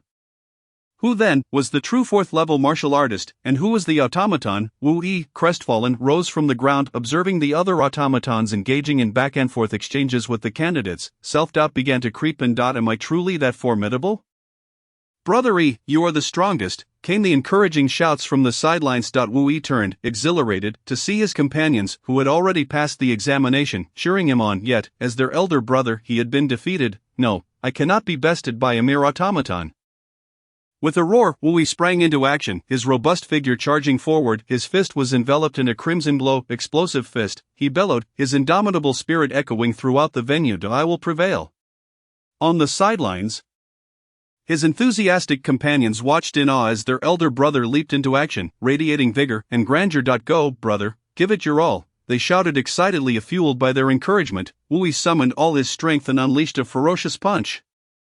At that moment, the quiet automaton sprang into action. As Wu Yi's powerful fist hurtled toward it, the automaton elegantly sidestepped, extending its left hand with 3 fingers poised delicately, disregarding the violent gust of wind. In Wu Yi's incredulous gaze, the automaton gently clasped his wrist. A faint yet potent force surged through its metallic fingertips, causing Wu Yi's arm to go numb, dissipating the power he had gathered in his fist. The automaton raised its head slightly, seemingly offering him a smile, before yanking Wu Yi forward with a swift motion. Its right hand then pressed against Wu Yi's waist, lifting him effortlessly, and its left arm swung downwards. Boom! Wu Yi's body traced a perfect arc in the air before crashing heavily to the ground. The cheers of his companions abruptly ceased, as if their voices had been snatched away, leaving them in a state of bewildered silence. Akin to a duck caught by the throat, emitting incomprehensible whimpers. I can't go on, Wu Yi cried, tears streaming down his face as he struggled to rise. In a fit of despair, he pointed a trembling finger at the automaton. Finally managing to unleash a venting exclamation, "Unfair, you are taking advantage of us," he lamented, wiping away his tears while denouncing the inequity of the assessment. He was not crying from the pain of defeat but rather from his nose hitting the ground upon impact, causing him discomfort. "This is outrageous," Wu Yi shouted in humiliation. "Why is it that everyone else can engage the automatons in such a competitive manner, showcasing their agility, while I face one that seems to have taken performance-enhancing drugs? I've been thrown down 3 times, 3 whole times. This is intolerable. I refuse to continue." With a huff, Wu Yi flung his hand and turned to leave. The instructors, alarmed, realized they could not let such a promising talent slip away. Desperate glances were cast towards the window on the second floor. Inside, Lu Cheng chuckled heartily, bemused, as he instructed, "Consider that candidate passed. After all, enduring 3 moves under Qin Hao's command while remaining conscious is no small feat." "Really, I passed?" Wu Yi looked astonished at the instructor beside him, tears still streaming down his face, his nose red and swollen, an utterly pitiful sight. The instructor nodded affirmatively. "Indeed, you have passed. It was not your fault." The automaton was a bit different today. The instructor was at a loss for words. However, Wu Yi was unconcerned by the reasoning. All he knew was that he had passed. I passed. I am indeed a genius. The gifted class of the Martial Arts Academy, here I come. Wu Yi exclaimed jubilantly, and several of his companions rushed over to embrace their elder brother tightly, their camaraderie palpable and fervent. Meanwhile, Qin Hao was quietly preparing to exit the automaton. Just then, an announcement echoed, "Candidates, the examination criteria have been temporarily altered. Do you see that metallic automaton in the center? If you can defeat it, you will become a special recruit of Canaan Academy. If you cannot defeat it, fret not, simply lasting 3 moves against it will suffice for you to pass." Simultaneously, Qin Hao heard Lu Cheng's sly voice whispering in his ear, "Qin kid, a rare opportunity has presented itself. Help the old man train these newcomers while testing the limits of this automaton's endurance." Ding, mission issued. It is time to unleash a heavy-handed strike, show this group of newcomers the prowess of the most outstanding freshman of all time. Reward, Tag Extraction 3, Skill Extraction 1. Chapter 71. It is time to unleash a heavy-handed strike. Upon hearing the mission prompt, Qin Hao hesitated momentarily in removing the control helmet, only to don it once more. "My dear classmates, I apologized, I do not wish to do this, but the rewards are simply too tempting." A glimmer flickered in his eyes. In the distance, the previously dim-eyed automaton, which had lowered its head, slowly lifted it, its gaze now gleaming with a ferocious light. Lu Cheng's heart raced. "Why do I feel like something's amiss?" He hastily advised Qin Hao, "Be cautious, don't go too hard on them." Qin Hao responded with a nonchalant mum.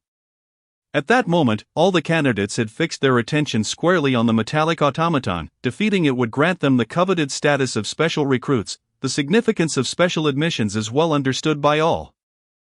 If we were to categorize it according to the hierarchy of disciples in a fantasy novel, ordinary examinees would be likened to outer disciples, the genius class would represent elite disciples, while special admissions would be considered personal disciples.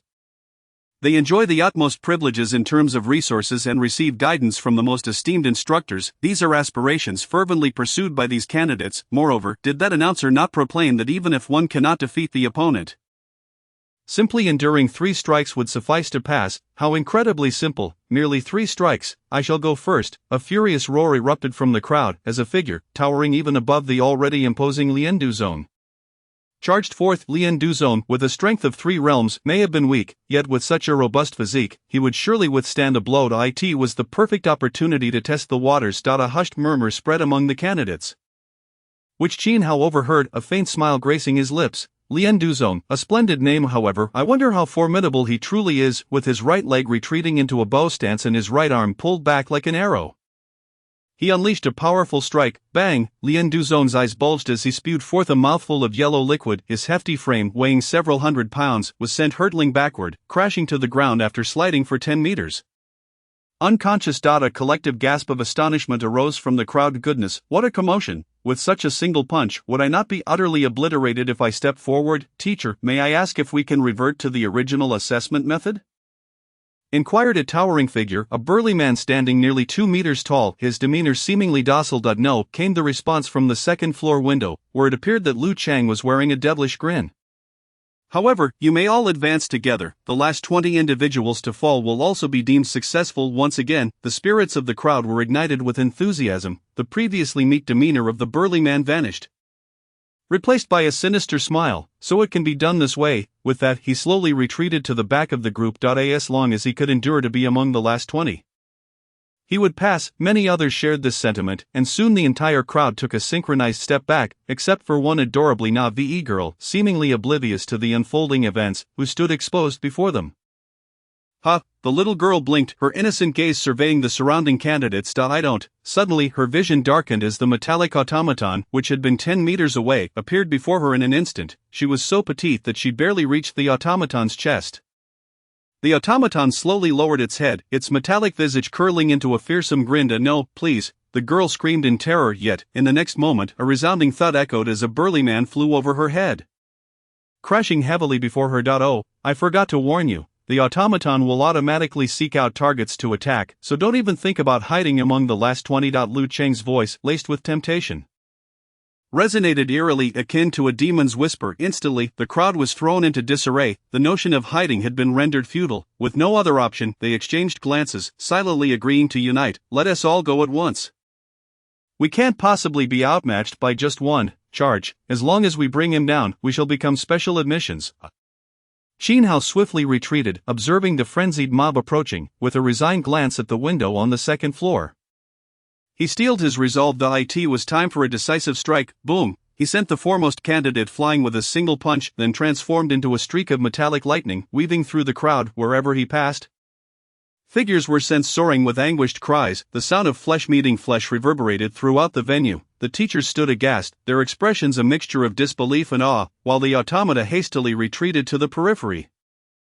Fearing they might be mistakenly harmed by the candidates, whispers erupted among the teachers. Who is controlling that mannequin? It's astonishing. Isn't that being operated by Feng Yuan? Oh, Feng Yuan, surely he lacks such power. It's not Feng Yuan. He's standing at the edge of the arena. Did you not notice? All the metal figures turned in unison, and indeed, they spotted Feng Yuan at the edge of the arena. Thud, thud, thud, a throng of metal figures rushed over. Eager to inquire, Feng Yuan, who is controlling your automaton? Yes, it's incredible. Is it from the genius class? Feng Yuan waved his hand, reminiscing about the youthful figure he had encountered. He is not from the genius class. He is also a new student this year, but he was specially recruited by old Lu. The dean directly approved his exemption from exams with full marks. Admiration tinged Feng Yuan's voice, while the others were left dumbfounded. Goodness, special recruitment by old Lu and direct approval from the dean. Who is this divine presence? This is simply extraordinary. Our academy has never seen a new student of such caliber. As the seasoned students marveled in disbelief. The examination arena had devolved into chaos. Where Qin Hao passed, it was as if a rampaging dragon had swept through. A formidable opponent was scarcely to be found. Figures repeatedly soared into the air, only to crash back down. Enduring 3 strikes, that was nothing more than a dream. Within a mere few minutes, not a single candidate remained standing. Oh, wait, there was one. Qin Hao's gaze fell upon the petite figure he had previously overlooked. In a flash, he stepped closer to her. Senior, could you please not abandon me? The little girl pleaded, her eyes brimming with innocence. Qin Hao's gaze lowered, and upon meeting the girl's hopeful eyes, he slowly shook his head. Oh no, bang! The petite figure was sent soaring, tumbling amidst the crowd. You're already at the 3rd realm. Why act so small and pitiful? Qin Hao scoffed. A delicate girl, how laughable. Nothing would deter him from seizing the rewards that awaited him. Chapter 72. A new storm emerges on the sidelines. Wu Yi and the assemblage of metal figures remained in a stupor. How ruthless, that adorable girl, and he actually struck her down with no affection for women. One naturally becomes a god. The first verse of swordsmanship is to eliminate those who dwell in one's heart. You understand nothing. What a model for our generation. A chorus of astonished exclamations filled the air.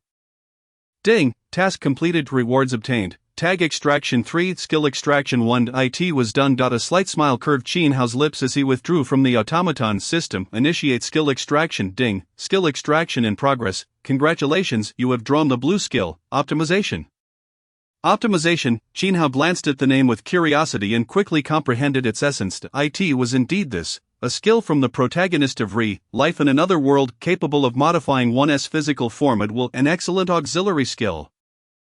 Though somewhat lackluster overall. In comparison, Qin Hao valued the protagonist's recovery skill far more. Alas, luck had not favored him. System, open the panel. Qin Hao silently invoked. Host, Qin Hao strength, 3 realms funds, 547,640,000 loaded tags. Li Lok. Misaka Makoto, Kakashi unloaded tags. Ji de Baozheng Chulan Susanoo, remnant, talents, unyielding grip, faithful strike, diligent training skills, lightning flash, 1,000 layers of snow, palm technique compendium, wingless kick, intuition, optimization items, tag extraction 5, fusion points 30, deadline extension card 2. Qin Hao exhaled lightly.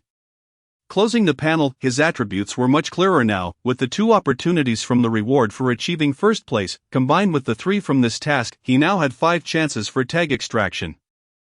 It was significantly more efficient than before. If he could accumulate 5 more, he would have enough for a 10-fold draw. He would not believe he could continue to be so unlucky. Just then, Lu Cheng's voice crackled through the communicator. Qin kid, well done. Once you're finished, come back. Dispelling his distractions, Qin Hao returned to the 2nd floor. Qin kid, you've caused quite a stir. Lu Cheng beamed as he observed Qin Hao's entrance.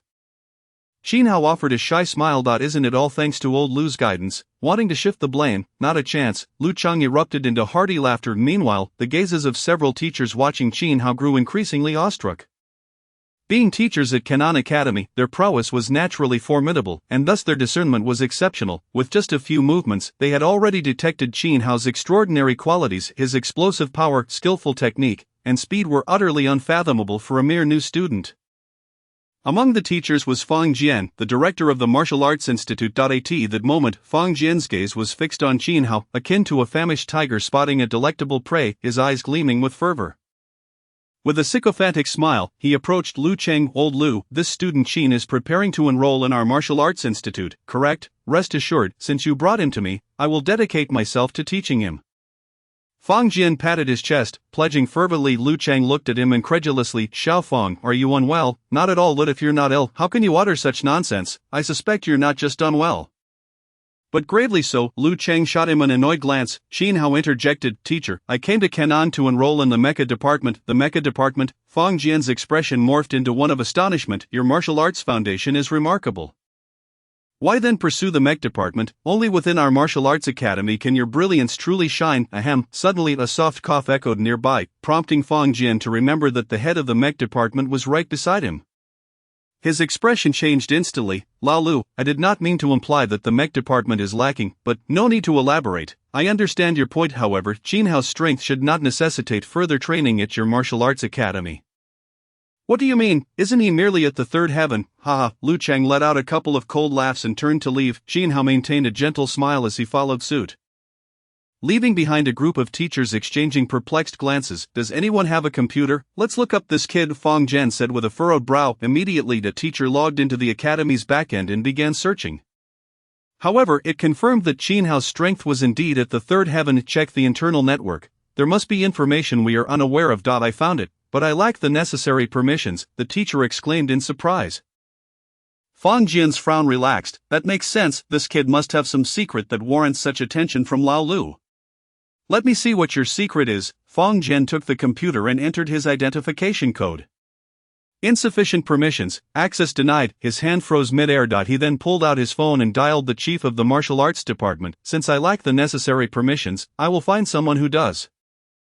Such an extraordinary talent in martial arts should not be wasted in the Mech department. Qin, believe me, within 5 minutes, the calls from the old men in the martial arts department will be ringing on my phone.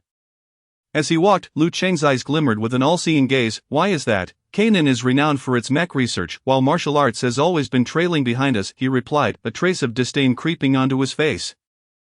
Those old fools have endured quite a bit for that. Now that you are here, how could they bear to let you slip through their fingers? Just as Qin Hao was about to respond, Lu Cheng's phone rang suddenly. You see, I told you those old men couldn't sit still. With a cold laugh, Lu Cheng hung up the phone. He then paused and addressed Qin Hao. Your enrollment has been completed. And you've reviewed and tested the new equipment. You may head back now. Let the old man handle them. Having you around makes it even more difficult to negotiate. Observing Lu Cheng's expression, Qin Hao felt a storm of monumental proportions brewing.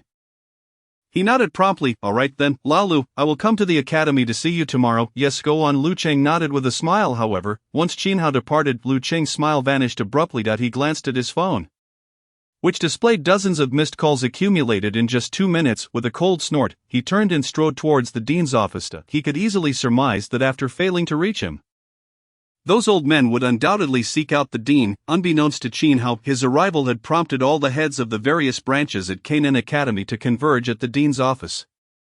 Meanwhile, he leisurely strolled around the campus, admiring the scenery before arriving at the school gate. Chapter 73. I do not care about money. The school gate remained bustling with activity, due to an overwhelming number of applicants.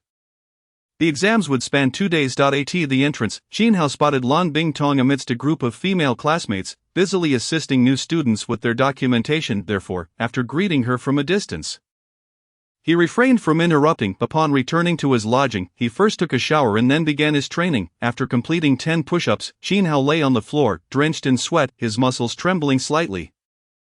Feeling the fatigue in his body, he began circulating the energy within him. As a third heaven practitioner, the spiritual energy within him had grown to the thickness of a finger, with one more breakthrough to a thickness of 2 fingers. He would be able to harness the spiritual energy from the air and awaken his unique talents. Anticipating this forthcoming awakening, Qin Hao's heart brimmed with excitement. As he felt his strength partially restored, he promptly rose to perform sit-ups. After exhausting his energy, he once again circulated his spiritual energy. Thus, under the diligent cultivation of his talents, Qin Hao's body steadily and resolutely pushed beyond its limits. The sound of a communicator startled Qin Hao from his training. He glanced at the time and realized it was already 5 in the evening. How time flies, he murmured to himself as he answered the call. Xin Hao, come out for dinner. Lan Bingtong's cool voice resonated, accompanied by a soft, adorable tone in Nuomi's. It appeared that Nuomi had also been specially recruited, but Xin Hao had not seen her during the day. She must have been busy. I'm coming, Xin Hao replied. He quickly took a cold shower, changed into loose-fitting clothing, grabbed his bag, and left, also checking out of his room. The school had arranged separate small apartments for these gifted students, so accommodation was not a concern. As a specially recruited student, Xin Hao was even granted a standalone villa, which he could move into tonight. Soon, he arrived at the school gate, where Lan Bingtong and Nuomi had been waiting. Upon seeing Xin Hao, Nuomi cheered and rushed over. Big brother Xin, long time no see, she exclaimed with a giggle, playfully nudging her head against Xin Hao's stomach. All right, Nuomi, with so many people around, is that appropriate? Xin Hao teased, ruffling the little girl's hair. At that moment, Lan Bingtong approached, expressing her thoughts with a hint of wonder. I anticipated that you would cause quite a stir, but I didn't expect it would attract so many prominent figures. Oh, what happened? Xin Hao asked, perplexed. As they walked, Lan Bingtong recounted the events that unfolded on campus earlier that day. The more Xin Hao listened, the more astonished he became, until he could not help but exclaim. Impressive. He had not anticipated Lao Lu's prowess, single-handedly confronting a multitude of learned men. From Lan Bingtong's narrative, he learned that not only did the Canaan representatives attend, but several other academy dignitaries also arrived, their formidable presence frightening the academy's personnel into believing they were under siege. A dozen high-ranking officials gathered in the dean's office, while Lao Lu stood alone against them, forcefully sending them all away. It was said that his booming voice could be heard clearly from the top-floor dean's office all the way to the ground floor. Xin Hao could only express his admiration. Time passed swiftly in their engaging conversation. Lan Bingtong led Xin Hao and Nuomi to a lavishly decorated restaurant, showcasing traditional Chinese style. Pavilions and towers were present, with bamboo groves and waterside pavilions artistically arranged within the courtyard. Under the softly glowing moonlight, the ambience was exceptionally poetic. I never would have guessed you were such a wealthy person, Xin Hao chuckled. This place certainly does not come cheap. Thankfully, the school provides ample scholarships, Lan Bingtong replied nonchalantly. Nuomi's eyes lit up. I have some too. You do? Xin Hao was taken aback. How could you have a scholarship before school even starts? Yes, their SA talent recruitment reward of 1 million. Nuomi excitedly counted on her fingers. She pulled out a few candies that sparkled like gemstones from her pocket. Look, these candies are incredibly expensive. I never used to eat them, but this time I bought a ton, Nuomi exclaimed, holding up the sweets in glee. Xin Hao's eyes narrowed as he realized something troubling. This talent reward, he, actually, did not have. Wait a moment, I need to make a call, Xin Hao said, stepping aside to dial Lao Lu's number. Xin, what do you need from this old man? Lu Cheng's hearty laughter rang through the line, though Xin Hao could distinctly detect a hint of hoarseness in his voice. He brushed it off and directly asked, Lao Lu, is there a talent recruitment reward at Canaan? Yes, indeed, for exceptional talents with unique gifts, the school grants monetary rewards upon enrollment, Lu Cheng confirmed. Then, realizing something, he added, what's wrong? Did the school not grant it to you? Xin Hao hesitated. I don't think so. However, he swiftly accessed his personal terminal to check his account balance. 547,764,000 was still the figure displayed, not a cent more. Just a moment, Lu Cheng's voice came through again. Xin Hao quickly replied, Lao Lu, it's nothing now, I was just inquiring. If it's not there, it's fine, I'm not after the money. At the other end fell silent, with no one acknowledging his words. Moments later, a thunderous roar erupted from the communicator. After a while, Lu Cheng's gentle voice reappeared. Xin, take another look. Xin Hao refreshed the page. 549,964,000, an increase of 200,000. Although it was significantly less than he had anticipated. A smile still graced Xin Hao's face. He was not someone who prioritized money. What he sought was merely the academy's acknowledgement. Thank you, Lao Lu. It's getting late. You should rest early, he said with a cheerful tone. No worries. If you need anything, just call me anytime, Lu Cheng replied jovially before hanging up. Xin Hao put away his phone, reflecting on how agreeable the old man was. As for the earlier roar, he had long chosen to selectively ignore it. What roar? He had no idea. Such a good-hearted old man like Lao Lu would never lose his temper, right? However, Xin Hao then recalled the slightly hoarse voice of the old man, and immediately resolved to buy some fine tea for him after dinner to soothe his throat. Upon returning to the side of Lan Bingtong, Xin Hao displayed a satisfied smile and waved his hand grandly. Come, beautiful ladies, today I shall treat you to a feast, accompanied by two stunning beauties, one tall and one petite. Xin Hao cheerfully entered the establishment. Hooray! Nuomi leaped 3 feet high in excitement. Chapter 74. Facial cleanser. Xin Hao felt immensely joyful after the meal. Furthermore, due to the proximity to Canaan Academy, the food here was crafted from precious beast meat rich in energy. It not only satisfied the appetites of martial artists but also catered to their energy consumption needs.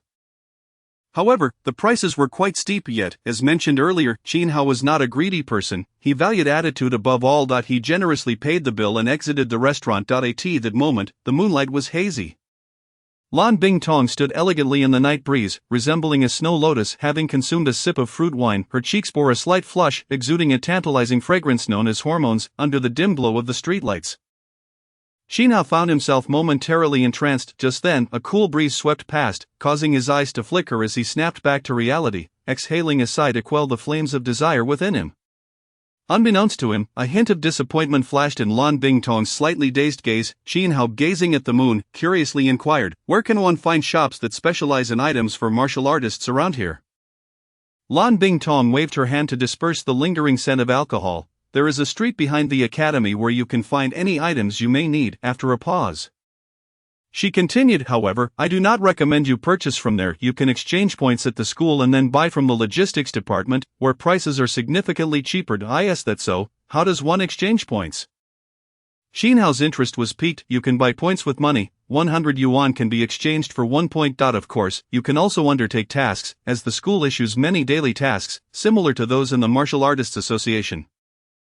By accepting and completing these tasks, you can earn points. Moreover, aside from the task items, any additional rewards belong to you personally, and you can even convert points back into cash at an 80-to-1 ratio." Lan Bingtong elaborated, her eyes gleaming with anticipation as she looked at Qin Hao. "So, what do you think? Are you interested in joining a small team to undertake tasks together? It would also serve as a form of training for yourself." Qin Hao chuckled at the woman before him. "You could simply say you want me to join your team." Ding. Task triggered. Reliable teammate. As university life was about to commence, how could a strong individual lack a group of companions to witness their glorious moments? Join Lan Bingtong's team and resolve the hidden concerns in her heart. Reward: tag draw, red, 1 tag draw 2 fusion points 30. Qin Hao was momentarily taken aback, gazing at the task in confusion. Before casting a questioning glance at Lan Bingtong, she met his gaze directly, and after a brief moment her face flushed with embarrassment as she averted her eyes. "This guy, why does he look at people like that?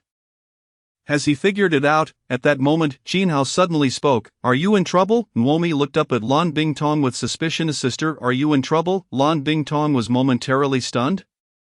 Never having anticipated that Qin Hao would ask such a question. "Am I that obvious?" she mused inwardly. However, she did not conceal the truth. "It's a minor issue, I suppose. In a month, various universities will hold a joint competition, and I wish to participate. However, I lack sufficient points." She sighed helplessly. "But points can be exchanged for cash, can't they?" "Not the same. Points bought with money don't count." Lan Bingtong shook her head, a rare expression of helplessness crossing her exquisite face.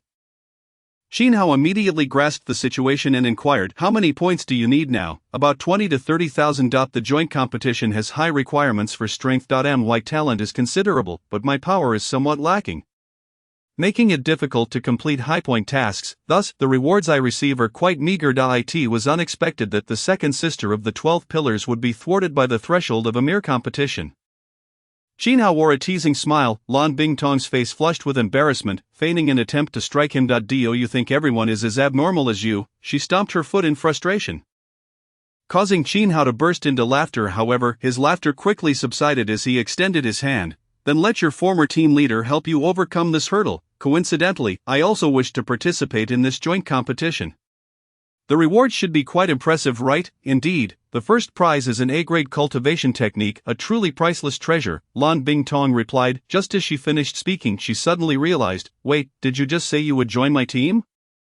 Qin Hao smiled and nodded. "Wow, thank you, Qin Hao." Lan Bingtong's face instantly radiated with overwhelming joy as she leaped up and embraced him. The two substantial assets collided with Qin Hao's face, causing his eyes to widen in surprise. "Whoa, so soft," he thought, but quickly corrected himself. "Wait, why am I being taken advantage of? Indeed, a man must protect himself out here." Qin Hao hastily pushed Lan Bingtong away. Nuomi stood to the side, mouth agape in bewilderment, her lollipop falling unnoticed. "Brother Qin actually got..." Feeling the sensation before her, Lan Bingtong's face turned crimson. A wave of heat surged from her forehead, and she quickly withdrew, slapping Qin Hao's hands away. I just wanted to push you away, not cough cough. Qin Hao was unsure if she believed him, awkwardly attempting to explain that in 2 lifetimes, this was the first time he had encountered such a situation. Lan Bingtong flusteredly tidied her hair and shot Qin Hao an annoyed glare before grasping Nuomi's hand and departing. Hey, my lollipop fell. Nuomi looked pitifully at the precious candy on the ground. So expensive. After walking for a while, Lan Bingtong suddenly halted. What are you standing there for? Qin Hao blinked. Ha, the logistics department of the school is still open, let me show you the way. Only then did Qin Hao realize and quickly followed. Along the way, the three remained silent, feeling the need to clarify. Qin Hao cleared his throat. Earlier, I wasn't. Shut up, Lan Bingtong snapped, her ears reddening once again. Qin Hao promptly closed his mouth, deciding not to elaborate further. As soon the trio arrived at the logistics department's hall. Despite the late hour, many students were still present. The setup resembled a bank counter, with a processing area below and screens above displaying a plethora of tasks sliding by. S-level task, 10 storm giant lizard hearts, reward, 20,000 points. A-level task, 5 drops of blue moon ice dew, reward, 3,000 points. A-level task, urgently collect a B-grade martial technique book, reward, 3,000 points. B-level task, find, there are some things, today at 3 updates. Chapter 75, just like spring kittens. After casually perusing the hall, Qin Hao, under Lan Bingtong's guidance, directly recharged his account with 10,000 points, resulting in a deduction of 100,000. Flipping through the task list, Qin Hao discovered that students could also post tasks themselves and set specific rewards, depending on the difficulty of the task. The minimum reward varied. For instance, the minimum reward for an S-level task was 5,000 points, while an A-level task had a minimum of 3,000 points. The system would autonomously assess the difficulty. Upon finishing his review of the tasks, Qin Hao noticed the purchasing page. Here, one could acquire necessary items, weapons, equipment, materials, and even a plethora of peculiar potions. Qin Hao spotted a red potion contained within a test tube, priced at an astonishing 4,000 points, physical enhancement potion. Does such a thing really exist? Qin Hao was taken aback. Lan Bingtong explained, these potions are generally developed independently by the school and are not available outside. Students are also prohibited from selling them externally. 4,000 points is quite a bargain. Have you used it? Not just me. Everyone who enters this school has used it. It can be considered a must-have for new students, and its effects are quite impressive. Qin Hao's interest was immediately piqued, and without hesitation, he purchased a vial. Upon receiving the potion, he drank it down immediately. As the potion slid down his throat, a fiery sensation surged upward, transforming into a sweetness laced with a hint of iron tang. Qin Hao closed his eyes to carefully savor the sensations within his body. Initially, a wave of warmth rose from his abdomen, quickly spreading throughout his entire being. To his astonishment, he felt his muscles quivering slightly, and he could even hear the sound of blood coursing through his veins. The flow of spiritual energy accelerated by nearly 10%. Though it was a modest increase, it was still better than nothing. Feeling satisfactory, he noted that using it post-training would likely yield even better results. Qin Hao opened his eyes and exhaled a breath tinged with a hint of pink. At that moment, he noticed Lan Bingtong staring at him with wide eyes, clearly astonished. What's the matter? Lan Bingtong exclaimed. Did you drink it all? Why not? Lan Bingtong gazed at the composed Qin Hao, her expression filled with wonder. No wonder they call you abnormal. Ordinary individuals typically consume this substance in small amounts, gradually allowing their bodies to assimilate its effects through practice. Generally, a single tube can last for 3 days. Consuming it all at once may easily scorch one's meridians with its potent medicinal properties. Lan Bingtong pointed to the accompanying instruction manual that had just emerged. Qin Hao's eyelids twitched. Goodness, this contraption even comes with an instruction manual. Nevertheless, he decided to let it be. Lan Bingtong sighed in exasperation. Given your strength, even if you drank it this way, you likely wouldn't feel much. Qin Hao nodded. I wouldn't say that, as there is still a slight effect. I currently feel pleasantly warm and quite comfortable. Lan Bingtong was at a loss for words. Well, I suppose that can be considered a bit of a sensation. Clearing her throat, she proceeded to provide Qin Hao with a more detailed introduction regarding the tasks and the team information. In summary, it was not significantly different from the martial artist teams outside. One must possess sufficient strength to elevate the Team S rank. The Team S level corresponds to the task level. For instance, a Grade A team can only undertake tasks of Grade A or lower and cannot accept Grade S tasks. To Qin Hao's amusement, Lan Bingtong's team was merely at Grade C. A Grade C team indicates that the average strength of its members is at the 3rd tier. What is so funny about that? I am only a second-year student with strength at the 3rd tier. I'll surely improve in the future, Lan Bingtong retorted in embarrassment. Let us not get ahead of ourselves. In 2 years, you will graduate, and whether you'll reach the 5th tier is still uncertain.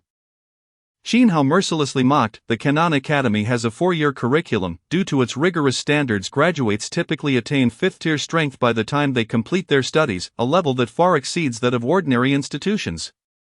As for the foremost martial arts academy in the Xia Nation, it boasts an even more astonishing cadre of 6th-tier graduates. However, the foremost martial arts academy in Xia is directly affiliated with the military department of Zhangzhou, imposing stricter requirements than other places. But my spatial talent is exceedingly difficult to cultivate. What can I do? Lan Bingtong lamented. Indeed, spatial talent is immensely powerful, yet this also renders its cultivation significantly more challenging. It is a classic case of gains and losses. Xin Hao refrained from elaborating further and accompanied Lan Bingtong to the window to process his membership in her team. Lan Bingtong still needed additional points.